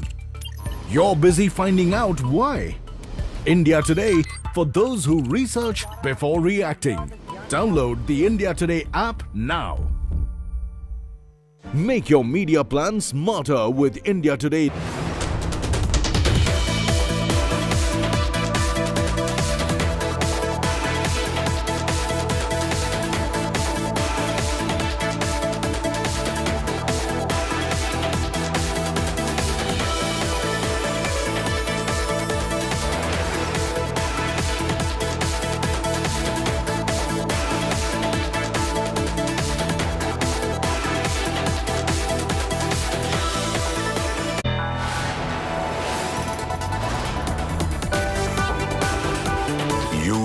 Watching India Today.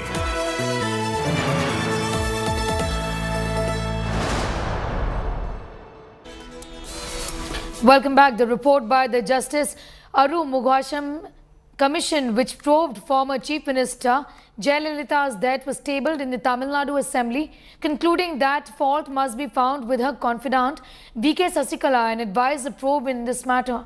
Here's more.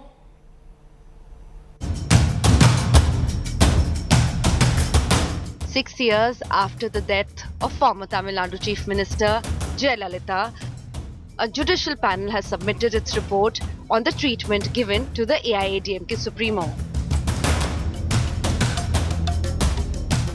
The Arumugha Commission has recommended a probe against Jayalalitha's closest confidant for decades, VK Sasikala.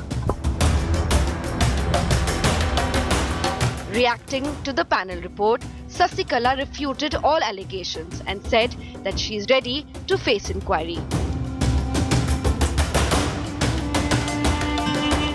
The 480-page report tabled in the Tamil Nadu Assembly on Tuesday also indicates Sasikala's relative Dr. K.S. Sivakumar, then Health Secretary J. Radhakrishnan and then Health Secretary C. Vijay Bhaskar. The panel has underscored culpable lapses in Jayalalitha's death. The report noted that the treatment given to the former Chief Minister was shrouded in secrecy and there was lack of transparency about her exact health condition. Not only that, there were no authentic and reliable disclosure of facts pertaining to the course of treatment given to her. The Stalin government says they will be consulting legal experts to decide on an investigation. Bureau Report, India Today. Well, the report on Thoothukudi police firing slams Rajnikant's anti-social elements comment. In May 2018, 13 people were killed in police firing on the 100th day of protest against Sterlite Copper's smelter factory. Retired Judge Aruna Jagadisan had led an inquiry and identified several discrepancies in orders issued to open fire in the crowds. Rajnikant had claimed that there was total failure of the state machinery, including intelligence and police, had exceeded their limits and attacked the protesters brutally. However, Rajnikant had later claimed that anti-social elements intruded, attacked the police, damaged the building, Collectorate's building, and set fire to Sterlite staff quarters, leading to the firing. Rajnikant was also seen losing his temper while being questioned about his change of opinion. The report said a popular actor of the stature of Rajnikant was not expected to act in the spur of the moment and make baseless remarks.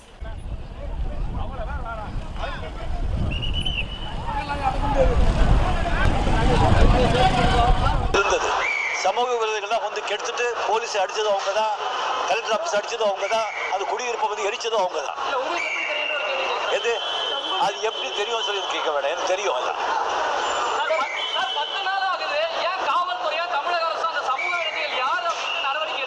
அதான் எடுக்கணும், சீக்கிரம் எடுக்கணும், சீக்கிரம் எடுக்கணும். உங்களை முதல்ல காட்டணும், வெளியே கொண்டு வந்து எல்லாத்தையும் காட்டணும். இந்த ப்ராப்ளம் ஸ்டார்ட் ஆனதே போலீஸ் அடிச்ச பிறகுதான். அந்த சமூக விரோதிகள் போலீஸை அடிச்சாங்க, அப்போ இருந்தால் ப்ராப்ளம் ஸ்டார்ட் ஆச்சு. காவல்துறை யூனிஃபார்ம்ல யாரும் நடிச்சா கூட எப்பவும் ஒத்துக்க மாட்டேங்க நான். ஓகே, வேற அது கேள்வி இருக்கா?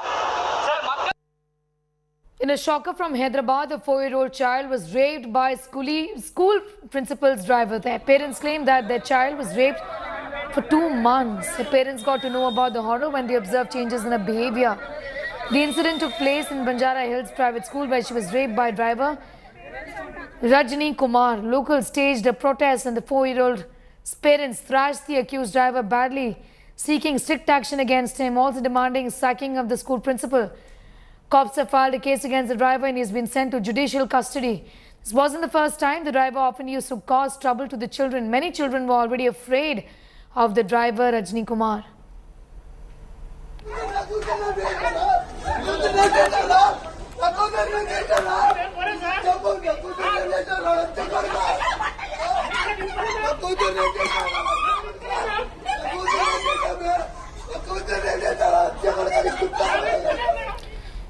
Prime Minister Narendra Modi is in his home turf of Gujarat just before the assembly elections. He launched the Mission Schools of Excellence program at Gandhinagar's Tri Mandir Dadanagar Convention Hall. Also interacted with students during the event. Later, the Prime Minister is going to be inaugurating 3-day Indian Urban Housing Conclave, which has been organized by the Union Housing and Urban Affairs Ministry in Rajkot. The Prime Minister will also lay the foundation stone for an educational complex and civil hospital in Ahmedabad and declare Modhera village as India's first 24/7 solar-powered village.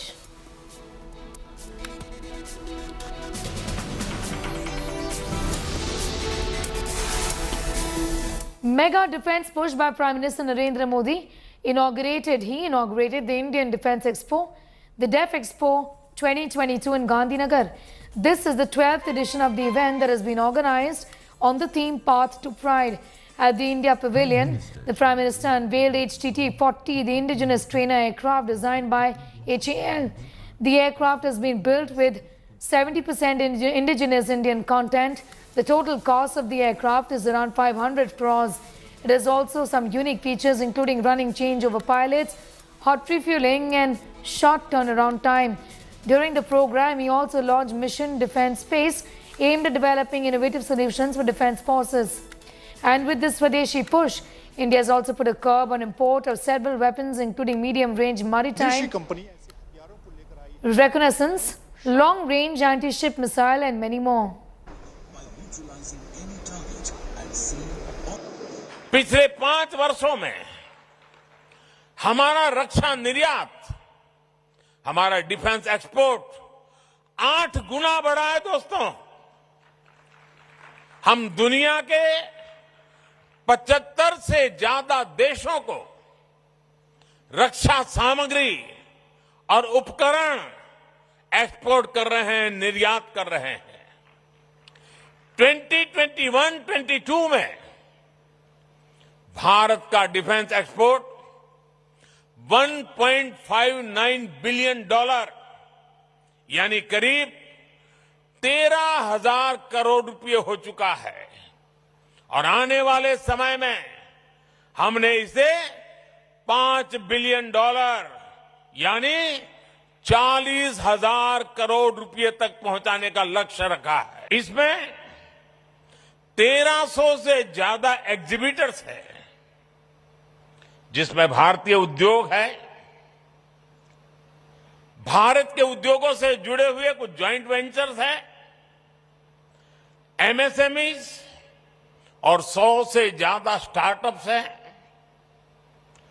एक तरह से आप सब यहां और देशवासी और दुनिया के लोग भी क्षमता और संभावना दोनों की झलक एक साथ देख रहे हैं।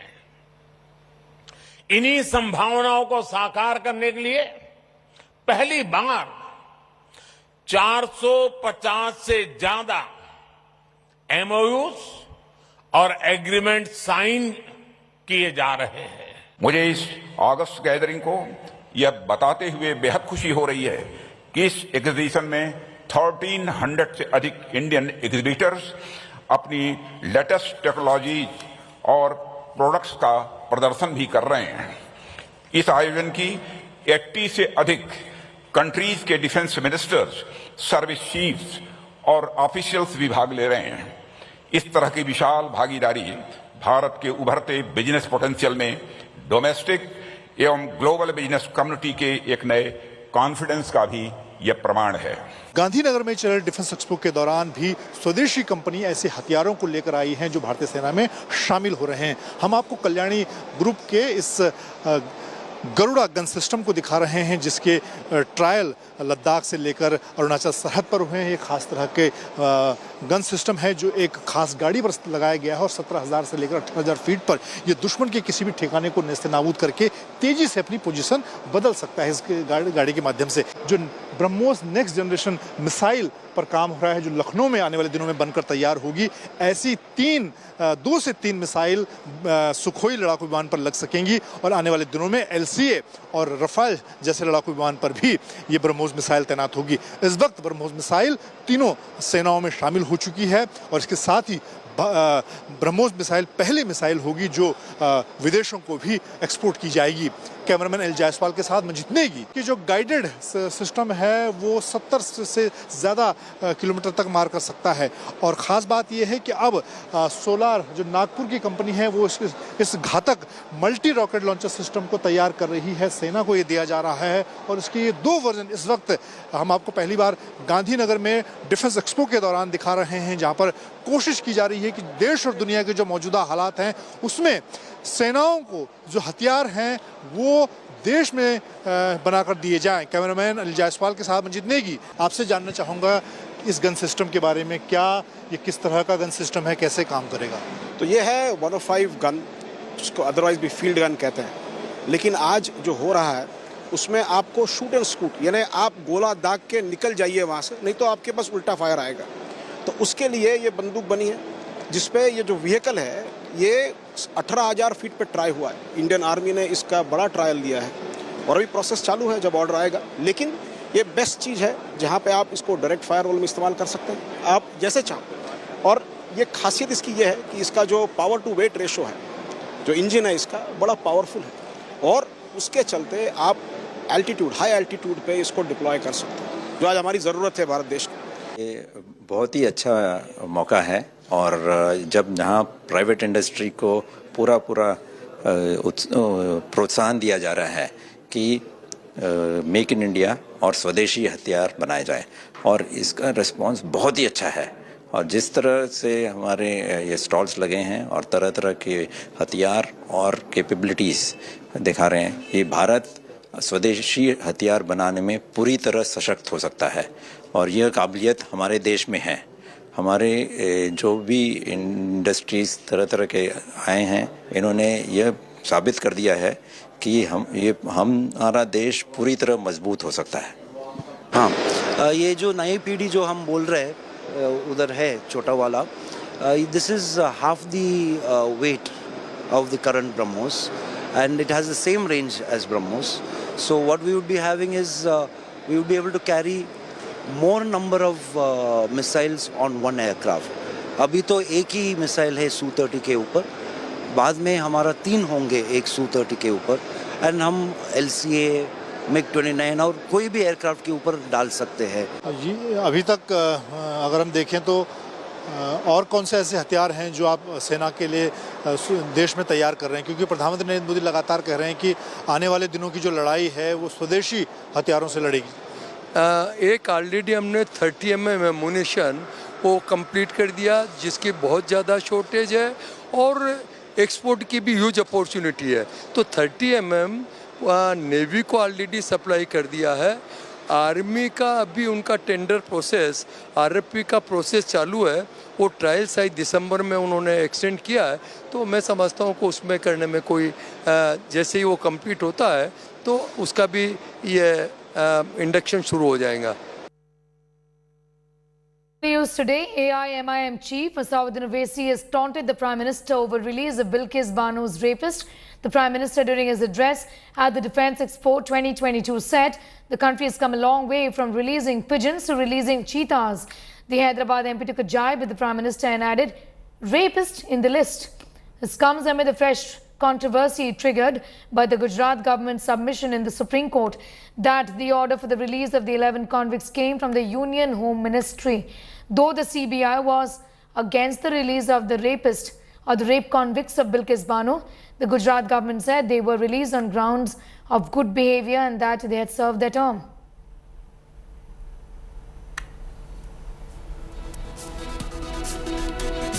It's time for a quick commercial break here. News for the hearing impaired on the other side.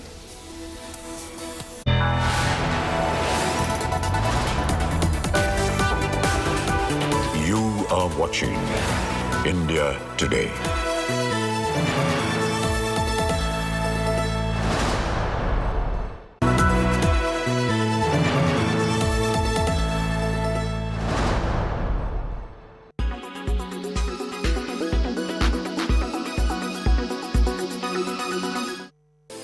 Fashion industry is all about new designs, styles and creations.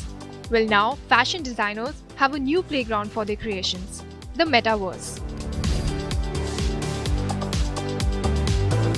This digital world where, thanks to an avatar that gives us a virtual twin, we can evolve and act just as we would in the real world. We enter it through wearing a virtual reality headgear or by watching a computer or smartphone screen. The Metaverse is a space for experimentation and testing out new products, allowing designers to push the boundaries of their creativity. This has economic advantages too. By testing out their collection in the Metaverse, they can then analyze public reaction in it and adapt demand accordingly to avoid surplus production and unsold items in the real world. In other words, an eco-friendly approach. For other designers, their creations will stay digital.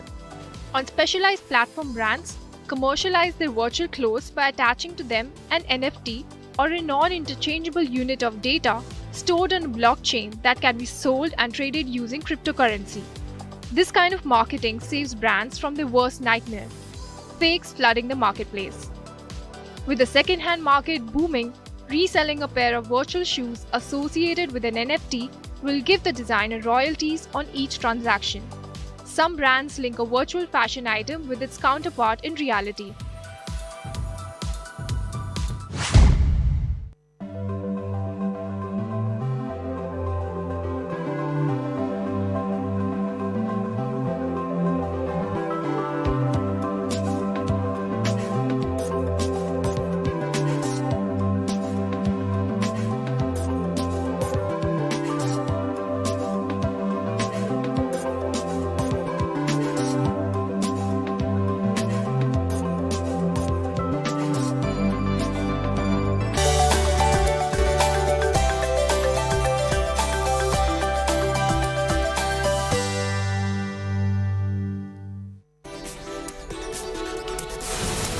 The Congress party has finally chosen its new president. Mallikarjun Kharge is the first non-Gandhi party president in 24 years. While Kharge won with a landslide victory of nearly 8,000 votes, his opponent Shashi Tharoor got just about 1,000 votes in his favor, 1,075. After conceding his defeat, Congress MP Tharoor congratulated his colleague and wished him success in the task. A controversy has erupted at an examination center in Telangana, where Hindu women were asked to remove all their belongings, including rings, anklets, bangles, toe rings and chains. A few women were asked to remove their Mangal Sutra. But at the same center, Muslim women were seen entering the examination center wearing a burqa and no one stopped them. BJP leaders have taken to Twitter, launching an attack on the government, saying there is selective secularism by the TRS government. In affidavits exclusively accessed by India Today, it is evident the convicts in the Bilkis Bano rape case may have been given a free run in prison, with all convicts enjoying over 2.5 years in parole or in leave. Not just that, one of the convicts, Mitish Bhatt, was also charged with molestation while he was out on parole in 2020.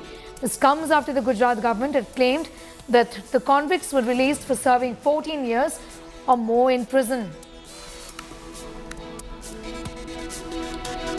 The day after BCCI Secretary Jay Shah opted against touring Pakistan for Asia Cup, ex-Pakistan cricketer Shahid Afridi has lashed out at Jay Shah, criticizing the board as well. In a sharp attack, Afridi said Shah's remarks show lack of experience and cricket administration in India. Not only this, Pakistan even threatened to pull out of the next year's World Cup to be held in India. Reacting strongly to Jay Shah's statement, well, the BCCI on Tuesday confirmed that Team India won't be touring Pakistan for the 50-over Asia Cup scheduled to take place in Pakistan next year and batted for a neutral venue.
Make your media plan smarter with India Today Live TV on your connected devices.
Make your media plan smarter with India Today Live TV on your connected devices.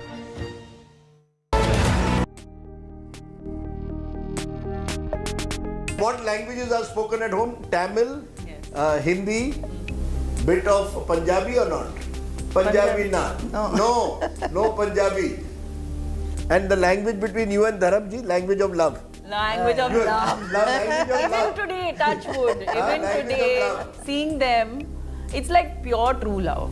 You did not teach him Tamil? Little bit, yes. He knows a few Tamil words. Some thoda malum hai. All the men in our family end up knowing more Tamil than their own language. Even Bharat with Sindhi is not as good as he understands Tamil.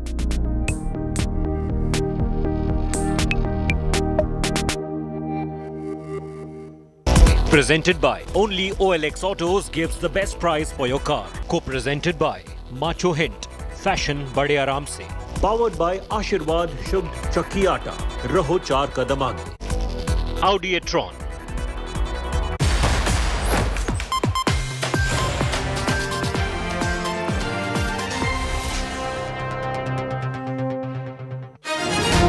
"80-year-old warhorse is King Kong." I, Madhusudan Mistry, hereby declare Sri Mallikarjun Kharge elected as the President of Indian National Congress. After zero suspense, Gandhi man wins.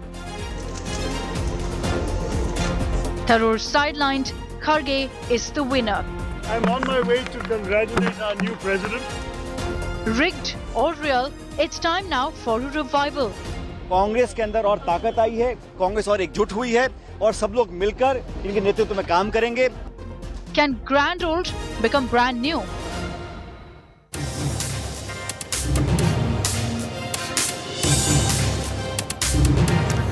Well, King Kong Mallikarjun Kharge faces his first big test in just a few weeks from now. He's gonna have to hit the ground running.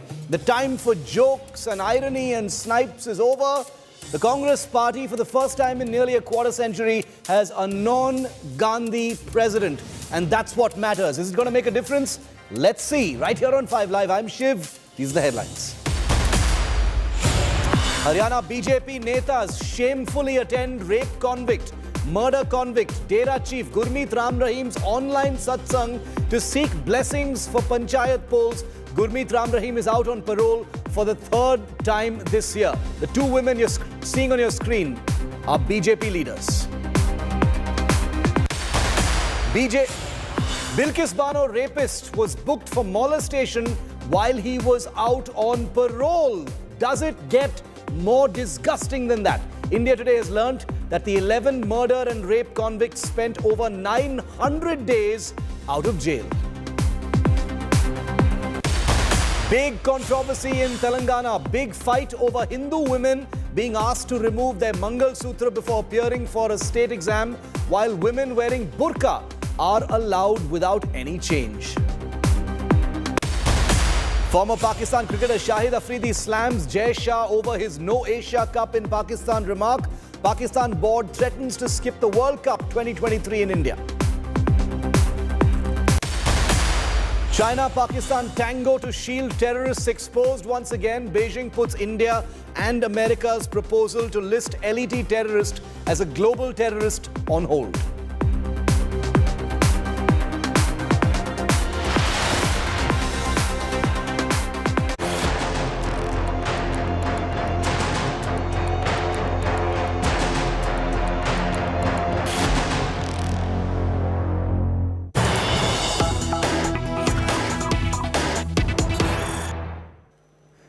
And we're continuing with our breaking coverage of King Kong Kharge, the new president of the Congress party. The latest reaction coming in from a man whose fate could soon be decided by the new Congress leadership, Ashok Gehlot, Chief Minister of Rajasthan, who famously rebelled recently, refusing to be a candidate for the Congress presidency. He's spoken out after Mallikarjun Kharge's victory. Gehlot says Kharge will lead the party, but Rahul Gandhi will be the Prime Minister level face for the 2024 elections.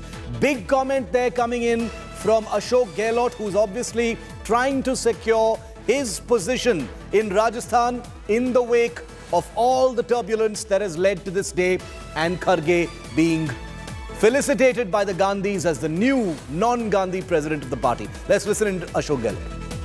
Face वही रहेंगे party का राहुल गांधी जी? राहुल गांधी जननायक बनना जा रहा है। देखिए, आप समझने की कोशिश करें, प्रधानमंत्री होता है, एक कांग्रेस अध्यक्ष होता है, या नेता प्रतिपक्ष होता है, एक कांग्रेस अध्यक्ष होता है। कांग्रेस अध्यक्ष की भूमिका अलग होती है, उनका मान सम्मान हाईएस्ट होता है कांग्रेस पार्टी के अंदर। एक होता नेता होता है, जो पंडित जवाहरलाल नेहरू थे, मान लो इंदिरा गांधी जी बनी बाद में। कांग्रेस अध्यक्ष अलग भी रहे हैं उस वक्त में भी, अभी भी जो है कांग्रेस अध्यक्ष खड़गे साहब बन गए हैं। हाईएस्ट रेस्पेक्ट इनका रहेगा, ये इनके डायरेक्शन में कांग्रेस काम करेगी। और जो जननायक होता है, राष्ट्रीय नेता होता है, वो होता है प्राइम मिनिस्टर होता है, नेता प्रतिपक्ष होता है। ये राहुल गांधी जी जो भूमिका में है, वो आज पदयात्रा कर रहे हैं, तो आज उनकी भूमिका वो है, राष्ट्रीय नेता के साथ में एक जननायक बनना जा रहे हैं वो लोग। उसी रूप में आज देश में ऑरा बन चुका उनका। और इनकी सारी जो षड्यंत्र थे सोशल मीडिया में, वो धराशायी हो गए हैं। Supriya, very clear statement there from Ashok Gehlot in that first and exclusive interview to you, saying Jananayak is going to be Rahul Gandhi. You know, forget about all this leadership, you know, what is the hierarchy, wo sab rehne dijiye. Kharge is going to be the man looking after organization, but in 2024 it will be Rahul Gandhi whose face will be projected. Well, Shiv, as far as Rahul Gandhi is concerned, he himself today did a press conference in Andhra Pradesh and very categorically said that whosoever is the Congress president is the supreme authority of the Congress party. When asked whether he will be following the instructions given by Mr. Kharge or the Congress president, he said absolutely. He has made it clear. He said the decisions will be taken by the Congress president elect, who is Mr. Kharge. As far as he is concerned, even his role will be decided by Mr. Kharge. Now comes the second story. When you talk to who's who of the Congress party, they are saying that on one side is Rahul Gandhi, who's leading the Bharat Jodo Yatra. This is exactly what Ashok Gehlot is saying. They are saying that that he has become a Jananayak because Shiv today also more than 500 votes which have been counted. There was the name written Rahul Gandhi. More than 10 states have passed the resolutions. More than all the frontal organizations and departments that said Rahul Gandhi should become the Congress president. When he said that he is not going to become the president, that's when we saw that these two contenders coming and fighting the election. Supriya, I just want to, sorry for interrupting you. Mallikarjun Kharge, the new president of the Congress party, is about to address the press. Those are live pictures. Let's make those pictures bigger right now. That press conference is live. Mallikarjun Kharge's first press conference as the new King Kong, the new president of the Congress party, the first non-Gandhi president in nearly a quarter century is about to speak. Let's listen in. शुरू में तो मैं आपसे क्षमा चाहता हूं और यहाँ की स्थिति क्या है आपने खुद आंखों से देखा है, इसीलिए थोड़ी देर हो गई, थोड़ी नहीं एक आधा घंटा देर हुआ, इसीलिए मुझे वक्त पे आपके सामने हाजिर होने का समय नहीं आया, तो इसलिए फिर एक बार मैं आपसे माफी मांग के अपने शब्दों को आगे बढ़ाऊंगा। आजादी के 75 साल के इतिहास में भारतीय राष्ट्रीय कांग्रेस ने लगातार इस देश की डेमोक्रेसी को मजबूत किया और संविधान की रक्षा की। आज जब डेमोक्रेसी खतरे में है, संविधान पर हमला बोला जा रहा है और हर इंस्टीट्यूशन को तोड़ा जा रहा है, तो कांग्रेस पार्टी ने राष्ट्रीय स्तर पर ऑर्गेनाइजेशनल इलेक्शंस करवाकर देश की डेमोक्रेसी को मजबूत करने का एग्जाम्पल पेश किया है। कांग्रेस प्रेसिडेंट के चुनाव के सफल आयोजन के लिए मैं पार्टी के सभी डेलीगेट्स, सीनियर लीडर्स, वर्कर्स और जो कोई भी इस कार्यक्रम से जुड़े हैं उन सबको मैं धन्यवाद करता हूं। आप सबने डेमोक्रेटिक प्रोसेस में हिस्सा लेकर कांग्रेस को मजबूत किया है। मेरे साथी श्री शशि थरूर को भी शुभकामना देता हूं, क्योंकि ये चुनाव में हम एक प्रतिनिधि के रूप में हम और वो खड़े थे, लेकिन चुनाव बहुत अच्छा चला और वो भी मुझे आकर मिले, एक दूसरे से हम मिलकर अपना जो आगे पार्टी को बढ़ाने का भी जो कुछ कोऑपरेशन मैंने भी पूछा और उन्होंने भी हंसते हुए, ये तो एक डेमोक्रेटिक प्रोसेस है, हमको मिल के काम करना है, ये कहा, तो इसलिए मुझे बड़ी खुशी होती है। उनको भी मैं धन्यवाद देता हूँ। सभी कांग्रेस कार्यकर्ताओं की ओर से मैं श्रीमती सोनिया गांधी का आभार व्यक्त करता हूँ।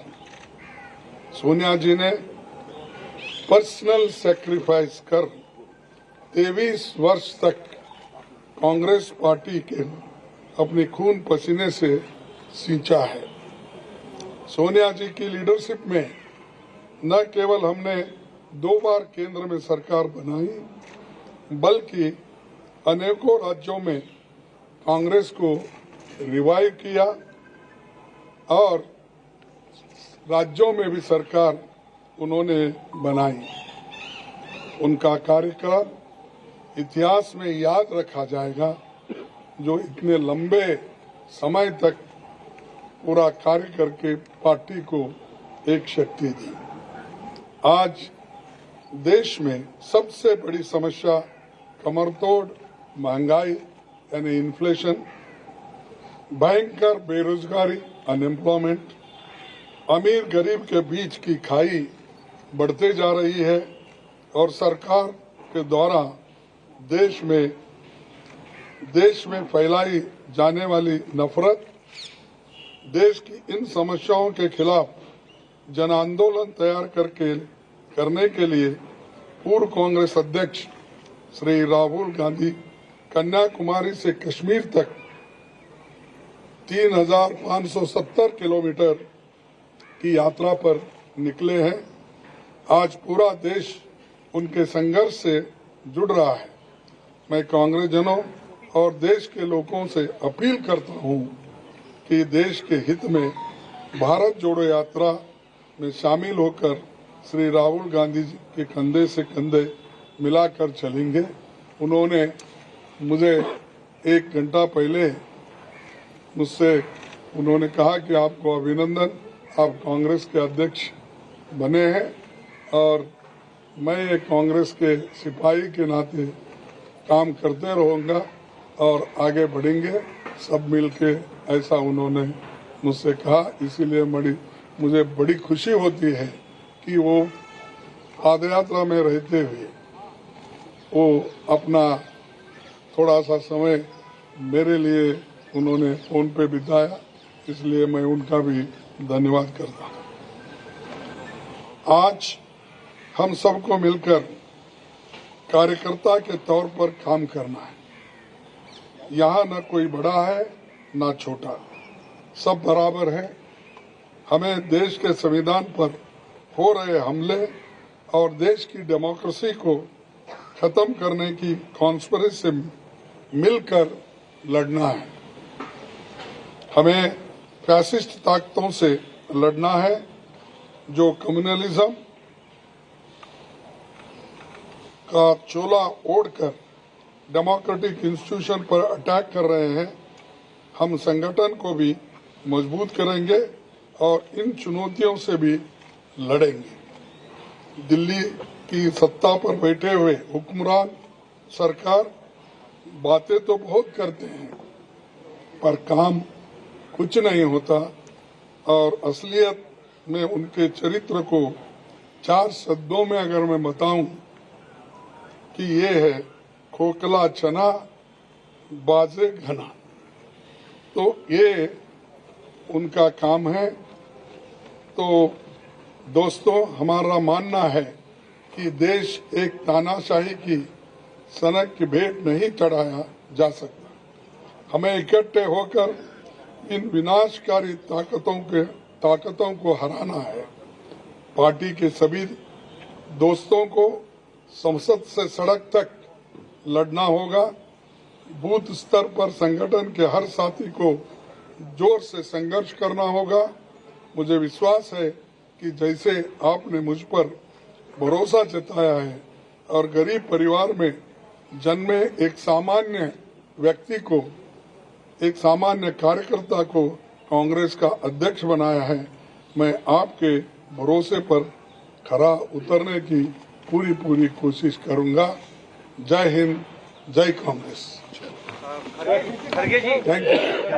So there will be another opportunity. Kharge Saab has.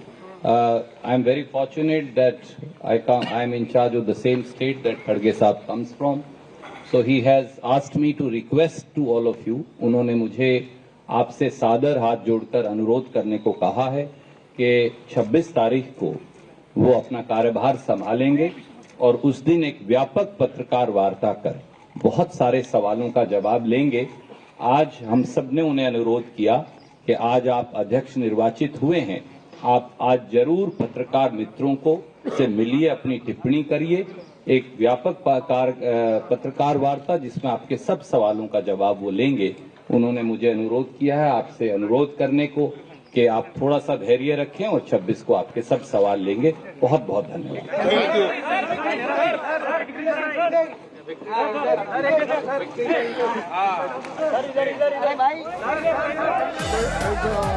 Kharge's first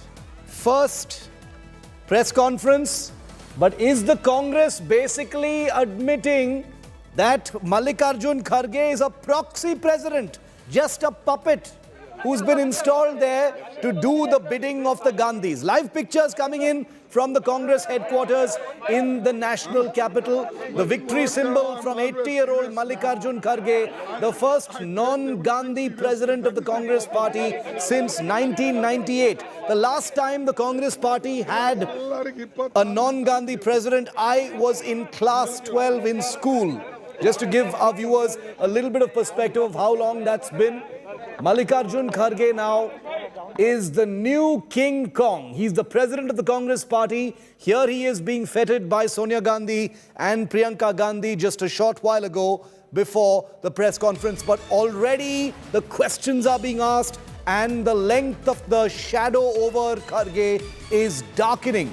The Congress, it appears, has admitted in an inadvertent way that people's generic fears and generic suspicions about this entire election are basically true.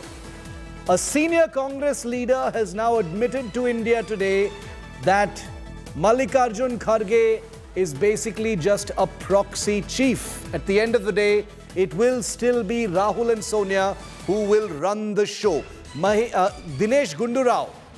Dinesh Gundu Rao has just spoken out to India Today's Supriya Bharadwaj, and he says Kharge is chief, but the position of Sonia and Rahul will remain preeminent. Whether you call it Jananayak, whether you call it something else, the Gandhis will remain the preeminent leaders of the Congress party. And therefore, one wonders what this is going to mean as far as Kharge's powers are concerned. I want to go across first and listen into that bite.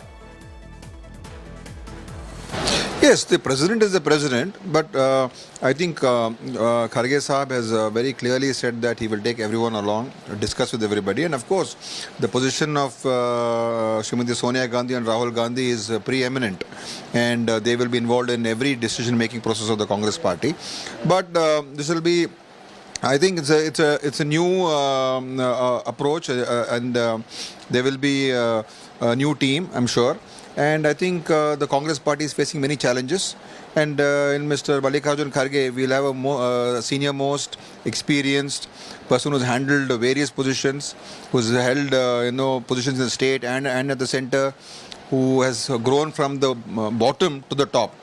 He hails from a very poor background, from a very simple family, a Dalit family. And today he's reached the pinnacle in the Congress party, an historic position of the Congress party president. I think with his leadership, I'm sure that there'll be good days ahead for the party. So there will be a reshuffle also, a revamp of the party also? I'm sure when any president takes over, there will be a new team and there will be new people and reorganizing the party structure. How they will do, what they will do is left to him and the senior leaders. But definitely there will be, and that's the way it should be also. And I think that will reinvigorate the party. Congress today has shown to the country that we are a democratic party and we believe in democracy. And I think that has been very amply displayed in this election. I want to go across now to Supriya Bharadwaj, who's been getting all the first and exclusive interviews here on India Today. She has with her the new Congress president's son, Priyanka Kharge, with her. Supriya, many questions, lots of work ahead. How does the son of the new president feel today and how is he reacting? Shiv, he has just left because Mr. Mallikarjun Kharge is coming here. I'd like to show you what is going on over here. Mr. Kharge, after addressing the press conference, has come here. He's meeting all the Congress party's leaders and karyakartas who are present here at the moment. These are live visuals which we are showing you at the moment. And here you can see that all the leaders who are waiting for him, Mallikarjun Kharge, along with all the senior leaders from Karnataka are present here. He's meeting the leaders. They are actually going around here. There are lots of karyakartas who are present. Priyanka Kharge is also here. When we spoke to Priyanka Kharge in the morning today, he said very categorically that there is no time for celebration, no time for some grand celebrations, because we have to get the elections to the elections. We have to win the states. And over here you can see that a table is kept. Mr. Kharge is here. And at the same time also a lot of other Congress workers are present here. A large number of people already present here in this very place, and I'd like to show you. Supriya, very quickly. Shashi Tharoor is just sitting down now for his press conference. In 30 seconds, tell me, what is the fate of Shashi Tharoor? Is he going to be an outcast, or is he going to be part of the new team? Well, I think so. Shashi Tharoor will be part of the new team because what we are getting from the sources is that there is going to be a complete revamp in the party, and a lot of new faces will be coming in because a new president has come and a new team will come along with him. As far as Shiv, the Congress party is concerned, they are saying very loud and clear what Mr. Kharge also said. Yeah. The party is supreme now. The message is loud. Supriya, we're going across to Shashi Tharoor. He's speaking live now. आज हमारे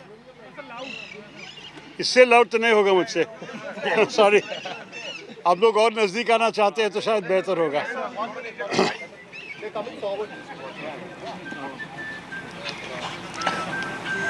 हाँ इनके mic तो pickup करेंगे लेकिन इससे ज्यादा चिल्लाना पानी भी लेके पानी हाँ पानी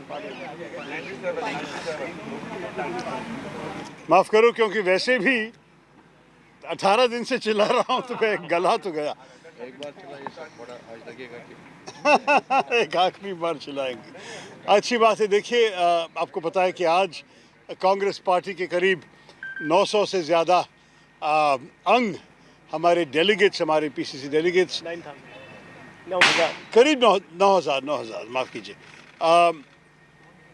आज निर्णय लिया कि मल्लिकार्जुन खड़गे साहब हमारा नया अध्यक्ष होगा। मैं खबर सुन के उनके घर गए और उनको मेरी बधाई सुना दी।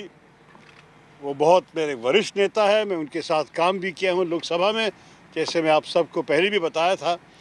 हम लोग कॉलीग्स हैं, सहयोगी है और मैं खुश हूँ कि इस चुनाव के बाद कांग्रेस पार्टी को एक नया अध्यक्ष के लीडरशिप और के नेतृत्व और गाइडेंस से आगे बढ़ने का मौका मिलेगा। मैं ये भी कहूँगा आप लोगों से कि मैं बहुत आभारी हूँ कि इतने सारे कांग्रेस कार्यकर्ताओं ने मुझे समर्थन दिया, जिनमें से 1000 से ज़्यादा मतदान देने वाले हमारे डेलीगेट्स भी थे और बहुत सारे जो शायद वोट देने का हक नहीं था लेकिन कांग्रेस पार्टी की भलाई के लिए काम करने वाले मुझे हर प्रदेश में आके समर्थन दिए, मेरे साथ निकले और हर जगह में जैसे आप आज भी देखते हैं मेरे साथ रुक के मुझे जिस किस्म के मॉरल सपोर्ट दिए, मैं इसके लिए आभारी हूँ।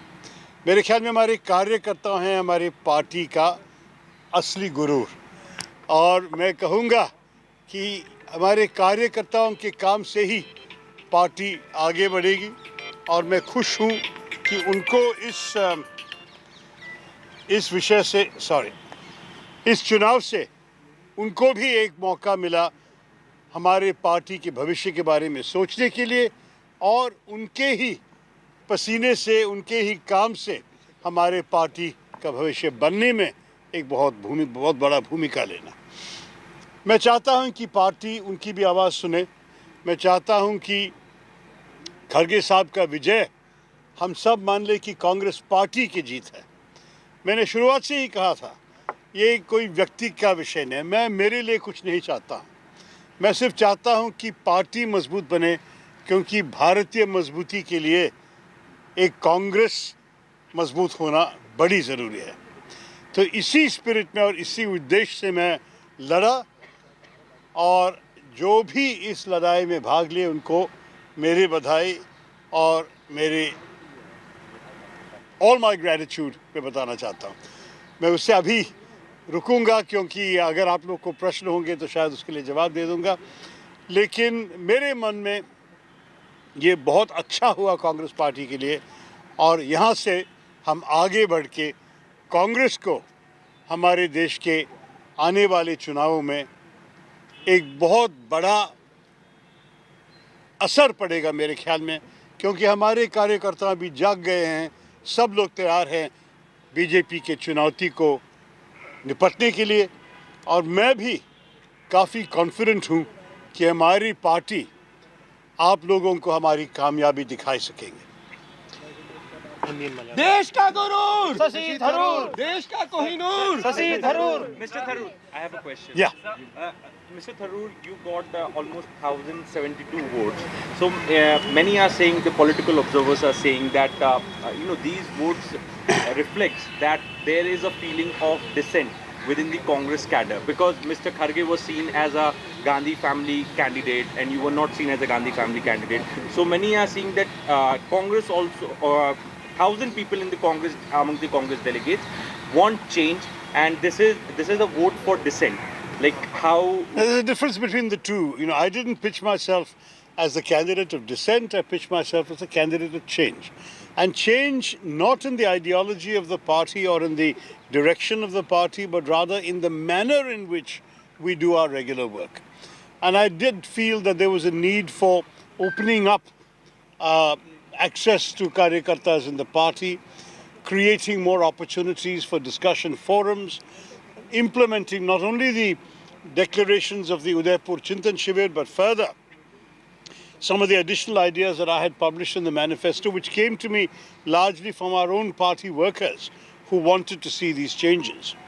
And therefore, for me, I would stress that it is not so much about dissent, but how we can make a good party better. I believe we have the experienced leaders, the strong record in governance, and the convictions and values that are right for the country. But what I felt there was a problem with was that there was a sense of disconnect on the part of many of our workers, and that we needed to overcome that by giving them a greater sense of involvement. I hope the election itself has contributed to giving them some sense of involvement in the party. I believe that is the case. But I think beyond this, there's much more that needs to be done, and I hope Mr. Kharge, once he has had time to assume his role fully, will look seriously at how all party workers can contribute to effective governance in the party so that we can mount an effective challenge to the BJP in the elections ahead.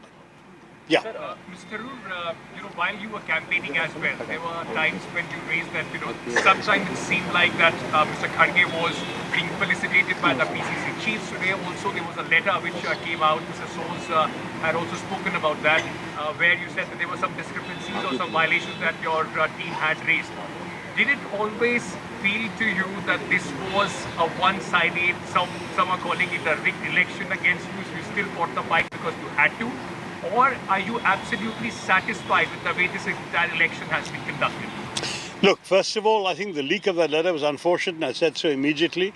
It's certainly not something we would have done, and we are getting some very educated guesses as to where it came from, but that's neither here nor there right now. All I wanted to say is that throughout the election, Salman, as the campaign manager, was receiving information from the field, from our party workers, and wherever there were anything that he felt needed to be brought to the attention of the election authority, it was so done. This is not the first letter that was sent. It was the last letter, but it was not the first. And I will say that what Salman was doing was his duty in alerting the election authority to any violations that have been reported to us. They would then have to inquire and judge whether any action should be taken. I'm not aware that any action has resulted on any of these things, but the point is everybody has to play their role in this particular situation, that's all. We are conscious that the party has held no election for 22 years. And I don't think we can either say we are absolutely satisfied or that we have any reason to mistrust. I think the fact is that in an election of this nature, after such a long time, there are bound to be glitches, there are bound to be slip-ups, and there were. But the fact is that for us, we never doubted the good faith of the election authority or of the party leadership in wanting to have a free and fair opportunity for both candidates to contest. You're right, the leadership by and large stayed with Mr. Kharge. Again, that is not necessarily surprising. If you have a choice between change and continuity, and you are part of the continuity by your own rule, why would you want to change? I mean, I must say I admire those who did come out nonetheless and support me, but I would say that that's an inevitable thing. Conversely, a lot of those who signed my nomination forms, a lot of those who accompanied me, a lot of those who sat alongside me in press conferences at PCCs and so on, were also people of some heft in the party, either by virtue of having positions themselves. We've had MPs and fairly senior MPs and former MPs alongside me. But we've also had a lot of party workers who devote hours of their days, day in and day out, in many cases for very many years. Some of them are standing here. They've devoted decades to the party without any such recognition. But they still feel that idealism, that desire to see the party succeed. And for me, sticking to the election was not just stubbornness or anything like that. It was also an acknowledgement of what I owed to all those who have taken so much of effort to promote my views and this desire. Well, the point is that Shashi Tharoor can say whatever he wishes to say at this point of time. He believed it was an unfair election. He had complained. Now, amazingly, he's saying, I don't know how that letter got leaked, etc. It's all one big joke now because nobody in their right mind thought that Tharoor stood a hair of a chance. It's surprising that he even got over 1,000 votes. This was an election that was decided from the start because Mallikarjun Kharge was, well, obviously not officially because we can't say that, was the chosen one. He had been predetermined to be the new Congress president. Well, no matter what I say, no matter what the political pundits say, for the first time in 24 years, the grand old party has a non-Gandhi president. Mallikarjun Kharge has secured a landslide victory of over 7,000 votes against Shashi Tharoor, who only managed 1,071, which some say is actually pretty impressive. This election for who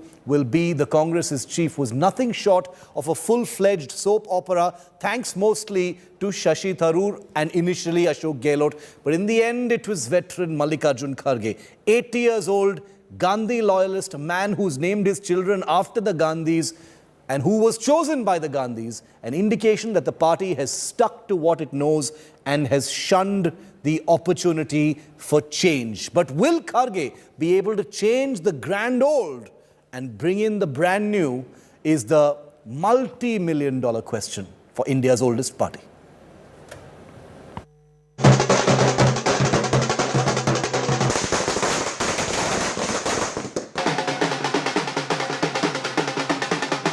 Gandhi loyalist and 80-year-old veteran Mallikarjun Kharge is the new Congress president.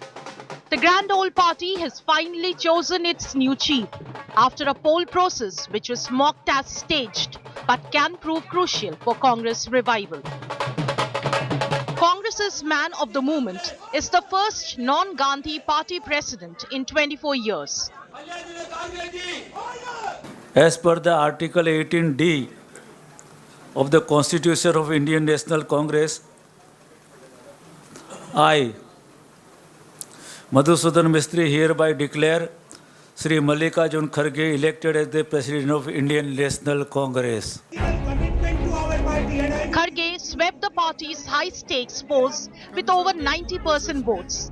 Challenger Shashi Tharoor emerging as a distant second.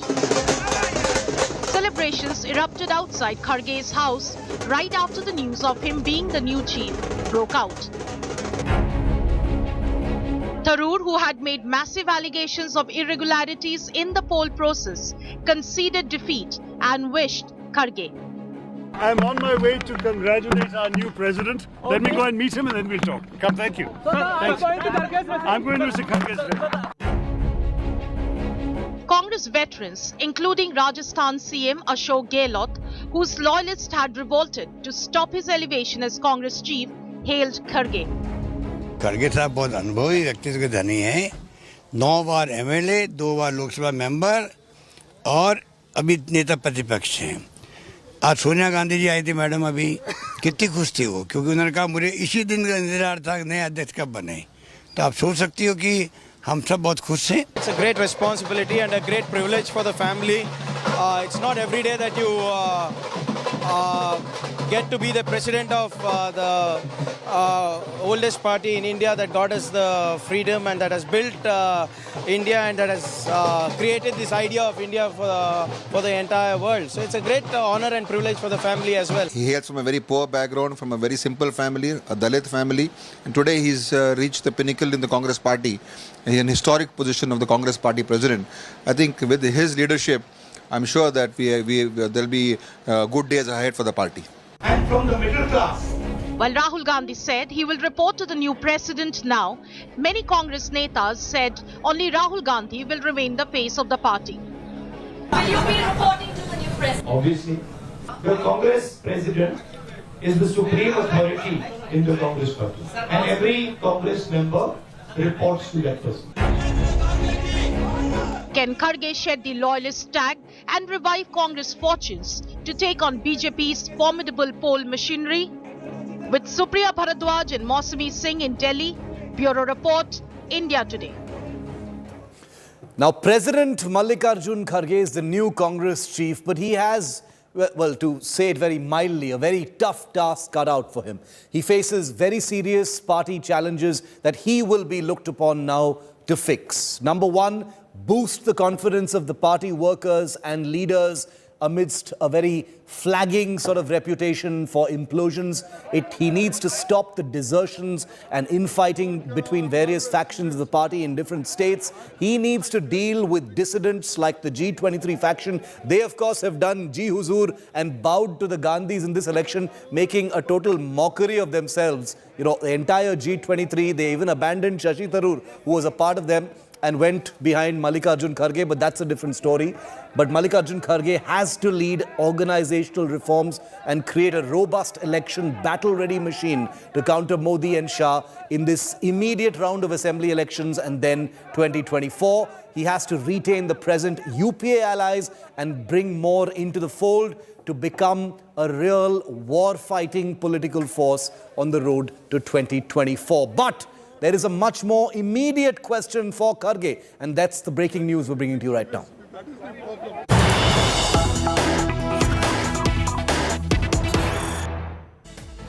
Mallikarjun Kharge, remember, is from Karnataka. He's an old war horse. He's led many campaigns there. He's a multi-time MLA from the state, and his elevation to Congress presidency could be a big boost to the Congress's fight in the state of war, Karnataka. He is expected, we're hearing from the ground, that his victory in this election is being seen as a big boost, and he will be seen to galvanize the Congress for the 2023 elections. Just 7 months from now, his home state, Karnataka, goes to the elections, and Karnataka, remember, is seen as the one big state where the Congress party has a strong fighting chance. Now, Nabila Jamal joins me live on this story. Nabila, there is, of course, Gujarat and Himachal coming up soon, but Karnataka is that one state where the Congress is seen to have a certain degree of vibrancy. It has a good chance and may actually have a positive, outcome in the election. Mallikarjun Kharge, someone you know well, is from the state, a state he knows very well. He knows all the people there. He knows the language. He's highly respected. He's been an MLA several times. How do you see this? Is this a big boost to the Congress in Karnataka? Well, the Congress in Karnataka, the many leaders that I've spoken to, Shiv, are quite upbeat and positive that Mallikarjun Kharge, with his experience and the kind of understanding that he has of the political dimensions in Karnataka, will surely act as a binding factor over all of these, bickering leaders. And you know very well what I'm trying to, refer to. The DK camp, the Sidhu camp, both these factions have been warring, time immemorial. And it appears that Mallikarjun Kharge will be rested with this responsibility to actually bring these two forces together. And why he's the right man and why the Congress High Command has these hopes is only because Mallikarjun Kharge, despite being a 9-time MLA and coming very close to being very close to being chosen as the Chief Minister of Karnataka twice over. The last assembly elections, the elections before that, Kharge was the top contender for the CM post for the Congress party in Karnataka. But he wasn't made. He wasn't made the chief minister. But yet the man never revolted. He never complained. He stayed a staunch loyalist of the Congress party. And it appears that that's what's paid him this dividend. He's been elevated to the Congress president's post. And knowing that he knows Karnataka very well, decision making will be a lot easier. And of course, he understands Siddaramaiah and DK Shivakumar very well. He is very well. They are hoping that this man, understanding these two leaders, will be able to bring them together and also consolidate the Dalit vote in the state of Karnataka. But that's going to be a very, very big ask. And uniting the factions. Yes. Uniting the factions in Karnataka is going to be one of the biggest challenges for Mallikarjun Kharge. We've got more breaking news. We've got more breaking news coming in. Prime Minister Modi has just tweeted conveying his best wishes to the new Congress president. Remember, Prime Minister Modi's BJP has long talked about a Congress Mukt Bharat and then a Gandhi Mukt Congress, and now that latter part has at least become something of a reality because Sonia Gandhi and Rahul Gandhi are not the president or hold any official positions within the Congress structure anymore, and the Prime Minister has just congratulated Mallikarjun Kharge, the new president of the Congress party. That's the Prime Minister's tweet there, wishing him the best for the new responsibility.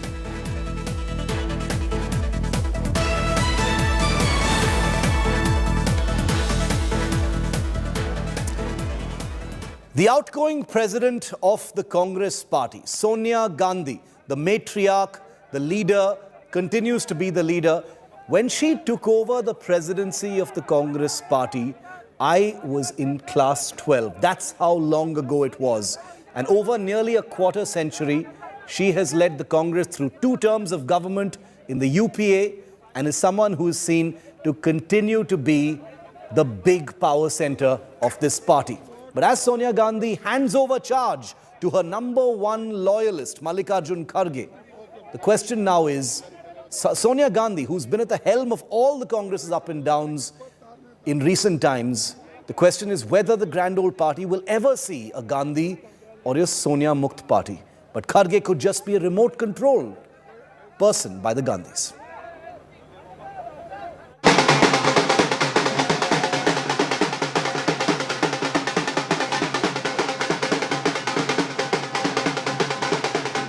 After nearly a quarter century as Congress president, she finally gets to give way to a non-Gandhi successor.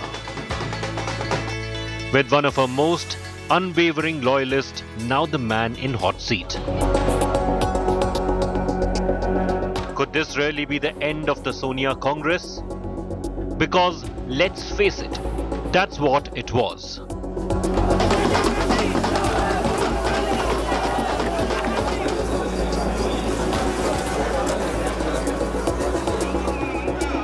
Taking charge in 1998, Sonia Gandhi steered her party through the turn of the millennium, through the powerful Vajpayee Sarkar, only to quietly come in strong and defeat the BJP in 2004. Then, reputedly with powerful remote control and kitchen cabinet, the Sonia Congress gave the country 2 terms of government under the UPA. The coalition she still heads to this day. Vacating her seat briefly for son Rahul in 2017, the Sonia Congress saw a second humiliating defeat in 5 years. Hurriedly anointed back as an interim president, Sonia helped keep a wounded, broken party together. But ever since, with Sonia Gandhi's health condition keeping her away from the daily bustle of politics, the Sonia Congress has, for all practical purposes, become the Rahul Congress. A fact the Congress denies, but one that is undeniable in the radiance of the Rahul-centered Bharat Jodo Yatra. Sonia may have vacated her chair, and Rahul may have decided he doesn't want the chair. But few believe the chair won't be at the pleasure of the Gandhis. Kharge, who named his children after the Gandhis and who has clearly stated that they remain his leaders, cannot imagine power without them. And remember, Rahul's National March is almost definitely a mission to repackage a leader, so he can perhaps be projected as a tacit prime ministerial phase for the 3rd time. And therefore, there's no such thing as a Gandhi Mukt Congress. A new chapter, but ever in the shadow of the first family. Bureau Report, India Today.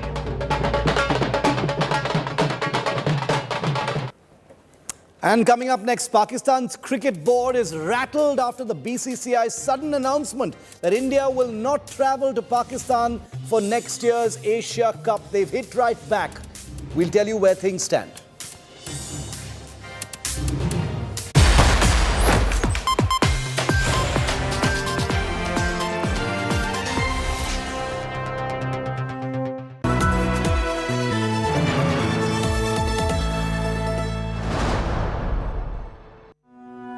जितने भी पूरे भारत में security guard लगे हुए हैं, सबको मान सम्मान मिलना चाहिए। हम अकेले ड्यूटी करते हैं, हम गरीब आदमी हैं सर। आत्मसम्मान तो मेरा चला ही गया, मुझे सिर्फ रिस्पेक्ट चाहिए। हम आपकी कहानी पूरी दुनिया को सुनाएंगे और आपके स्वाभिमान के लिए आवाज उठाएंगे। रात 9 बजे आज तक पर।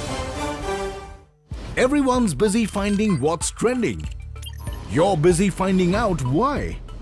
India Today, for those who research before reacting.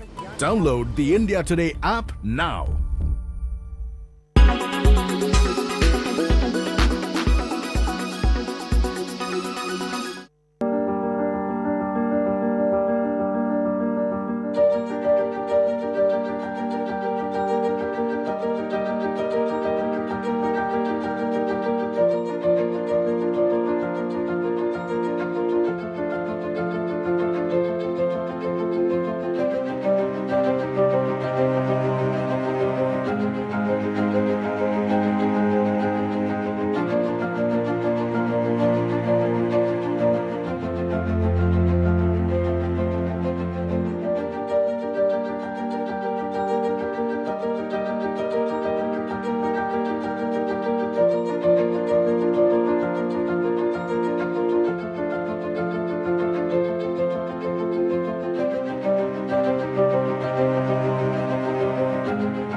Nayanthara and Vignesh made headlines after they announced the arrival of their twin baby boys through surrogacy. The Tamil Nadu government had then said that they will conduct an inquiry to check whether the couple violated surrogacy laws. Following the inquiry now, Nayanthara and Vignesh filed an affidavit and clarified that their marriage was registered 6 years ago and that they have welcomed twins via surrogate who is her relative. They also added that they registered for surrogacy in December 2021, weeks before commercial surrogacy was banned in India. The couple tied the knot at a grand ceremony on June 9, 2022 in Mahabalipuram. The two also provided their marriage certificate as a proof. And 4 months after their marriage, newlyweds announced the birth of their twins. என் தந்தை என்னை சோழ நாட்டிற்காக வாழேந்தும்படி ஆணையிட்டார். நான் சோழ நாட்டின் காவலன், சோழ மக்களின் வேலைக்காரன். Mani Ratnam's magnum opus Ponniyin Selvan continues to rule the box office. Yes, the period drama has now emerged as the first ever Tamil film to cross over 200 crore rupees at Tamil Nadu box office. Ponniyin Selvan Part 1 also surpassed Vikram to become the highest grossing regional language film in the state. Made on the budget of rupees 500 crores, Ponniyin Selvan has also managed to earn 460 crore rupees worldwide as per the latest reports. The multi-starrer narrates the ancient tale of majestic Chola Empire and is based on the book of Kalki Krishnamurti. It consists of a mega star cast including Vikram, Karthi, Jayam Ravi, Aishwarya Rai Bachchan, Trisha, Sobita Dhulipala, among others.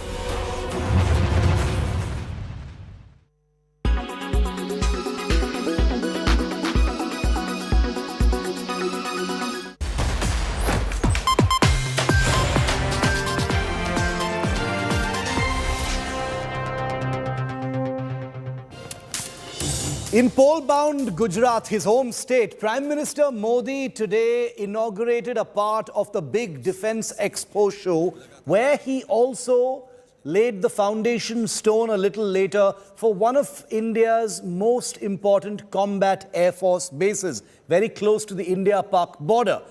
And in doing so, he also fired a few shots at the UPA government. Take a look at why he did that.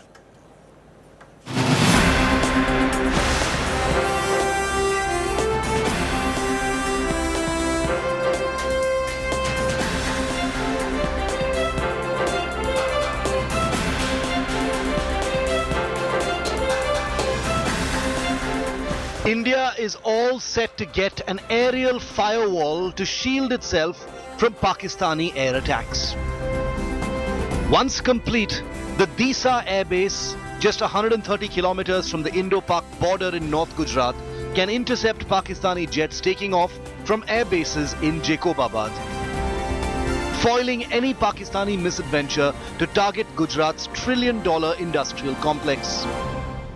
इसके निर्माण से गुजरात के आसपास के क्षेत्र में air bases के बीच 355 kilometre की दूरी कम हो जाएगी, जिससे हमारे लड़ाकू विमानों की ऑपरेटिंग रेंज में बढ़ोतरी होगी और लड़ाई के वक्त रिस्पांस टाइम में कमी आएगी. Laying the foundation stone of the airbase today in poll-bound Gujarat's Banaskantha district, Prime Minister Narendra Modi launched a big attack on the Congress-led UPA government, accusing it of stalling the crucial airbase for 14 long years, despite a nod by the Vajpayee government way back in 2000. डीसा अंतर्राष्ट्रीय सीमा से केवल 130 kilometre दूर है. अगर हमारे forces, विशेषकर हमारी वायुसेना डीसा में होगी, तो हम पश्चिमी सीमा पर किसी भी दुस्साहस का और बेहतर ढंग से जवाब दे पाएंगे. Speaking after unveiling India's biggest defense expo, the Prime Minister said India had emerged as a big exporter of military equipment. पिछले 5 वर्षों में हमारा रक्षा निर्यात, हमारा डिफेंस एक्सपोर्ट 8 गुना बढ़ा है दोस्तों. हम दुनिया के 75 से ज्यादा देशों को रक्षा सामग्री और उपकरण एक्सपोर्ट कर रहे हैं, निर्यात कर रहे हैं. The Prime Minister, who announced the 4th list of military weapons in the import curb list, summed up the defense situation by invoking India releasing cheetahs into the wild. यही देश कोई जमाना था जब कबूतर छोड़ा करता था, आज चीता छोड़ने की ताकत रखता है. With Manjeet Negi in Gandhinagar, Bureau Report, India Today. And coming up next, one of the most shameful stories of the week. Gurmeet Ram Rahim, the convict for rape and murder of the Dera Sacha Sauda, who's out on parole thanks to some elections. He's been feted. His blessings have been sought by 2 big BJP leaders in Haryana. How much more shameful can this disgusting episode get? Akshita tells you on the other side.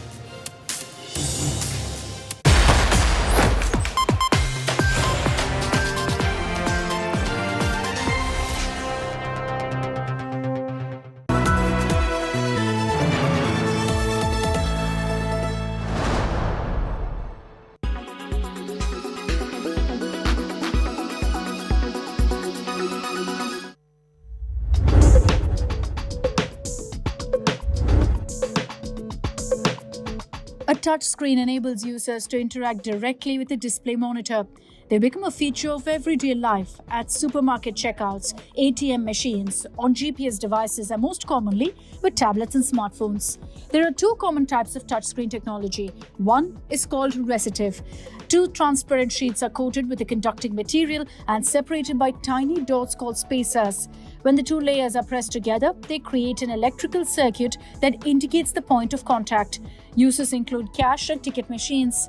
The other capacitive touch technology is most commonly used in tablets and smartphones. A layer of insulating material like glass is coated with a fine grid of electrodes thinner than human hair. This is sandwiched between an outer protective glass layer and an LCD screen that displays the images. As the human body is also an electrical conductor, touching the screen with a finger results in a change in the electrostatic field, indicating the point of contact.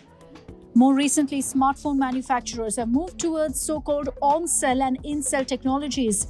On-cell locates the touch technology onto the outer glass, whereas with in-cell, the touch sensors are built into the actual display panel. Both approaches allow devices to be thinner and lighter.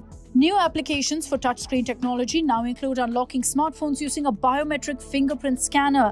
When a capacitive sensor is activated, it takes a high-resolution snapshot of a fingerprint, which is compared against the information stored inside the phone. If the unique characteristics in the arches, loops, or whorls match the device, it will unlock.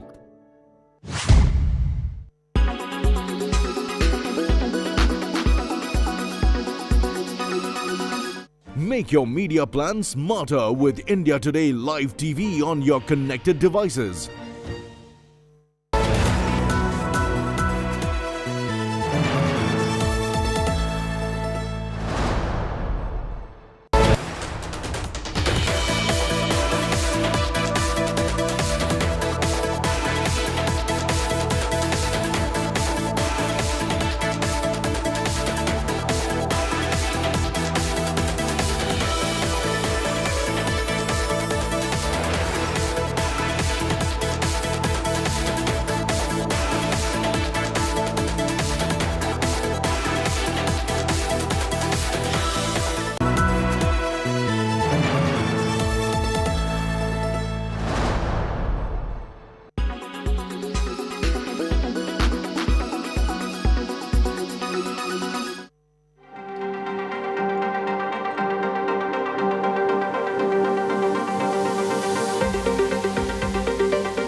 Make your media plan smarter with India Today Live TV on your connected devices.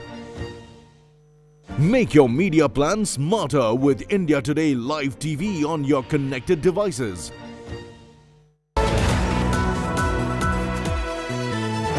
Co-presented by PolicyBazaar.com. Co-powered by only OLX Autos gives the best price for your car. In association with LIC, हर पल आपके साथ. LG OLED, the one and only. Smart Bazaar, India's new Bachat Bazaar.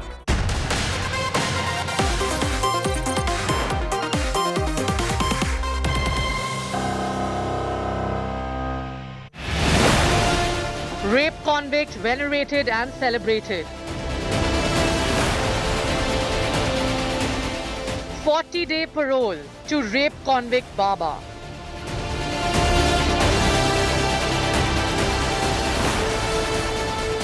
He's got parole for the third time this year.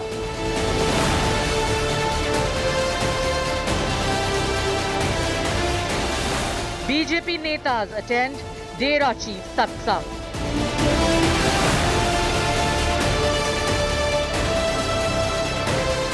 Elections nearing, rapist gets long rope.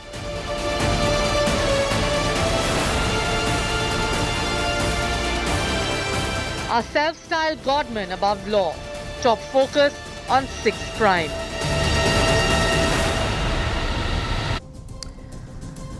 He's a man who's been convicted of rape. A man who raped his female followers in his gufa, in his cave, and said he was purifying them.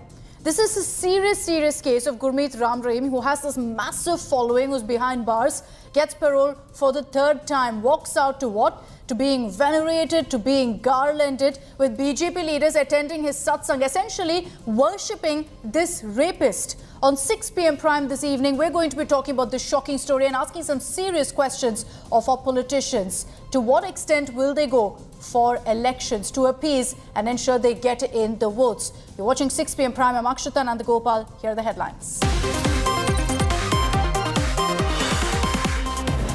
Mallikarjun Kharge becomes the new Congress president, receives 7,897 votes, whereas Tharoor manages a meager 1,072 votes. Celebrations break out outside the Congress headquarters.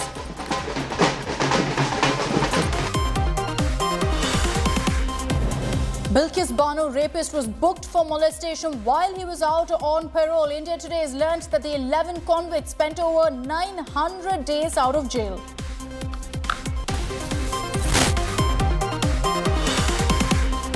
Big controversy in Telangana. Row over Hindu women being asked to remove their Mangal Sutra before appearing for state exam. Women wearing burqa wearers were allowed inside.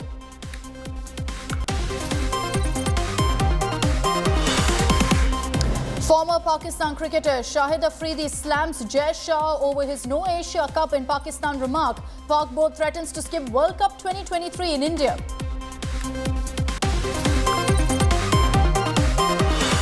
China-Pak tango to shield terrorists exposed. Beijing puts India and America's proposal to list LET terrorist as a global terrorist on hold.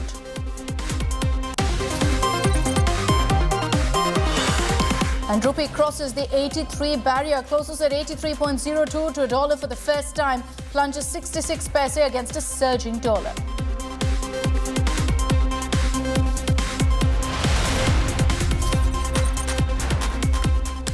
A man who's been convicted of rape, a man who's been convicted of murder. He's the chief of the Dera Sacha Sauda. Gurmeet Ram Rahim is out on parole for the third time this year. Right now, he's out on a 40-day parole. And while this convicted rapist gets a hero welcome after his release, this happened just days ago, what's triggered outrage now is BJP netas not just attending his satsang, but also going ahead and seeking his blessings. Let me remind you that this man is a rapist. The Karnal Mayor, Renu Balagupta, the Deputy Mayor, Naveen Kumar, Senior Deputy Mayor, Rajesh Aghi, these were the three leaders seen on your screens there, part of Ram Rahim's online satsang. They then went ahead and sought his blessings, invited him to Karnal as well, seem to have conveniently forgotten that this man is convicted for rape. Many are questioning, of course, the timing of this move. Why are you seeing this kind of political patronage? He's been granted parole for 40 days by the Manohar Lal Khattar government. The Dera chief claims to have a massive following in the state of Haryana, and his parole comes at a time when the state is set to witness panchayat elections and a crucial bypoll in Adampur of Hisar.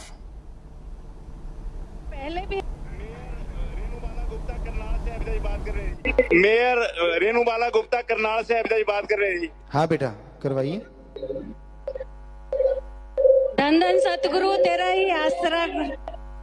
आशीर्वाद बेटा, बहुत स्वागत बेटा जी। पिताजी आपका आशीर्वाद बना रहे। जी बेटा। और पहले भी आप करनाल आए थे और स्वच्छता का जो संदेश आपने दिया था उससे करनाल आगे बढ़ा है और आगे भी आप आकर करनाल को आगे बढ़ाएं। जी। स्वच्छता का जो संदेश देंगे फिर से हाँ सबको आशीर्वाद दे। जी बेटा, जी बेटा। मनमर्जी नहीं करनी, भगदड़ नहीं करनी। सो ये आप जरूर मानिएगा हमारी बात, हमेशा मानते हैं। हमें गर्व है आप लोगों पे, हमारे बच्चों पे बहुत गर्व है। सो परमपिता परमात्मा और बहुत ज़्यादा खुशियाँ दे आपको। सो आपके दर्शनों के लिए यहाँ पे आ गए हैं, तो दर्शन चलते रहेंगे, बातें होती रहेंगी, सारी बातें करेंगे आपसे, लेकिन आपने माननी है। पैरोल एक आदमी जो अंडर क्राइम में अंदर है, उसने अपनी इच्छा से, जब उसकी इच्छा मान लो जो एक सिस्टम है उस टाइम उन्हें पैरोल के लिए लगाई, अर्जी लगाई, वो पैरोल एक्सेप्ट होगी। तो इसमें ऐसा भी हो सकता है कि दिवाली के नाम की वजह से पैरोल लगाई हुई आदमी अपने परिवार में आके वो कर ले, तो जरूरी नहीं है कि पैरोल उसके सिर्फ इलेक्शन के लिए दिया। तो लोग सवाल जरूर पूछेंगे कि बाबा राम रहीम के ऊपर कहीं गंभीर आरोप हैं, रेप जैसे आरोप हैं, हत्या के आरोप हैं, और अब पैरोल पर बाहर आए हुए हैं, और सभी बीजेपी के ही लीडर्स वहाँ पर दर्शन करने क्यों जा रहे हैं? क्या बाबा को कोई चुनावी कनेक्शन भी है पैरोल से जुड़ा हुआ? नहीं, ऐसी कोई बात नहीं है। हमें तो जो हमारे को तो जो मेरे जो वार्ड के लोग हैं वहाँ पे काफ़ी लोग रहते हैं जो बाबा जी से जुड़े हुए हैं, तो वो उन लोगों ने मुझे बुलाया था वहाँ ऑफिस में आके कि आपने ज़रूर आना है। उसमें हम गए, सामाजिक उस दायरे में। हाँ, उन्होंने वहाँ लंगर वगैरह का कार्यक्रम रखा हुआ था, तो उन लोगों ने हमें बुलाया था, तो इसलिए हम गए। So how is it that a criminal or convict is able to get furlough, parole so many times in a matter of 1 year? Let's break down the timeline for you. This time, it was on October 15th that he was granted parole for 40 days. So Gurmeet Ram Rahim is once again out of jail. Now there are questions about the timing, because right now the impending elections are the Haryana Panchayat polls. The Adampur Assembly by-poll is also around the corner. The last time he was granted parole was in June. In fact, on June 17th, he was granted furlough for a month. The reason was his ailing mother, but again linked to some election or the other. The elections that time around were the Haryana municipal polls. Then in February again he was granted furlough for 21 days. Again the government gave its nod because of the Punjab elections as well. So you've got all of this happening at just about the same time, because let's not have any doubt in our minds, this man is extremely influential. As the Dera Sacha Sauda chief, when he was convicted for rape and murder as well, we saw the riots that broke out in several parts of Punjab and Haryana. But the fact that this is happening so brazenly, the fact that despite him being declared as a rapist, he's not just out several times in the year sitting comfortably in his ashram, he's being venerated, garlanded and even worshipped by leaders, by authorities.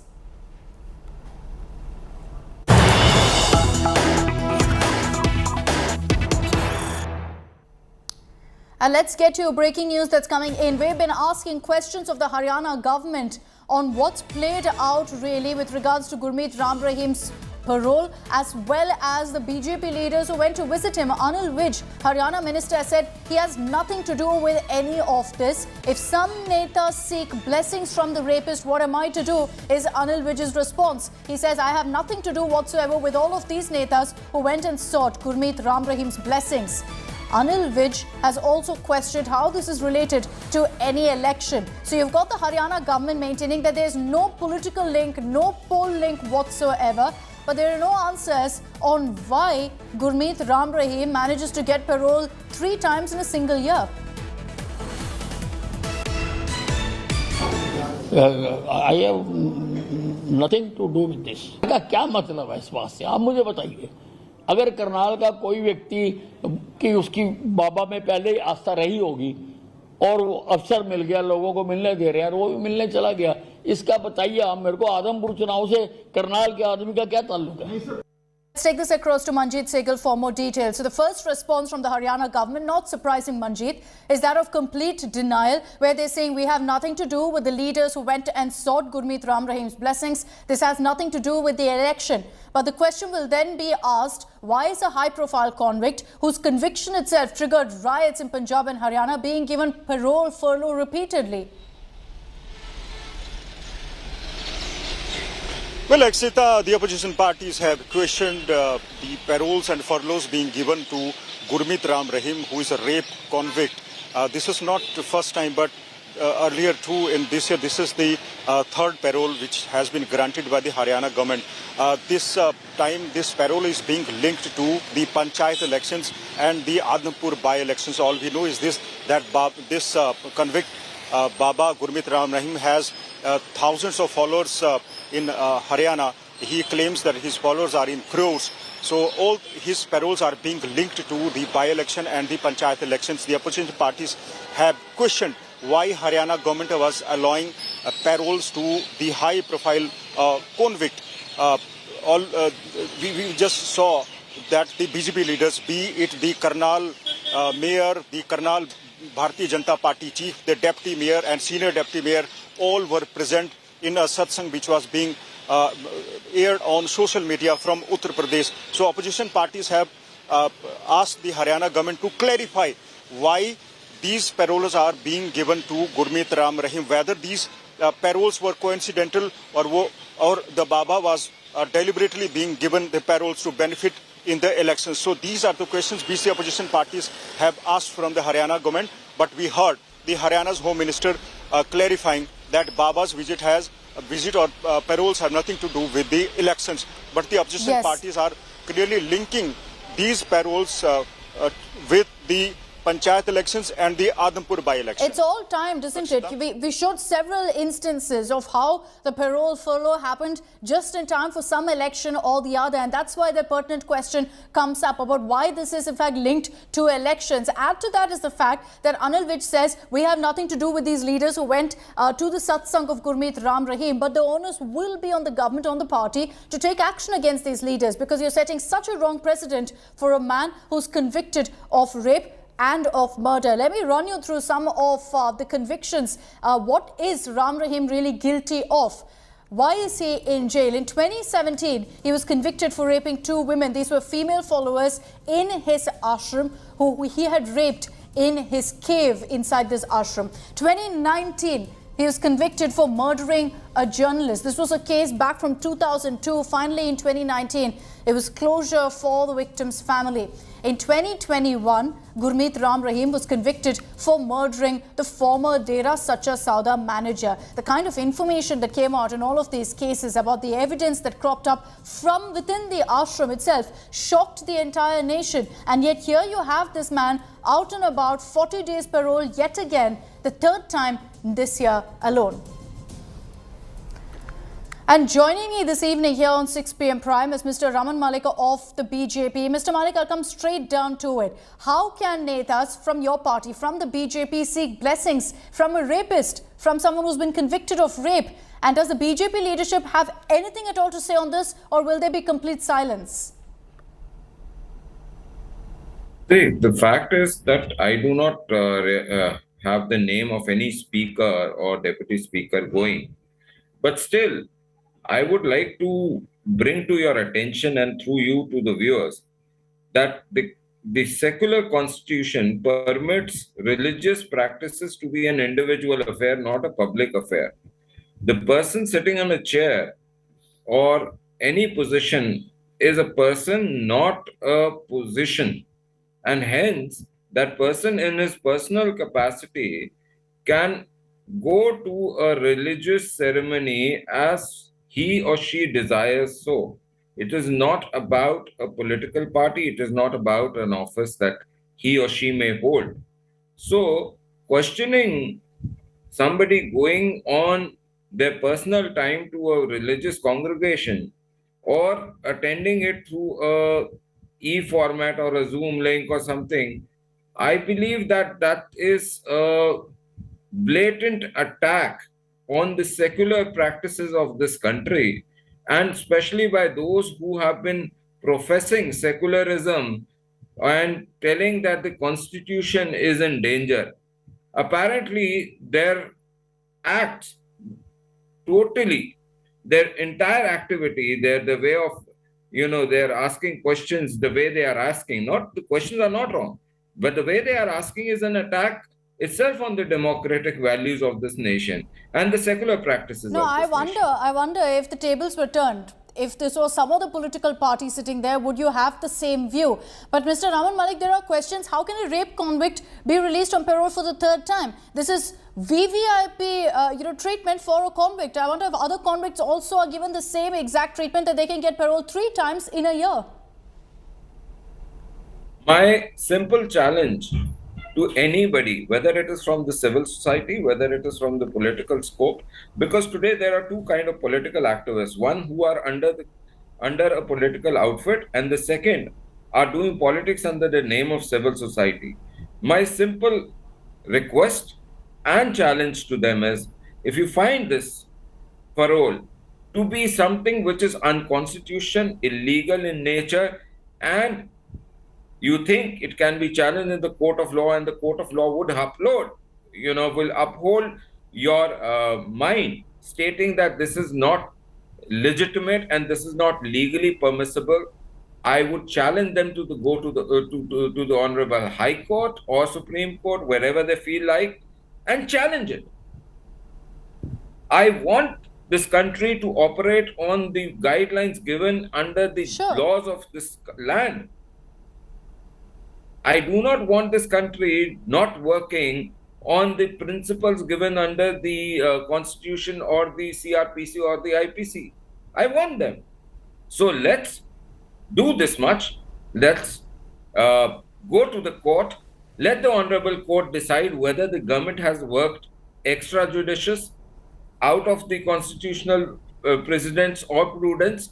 And if so, let the government face it. And if not, then they should be apologizing that this government, who has served the law in the best interest of the citizens, they are questioning such a government and such a chief minister, because this chief minister delivers what is written in black and white in the books. Best interest of citizens, many would define that in a very, very different way, from a rapist actually being released on furlough for the third time in a year. And while parole, yes, is very much given a right of every prisoner, every convict, the question is how many other convicts from the very same jail get parole 3 times in the same year. There's also a question about the timing of this parole being granted for Gurmeet Ram Rahim time and again. But some election or the other around the corner, this is during panchayat elections. So a direct question to you, Mr. Raman Malik.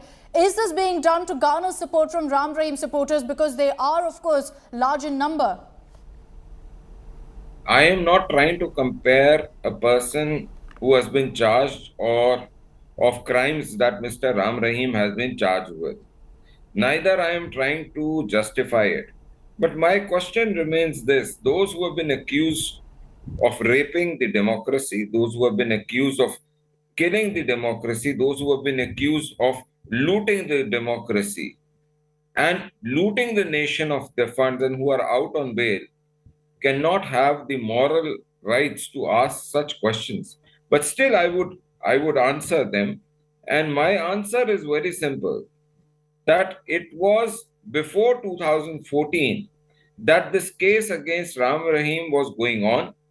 It was before 2014 that certain evident facts were asked from the government at that point in time.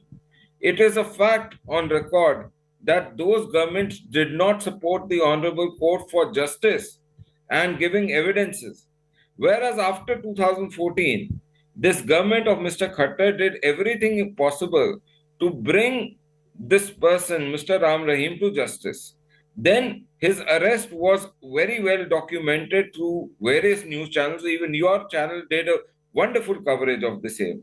I believe, if I'm not wrong, one of your OB vans was also burnt. I still want to ask you this question. The government which delivers justice to people and helps the court in pronouncing its justice, and also at the same point, the same government executes that order of the Honorable Court, and you are again questioning the same government. We are people who go by the book.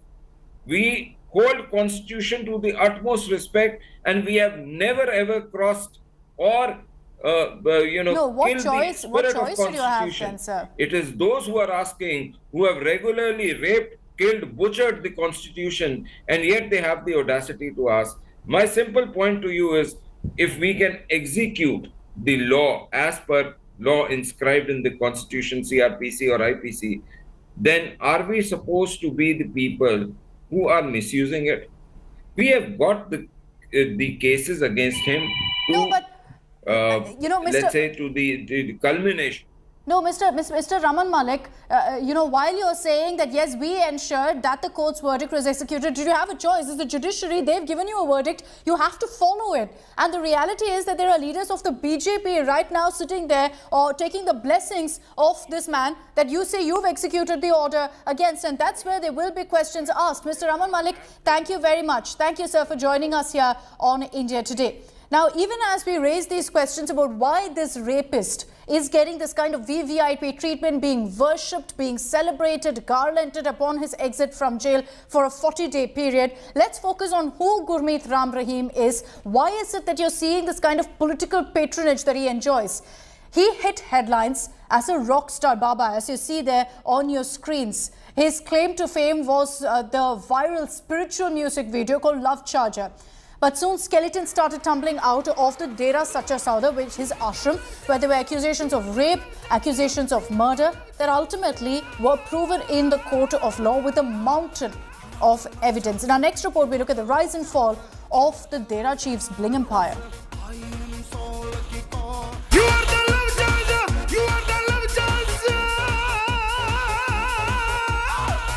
A swashbuckling hero, a bejeweled costume, often referred to as the Baba of Bling.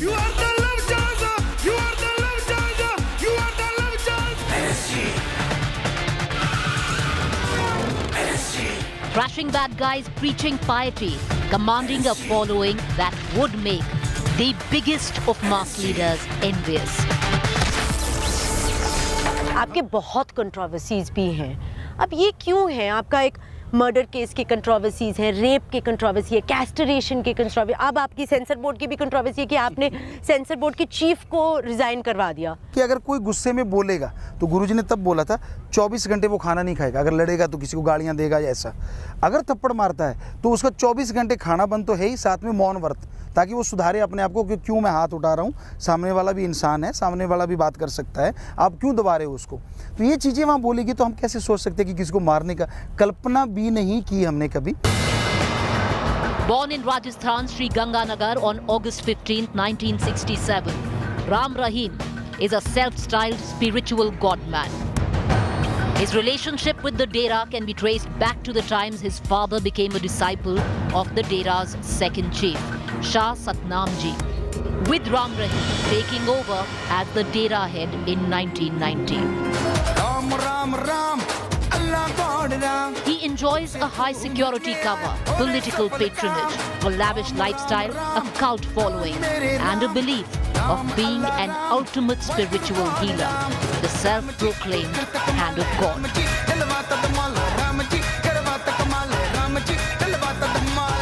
आपने कैसे तय किया कि film जो देखता नहीं उसने कैसे तय किया कि फिल्म के जरिए अपना मैसेज देना है? क्योंकि जिसको देखो नौजवानों को वो फिल्म की तरफ ज़्यादा भागते हैं. कहाँ गए थे बेटा, कोई छुप छुपा के झूठ बोलता था, नहीं गुरुजी मैं तो बस वैसे ही, और बाद में पता चलता कि वो फिल्म देखने गए.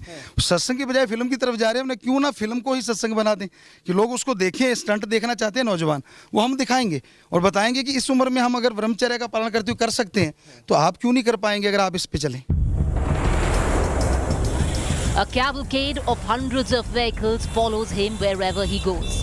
Apart from his movies with godly stunts, Ram Rahim is famous for his concerts called Rubaru Nights. You are the love dancer! You are the love dancer! You are the love dancer! The fact that his one command can bring lakhs onto the streets is reason enough for him being courted by every mainstream political party. But the Dera Sacha Sauda Ji has also been one of the most controversial. He outraged many members of the Sikh community in April 2007 when he attired himself on the lines of the 10th Sikh Guru, Gobind Singh. Singh was the prime suspect in the murder of a journalist with the newspaper Pura Sach. The case is still going on. जिन नावलाओं की इज्जत तार तार की गई डेरा के अंदर, अगर उनको न्याय नहीं मिलता तो शायद देश के आवाम में न्यायपालिका के प्रति जो विश्वास है वो डामाडोल हो जाता. उन लड़कियों की इसमें सबसे ज़्यादा बड़ी जीत है जिन्होंने 15 साल पूरा संघर्ष किया. The Dera head was also accused of forcibly castrating 400 of his followers in 2014. The case is still being heard in court. Ram Rahim again came under the scanner in December 2014 after reports of arms training of his own private army at the Dera. In 2002, he was accused of rape of 2 sadhuis in his ashram. हमें मारना अपने आप को मारने के बराबर है। अगर देश व सृष्टि की सेवा करना पाप है, तो ये पाप हम आखिरी सांस तक करते रहेंगे। Bureau Report, India Today. We'll continue asking those questions of the Haryana government, of the BJP, on the kind of patronage that Gurmeet Ram Rahim is enjoying. It's time for me to slip into a short break here on 6 p.m. Prime. Coming up on the other side, we're focusing on the latest political showdown in Karnataka. The Congress, after their successful Pay CM campaign, have launched a Say CM campaign. What's this about? We'll tell you in just a bit.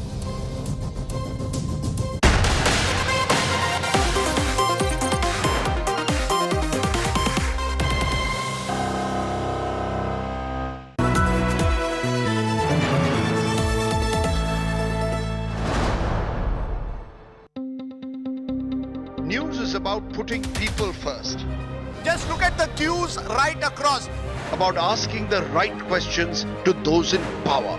Is money power being used to bring down elected governments? Who will be held accountable for ministerial corruption? It takes no sides. माँ का दर्द एक दर्द कोई नहीं समझ सकता उस दर्द को. It reveals. It heals. Angry people came out on the streets. Is this the kind of justice system we want in this country? News is all heart and no hatred. Bilkis Bano आज क्या कहना चाहेंगी आप? हमारे साथ जो हुआ है किसी के साथ भी नहीं होना चाहिए. Experience the news. With me, Rajdeep Sardesai, only on India Today.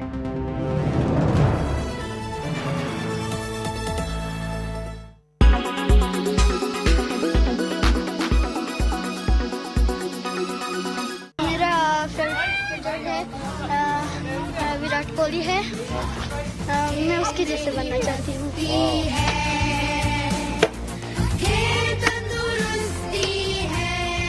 A Virat Kohli fan and Ladakh's latest internet sensation, a budding cricketer who wields the bat like a pro.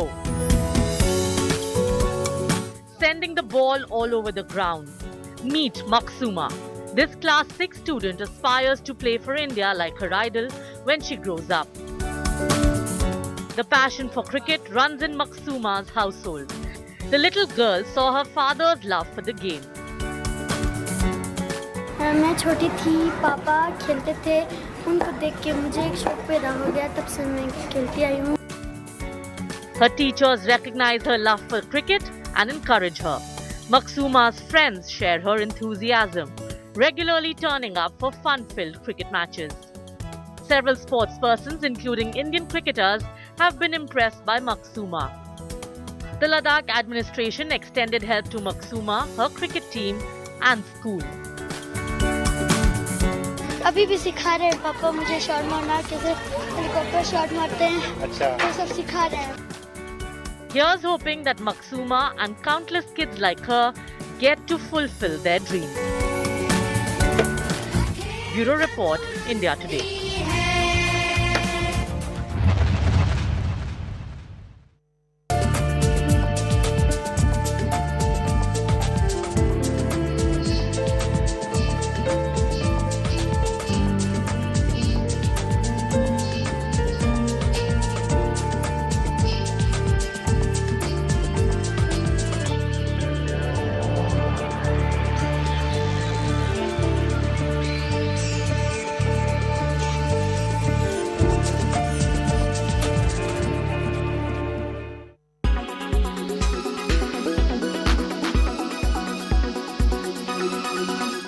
Everyone's busy finding what's trending.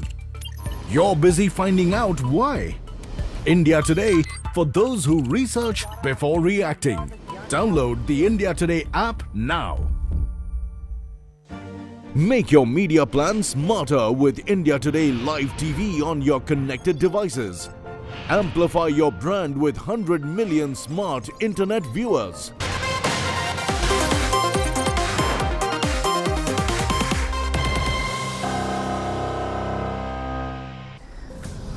Welcome back. Months to go for the Karnataka election. The Congress is upping the ante against the Bommai government. This time, they've launched a new campaign, which they've called Say CM, mounting pressure on Chief Minister Basavaraj Bommai to answer 50 questions that have been posed at the Karnataka government by the Congress.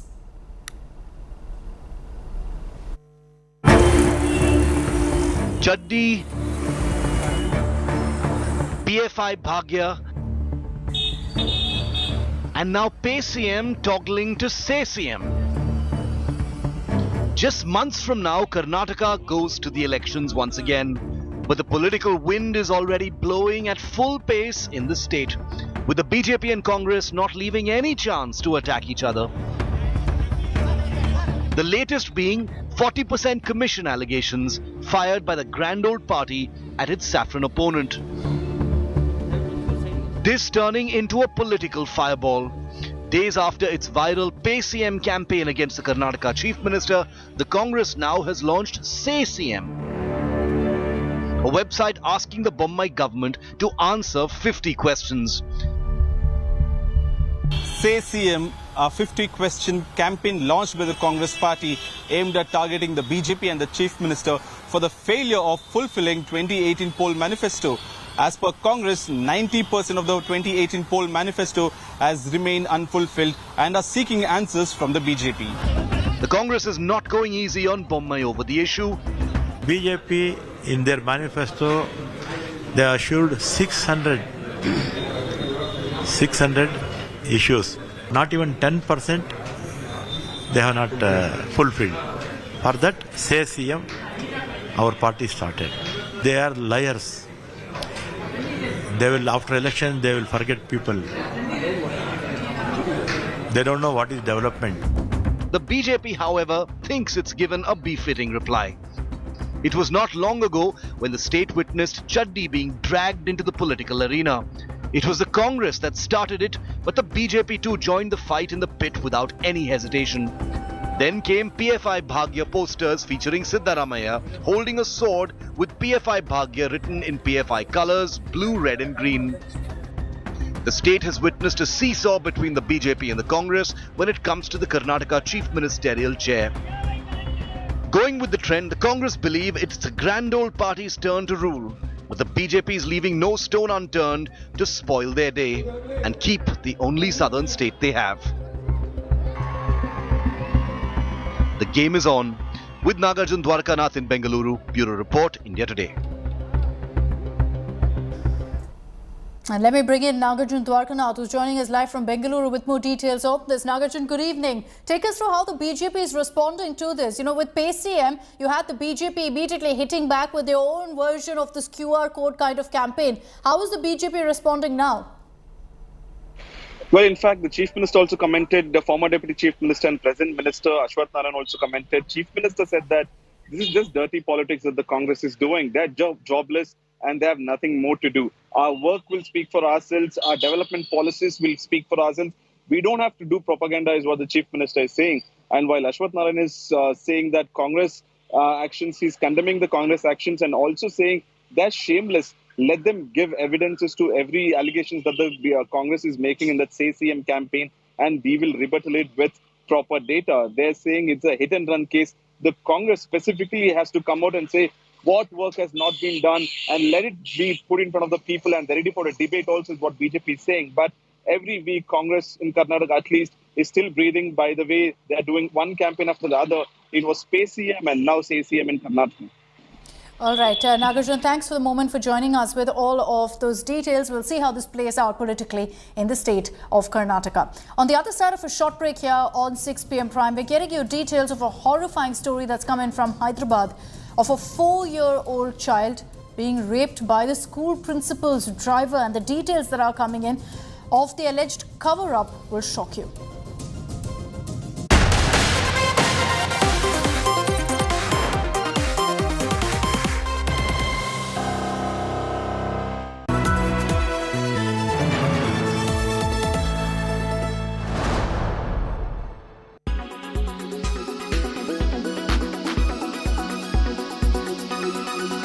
इस defence expo के दौरान सेना स्वदेशी अगर equipment की बात करें, किस तरह की इक्विपमेंट देख रही है, क्या फोकस एरिया है आपका? देखिए, डिफेंस एक्सपो के दौरान हमारे 3-4 मेन उद्देश्य है। सबसे पहला कि ये एक अच्छा मौका है, अच्छा अवसर है, जब आप भारतीय सेना का आगे जाते हुए क्या विज़न है और हमारी फ्यूचर रिक्वायरमेंट्स क्या है, ये हम इंडस्ट्री को बताना चाहते हैं। ये सबसे पहला मुद्दा है। दूसरा, ये और एक मौका है जहाँ पर हमारी जो नई टेक्नोलॉजीज़ या नीश टेक्नोलॉजीज़ हमारे देश में अवेलेबल है, उनको किस तरह से हम प्रैक्टिस में लाए या कैसे इम्प्लीमेंट करें। तीसरा, R&D के क्षेत्र में खास करके ये अच्छा मौका है जब R&D लोग जो R&D में इन्वॉल्व है और साथ में सेना, हम दोनों आपस में बातचीत करके उसमें जो कॉमन ग्राउंड है, क्या पोटेंशियल है, उसको कैसे आगे बढ़ाएं। इन तीनों चीज़ों के अलावा एक और अहम मुद्दा है जो कि सिनर्जी, डिफेंस इंडस्ट्री और सेना के बीच में किस तरह से हम सिनर्जी और अच्छी ले पाए, कैसे कोऑर्डिनेट कर पाए, एक दूसरे की रिक्वायरमेंट्स को कैसे जान पाए, तो ये भी हम इस 2-3 दिन के दौरान अचीव करना चाहेंगे। और अंत में, जैसे आपने आज सुना, इंडिया अफ्रीका डिफेंस डायलॉग भी इस डेफ एक्सपो के साथ साथ चल रहा है। तो मेरी समझ में ये अच्छा मौका है हमारे को डिफेंस कोऑपरेशन बाकी देशों के साथ, खास करके अफ्रीका के देशों के साथ, इनको कैसे आगे बढ़ाया जाए और उनकी जो रिक्वायरमेंट्स है, इक्विपमेंट या डिफेंस रिक्वायरमेंट्स, वो भी इस डेफ एक्सपो के ज़रिए प्राइवेट इंडस्ट्री के लिए भी मेरी समझ में एक अच्छा मौका है ताकि वो भी उसमें भाग ले सके। ऐसे कौन से उपकरण हैं या फ्यूचर के हथियार हैं जो सेना मेक इन इंडिया के ज़रिए या हमारी लोकल इंडस्ट्री से लेना चाहती है? तो इसको मैं 2 हिस्सों में बताऊंगा। एक तो है जो हमारी कन्वेंशनल लड़ाई या कन्वेंशनल वॉरफेयर के लिए जो हमको कैपेबिलिटी ज़रूरत है, जिसमें कि आर्टिलरी गन्स है, कोई एयर डिफेंस गन्स है, हमारे स्मॉल आर्म्स एमुनेशन, तो ये हम एक कैटेगरी में देखना चाह रहे हैं। और दूसरी कैपेबिलिटी है जो कि grey zone warfare, grey zone में हम किस तरह से एक इफ़ेक्टिव तरीके से ऑपरेट कर पाए, उसके लिए ये एक अलग तरीके की कैपेबिलिटीज़ रिक्वायर्ड है, जिसमें कि आपके पास अनआर्म्ड एरियल व्हीकल्स है, ड्रोन सिस्टम्स है, काउंटर ड्रोन सिस्टम्स है, जो भी नॉन कॉन्टैक्ट वॉरफेयर के ज़रिए जो आता है, वो भी नई टेक्नोलॉजीज़, आर्टिफिशियल इंटेलिजेंस समझ लीजिए, मशीन लर्निंग, ये सब ग्रे जोन वॉरफेयर की जो कैपेबिलिटीज़ है, उसके लिए हमको हमारी ज़रूरत है। तो हम चाहते हैं कि डेफ एक्सपो के दौरान डिफेंस इंडस्ट्री के साथ इन तीनों 2-3 इलाकों में हम उनसे कोऑर्डिनेट करें और अच्छे नतीजे पाएँ।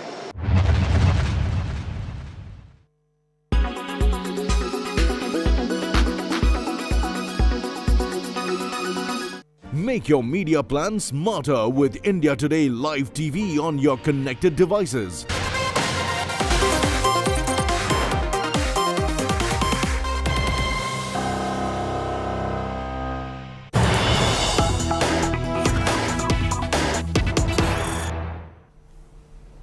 Let's get to breaking news coming in. The Bharat Jodo Yatra led by Rahul Gandhi is currently in Andhra Pradesh, and a war of words is broken out between the Congress and the ruling YSRCP.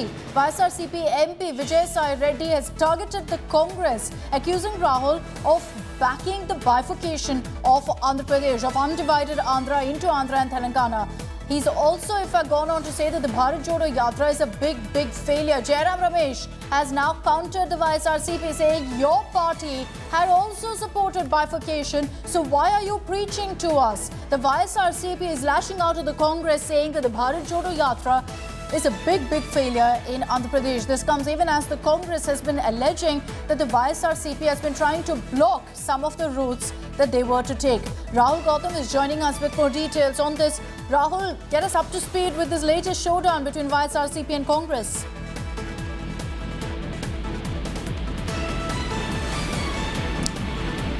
Rahul, can you hear me? I don't think Rahul is connected with us. We'll go across to him in just a bit. But this is the latest war of words that's broken out even as the Bharat Jodo Yatra has entered into Andhra Pradesh. The YSRCP sniping at the Congress has said that they were for the bifurcation of Andhra into Telangana and Andhra. Remember that it was in fact during the UPA government that it got passed as well in Parliament. But the Congress has said back, saying very publicly, and Jairam Ramesh taking to Twitter to say that YSRCP also very clearly was on the side of bifurcation, that they were for the same. So what are you talking about? The Congress and YSRCP at it now over bifurcation.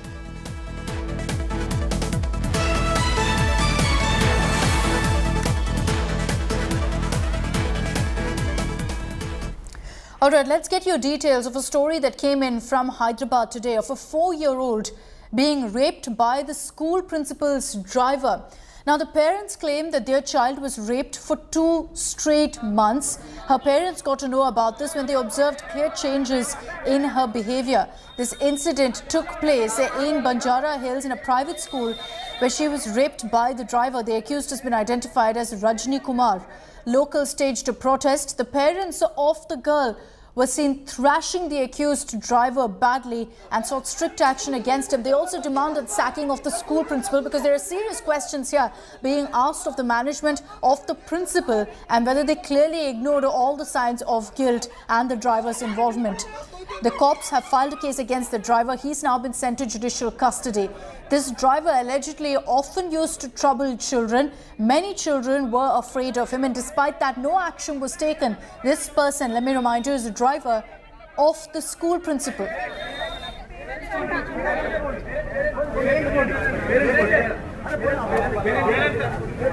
This story has sent shockwaves through the country and once again raised serious questions about safety of children in schools. In Hyderabad, locals came together and staged a protest also outside the school, fearing for the safety of their kids, especially with some reports suggesting that this driver constantly targeted several girl children in the school.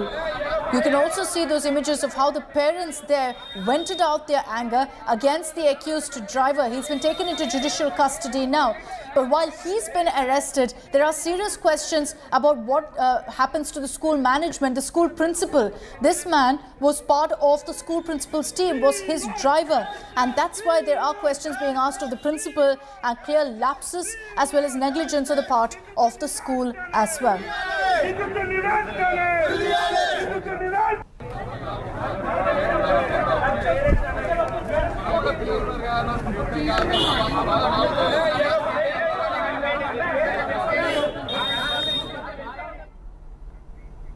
Let's move on to some other stories also that we're tracking this evening. The report on the Thoothukudi police firing has slammed Rajnikant for making baseless remarks without citing proper sources.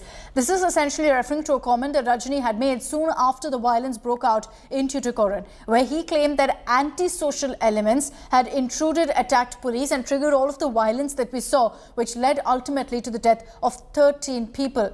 Now, this particular commission has questioned why Rajnikant made such a baseless comment. A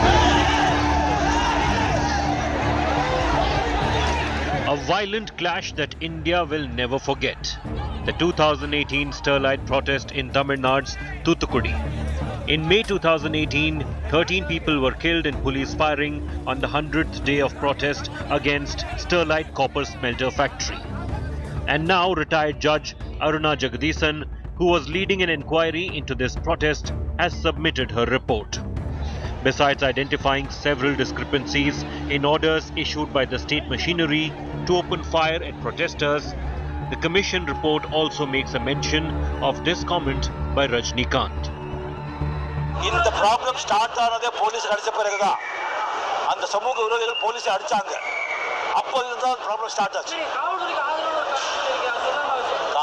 காவல்துறை யூனிஃபார்ம்ல யார் அடிச்சா கூட எப்பவும் ஒத்துக்க மாட்டேங்க நான் okay வேற அது கேள்வி இருக்கா After attacking the police and questioning them for brutally attacking protesters, Rajni then made a complete U-turn, claiming anti-social elements had seeped into the stir and triggered violence. 10 days after the police firing, Rajinikanth visited Thoothukudi. Before leaving, he said this happened because of police brutality. But after returning, Talaivar completely changed, claiming only because of anti-social elements intrusion, all this occurred. When asked multiple times how does Rajinikanth knew about anti-social elements intrusion, he said, I know, and he even lost a temper. Now, Aruna Jagadeeshan report claims that when it was asked about his comment, Rajinikanth couldn't provide a direct answer and also said that a man of his stature should not react on the spur of a moment. The report's scathing remarks on Rajni comes after the superstar also had deposed before the committee, where he confirmed he had no evidence to back his claim that anti-social elements had infiltrated the Sterlite protest. Besides pulling up Rajni, the commission also pulled up the Thoothukudi collector and cops, saying the firing was unprovoked and recommended action against officials. The panel, backing more compensation for the families of the 13 people who died, held the then district collector, police officers and deputy tahsildars responsible and recommended action against them.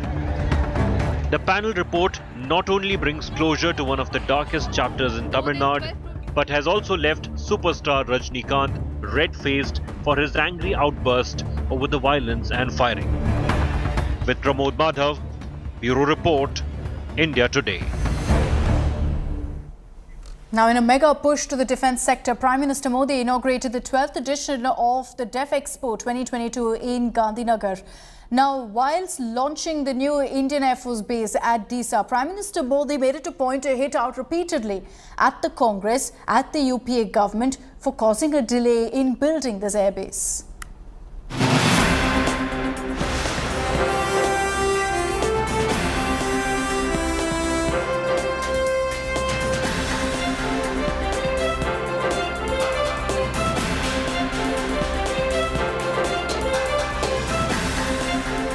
India is all set to get an aerial firewall to shield itself from Pakistani air attacks. Once complete, the Disa airbase, just 130 kilometers from the Indo-Pak border in North Gujarat, can intercept Pakistani jets taking off from air bases in Jacobabad, foiling any Pakistani misadventure to target Gujarat's $1 trillion industrial complex. इसके निर्माण से गुजरात के आसपास के क्षेत्र में air bases के बीच 355 kilometre की दूरी कम हो जाएगी, जिससे हमारे लड़ाकू विमानों की ऑपरेटिंग रेंज में बढ़ोतरी होगी और लड़ाई के वक्त रिस्पांस टाइम में कमी आएगी. Laying the foundation stone of the airbase today in pole-bound Gujarat's Banaskantha district, Prime Minister Narendra Modi launched a big attack on the Congress-led UPA government, accusing it of stalling the crucial airbase for 14 long years, despite a nod by the Vajpayee government way back in 2000. डीसा अंतर्राष्ट्रीय सीमा से केवल 130 kilometre दूर है. अगर हमारे forces, विशेषकर हमारी वायुसेना डीसा में होगी, तो हम पश्चिमी सीमा पर किसी भी दुस्साहस का और बेहतर ढंग से जवाब दे पाएंगे. Speaking after unveiling India's biggest defense expo, the Prime Minister said India had emerged as a big exporter of military equipment. पिछले 5 वर्षों में हमारा रक्षा निर्यात, हमारा डिफेंस एक्सपोर्ट 8 गुना बढ़ा है. दोस्तों, हम दुनिया के 75 से ज्यादा देशों को रक्षा सामग्री और उपकरण एक्सपोर्ट कर रहे हैं, निर्यात कर रहे हैं. The Prime Minister, who announced the 4th list of military weapons in the import curb list, summed up the defense situation by invoking India releasing cheetahs into the wild. यही देश कोई जमाना था जब कबूतर छोड़ा करता था, आज चीता छोड़ने की ताकत रखता है. With Manjeet Negi in Gandhinagar, Bureau Report, India Today. That's all we have time for in this edition of 6 p.m. Prime. Thanks very much for tuning in. Coming up on the other side is 7 at 7 with Preeti Chaudhary, where the focus is going to be on the Bilkis Bano case. The rapist, one of them, was booked for molestation while he was out on parole. Those shocking details coming up in just a few minutes.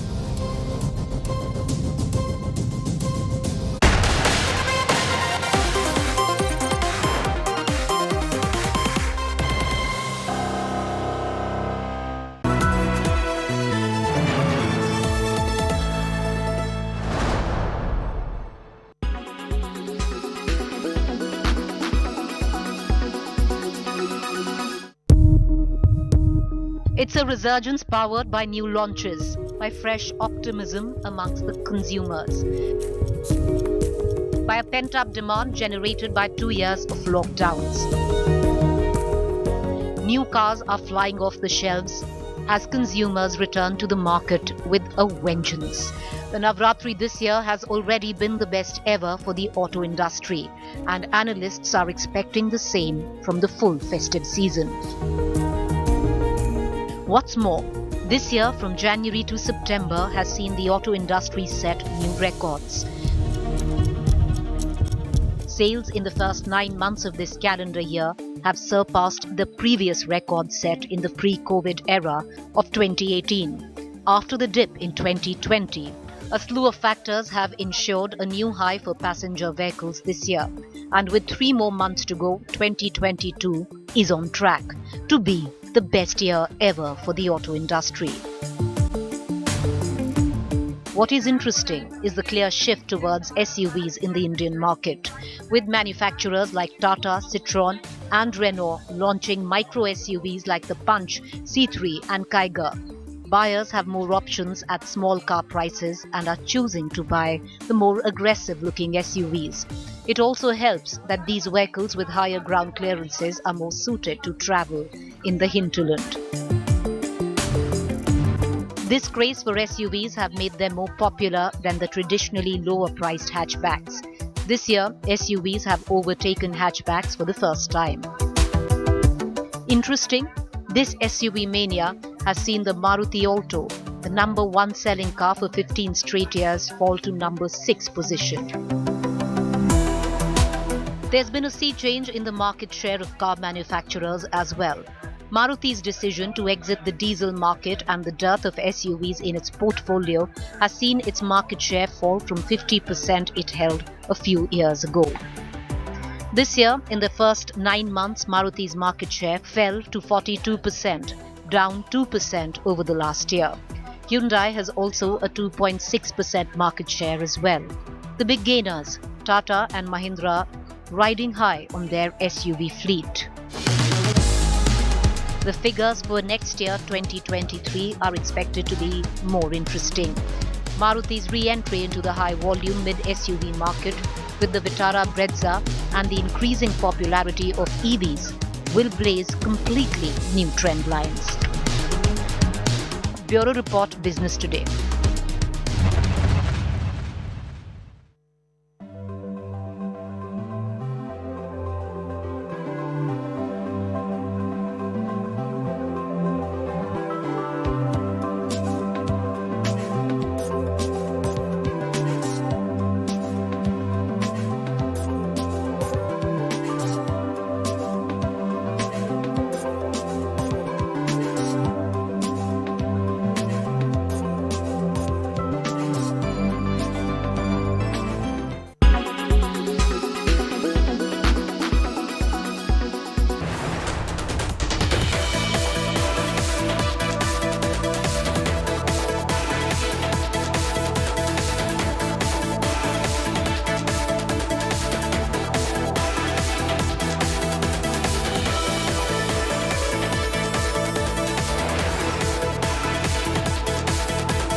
Imagine this very rich friend who often guilt-tripped you into paying for them. Well, this is the same rich friend who otherwise would spend exorbitant amounts of money into their lavish lifestyle, but every time when it comes to going out with you, then they would remember on how they've got to save money and make you spend for them. Is it fair for your rich friends to piggyback on your limited resources? No, right? Well, this is exactly what rich nations are doing with less wealthy ones when it comes to carbon emission penalties. Experts call this carbon colonialism. Carbon colonialism is basically when rich countries live at the ecological expense of other countries. So simply put it, these rich and industrialized countries produce carbon on a large scale. But instead of finding ways to curb carbon production, they turn to poorer nations to compensate for their emissions. For example, in 2018, Germany stopped and banned domestic production of hard coal, which emits a lot of carbon. But German power plants continue to import hard coal from countries like Colombia and South Africa. Well, they could have easily found an alternative source of energy to replace coal, but instead, they rerouted it through other countries where increased production of coal would damage that country's ecology. Industrialized countries also import crops and meats from these underdeveloped ones. These underdeveloped countries end up clearing their rich forests for more land to grow crops or rare cattle because they need foreign exchange. Brazil and Indonesia are two big examples who are victims to this trade.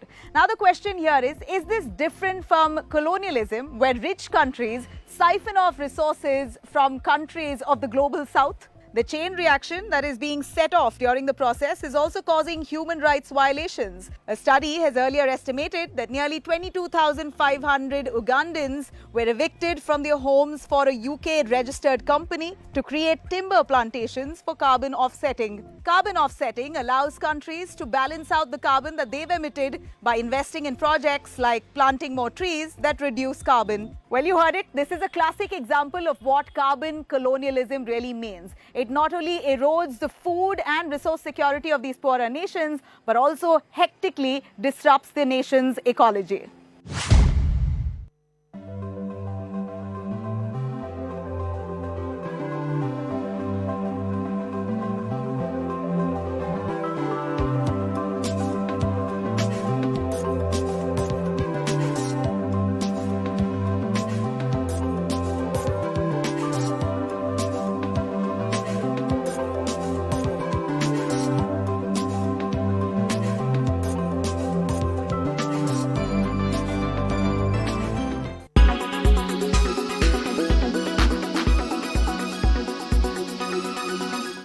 Everyone's busy finding what's trending. You're busy finding out why. India Today, for those who research before reacting. Download the India Today app now. Co-powered by the all-new HP Spectre. In association with SBI Home Loans. Audi e-tron. Hetic Fittings. Make your furniture work beautifully. Tata Intra V50.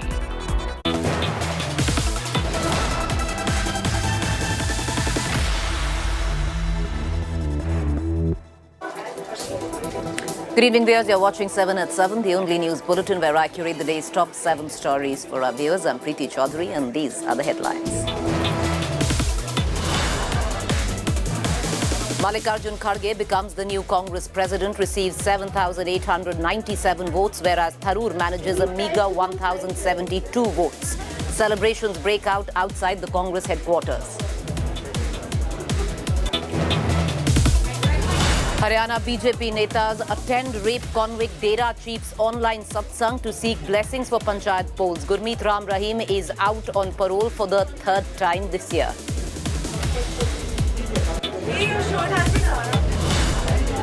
Bilkis Banu rapist was booked for molestation while he was out on parole. India Today has learned that the 11 convicts spent over 900 days out of jail. Big controversy in Telangana now over a Hindu woman being asked to remove Mangal Sutra before appearing for state exams. Women wearing burqa were allowed in.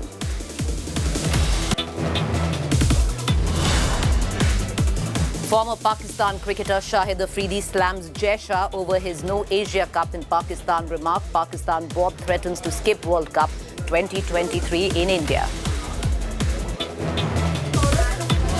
China-Pakistan tango to shield terrorist exposed. Beijing puts India and America's proposal to list LET terrorist as a global terrorist on hold.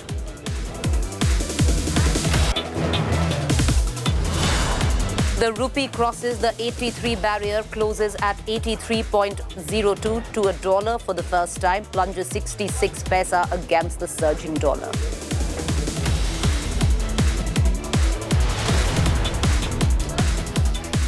Top story viewers, one thing that is established right now is that the centre gave permission and approved the premature remission of Bilkis Banu's rapists. The latest also is shocking. More revelations continue to emerge over the release of Bilkis's rapists. In affidavits exclusively accessed by India Today, it is made evident that the convicts may have been given a free run in prison, with all convicts enjoying over 2.5 years as parole or furlough or leave. Not just that, one of the convicts by the name of Mitesh Bhatt was also charged with outraging the modesty of a woman while out on parole in the year 2020. At least 10 of the 11 convicts were out in jail for more than 1,000 days, each either on parole, furlough or temporary leave. This comes after the Gujarat government had claimed that the convicts were released for serving 14 years or more in prison. But another shocking revelation has now emerged, as this affidavit shows. Out of the members of the jail advisory panel for the convicts' release, it appears 2 of the members were Gujarat MLAs, while the other 3 were social workers associated with the BJP. This makes 5 out of the 10 members were not jail officials on the board. सुनवाई तो चलेगी, लेकिन जो affidavit दिया गया है गुजरात सरकार की तरफ से, वो निश्चित रूप पर एक सवाल उठता है। उन्होंने कहा कि गृह मंत्रालय की इजाज़त के बाद ही ये सब हुआ है। इसका मतलब directly home minister Amit Shah इसमें इन्वॉल्व है। ये पूरा केस इस बात को साबित करता है कि ये सब कुछ कम्युनल, मोटिवेटेड और पॉलिटिकली मोटिवेटेड है। इसमें न्याय अन्याय की कोई बात नहीं है। All right, viewers, let's get a bigger understanding of what these revelations might actually mean. Joining me is our East Courts correspondent, Nalini, as well as Saurabh Vakhtania, who's going to get us the very latest coming in from Gujarat on how all of that is going on is perceived, especially at the time of an election pending in the next month's time. Nalini, I want to come to you first to make us understand. Number one, for somebody, especially on the charges, the heinous nature of charges that these 11 were charged with, does one get parole as often as they did get? Number two, and that's the bigger question, Nalini, and that points to a very basic fact. One of the convicts in 2022 has been charged with outraging the modesty of a woman. How is it that then this man can actually get premature remission on charges of gang rape and murder on grounds of good behavior? Preeti, you know what? In this affidavit that has been filed by the Gujarat government, there were 2 reasons that they had stated as to why all of these 11 convicts were granted remission in the first place. The first reason they had said was because they had completed 14 years in prison. And the second reason they had said is because on account of their good behavior. Now, both of these points have fallen apart through the same annexures in the same affidavit that the Gujarat government has filed before the Supreme Court. Because the minimum number of days that any of these 11 convicts was out on parole was 998. And it goes up to almost 1,500 days. So all of these convicts were out on parole for thousands of days during this 14-year tenure. So that falls apart on the point that these 14 years were actually not completed within prison. They were supposed to complete a tenure of 14 years, which obviously wasn't, because they were out on parole and furlough so often. The second and the more important point about how they were let out on account of good behavior. Now, one of the basic conditions when you're out, not just on parole, because that's after you've been convicted, but even out on bail on charges, the most primary condition is that you're not supposed to commit any other offense while you're out. And keeping in mind that an FIR was filed against one of these convicts, like you said, Mitesh Bhatt, in June 2020 for outraging the modesty of a woman, the fact that he was charged with not just outraging the modesty, but also criminal intimidation and intentional to cause hurt. keeping this in mind, how can you say that they were let out on charges of good behavior or on account of good behavior? Another very important aspect that you raised was the composition of this jail advisory committee. Because remember, Preeti, this 2020 FIR was filed in the same district where this jail was placed, and the superintendent of police of that district had signed off on the release of these 11 convicts despite knowing the existence of this FIR. So there is a lot that has been revealed in this Gujarat government affidavit. The hearing on the 29th of November is going to be extremely crucial, because even though the Gujarat government seems to have passed the buck on the center, saying that they were the ones who'd approved the release, the whole idea behind releasing these convicts had originated from this jail advisory committee through the Gujarat government, and it remains to be seen exactly who needs to be put in the dock for ensuring that not only these convicts should not have been released, but the fact that they've committed crimes even after being released on parole during their jail tenure. Nalini, thank you for joining us and giving us that update and breaking it down legally on what it might mean. But what does it mean politically, viewers? Gujarat goes to elections in a month's time. Nalini just laid it down. 29th November is when a clutch of pleas challenging the premature remission of these 11 convicts would be heard by the Supreme Court. Days from then, Saurabh, and I will bring you in on this, days from then, Gujarat will go to vote. Is there pressure right now, Saurabh, on the Gujarat government to possibly rectify a grave wrong that they did and would seem to have the stamp of approval from the centre? Well, Preeti, definitely they are on back foot, because since the time the release of all the 11 convicts, let me tell you, the government has not spoken a single time on record. None of the officials are trying. We tried to speak to so many of them. We went to Dahod, Godhra. We tried to speak to the superintendent, the collector, and so many others. In fact, I haven't reached out to the members of the jail advisory committee, but none of them have spoken on record.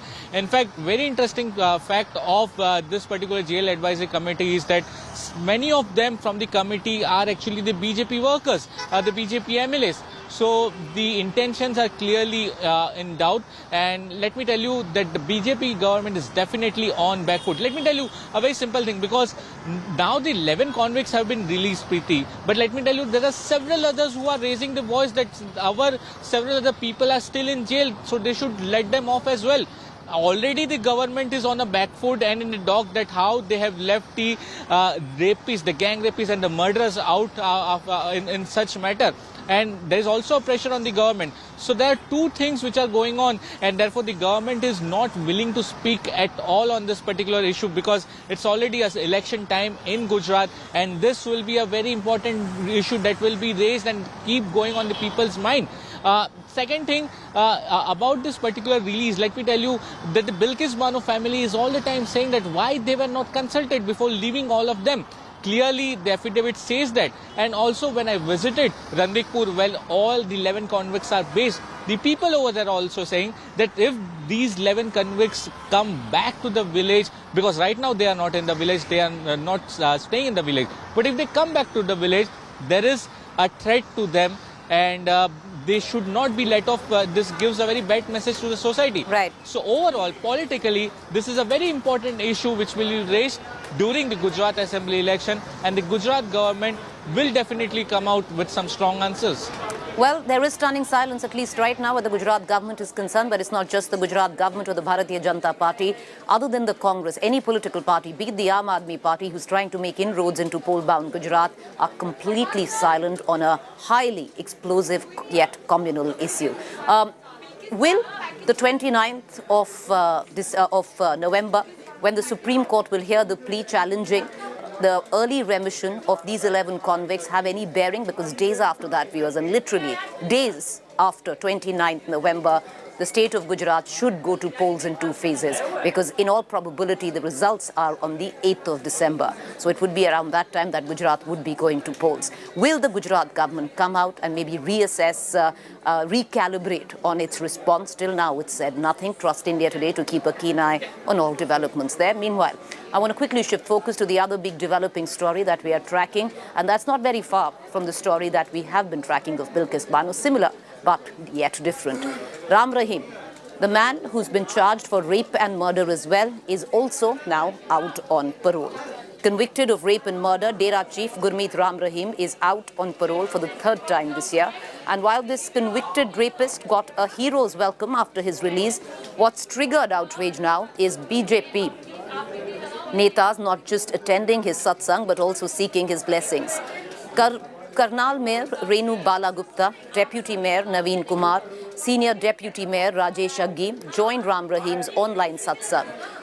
They sought his blessings and even invited him to Karnal.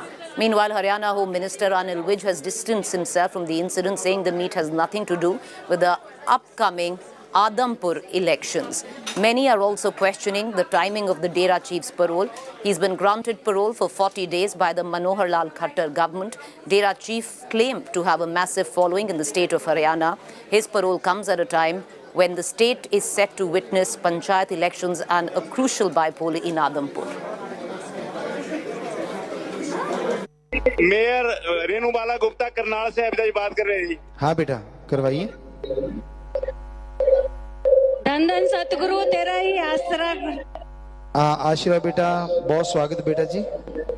पिताजी आपका आशीर्वाद बना रहे। जी बेटा। और पहले भी आप करनाल आए थे और स्वच्छता का जो संदेश आपने दिया था उससे करनाल आगे बढ़ा है और आगे भी आप आकर करनाल को आगे बढ़ाएं। जी। स्वच्छता का जो संदेश देंगे फिर से हाँ सबको आशीर्वाद दे। जी बेटा, जी बेटा। मनमर्जी नहीं करनी, भगदड़ नहीं करनी। सो ये आप जरूर मानिएगा हमारी बात। हमेशा मानते हैं, हमें गर्व है आप लोगों पे, हमारे बच्चों पे बहुत गर्व है। सो परमपिता परमात्मा और बहुत ज़्यादा खुशियाँ दे आपको। सो आपके दर्शनों के लिए यहाँ पे आ गए हैं, तो दर्शन चलते रहेंगे, बातें होती रहेंगी, सारी बातें करेंगे आपसे, लेकिन आपने माननी है। पैरोल एक आदमी जो अंडर क्राइम में अंदर है, उसने अपनी इच्छा से, जब उसकी इच्छा मान लो जो एक सिस्टम है उस टाइम उन्हें पैरोल के लिए लगाई, अर्जी लगाई, वो पैरोल एक्सेप्ट होगी। तो इसमें ऐसा भी हो सकता है कि दिवाली के नाम की वजह से पैरोल लगाई हो, कोई आदमी अपने परिवार में आके वो कर ले, तो जरूरी नहीं है कि पैरोल उसके सिर्फ इलेक्शन के लिए। तो लोग सवाल जरूर पूछेंगे कि बाबा राम रहीम के ऊपर कहीं गंभीर आरोप हैं, रेप जैसे आरोप हैं, हत्या के आरोप हैं, और अब पैरोल पर बाहर आए हुए हैं और सभी बीजेपी के ही लीडर्स वहाँ पर दर्शन करने क्यों जा रहे हैं? क्या बाबा का कोई चुनावी कनेक्शन भी है पैरोल से जुड़ा हुआ? नहीं नहीं, ऐसी कोई बात नहीं है। हमें तो जो हमारे को तो जो मेरे जो वार्ड के लोग हैं वहाँ पे काफ़ी लोग रहते हैं जो बाबा जी से जुड़े हुए हैं, तो वो उन लोगों ने मुझे बुलाया था वहाँ ऑफिस में आके भी आपने ज़रूर आना है। उसमें हम गए सामाजिक उस दायरे में। हाँ, उन्होंने वहाँ लंगर वगैरह का कार्यक्रम रखा हुआ था, तो उन लोगों ने हमें बुलाया था, तो इसलिए हम गए। I have nothing to do with this. का क्या मतलब है इस बात से, आप मुझे बताइए। अगर करनाल का कोई व्यक्ति की उसकी बाबा में पहले ही आस्था रही होगी और वो अवसर मिल गया, लोगों को मिलने दे रहे हैं और वो भी मिलने चला गया, इसका बताइए आप मेरे को। आदमपुर चुनाव से करनाल के आदमी का क्या ताल्लुक है? Adampur viewers goes to election in just the next few days, and why is it important? By elections in Haryana, huge following for a set of community which has been following the Dera Sacha Sauda. So it's interesting, the timing of parole and the timing of the by-elections. Moving on right now, viewers, getting you the latest coming in from Hyderabad, a shocking story coming in from the city of Hyderabad involving rape by a school principal's driver. Parents claim that their 4-year-old child was raped for 2 straight months. Her parents got to know about the horror when they observed change in her behavior. The incident took place in Banjara Hills Private School, where she was raped by driver Rajni Kumar. Local staged protests and a 4-year-old parents thrashed the accused driver badly and sought strict action against him. They also demanded sacking of the school's principal. Cops have filed a case against the driver, and he has been sent to judicial custody. This wasn't the first time. The driver often used to cause trouble to the children. Many kids were already afraid of him.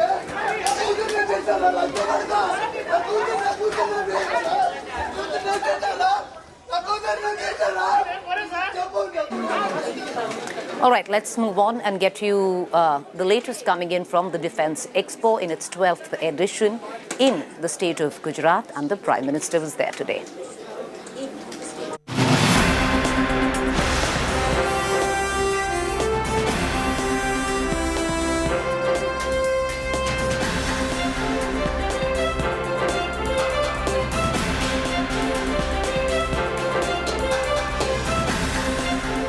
India is all set to get an aerial firewall to shield itself from Pakistani air attacks. Once complete, the Disa Air Base, just 130 kilometers from the Indo-Pak border in North Gujarat, can intercept Pakistani jets taking off from air bases in Jacobabad, foiling any Pakistani misadventure to target Gujarat's $1 trillion industrial complex. इसके निर्माण से गुजरात के आसपास के क्षेत्र में air bases के बीच 355 kilometre की दूरी कम हो जाएगी, जिससे हमारे लड़ाकू विमानों की ऑपरेटिंग रेंज में बढ़ोतरी होगी और लड़ाई के वक्त रिस्पांस टाइम में कमी आएगी. Laying the foundation stone of the airbase today in pole-bound Gujarat's Banaskantha district, Prime Minister Narendra Modi launched a big attack on the Congress-led UPA government, accusing it of stalling the crucial airbase for 14 long years, despite a nod by the Vajpayee government way back in 2000. डीसा अंतर्राष्ट्रीय सीमा से केवल 130 kilometre दूर है.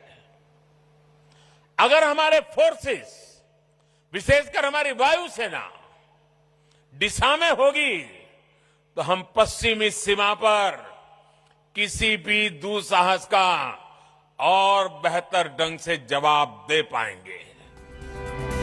Speaking after unveiling India's biggest defense expo, the Prime Minister said India had emerged as a big exporter of military equipment. पिछले 5 वर्षों में हमारा रक्षा निर्यात, हमारा डिफेंस एक्सपोर्ट 8 गुना बढ़ा है दोस्तों. हम दुनिया के 75 से ज्यादा देशों को रक्षा सामग्री और उपकरण एक्सपोर्ट कर रहे हैं, निर्यात कर रहे हैं. The Prime Minister, who announced the 4th list of military weapons in the import curb list, summed up the defense situation by invoking India releasing cheetahs into the wild. यही देश कोई जमाना था जब कबूतर छोड़ा करता था, आज चीता छोड़ने की ताकत रखता है. With Manjeet Negi in Gandhinagar, Bureau Report, India Today. The latest coming in from the world of cricket. The Pakistan cricket board very, very rattled after the BCCI has announced that the Indian cricket team will not travel to Pakistan for the next year's Asia Cup. Pakistan is miffed and is once again doing what it does best, crying foul. Not because they've lost to India in a World Cup game, but they are annoyed with the clout that the BCCI enjoys in the world. A day after BCCI Secretary Jai Shah announced that India will not travel to Pakistan for next year's Asia Cup, Pakistan Cricket Board is trying its best to woo the fans back home. PCB has written a strongly worded letter to the Asian Cricket Council expressing its annoyance over BCCI Secretary Jai Shah's announcement on Tuesday and has threatened to boycott the ODI World Cup, which is scheduled to take place in India next year. In fact, PCB has asked for an emergency meeting of all the stakeholders in the Asian Cricket Council to discuss the matter and has threatened that moving the Asia Cup out of Pakistan can have serious implications. The boycott threat is not just restricted to the ODI World Cup next year, but it extends to the other ICC tournaments that India is scheduled to host in the cycle from 2024 to 2031. Jai Shah is not only the BCCI secretary, but is also the president of the Asia Cricket Council, and PCB is unlikely to get anything positive out of the meeting if they actually get a hearing at all. While India will not travel to Pakistan, doesn't mean that Asia Cup will not take place. As Jai Shah said, the tournament will be held at a neutral venue, which isn't unprecedented. Asian cricket has already been struggling with Sri Lanka and Bangladesh cricket boards down in dumps, and Pakistan, after being a pariah for so many years, has only recently managed to get international teams to tour their country. PCB is well aware of its status in comparison to the BCCI, and Ramiz Raja, the chairman of the PCB, is only playing to the galleries to get some support from his countrymen. When the time comes, the bluff will be called next year and the Asia Cup will be held at a neutral venue, and Pakistan will travel to India for the ODI World Cup, as has always been the case. Sports Bureau, India Today. I'm going to go into a quick break. You stay with me. On the other side is our fact check segment.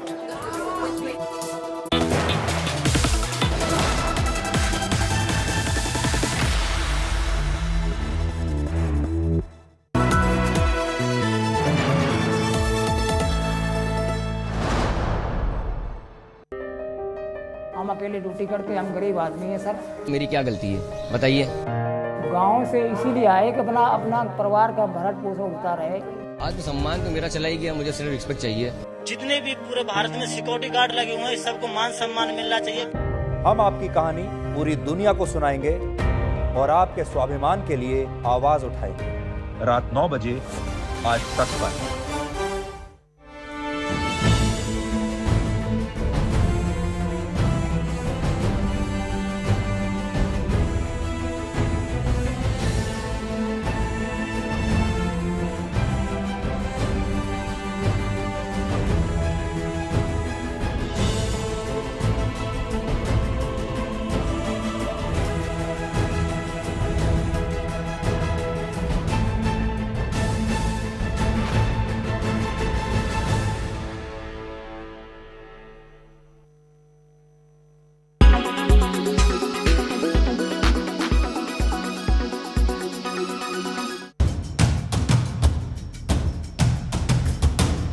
Years after the death of former Tamil Nadu Chief Minister Jayalalitha, a judicial panel has submitted its report on the treatment given to the AIADMK Supremo. The Arumuga Swamy Commission has recommended a probe against Jayalalitha's closest confidant for decades, V.K. Sasikala. Reacting to the panel report, Sasikala refuted all allegations and said that she is ready to face inquiry. The 480-page report tabled in the Tamil Nadu Assembly on Tuesday also indicates Sasikala's relative Dr. K.S. Sivakumar, then Health Secretary J. Radhakrishnan, and then Health Secretary C. Vijay Bhaskar. The panel has underscored culpable lapses in Jayalalitha's death. The report noted that the treatment given to the former Chief Minister was shrouded in secrecy, and there was lack of transparency about her exact health condition.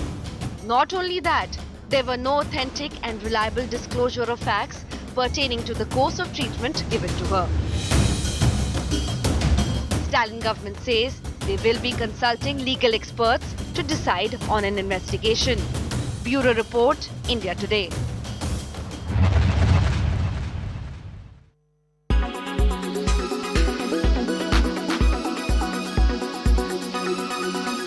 Everyone's busy finding what's trending.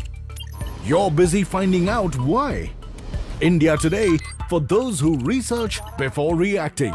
Download the India Today app now. Make your media plans.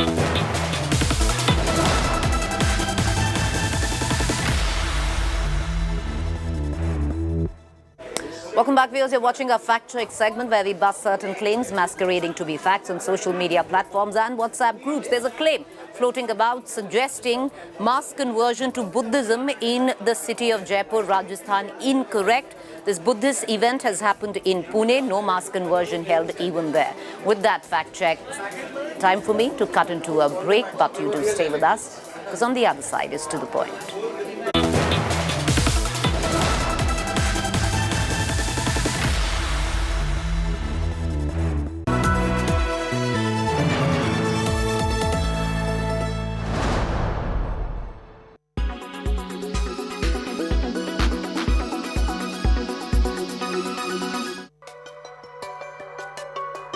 Our world is filled with many scenic, interesting, weird, and some creepy places, and we'll tell you about 5 weird islands of the world. This island is in Mexico. The island is surrounded with many dolls across it, and the story begins 50 years ago when only one man used to live there. One night he found a dead girl in the lake along with a doll, so he hung a doll on the tree in memory of her. This is where things got out of hand. He started having many nightmares, and so he hung more dolls around the island. He died in 2001, but the island is visited by tourists quite often. On the island of Socotra, you find trees and plants that are nowhere. Up to a third of this island is endemic. This island is isolated, and it's also called as the most island-looking place on Earth. In 2008, this was declared as UNESCO's World Heritage Site. It lies in the Arabian Peninsula, but is considered to be a part of Africa. So when do you plan to visit this place? Off the coast of Dubai are 300 man-made islands. This was made to look like the world. It took $13 billion to build these islands. It was constructed using tons of sand from the Persian Sea. People can buy part of the island and name it even. Its construction was started in 2003 and was completed in 2008. But due to the financial crisis of 2008, these islands weren't bought by many. Now it's just abandoned pieces of land. Is this the cutest island or what?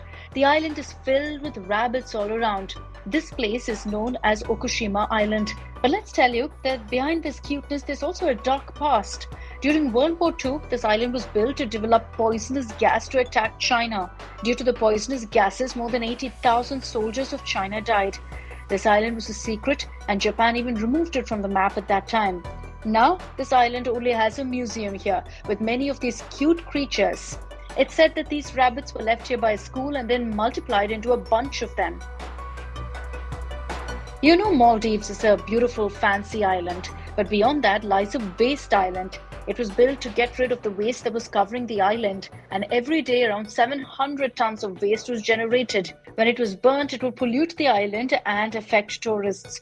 To solve this issue, they made this island. But many believe that it needs to get rid of this waste that's polluting the clean water. These are the 5 weirdest islands that we found on Earth.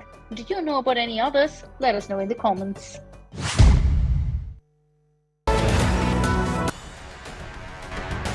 "80-year-old war horse is king of Congress. Gandhi Darbar trounces Tharoor. Will Kharge bow to Rahul and Sonia? Can grand old become brand new? Was Congress election rigged or real? Big focus on News Track.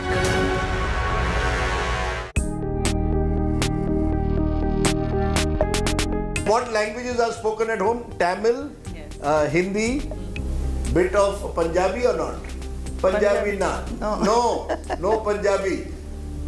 And the language between you and Dharamji, language of love. Language of love. Even today, touch wood. Even today, seeing them, it's like pure true love. You did not teach him Tamil? Little bit, yes. He knows he knows a few Tamil words. Some thoda malum hai. All the men in our family end up knowing more Tamil than their own language. Even Bharat with Sindhi is not as good as he understands Tamil.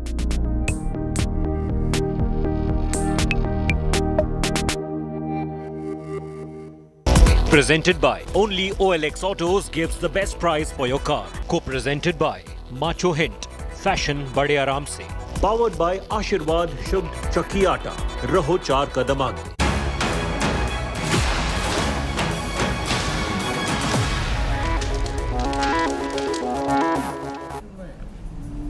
Good evening, viewers. You're watching To The Point. I'm Preeti Chaudhary. The big political story of the day. For the first time in 24 years, the Grand Old Party has a non-Gandhi chief. Mallikarjun Kharge secured a landslide victory with over 7,000 votes against Shashi Tharoor. Shashi Tharoor had about 1,071 votes. Now, this election for who will be the Congress chief was nothing short of a full-fledged soap opera. But in the end, it is the veteran Mallikarjun Kharge, a Gandhi loyalist who the Congress chose, an indication that the party sticks to what it knows best. But will Kharge be able to change the grand old to the brand new? That's the big question we address this evening.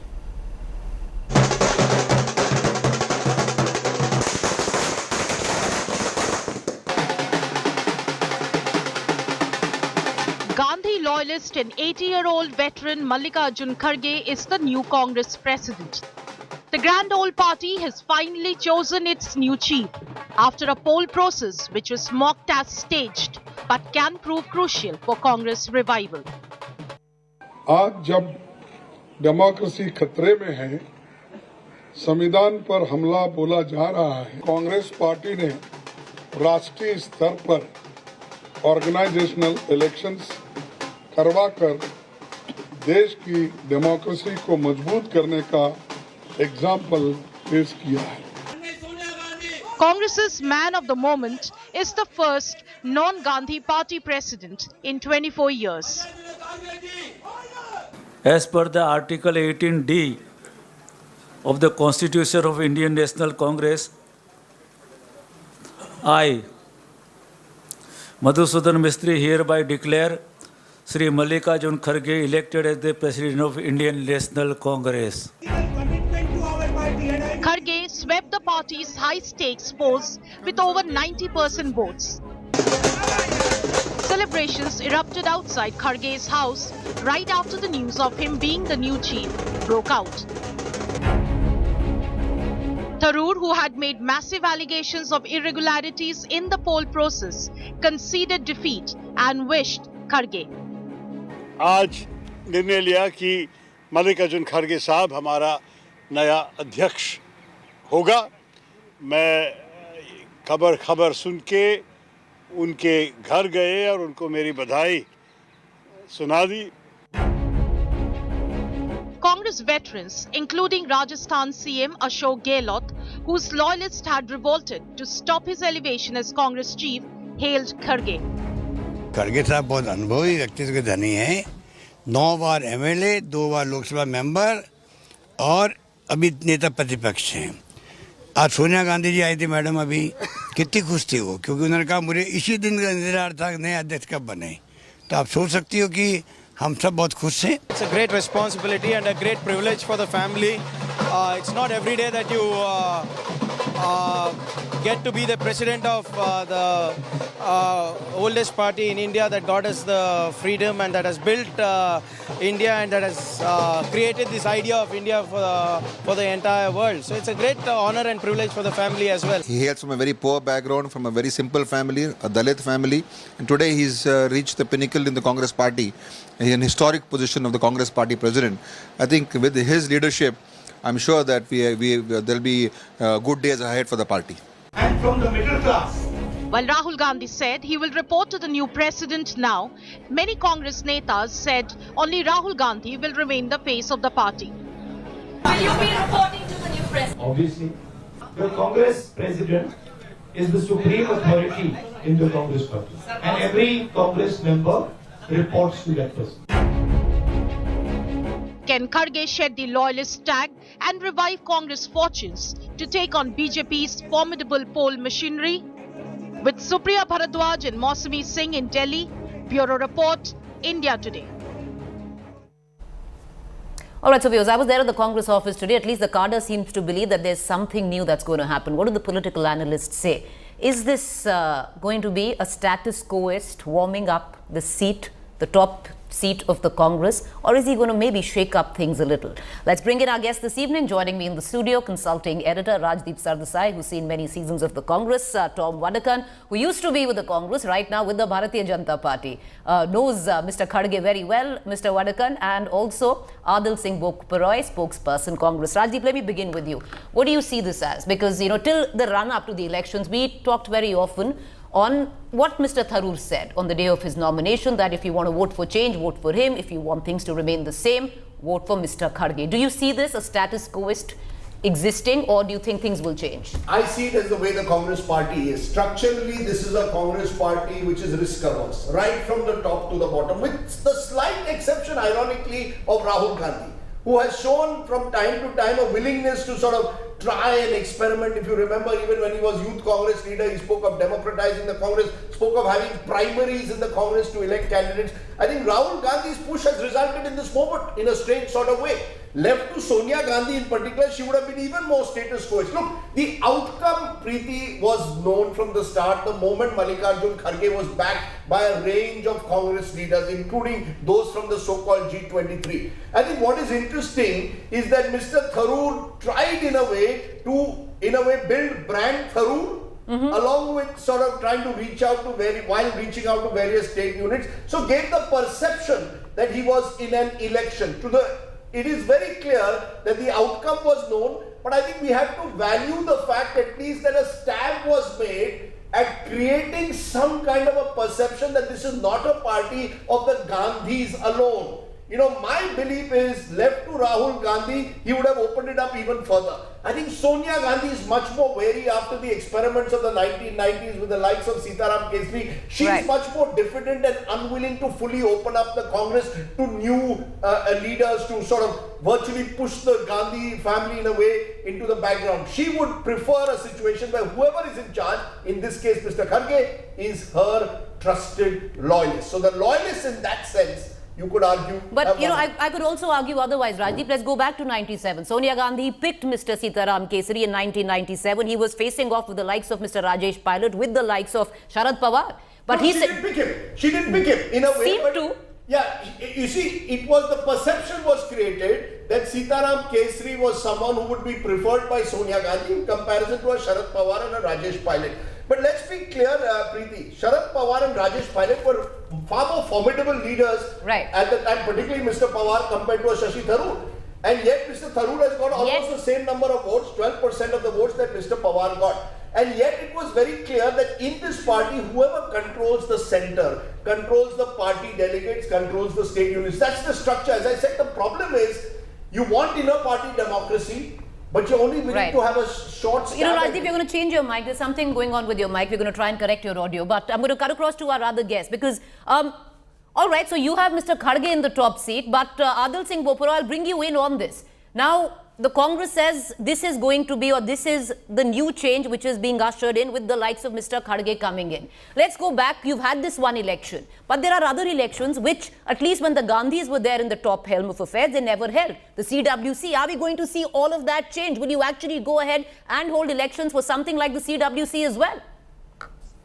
Preeti, it's a joyous occasion for us in the Congress party.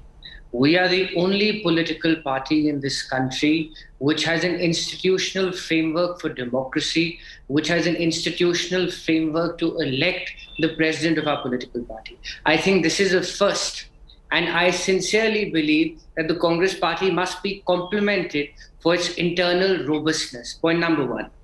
Point number two, Preeti, we can never answer perennial naysayers. There will always be perennial naysayers. But the fact of the matter is that this process, and both are very strong leaders, Mr. Kharge as well as Tharoor Saab are very strong leaders, and this process has enriched the Congress you talk party. about, the robustness of internal party democracy. This afternoon, Mr. Tharoor's team wrote a letter which pretty much indicted the Congress for acute malpractice, especially in voting in the state of Uttar Pradesh. And you know your electoral college, a huge chunk or a majority of the chunk of votes actually come in from a state like Uttar Pradesh. Well, Preeti, I haven't read that letter, but I will go by what Mr. Tharoor has said. And Mr. Tharoor is on record to say that we have been further enriched by this process, and he has no, in the sense, he doesn't have any grievance with anybody. Whether anybody has made a complaint or not, that is for the CEC to decide. But like I said, there will be perennial naysayers in any system, in any party, in any organization. There will be some people who may have certain concerns, but the fact of the matter is there were two formidable candidates who entered the ground, and both of them are on record to say that this has strengthened our party. And Mr. Kharge has vast but Adil, you say two formidable candidates. When you actually look at the results, it looks far from formidable. It's an acute washout. But I'll come back to you. I'll bring in our BJP spokesperson, Mr. Tom Vadakan. Mr. Vadakan, you worked with Mr. Kharge very closely. Do you think he's going to bring about change, or he's going to pretty much do the bidding of the Gandhis? Well, Preeti, our Prime Minister has congratulated Mr. Kharge. Kharge is a senior leader, and he brings with him experience. And if the Congress desires that he be the leader. Who are we in the ruling party to say something? Mr. Tharoor has said something. We are not on issues concerning that. Whether there was rigging or whether there was a final decision taken, that's not our issue today. We want a strong opposition party, and we hope and pray that under the leadership of Kharge, things look better for this party. And while wishing them well at this juncture, there are roadblocks down the line. It is a challenge, yes. They have a problem in Rajasthan. Their elections glaring in Himachal Pradesh, Gujarat, and what have you. And you have asked a very pertinent question, which Adil did not go into. Was the Congress Working Committee going to be elected thereon? Be whatever issue, this is all internal for them. So we do not want to indulge at this juncture. As Adil said, it's a joyous occasion. I wish him best. I wish that party well. And let us see. Mr. Mallikarjun, that's quite gracious of you. You know, you worked with him. It's somebody who's come from the party. So that's very gracious of you to say what you're saying. But as I bring in Rajdeep again, I'd ask you the question which the Congress is asking you today, because there are a lot of other spokespersons who are raising question. What they're saying, sir, and it's plausible. At least we are having an election. Oh, well, is that question to me? Yes, sir. To you. I would like to draw attention to the fact that some of these stalwarts needs to read the BJP's constitution.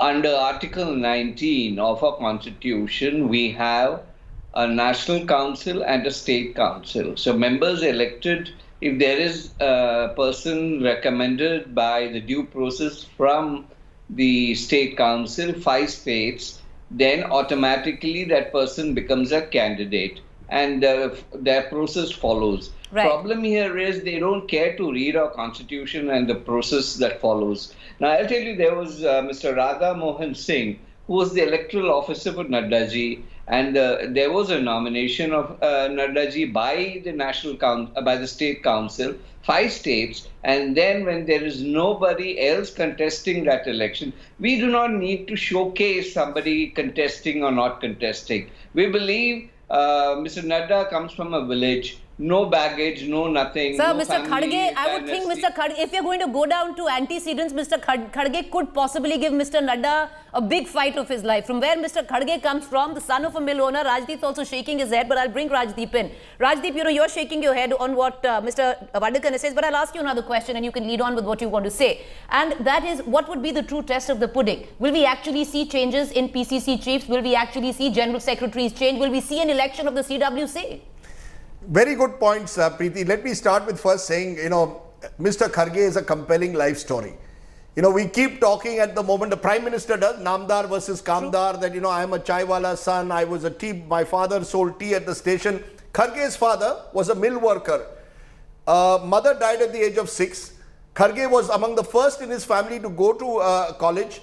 Dalit from Gulbarga, set up the mill workers union in Gulbarga, came from the block level. So let's, you know, it's very easy today for us to look at him and caricature him as an 80-year-old who perhaps is not the right person to revive the Congress. Possibly true.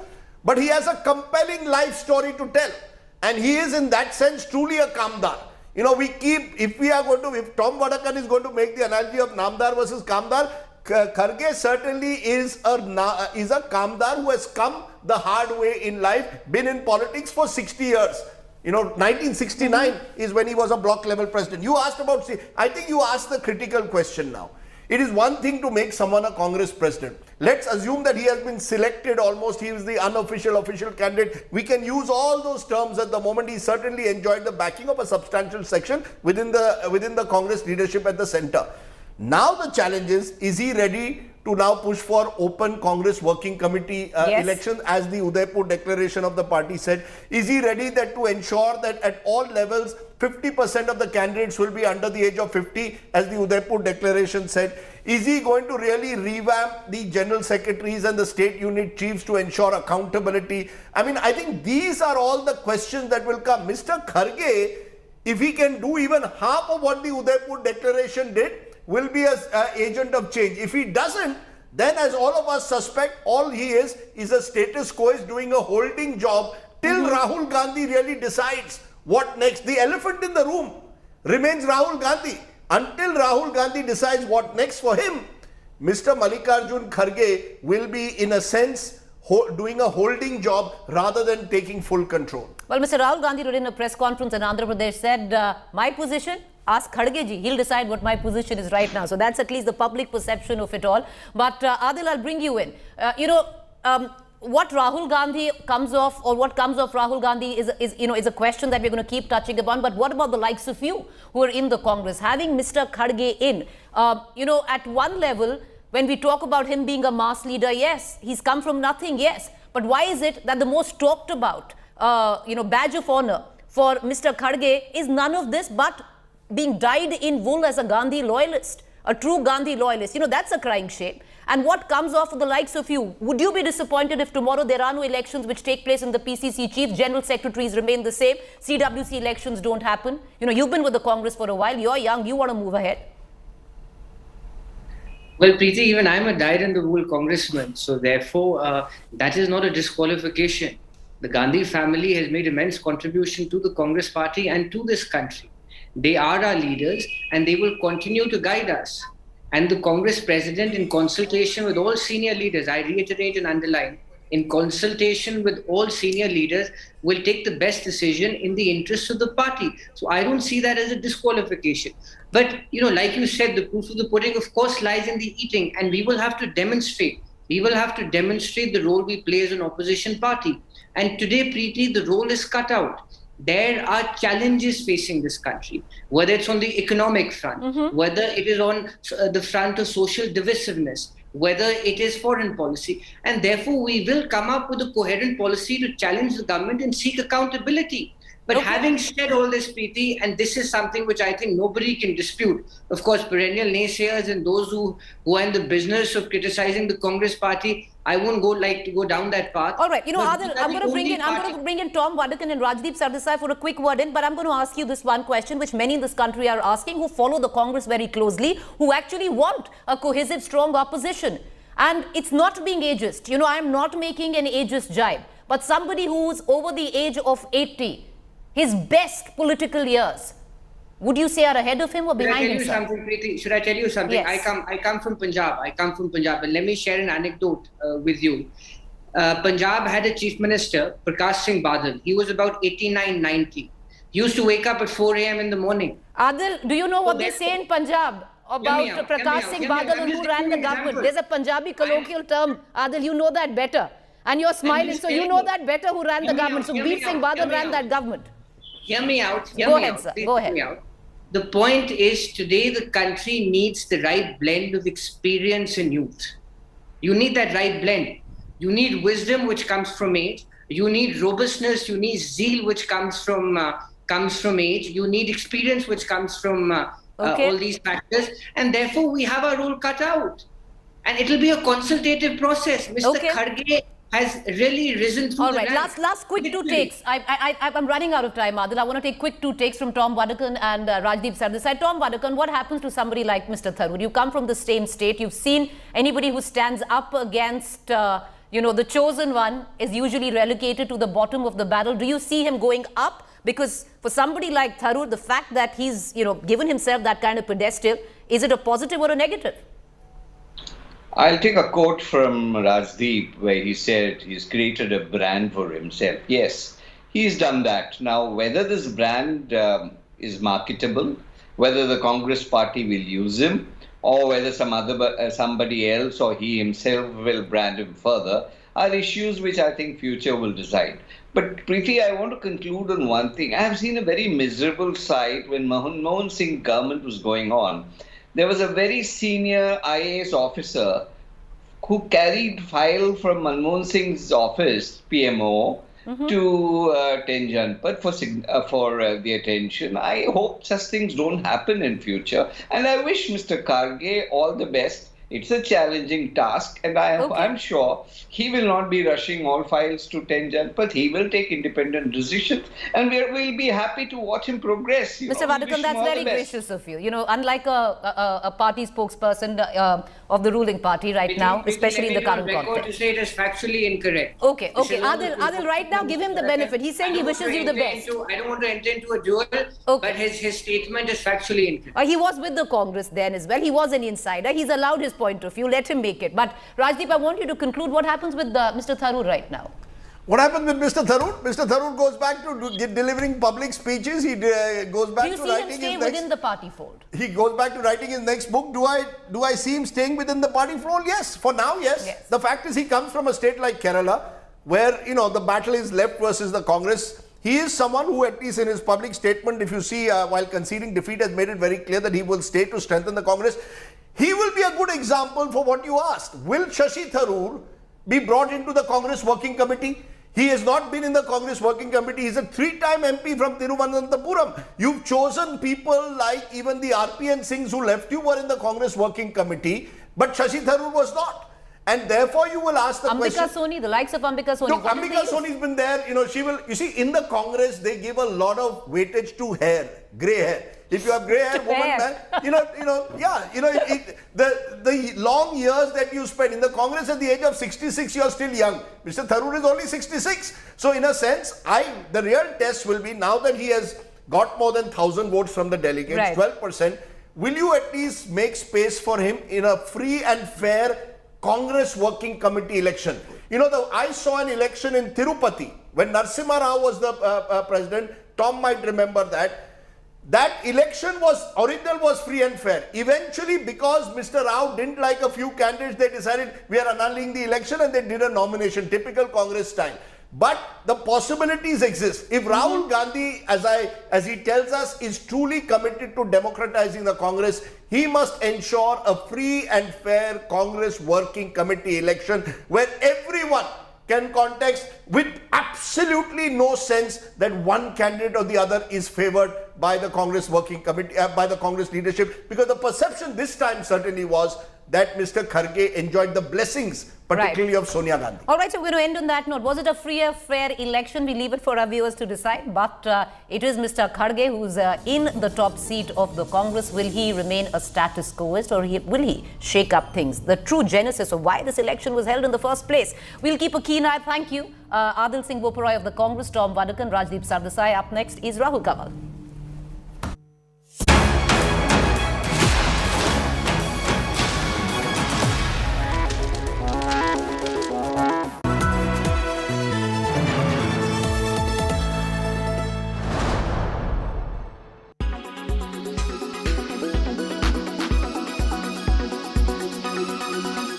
Nayanthara and Vignesh made headlines after they announced the arrival of their twin baby boys through surrogacy. The Tamil Nadu government had then said that they will conduct an inquiry to check whether the couple violated surrogacy laws.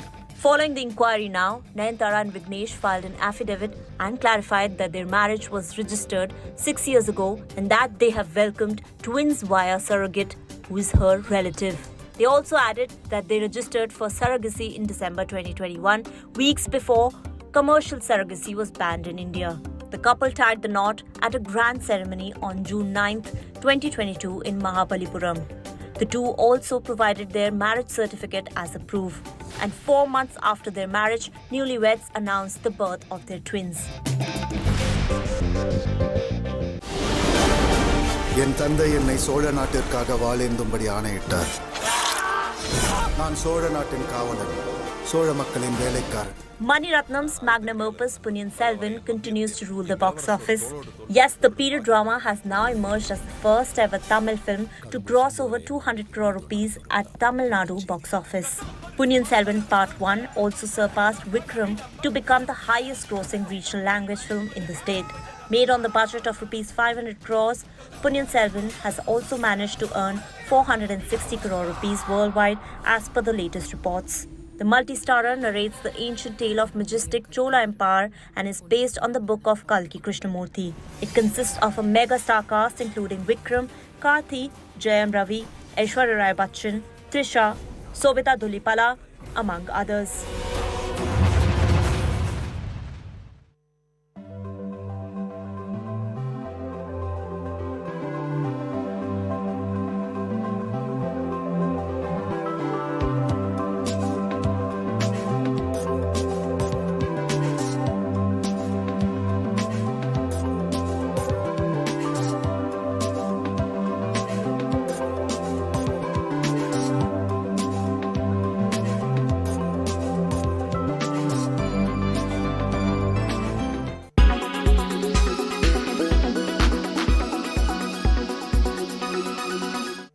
Everyone's busy finding what's trending. You're busy finding out why. India Today, for those who research before reacting. Download the India Today app now. Make your media plan smarter with India Today Live TV on your connected devices.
Make your media plan smarter with India Today Live TV on your connected devices.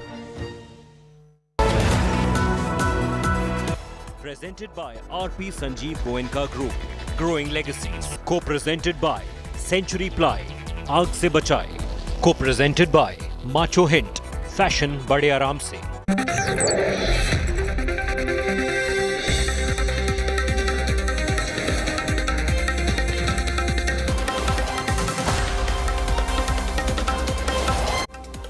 Good evening and welcome. You're watching the news track. I'm Rahul Kamal. Has the Congress proven its worst critics right in the manner in which Mallikarjun Kharge has been elected the party's new president? Can this man lead the party into the future? Can he take on Modi and Shah? That's my top focus on the news track tonight.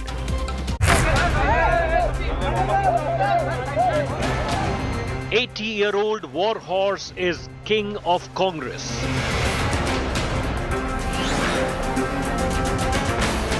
Gandhi Darbar trounces Tharoor. Will Kharge bow to Rahul and Sonia? Can grand old become brand new?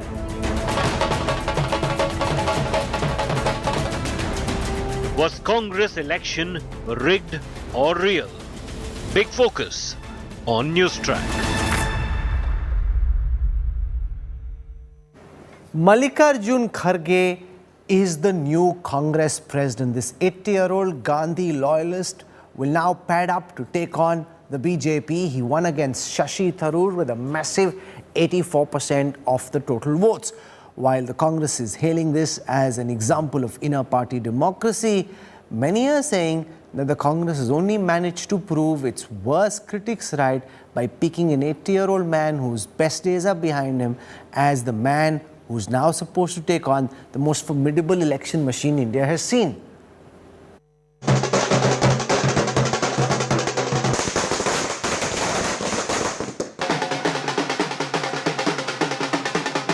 Gandhi loyalist and 80-year-old veteran Mallikarjun Kharge is the new Congress president. The Grand Old Party has finally chosen its new chief after a poll process which was mocked as staged but can prove crucial for Congress revival. आज जब democracy खतरे में है, संविधान पर हमला बोला जा रहा है, कांग्रेस पार्टी ने राष्ट्रीय स्तर पर ऑर्गेनाइजेशनल इलेक्शंस करवाकर देश की डेमोक्रेसी को मजबूत करने का एग्जाम्पल पेश किया है. Congress's man of the moment is the first non-Gandhi party president in 24 years. As per the Article 18D of the Constitution of Indian National Congress, I, Madhusudan Mistry, hereby declare Sri Mallikarjun Kharge elected as the President of Indian National Congress. Kharge swept the party's high-stakes polls with over 90% votes. Celebrations erupted outside Kharge's house right after the news of him being the new chief broke out. Tharoor, who had made massive allegations of irregularities in the poll process, conceded defeat and wished Kharge. आज निर्णय लिया कि मल्लिकार्जुन खड़गे साहब हमारा नया अध्यक्ष होगा. मैं खबर सुन के उनके घर गए और उनको मेरी बधाई सुना दी.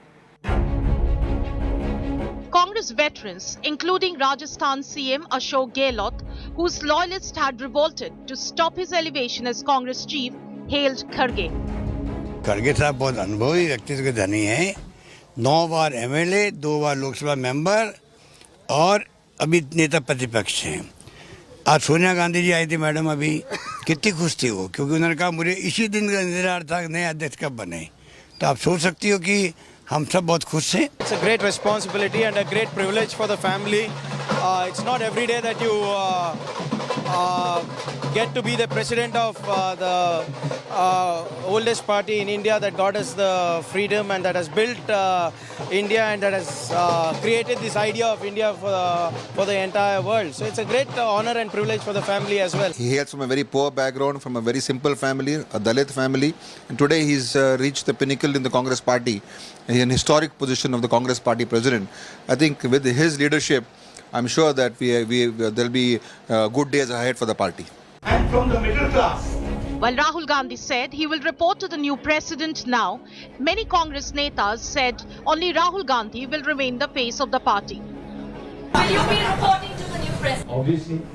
The Congress president is the supreme authority in the Congress party. And every Congress member reports to that person. Can Kharge shed the loyalist tag and revive Congress fortunes to take on BJP's formidable poll machinery? With Supriya Bharadwaj and Mausami Singh in Delhi, Bureau Report, India Today. Has the Congress party proven its worst critics wrong in the manner in which Mallikarjun Kharge has been picked as the new president of the grand old party? Charges of the election being rigged, charges of this being a selection more than an election, and the fact that the Gandhis have a man they can trust or think they can trust in the hot seat. Joining us on this news track showdown, I want to welcome first Aishwarya Mahadev, spokesperson of the Congress, squaring off against her will be Shehzad Poonawala of the BJP, who served in the Congress for 10 years. Rajdeep Sardesai has been tracking this election very closely. Rashid Kidwai is one of the foremost commentators on the modern day Congress. And we've got Rajat Sethi for a right-leaning point of view. I want to start by asking Rajdeep, the charges about elections being rigged, the charges about Mallikarjun Kharge being the official choice or the unofficial choice, and Shashi Tharoor and his team complaining that it wasn't a level playing field. Net, we have a man who will now be the Congress president, who is the choice of the Gandhi family, and now has to run and rebuild the Congress party. If at the end of this process, Kharge, who was proven to be an ineffectual leader of the opposition in parliament, is going to be Congress president, is this really hence proved for all Congress critics? Let's first look at what you said about, was this election rigged? I think that would be an overstatement. I think what it was, the moment Mr. Kharge was supported by the likes of Bhupinder Singh Hooda, Ashok Gehlot, Digvijay Singh, all of them coming for his nomination, it became very clear that he was effectively the unofficial official candidate of the Congress leadership at the center. But to be fair to the Gandhis, they stayed out of this election. What happened typically is that there are enough Darbaris in Delhi who will push for a candidate whom they think is preferred by the family. I can tell you that Rahul Gandhi in particular said, I want to have nothing to do with this election. I will not support any candidate explicitly or implicitly. And importantly, there was an SMS put out from Madhusudan Mistri's office the day before the election saying, to all the delegates saying, make it very clear, please exercise your independent choice. The truth of the matter is that Mallikarjun Kharge, once he had that kind of widespread support in Delhi, that was going to go right down the line. It's happened in every Congress election in recent times, whenever there's been one. You can recall Sitaram Kesri taking on Sharad Pawar and Rajesh Pilot, both formidable at the time, and virtually demolishing them. And that's exactly what's happened here. Whoever gets the backing of what is perceived to be the center will win. Now, you call that rigged? I don't think so. I think what you can say... But it's a fixed match. What else is rigged? No, an election which isn't equal, an election where you know who will end up the winner even before the first vote is cast, is a fixed election. Because I think when you pit Mallikarjun... They pretty much bullied Digvijay Singh into not contesting this election. He wanted to fight. They picked a man who they thought would be more loyal than Gehlot because Gehlot turned out to be untrustworthy. How else do you define a fixed election? No, let's come therefore then to the second part of what you're saying. This belief that you needed a loyalist. There's no doubt about that. Whether it was looking for Ashok Gehlot, then Digvijay Singh, finally Mallikarjun Kharge. The way the Congress functions at the moment, these old networks, they want someone who is status quoist, who will be loyal, who is risk averse in a way, who will not be disruptive. And therefore, you can very well argue, and I think that's justifiable, that Mallikarjun Kharge in charge means more of the same. The more things change, the more they remain the same. You will not see disruption or risk-taking. But Rahul, my point is a little different, which is the real elephant in the room is Rahul Gandhi. Let me say that I have been no fan of Rahul Gandhi's leadership style, which has been erratic at times, hugging and winking Narendra Modi in 2018, 2013, threatening, tearing an ordinance of his own government. But I will give Rahul Gandhi one credit. He has been remarkably consistent in pushing for democratizing the Congress. Right from his youth Congress days to today, that is one thing. But Rahul Gandhi, so that's talk. Therefore, in the end, you have Kharge. Sorry. That is talk. In the end, you have Kharge. If, for example, someone like a Digvijay Singh who said, I want to be Congress president had a chance, or someone like a Shashi Tharoor who fought a tough battle would have ended up winner, that would have been a different matter. You want to democratize the Congress by picking a loyalist and making him in charge. No, we can't choose who wins an election. I don't think Rahul Gandhi picked Kharge. His mom did.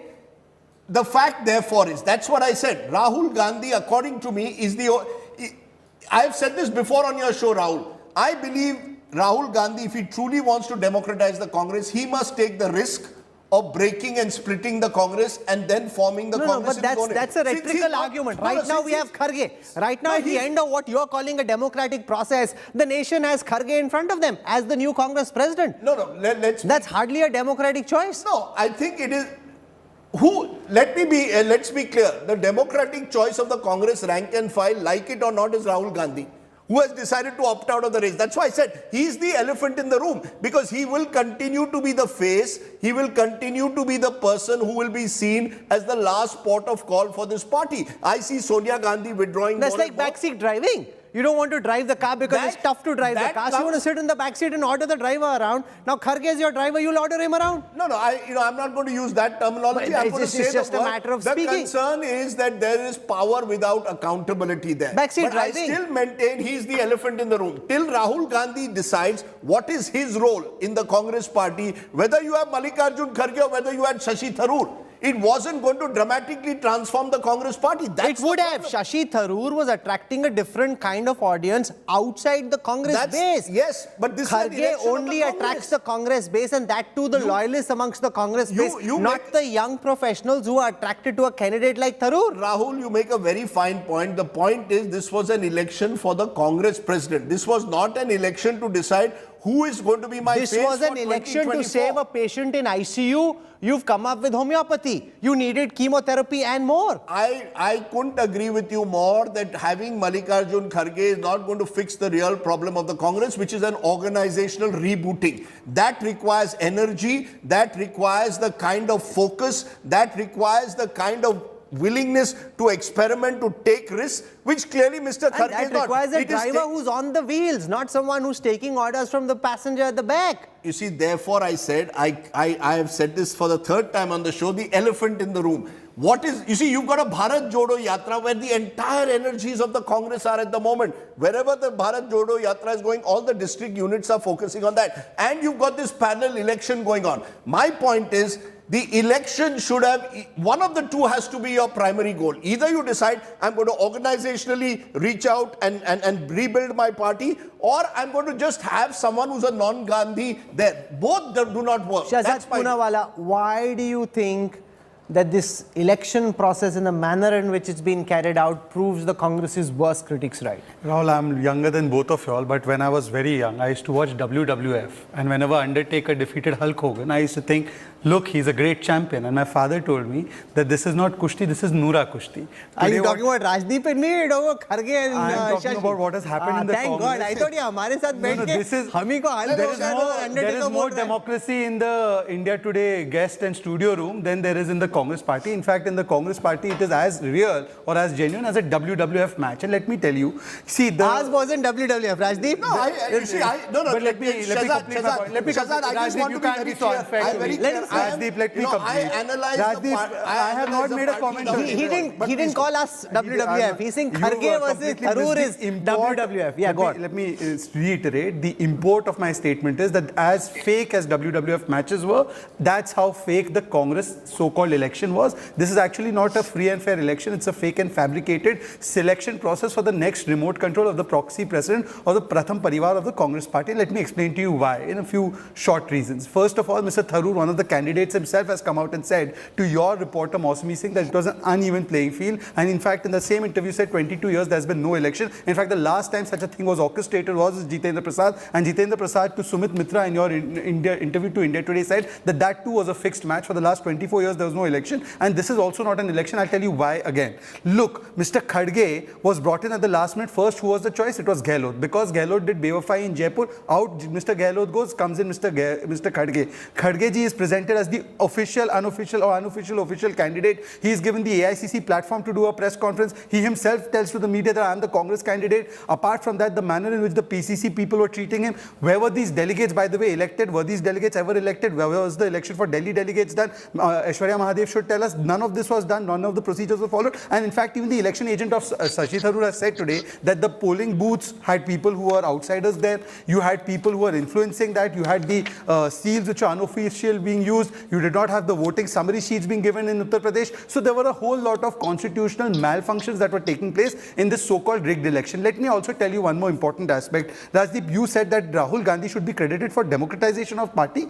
Please, sir, here is Digvijay Singh's statement when he did not file his nomination. Whoever becomes the Congress president will work under the Gandhi family, not work with the Gandhi family. Here is Chidambaram saying, whoever becomes the Congress president, the preeminent position will be of the Gandhi family in the party. Here is another statement of Mr. Muralidharan who says that whoever is blessed by the Nehru Parivar can only become the president of the Congress party. And by the way, Rajdeep and Rahul, would you remember that Mr. Rahul Gandhi was only an MP, Mr. Kharge was the LOP Rajya Sabha, Adhir Ranjan Chaudhary was LOP Lok Sabha. They were behind Mr. Rahul Gandhi.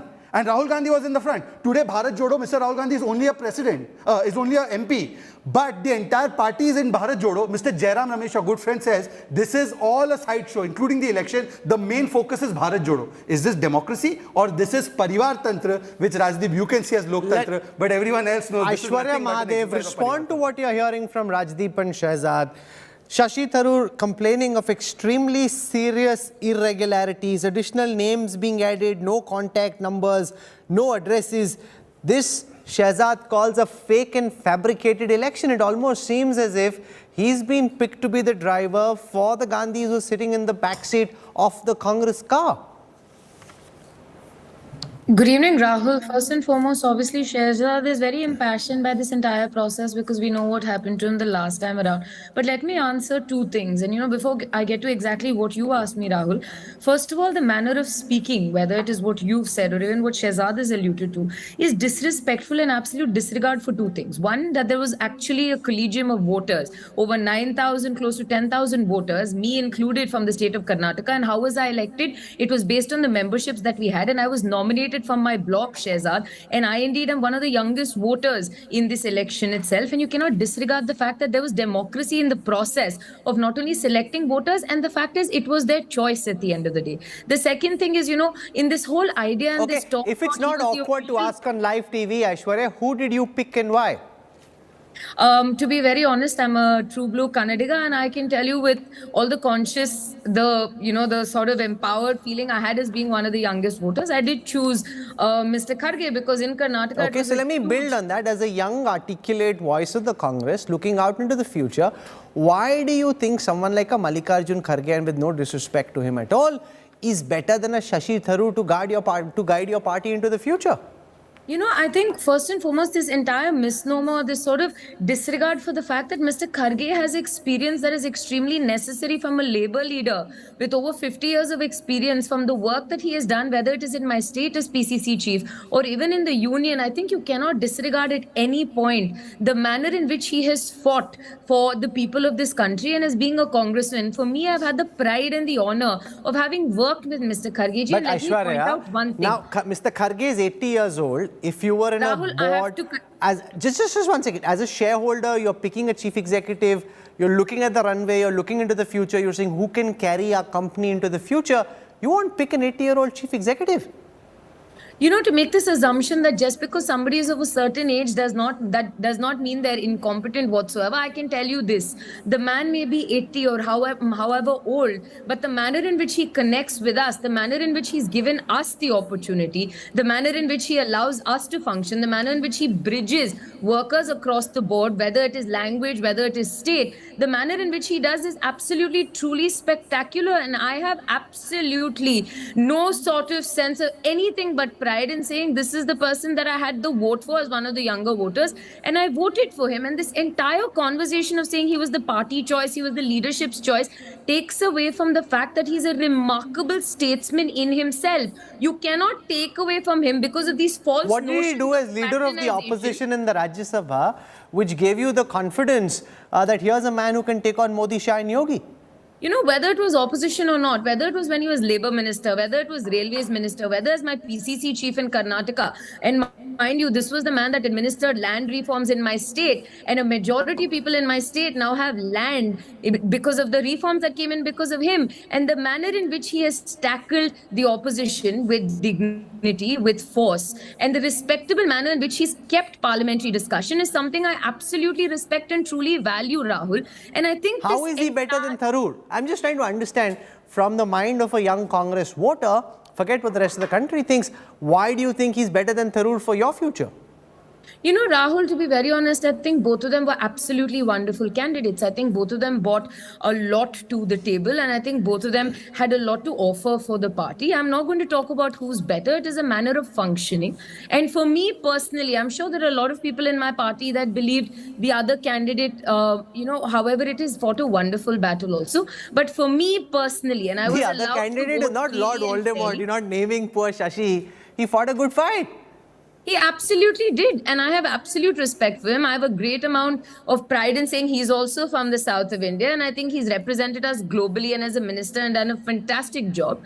But for me, I do not want to make it a comparative of both these party men. Both of them have their merits. The 9,000 odd voters have chosen who they want. But Shashi thinks the election was rigged. And Let me clarify on this. Alleges extreme serious irregularities. All this business of voter names not being clear. Those are serious charges which question the bona fides of this poll. You know, Rahul, I think the Central Congress Election Commission, as well as Mr. Mistry, have put out that every single voter with all their details is something that is available to everyone. He said he couldn't get through. There were no addresses. I'm only quoting your candidate. There were no telephone numbers. And both the roles have different names and different numbers, and therefore it was not even clear. And it was not just him. There were 5 MPs who wrote about problems in the electoral rolls. And my dear friend Aishwarya has let the cat out of the bag. She said she was nominated as a delegate. They have to be as per the Congress constitution elections for the delegate. That itself shows that this was all nominated. This was all yes men being put there as delegates and electors because they had one task: vote the man you've been told to, and therefore the outcome was fixed and the procedure was not followed. Therefore, it's a fixed and a rigged match. And also tell me, Aishwarya, Article 19 of Congress Constitution says that 12 out of the 23 CWC members have to be elected. Which of these members are elected? Please tell me. Rahul, I think first and foremost, you're going to obviously see Shehzad taking tiny statements and transforming them into something else. And this entire idea of what they're claiming to be electoral malpractice, I think his polling agent, Mr. Salman, a clarification as to what the process was, and it will be obviously looked into. Mr. Mistry is yet to come out and give a clarification on that, but rest assured, whether it's the election process, whether it's the rolls and whatnot, the entire process is something that has been put forth. It is out in the open, and I do not think Mr. Nadda, obviously according to the Election Commission rules and political parties that are bound of the idea of a precedent, tell me, when were the electors of Mr. Nadda put forth? When was the collegium selected? What was the process? No, she's saying net, they still had some kind of an election. Mr. Nadda didn't even have an election, neither did Amit Shah. Rahul, I consider India Today group to be one of the finest groups. Here's one of your reporters from Aaj Tak, Navneet Mishra. He has written a detailed article, 5-page article. I'll give it to you also, how the elections are held in the BJP. He's gone through the entire process which has been taking place from Jana Krishnamurthy to JP Nadda ji. This is Article 19 of our constitution, which tells us how the mandal, the booth level people are elected, then the district level people are elected, then after that the state level people are elected. Yes, no, I'll tell you one thing. I'm telling you the entire process. 75% of the booths, 75% of the mandals, 75% of the districts, then the state, 21 states were elected, and after that all of that data was whoever you pick gets selected. One second. Thereafter the electoral roll was elected completely. Now, it may be a unanimous election. The lack of a candidate does not mean a unanimous election, is not meaning that the election did not take place. A president can be unanimously elected. But the lack of following constitutional procedure means that election process is rigged. They have not followed the constitutional procedure, and she's admitting to it. She said that Mr. Madhusudan Mistry will clarify. Then why have they declared Mr. Kharge as the president? We have followed the full constitutional procedure. Yes, there was no candidate against Mr. Nadda because our party functions like a parivar. Your party is the parivar. So the last That's the time when difference. Mr. आपका Rahul परिवार Gandhi party है, हमारी party परिवार है, सर्वसम्मति से हम फैसला लेते हैं, परंतु constitutional procedure को follow करते हैं. You have not followed the constitutional procedure.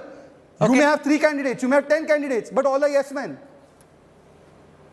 No, Shashi Tharoor was hardly a yes man. He was doing his own thing. No, but the lack of a candidate does not mean that it's not an election. The lack of constitutional procedure is a touchstone. What changes for the Congress from tomorrow? Is this going to be more of the same? Will Mallikarjun Kharge be able to make any change at all, given that the bulk of the party or the key fighting force of the party is with Rahul Gandhi walking with him on that Bharat Jodo Yatra? I think, Rahul, we must understand that, inner party democracy is a misnomer, is non-existent, simply because everybody who is a member of the party has a sense of belonging and allegiance to the leadership and of course the ideology, etc. So it cannot be equated with the way assembly or municipal elections or Lok Sabha elections are fought. if we assume that consensus and unanimity is a tool for electioneering, then of course there is no doubt that every political party in India is absolutely democratic. Now coming to a specific thing, I think Mr. Mallikarjun Kharge's nomination should be seen as someone like Mr. JP Nadda's election. He doesn't represent the political leadership of the Congress, just as Mr. Narendra Modi, who's not been even for a single day the BJP president. And so Mr. Nadda has a mandate to fulfill whatever the political leadership says. The similar thing applies to the Congress party. The Congress persons may not say it, but that's the long and short of it. Mr.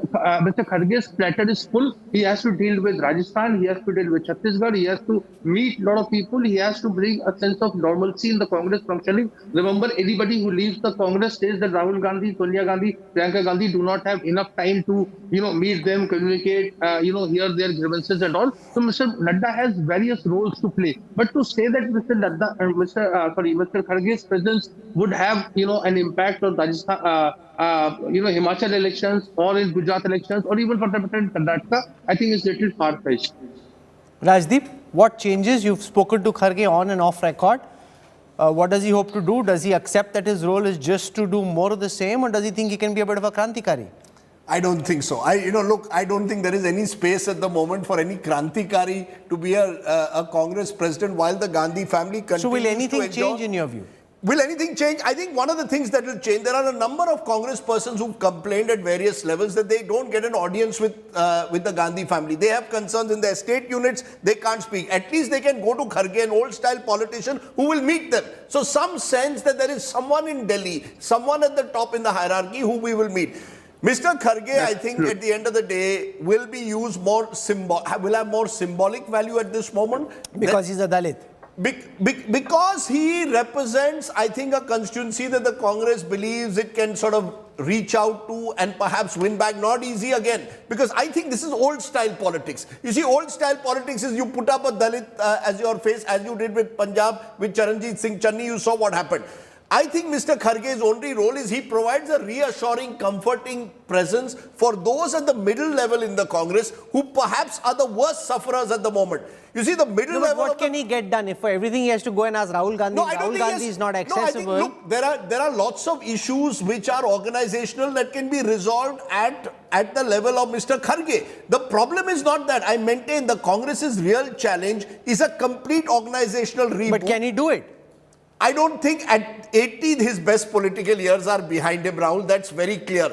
It is, Mr. Kharge does not have, let's say, the energy at the moment that JP Nadda, who, let's be honest, is also doing exactly what Narendra Modi and Amit Shah want him to, but is traveling rapidly across the country, making sure he's there to enthuse the BJP workers. He's that role of providing a sense of energy. I don't think Mr. Kharge has that, and that's what really the Congress will miss. Having that kind of more energetic leader who is ready to go to every corner of the country at a moment's notice and be there as a problem fixer. Now, Congress needs a problem fixer. Is 61 years old.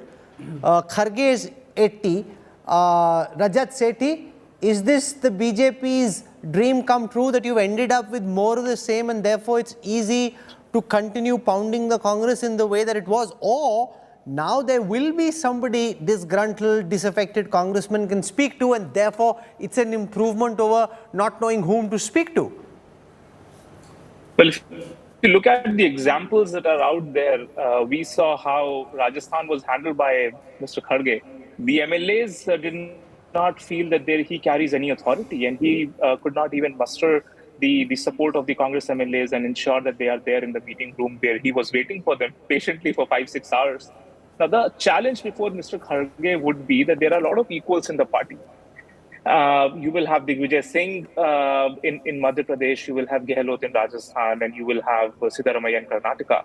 How would he be able to carry that moral pressure that the presidential chair, had he been on merit elected to that post, would allow him to sort of control the Congress and correct some of the errors and mistakes that the Congress is treading on? That is, I think, a big challenge. How does he stand tall among a lot of equals if the Gandhi family sort of stays away from some of the decision making, which I don't think will happen.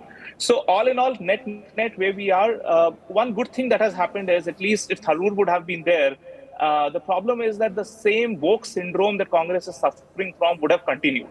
At least Kharge is more of a grassroots leader. He will bring in maybe pertinent issues which relate to more grassroots level leaders, and he would have a favorable sort of outlook towards those issues, whereas perhaps Shashi Tharoor would carry on with this Kharge's working style, debate. his energy levels at this moment in comparison with someone like a JP Nadda who has pretty much the same task to keep the party organization going? In the last show that we were in together, Rahul, you were the one who suggested that it's so hard for him to travel from point A to point B. For like traveling to Rajasthan, he had to like travel for 2 days to reach, and he couldn't manage the show.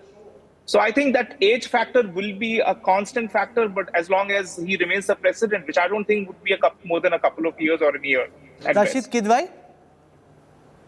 Describe his working style in relation to, say, an Ashok Gehlot or a Digvijay Singh.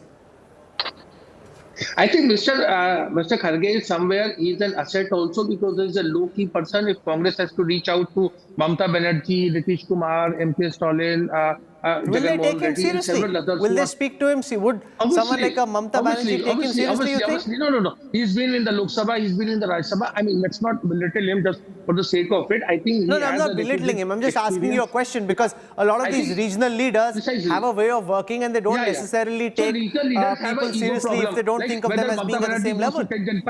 No, I have understood, Rahul. What I'm saying is, whether Mamata Banerjee goes to 10 Janpath or Sonia Gandhi goes to Banga Bhavan or to Calcutta, they all kind of procedural problems are there.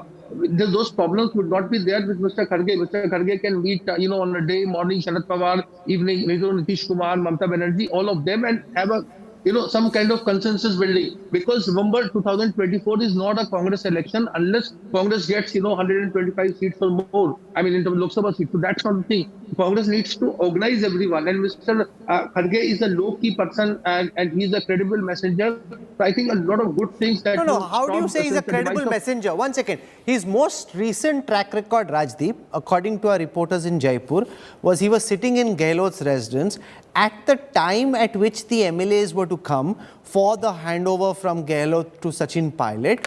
Ajay Makand figured out much earlier than Kharge that something is amiss, these MLAs aren't coming because they were going to Khacharia Vas's residence.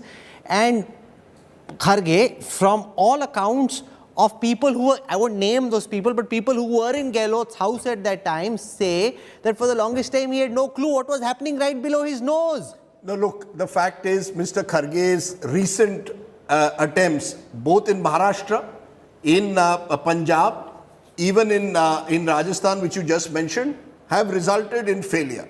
And I think particularly disconnected from the Hindi heartland. You see, one of the interesting things is both the Congress candidates were from the south of the Vindhyas, where the real crisis of the Congress is in the Hindi heartland.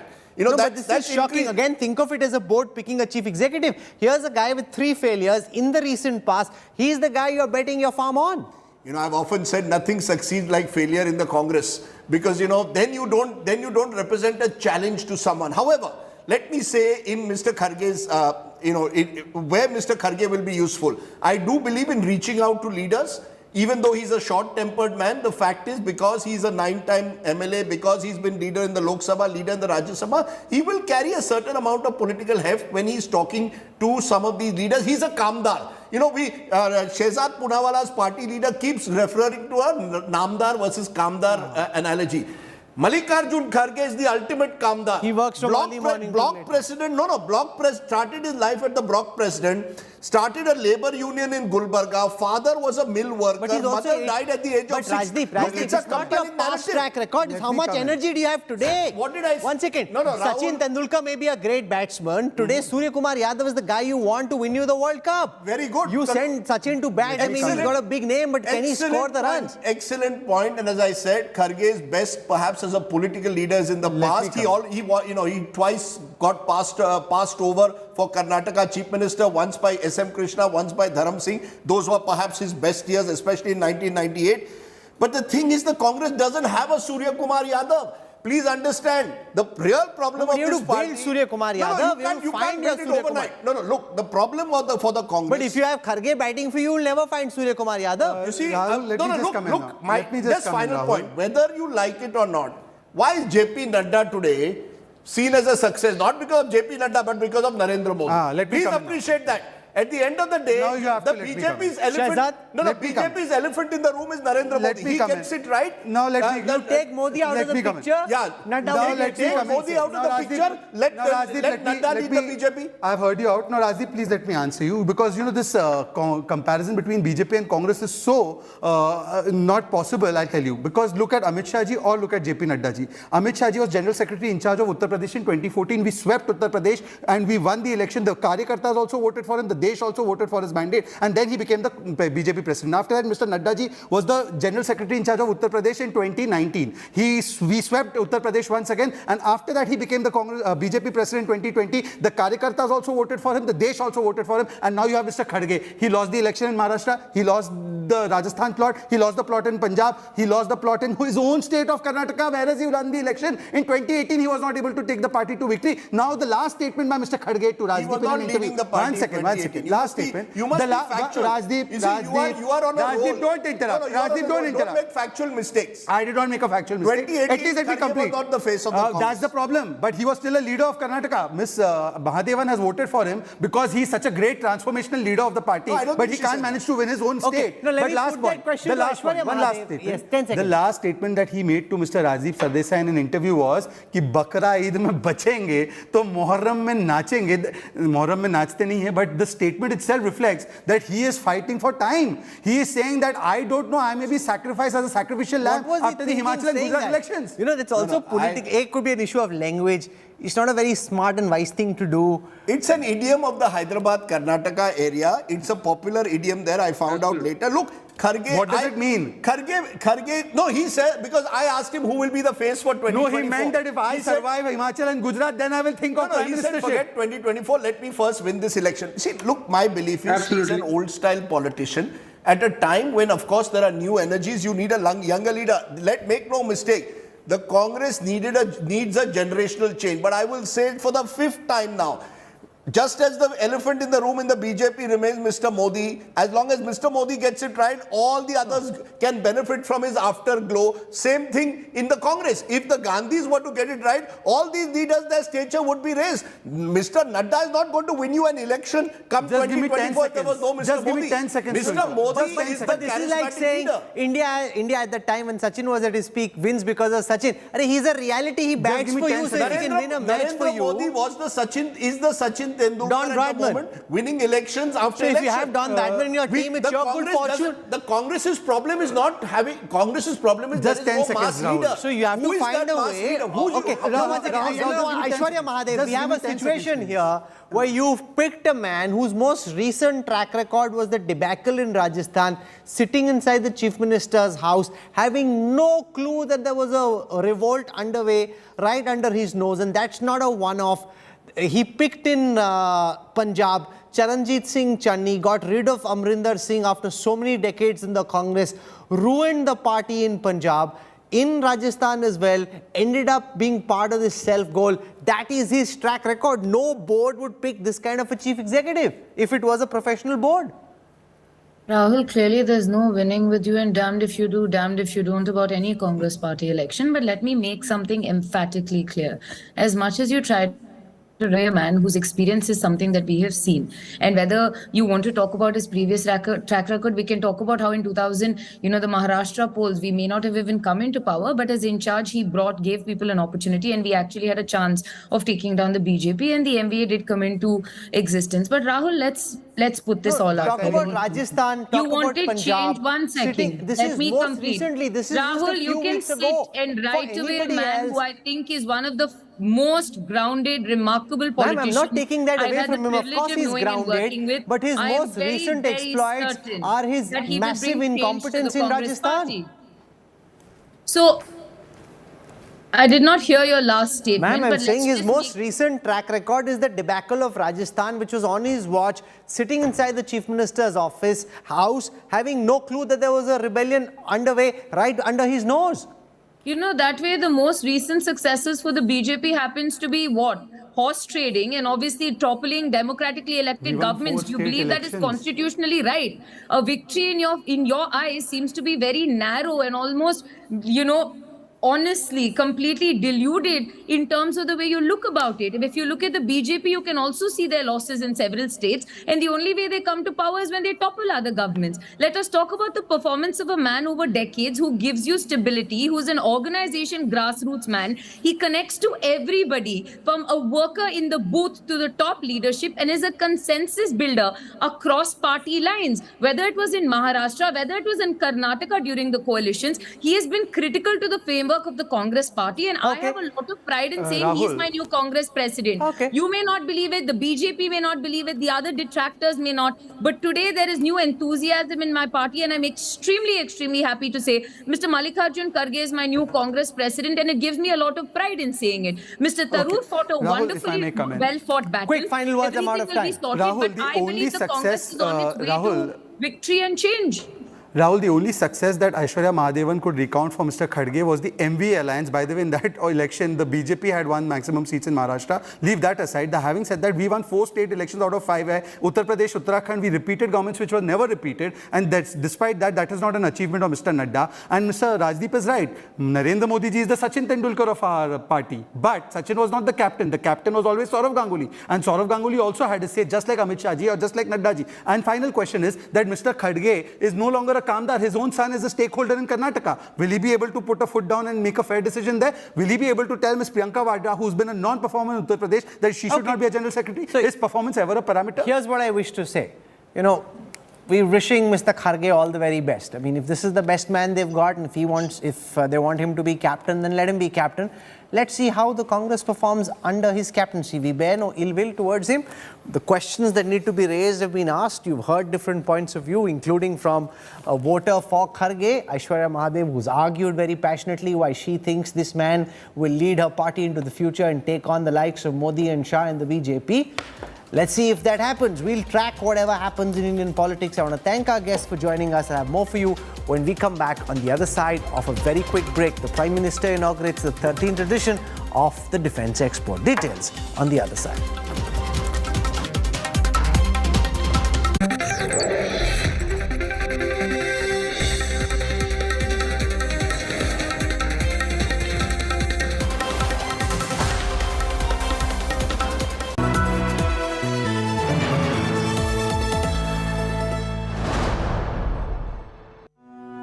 जितने भी पूरे भारत में security guard लगे हुए हैं, सबको मान सम्मान मिलना चाहिए। हम अकेले ड्यूटी करते हैं, हम गरीब आदमी हैं सर। आत्मसम्मान तो मेरा चला ही गया, मुझे सिर्फ रिस्पेक्ट चाहिए।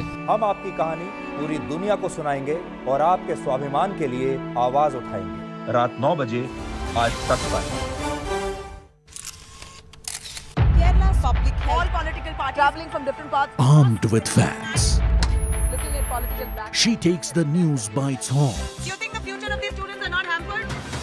Fierce, bold, and direct, setting the tone for the biggest stories from every corner and every angle. Expect nothing but the unfiltered truth. News first, niceties later. Watch me, Nabila Jamal, on India Today.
Make your media plan smarter with India Today Live TV on your connected devices. At 9 p.m. on the news today with me, Rajdeep Sardesai. Mallikarjun Kharge is the new Congress president. But can the 80-year-old leader from Karnataka really revive the Congress's fortunes, or is he only a stopgap arrangement? That's going to be a big talking point on the news today. Also on the show, Sharad Pawar and Devendra Fadnavis come together on one platform to take on World Cup 83 winner Sandeep Patil for the Mumbai Cricket Association elections. Will politicians ever allow cricketers to run cricket administration? Sandeep Patil is among our newsmakers tonight. All that and much more on the news today.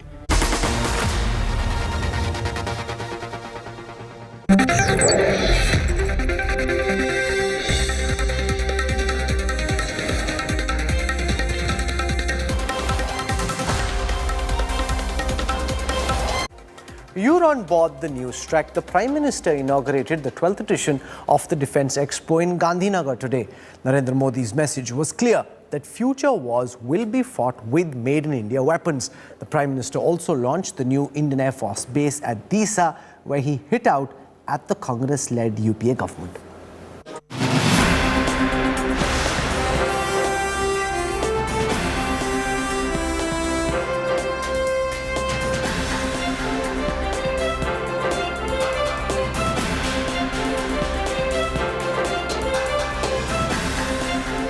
India is all set to get an aerial firewall to shield itself from Pakistani air attacks. Once complete, the Disa Air Base, just 130 kilometers from the Indo-Pak border in North Gujarat, can intercept Pakistani jets taking off from air bases in Jacobabad, foiling any Pakistani misadventure to target Gujarat's $1 trillion industrial complex.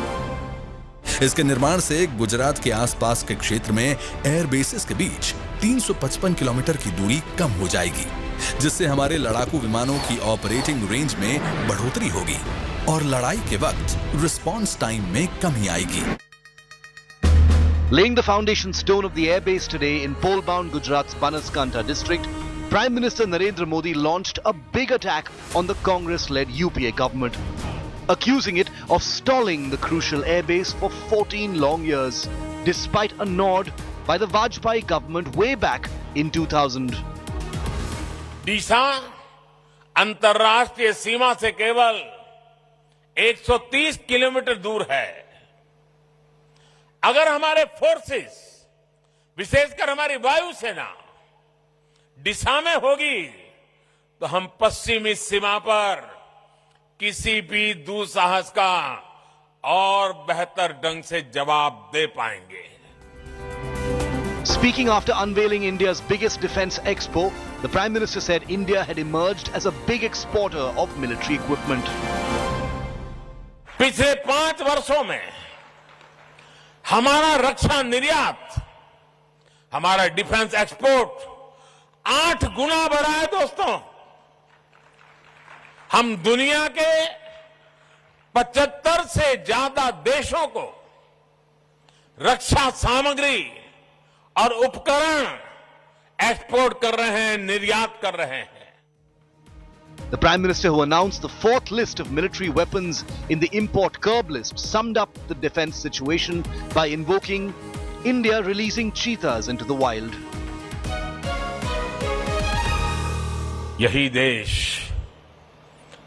कोई जमाना था जब कबूतर छोड़ा करता था, आज चीता छोड़ने की ताकत रखता है. With Manjeet Negi in Gandhinagar, Bureau Report, India Today. This is where I wrap up the news track tonight. For your time and your trust, thank you very much. I look forward to seeing you 8 p.m. tomorrow evening. Till then, from all of us here, goodbye, good night.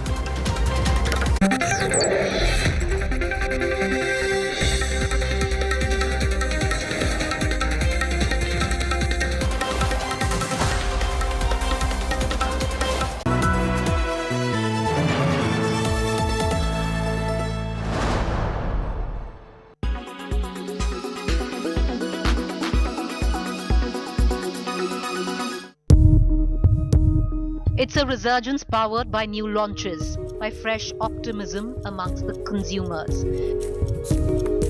by a pent-up demand generated by 2 years of lockdowns.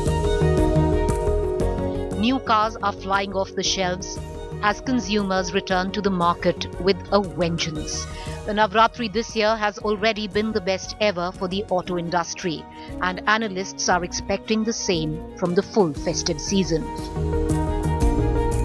What's more, this year from January to September has seen the auto industry set new records. Sales in the first 9 months of this calendar year have surpassed the previous record set in the pre-COVID era of 2018. After the dip in 2020, a slew of factors have ensured a new high for passenger vehicles this year. And with 3 more months to go, 2022 is on track to be the best year ever for the auto industry. What is interesting is the clear shift towards SUVs in the Indian market, with manufacturers like Tata, Citroën and Renault launching micro SUVs like the Punch, C3 and Kaiga. Buyers have more options at small car prices and are choosing to buy the more aggressive-looking SUVs. It also helps that these vehicles with higher ground clearances are more suited to travel in the hinterland. This craze for SUVs have made them more popular than the traditionally lower-priced hatchbacks. This year, SUVs have overtaken hatchbacks for the first time. Interesting, this SUV mania has seen the Maruti Alto, the number 1 selling car for 15 straight years, fall to number 6 position. There's been a sea change in the market share of car manufacturers as well. Maruti's decision to exit the diesel market and the dearth of SUVs in its portfolio has seen its market share fall from 50% it held a few years ago. This year, in the first 9 months, Maruti's market share fell to 42%, down 2% over the last year. Hyundai has also a 2.6% market share as well. The big gainers, Tata and Mahindra, riding high on their SUV fleet. The figures for next year, 2023, are expected to be more interesting. Maruti's re-entry into the high-volume mid-SUV market with the Vitara Brezza and the increasing popularity of EVs will blaze completely new trend lines. Bureau Report, Business Today.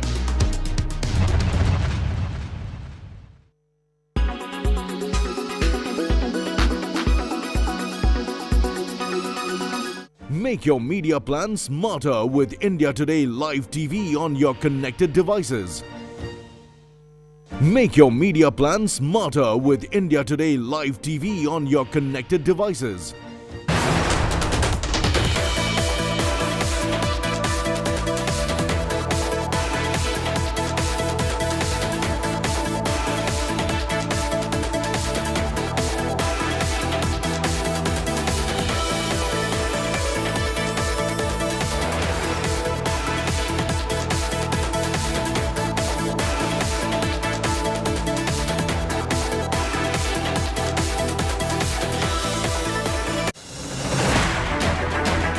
I don't read the news.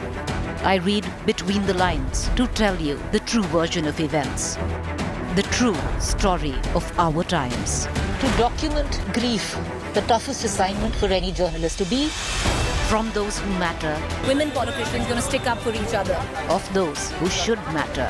I document the truth. I don't distort the truth. I don't glamorize the truth. I don't gloss over the truth. The ghosts of India's contentious medieval history have come knocking again.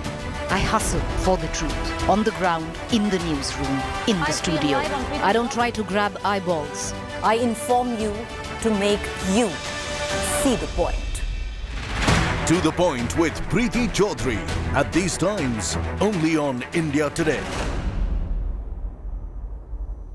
Co-powered by RK Marble, Khoobsurat Imandari. In association with Jio Mart, Har Ghar Ka Mart.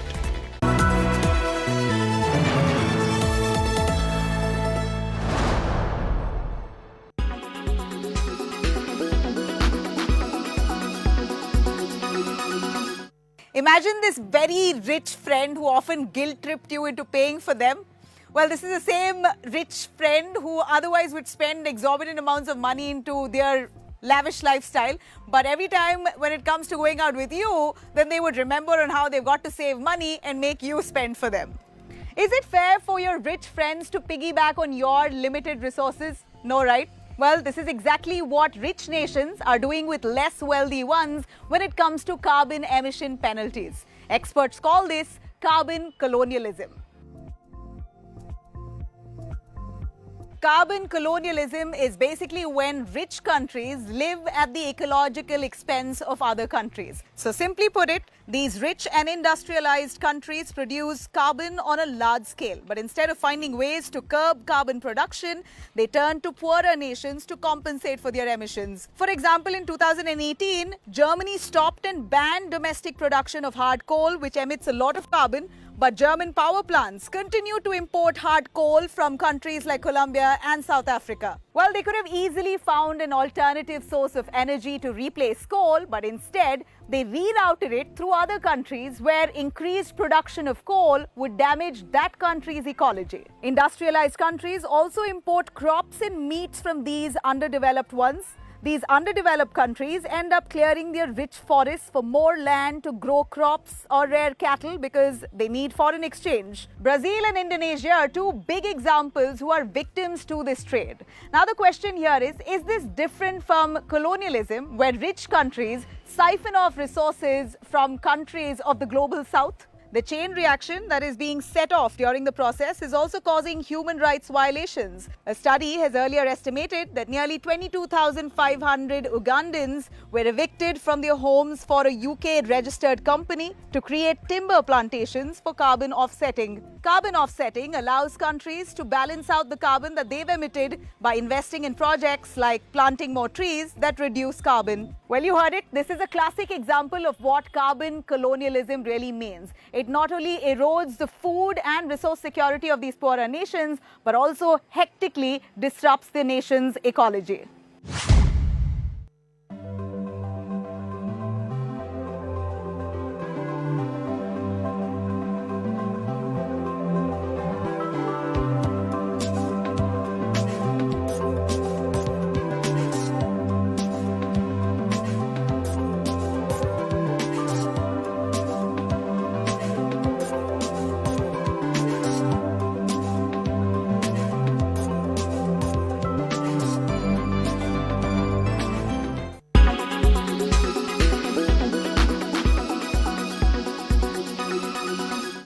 Everyone's busy finding what's trending.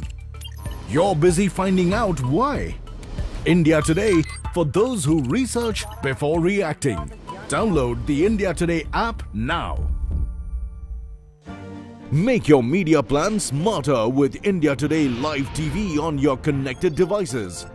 Amplify your brand with 100 million smart internet viewers. To advertise. Presented by Star Health Insurance, the health insurance specialist.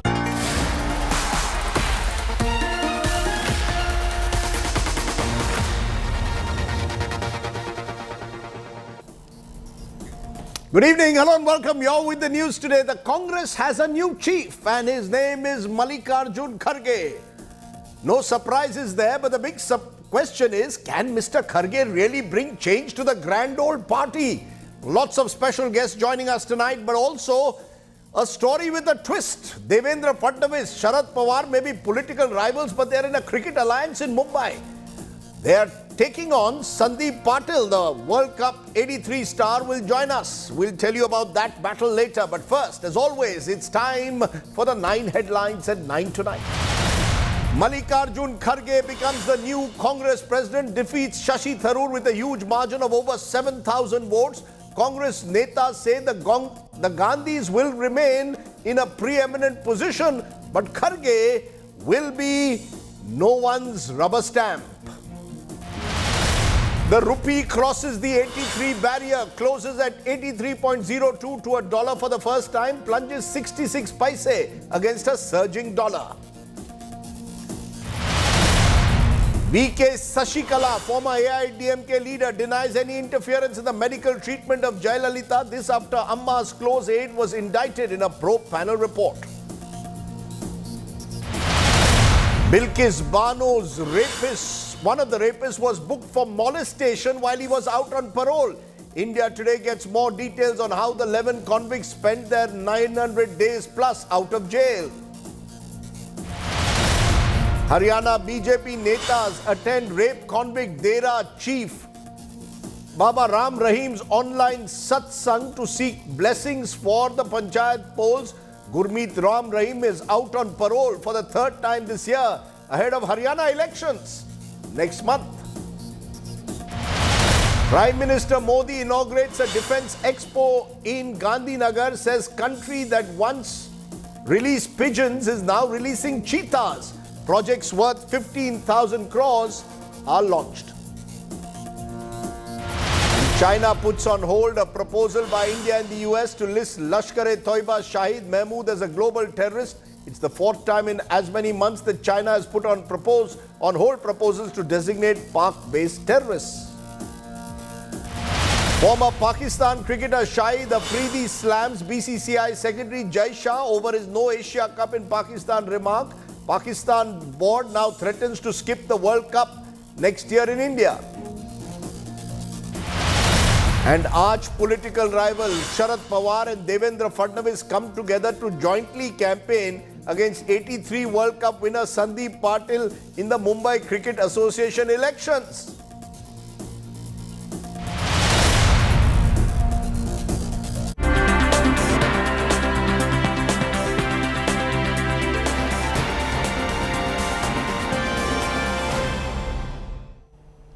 But tonight's top story is the big Congress election. The Congress declared veteran leader Mallikarjun Kharge as its new chief.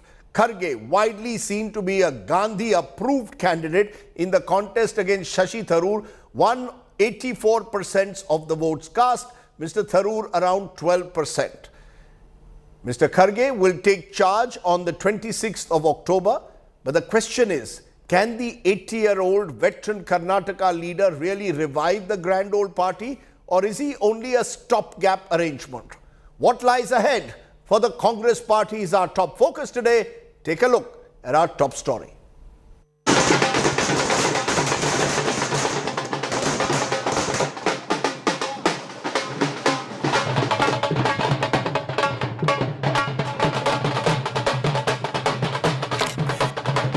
Mallikarjun Kharge is elected as the new Congress president. The Grand Old Party gets a non-Gandhi chief after 24 long years. Kharge got 7,897 votes to score a comfortable win over Shashi Tharoor, who got 1,072 votes in the party elections. The results that came a short while before 2 p.m. sparked celebrations at the veteran Karnataka leader's home. The new chief, in his first interaction after getting elected, straight away listed his priorities. हमें fascist ताकतों से लड़ना है जो communalism का चोला ओढ़कर democratic institution पर attack कर रहे हैं। हम संगठन को भी मजबूत करेंगे और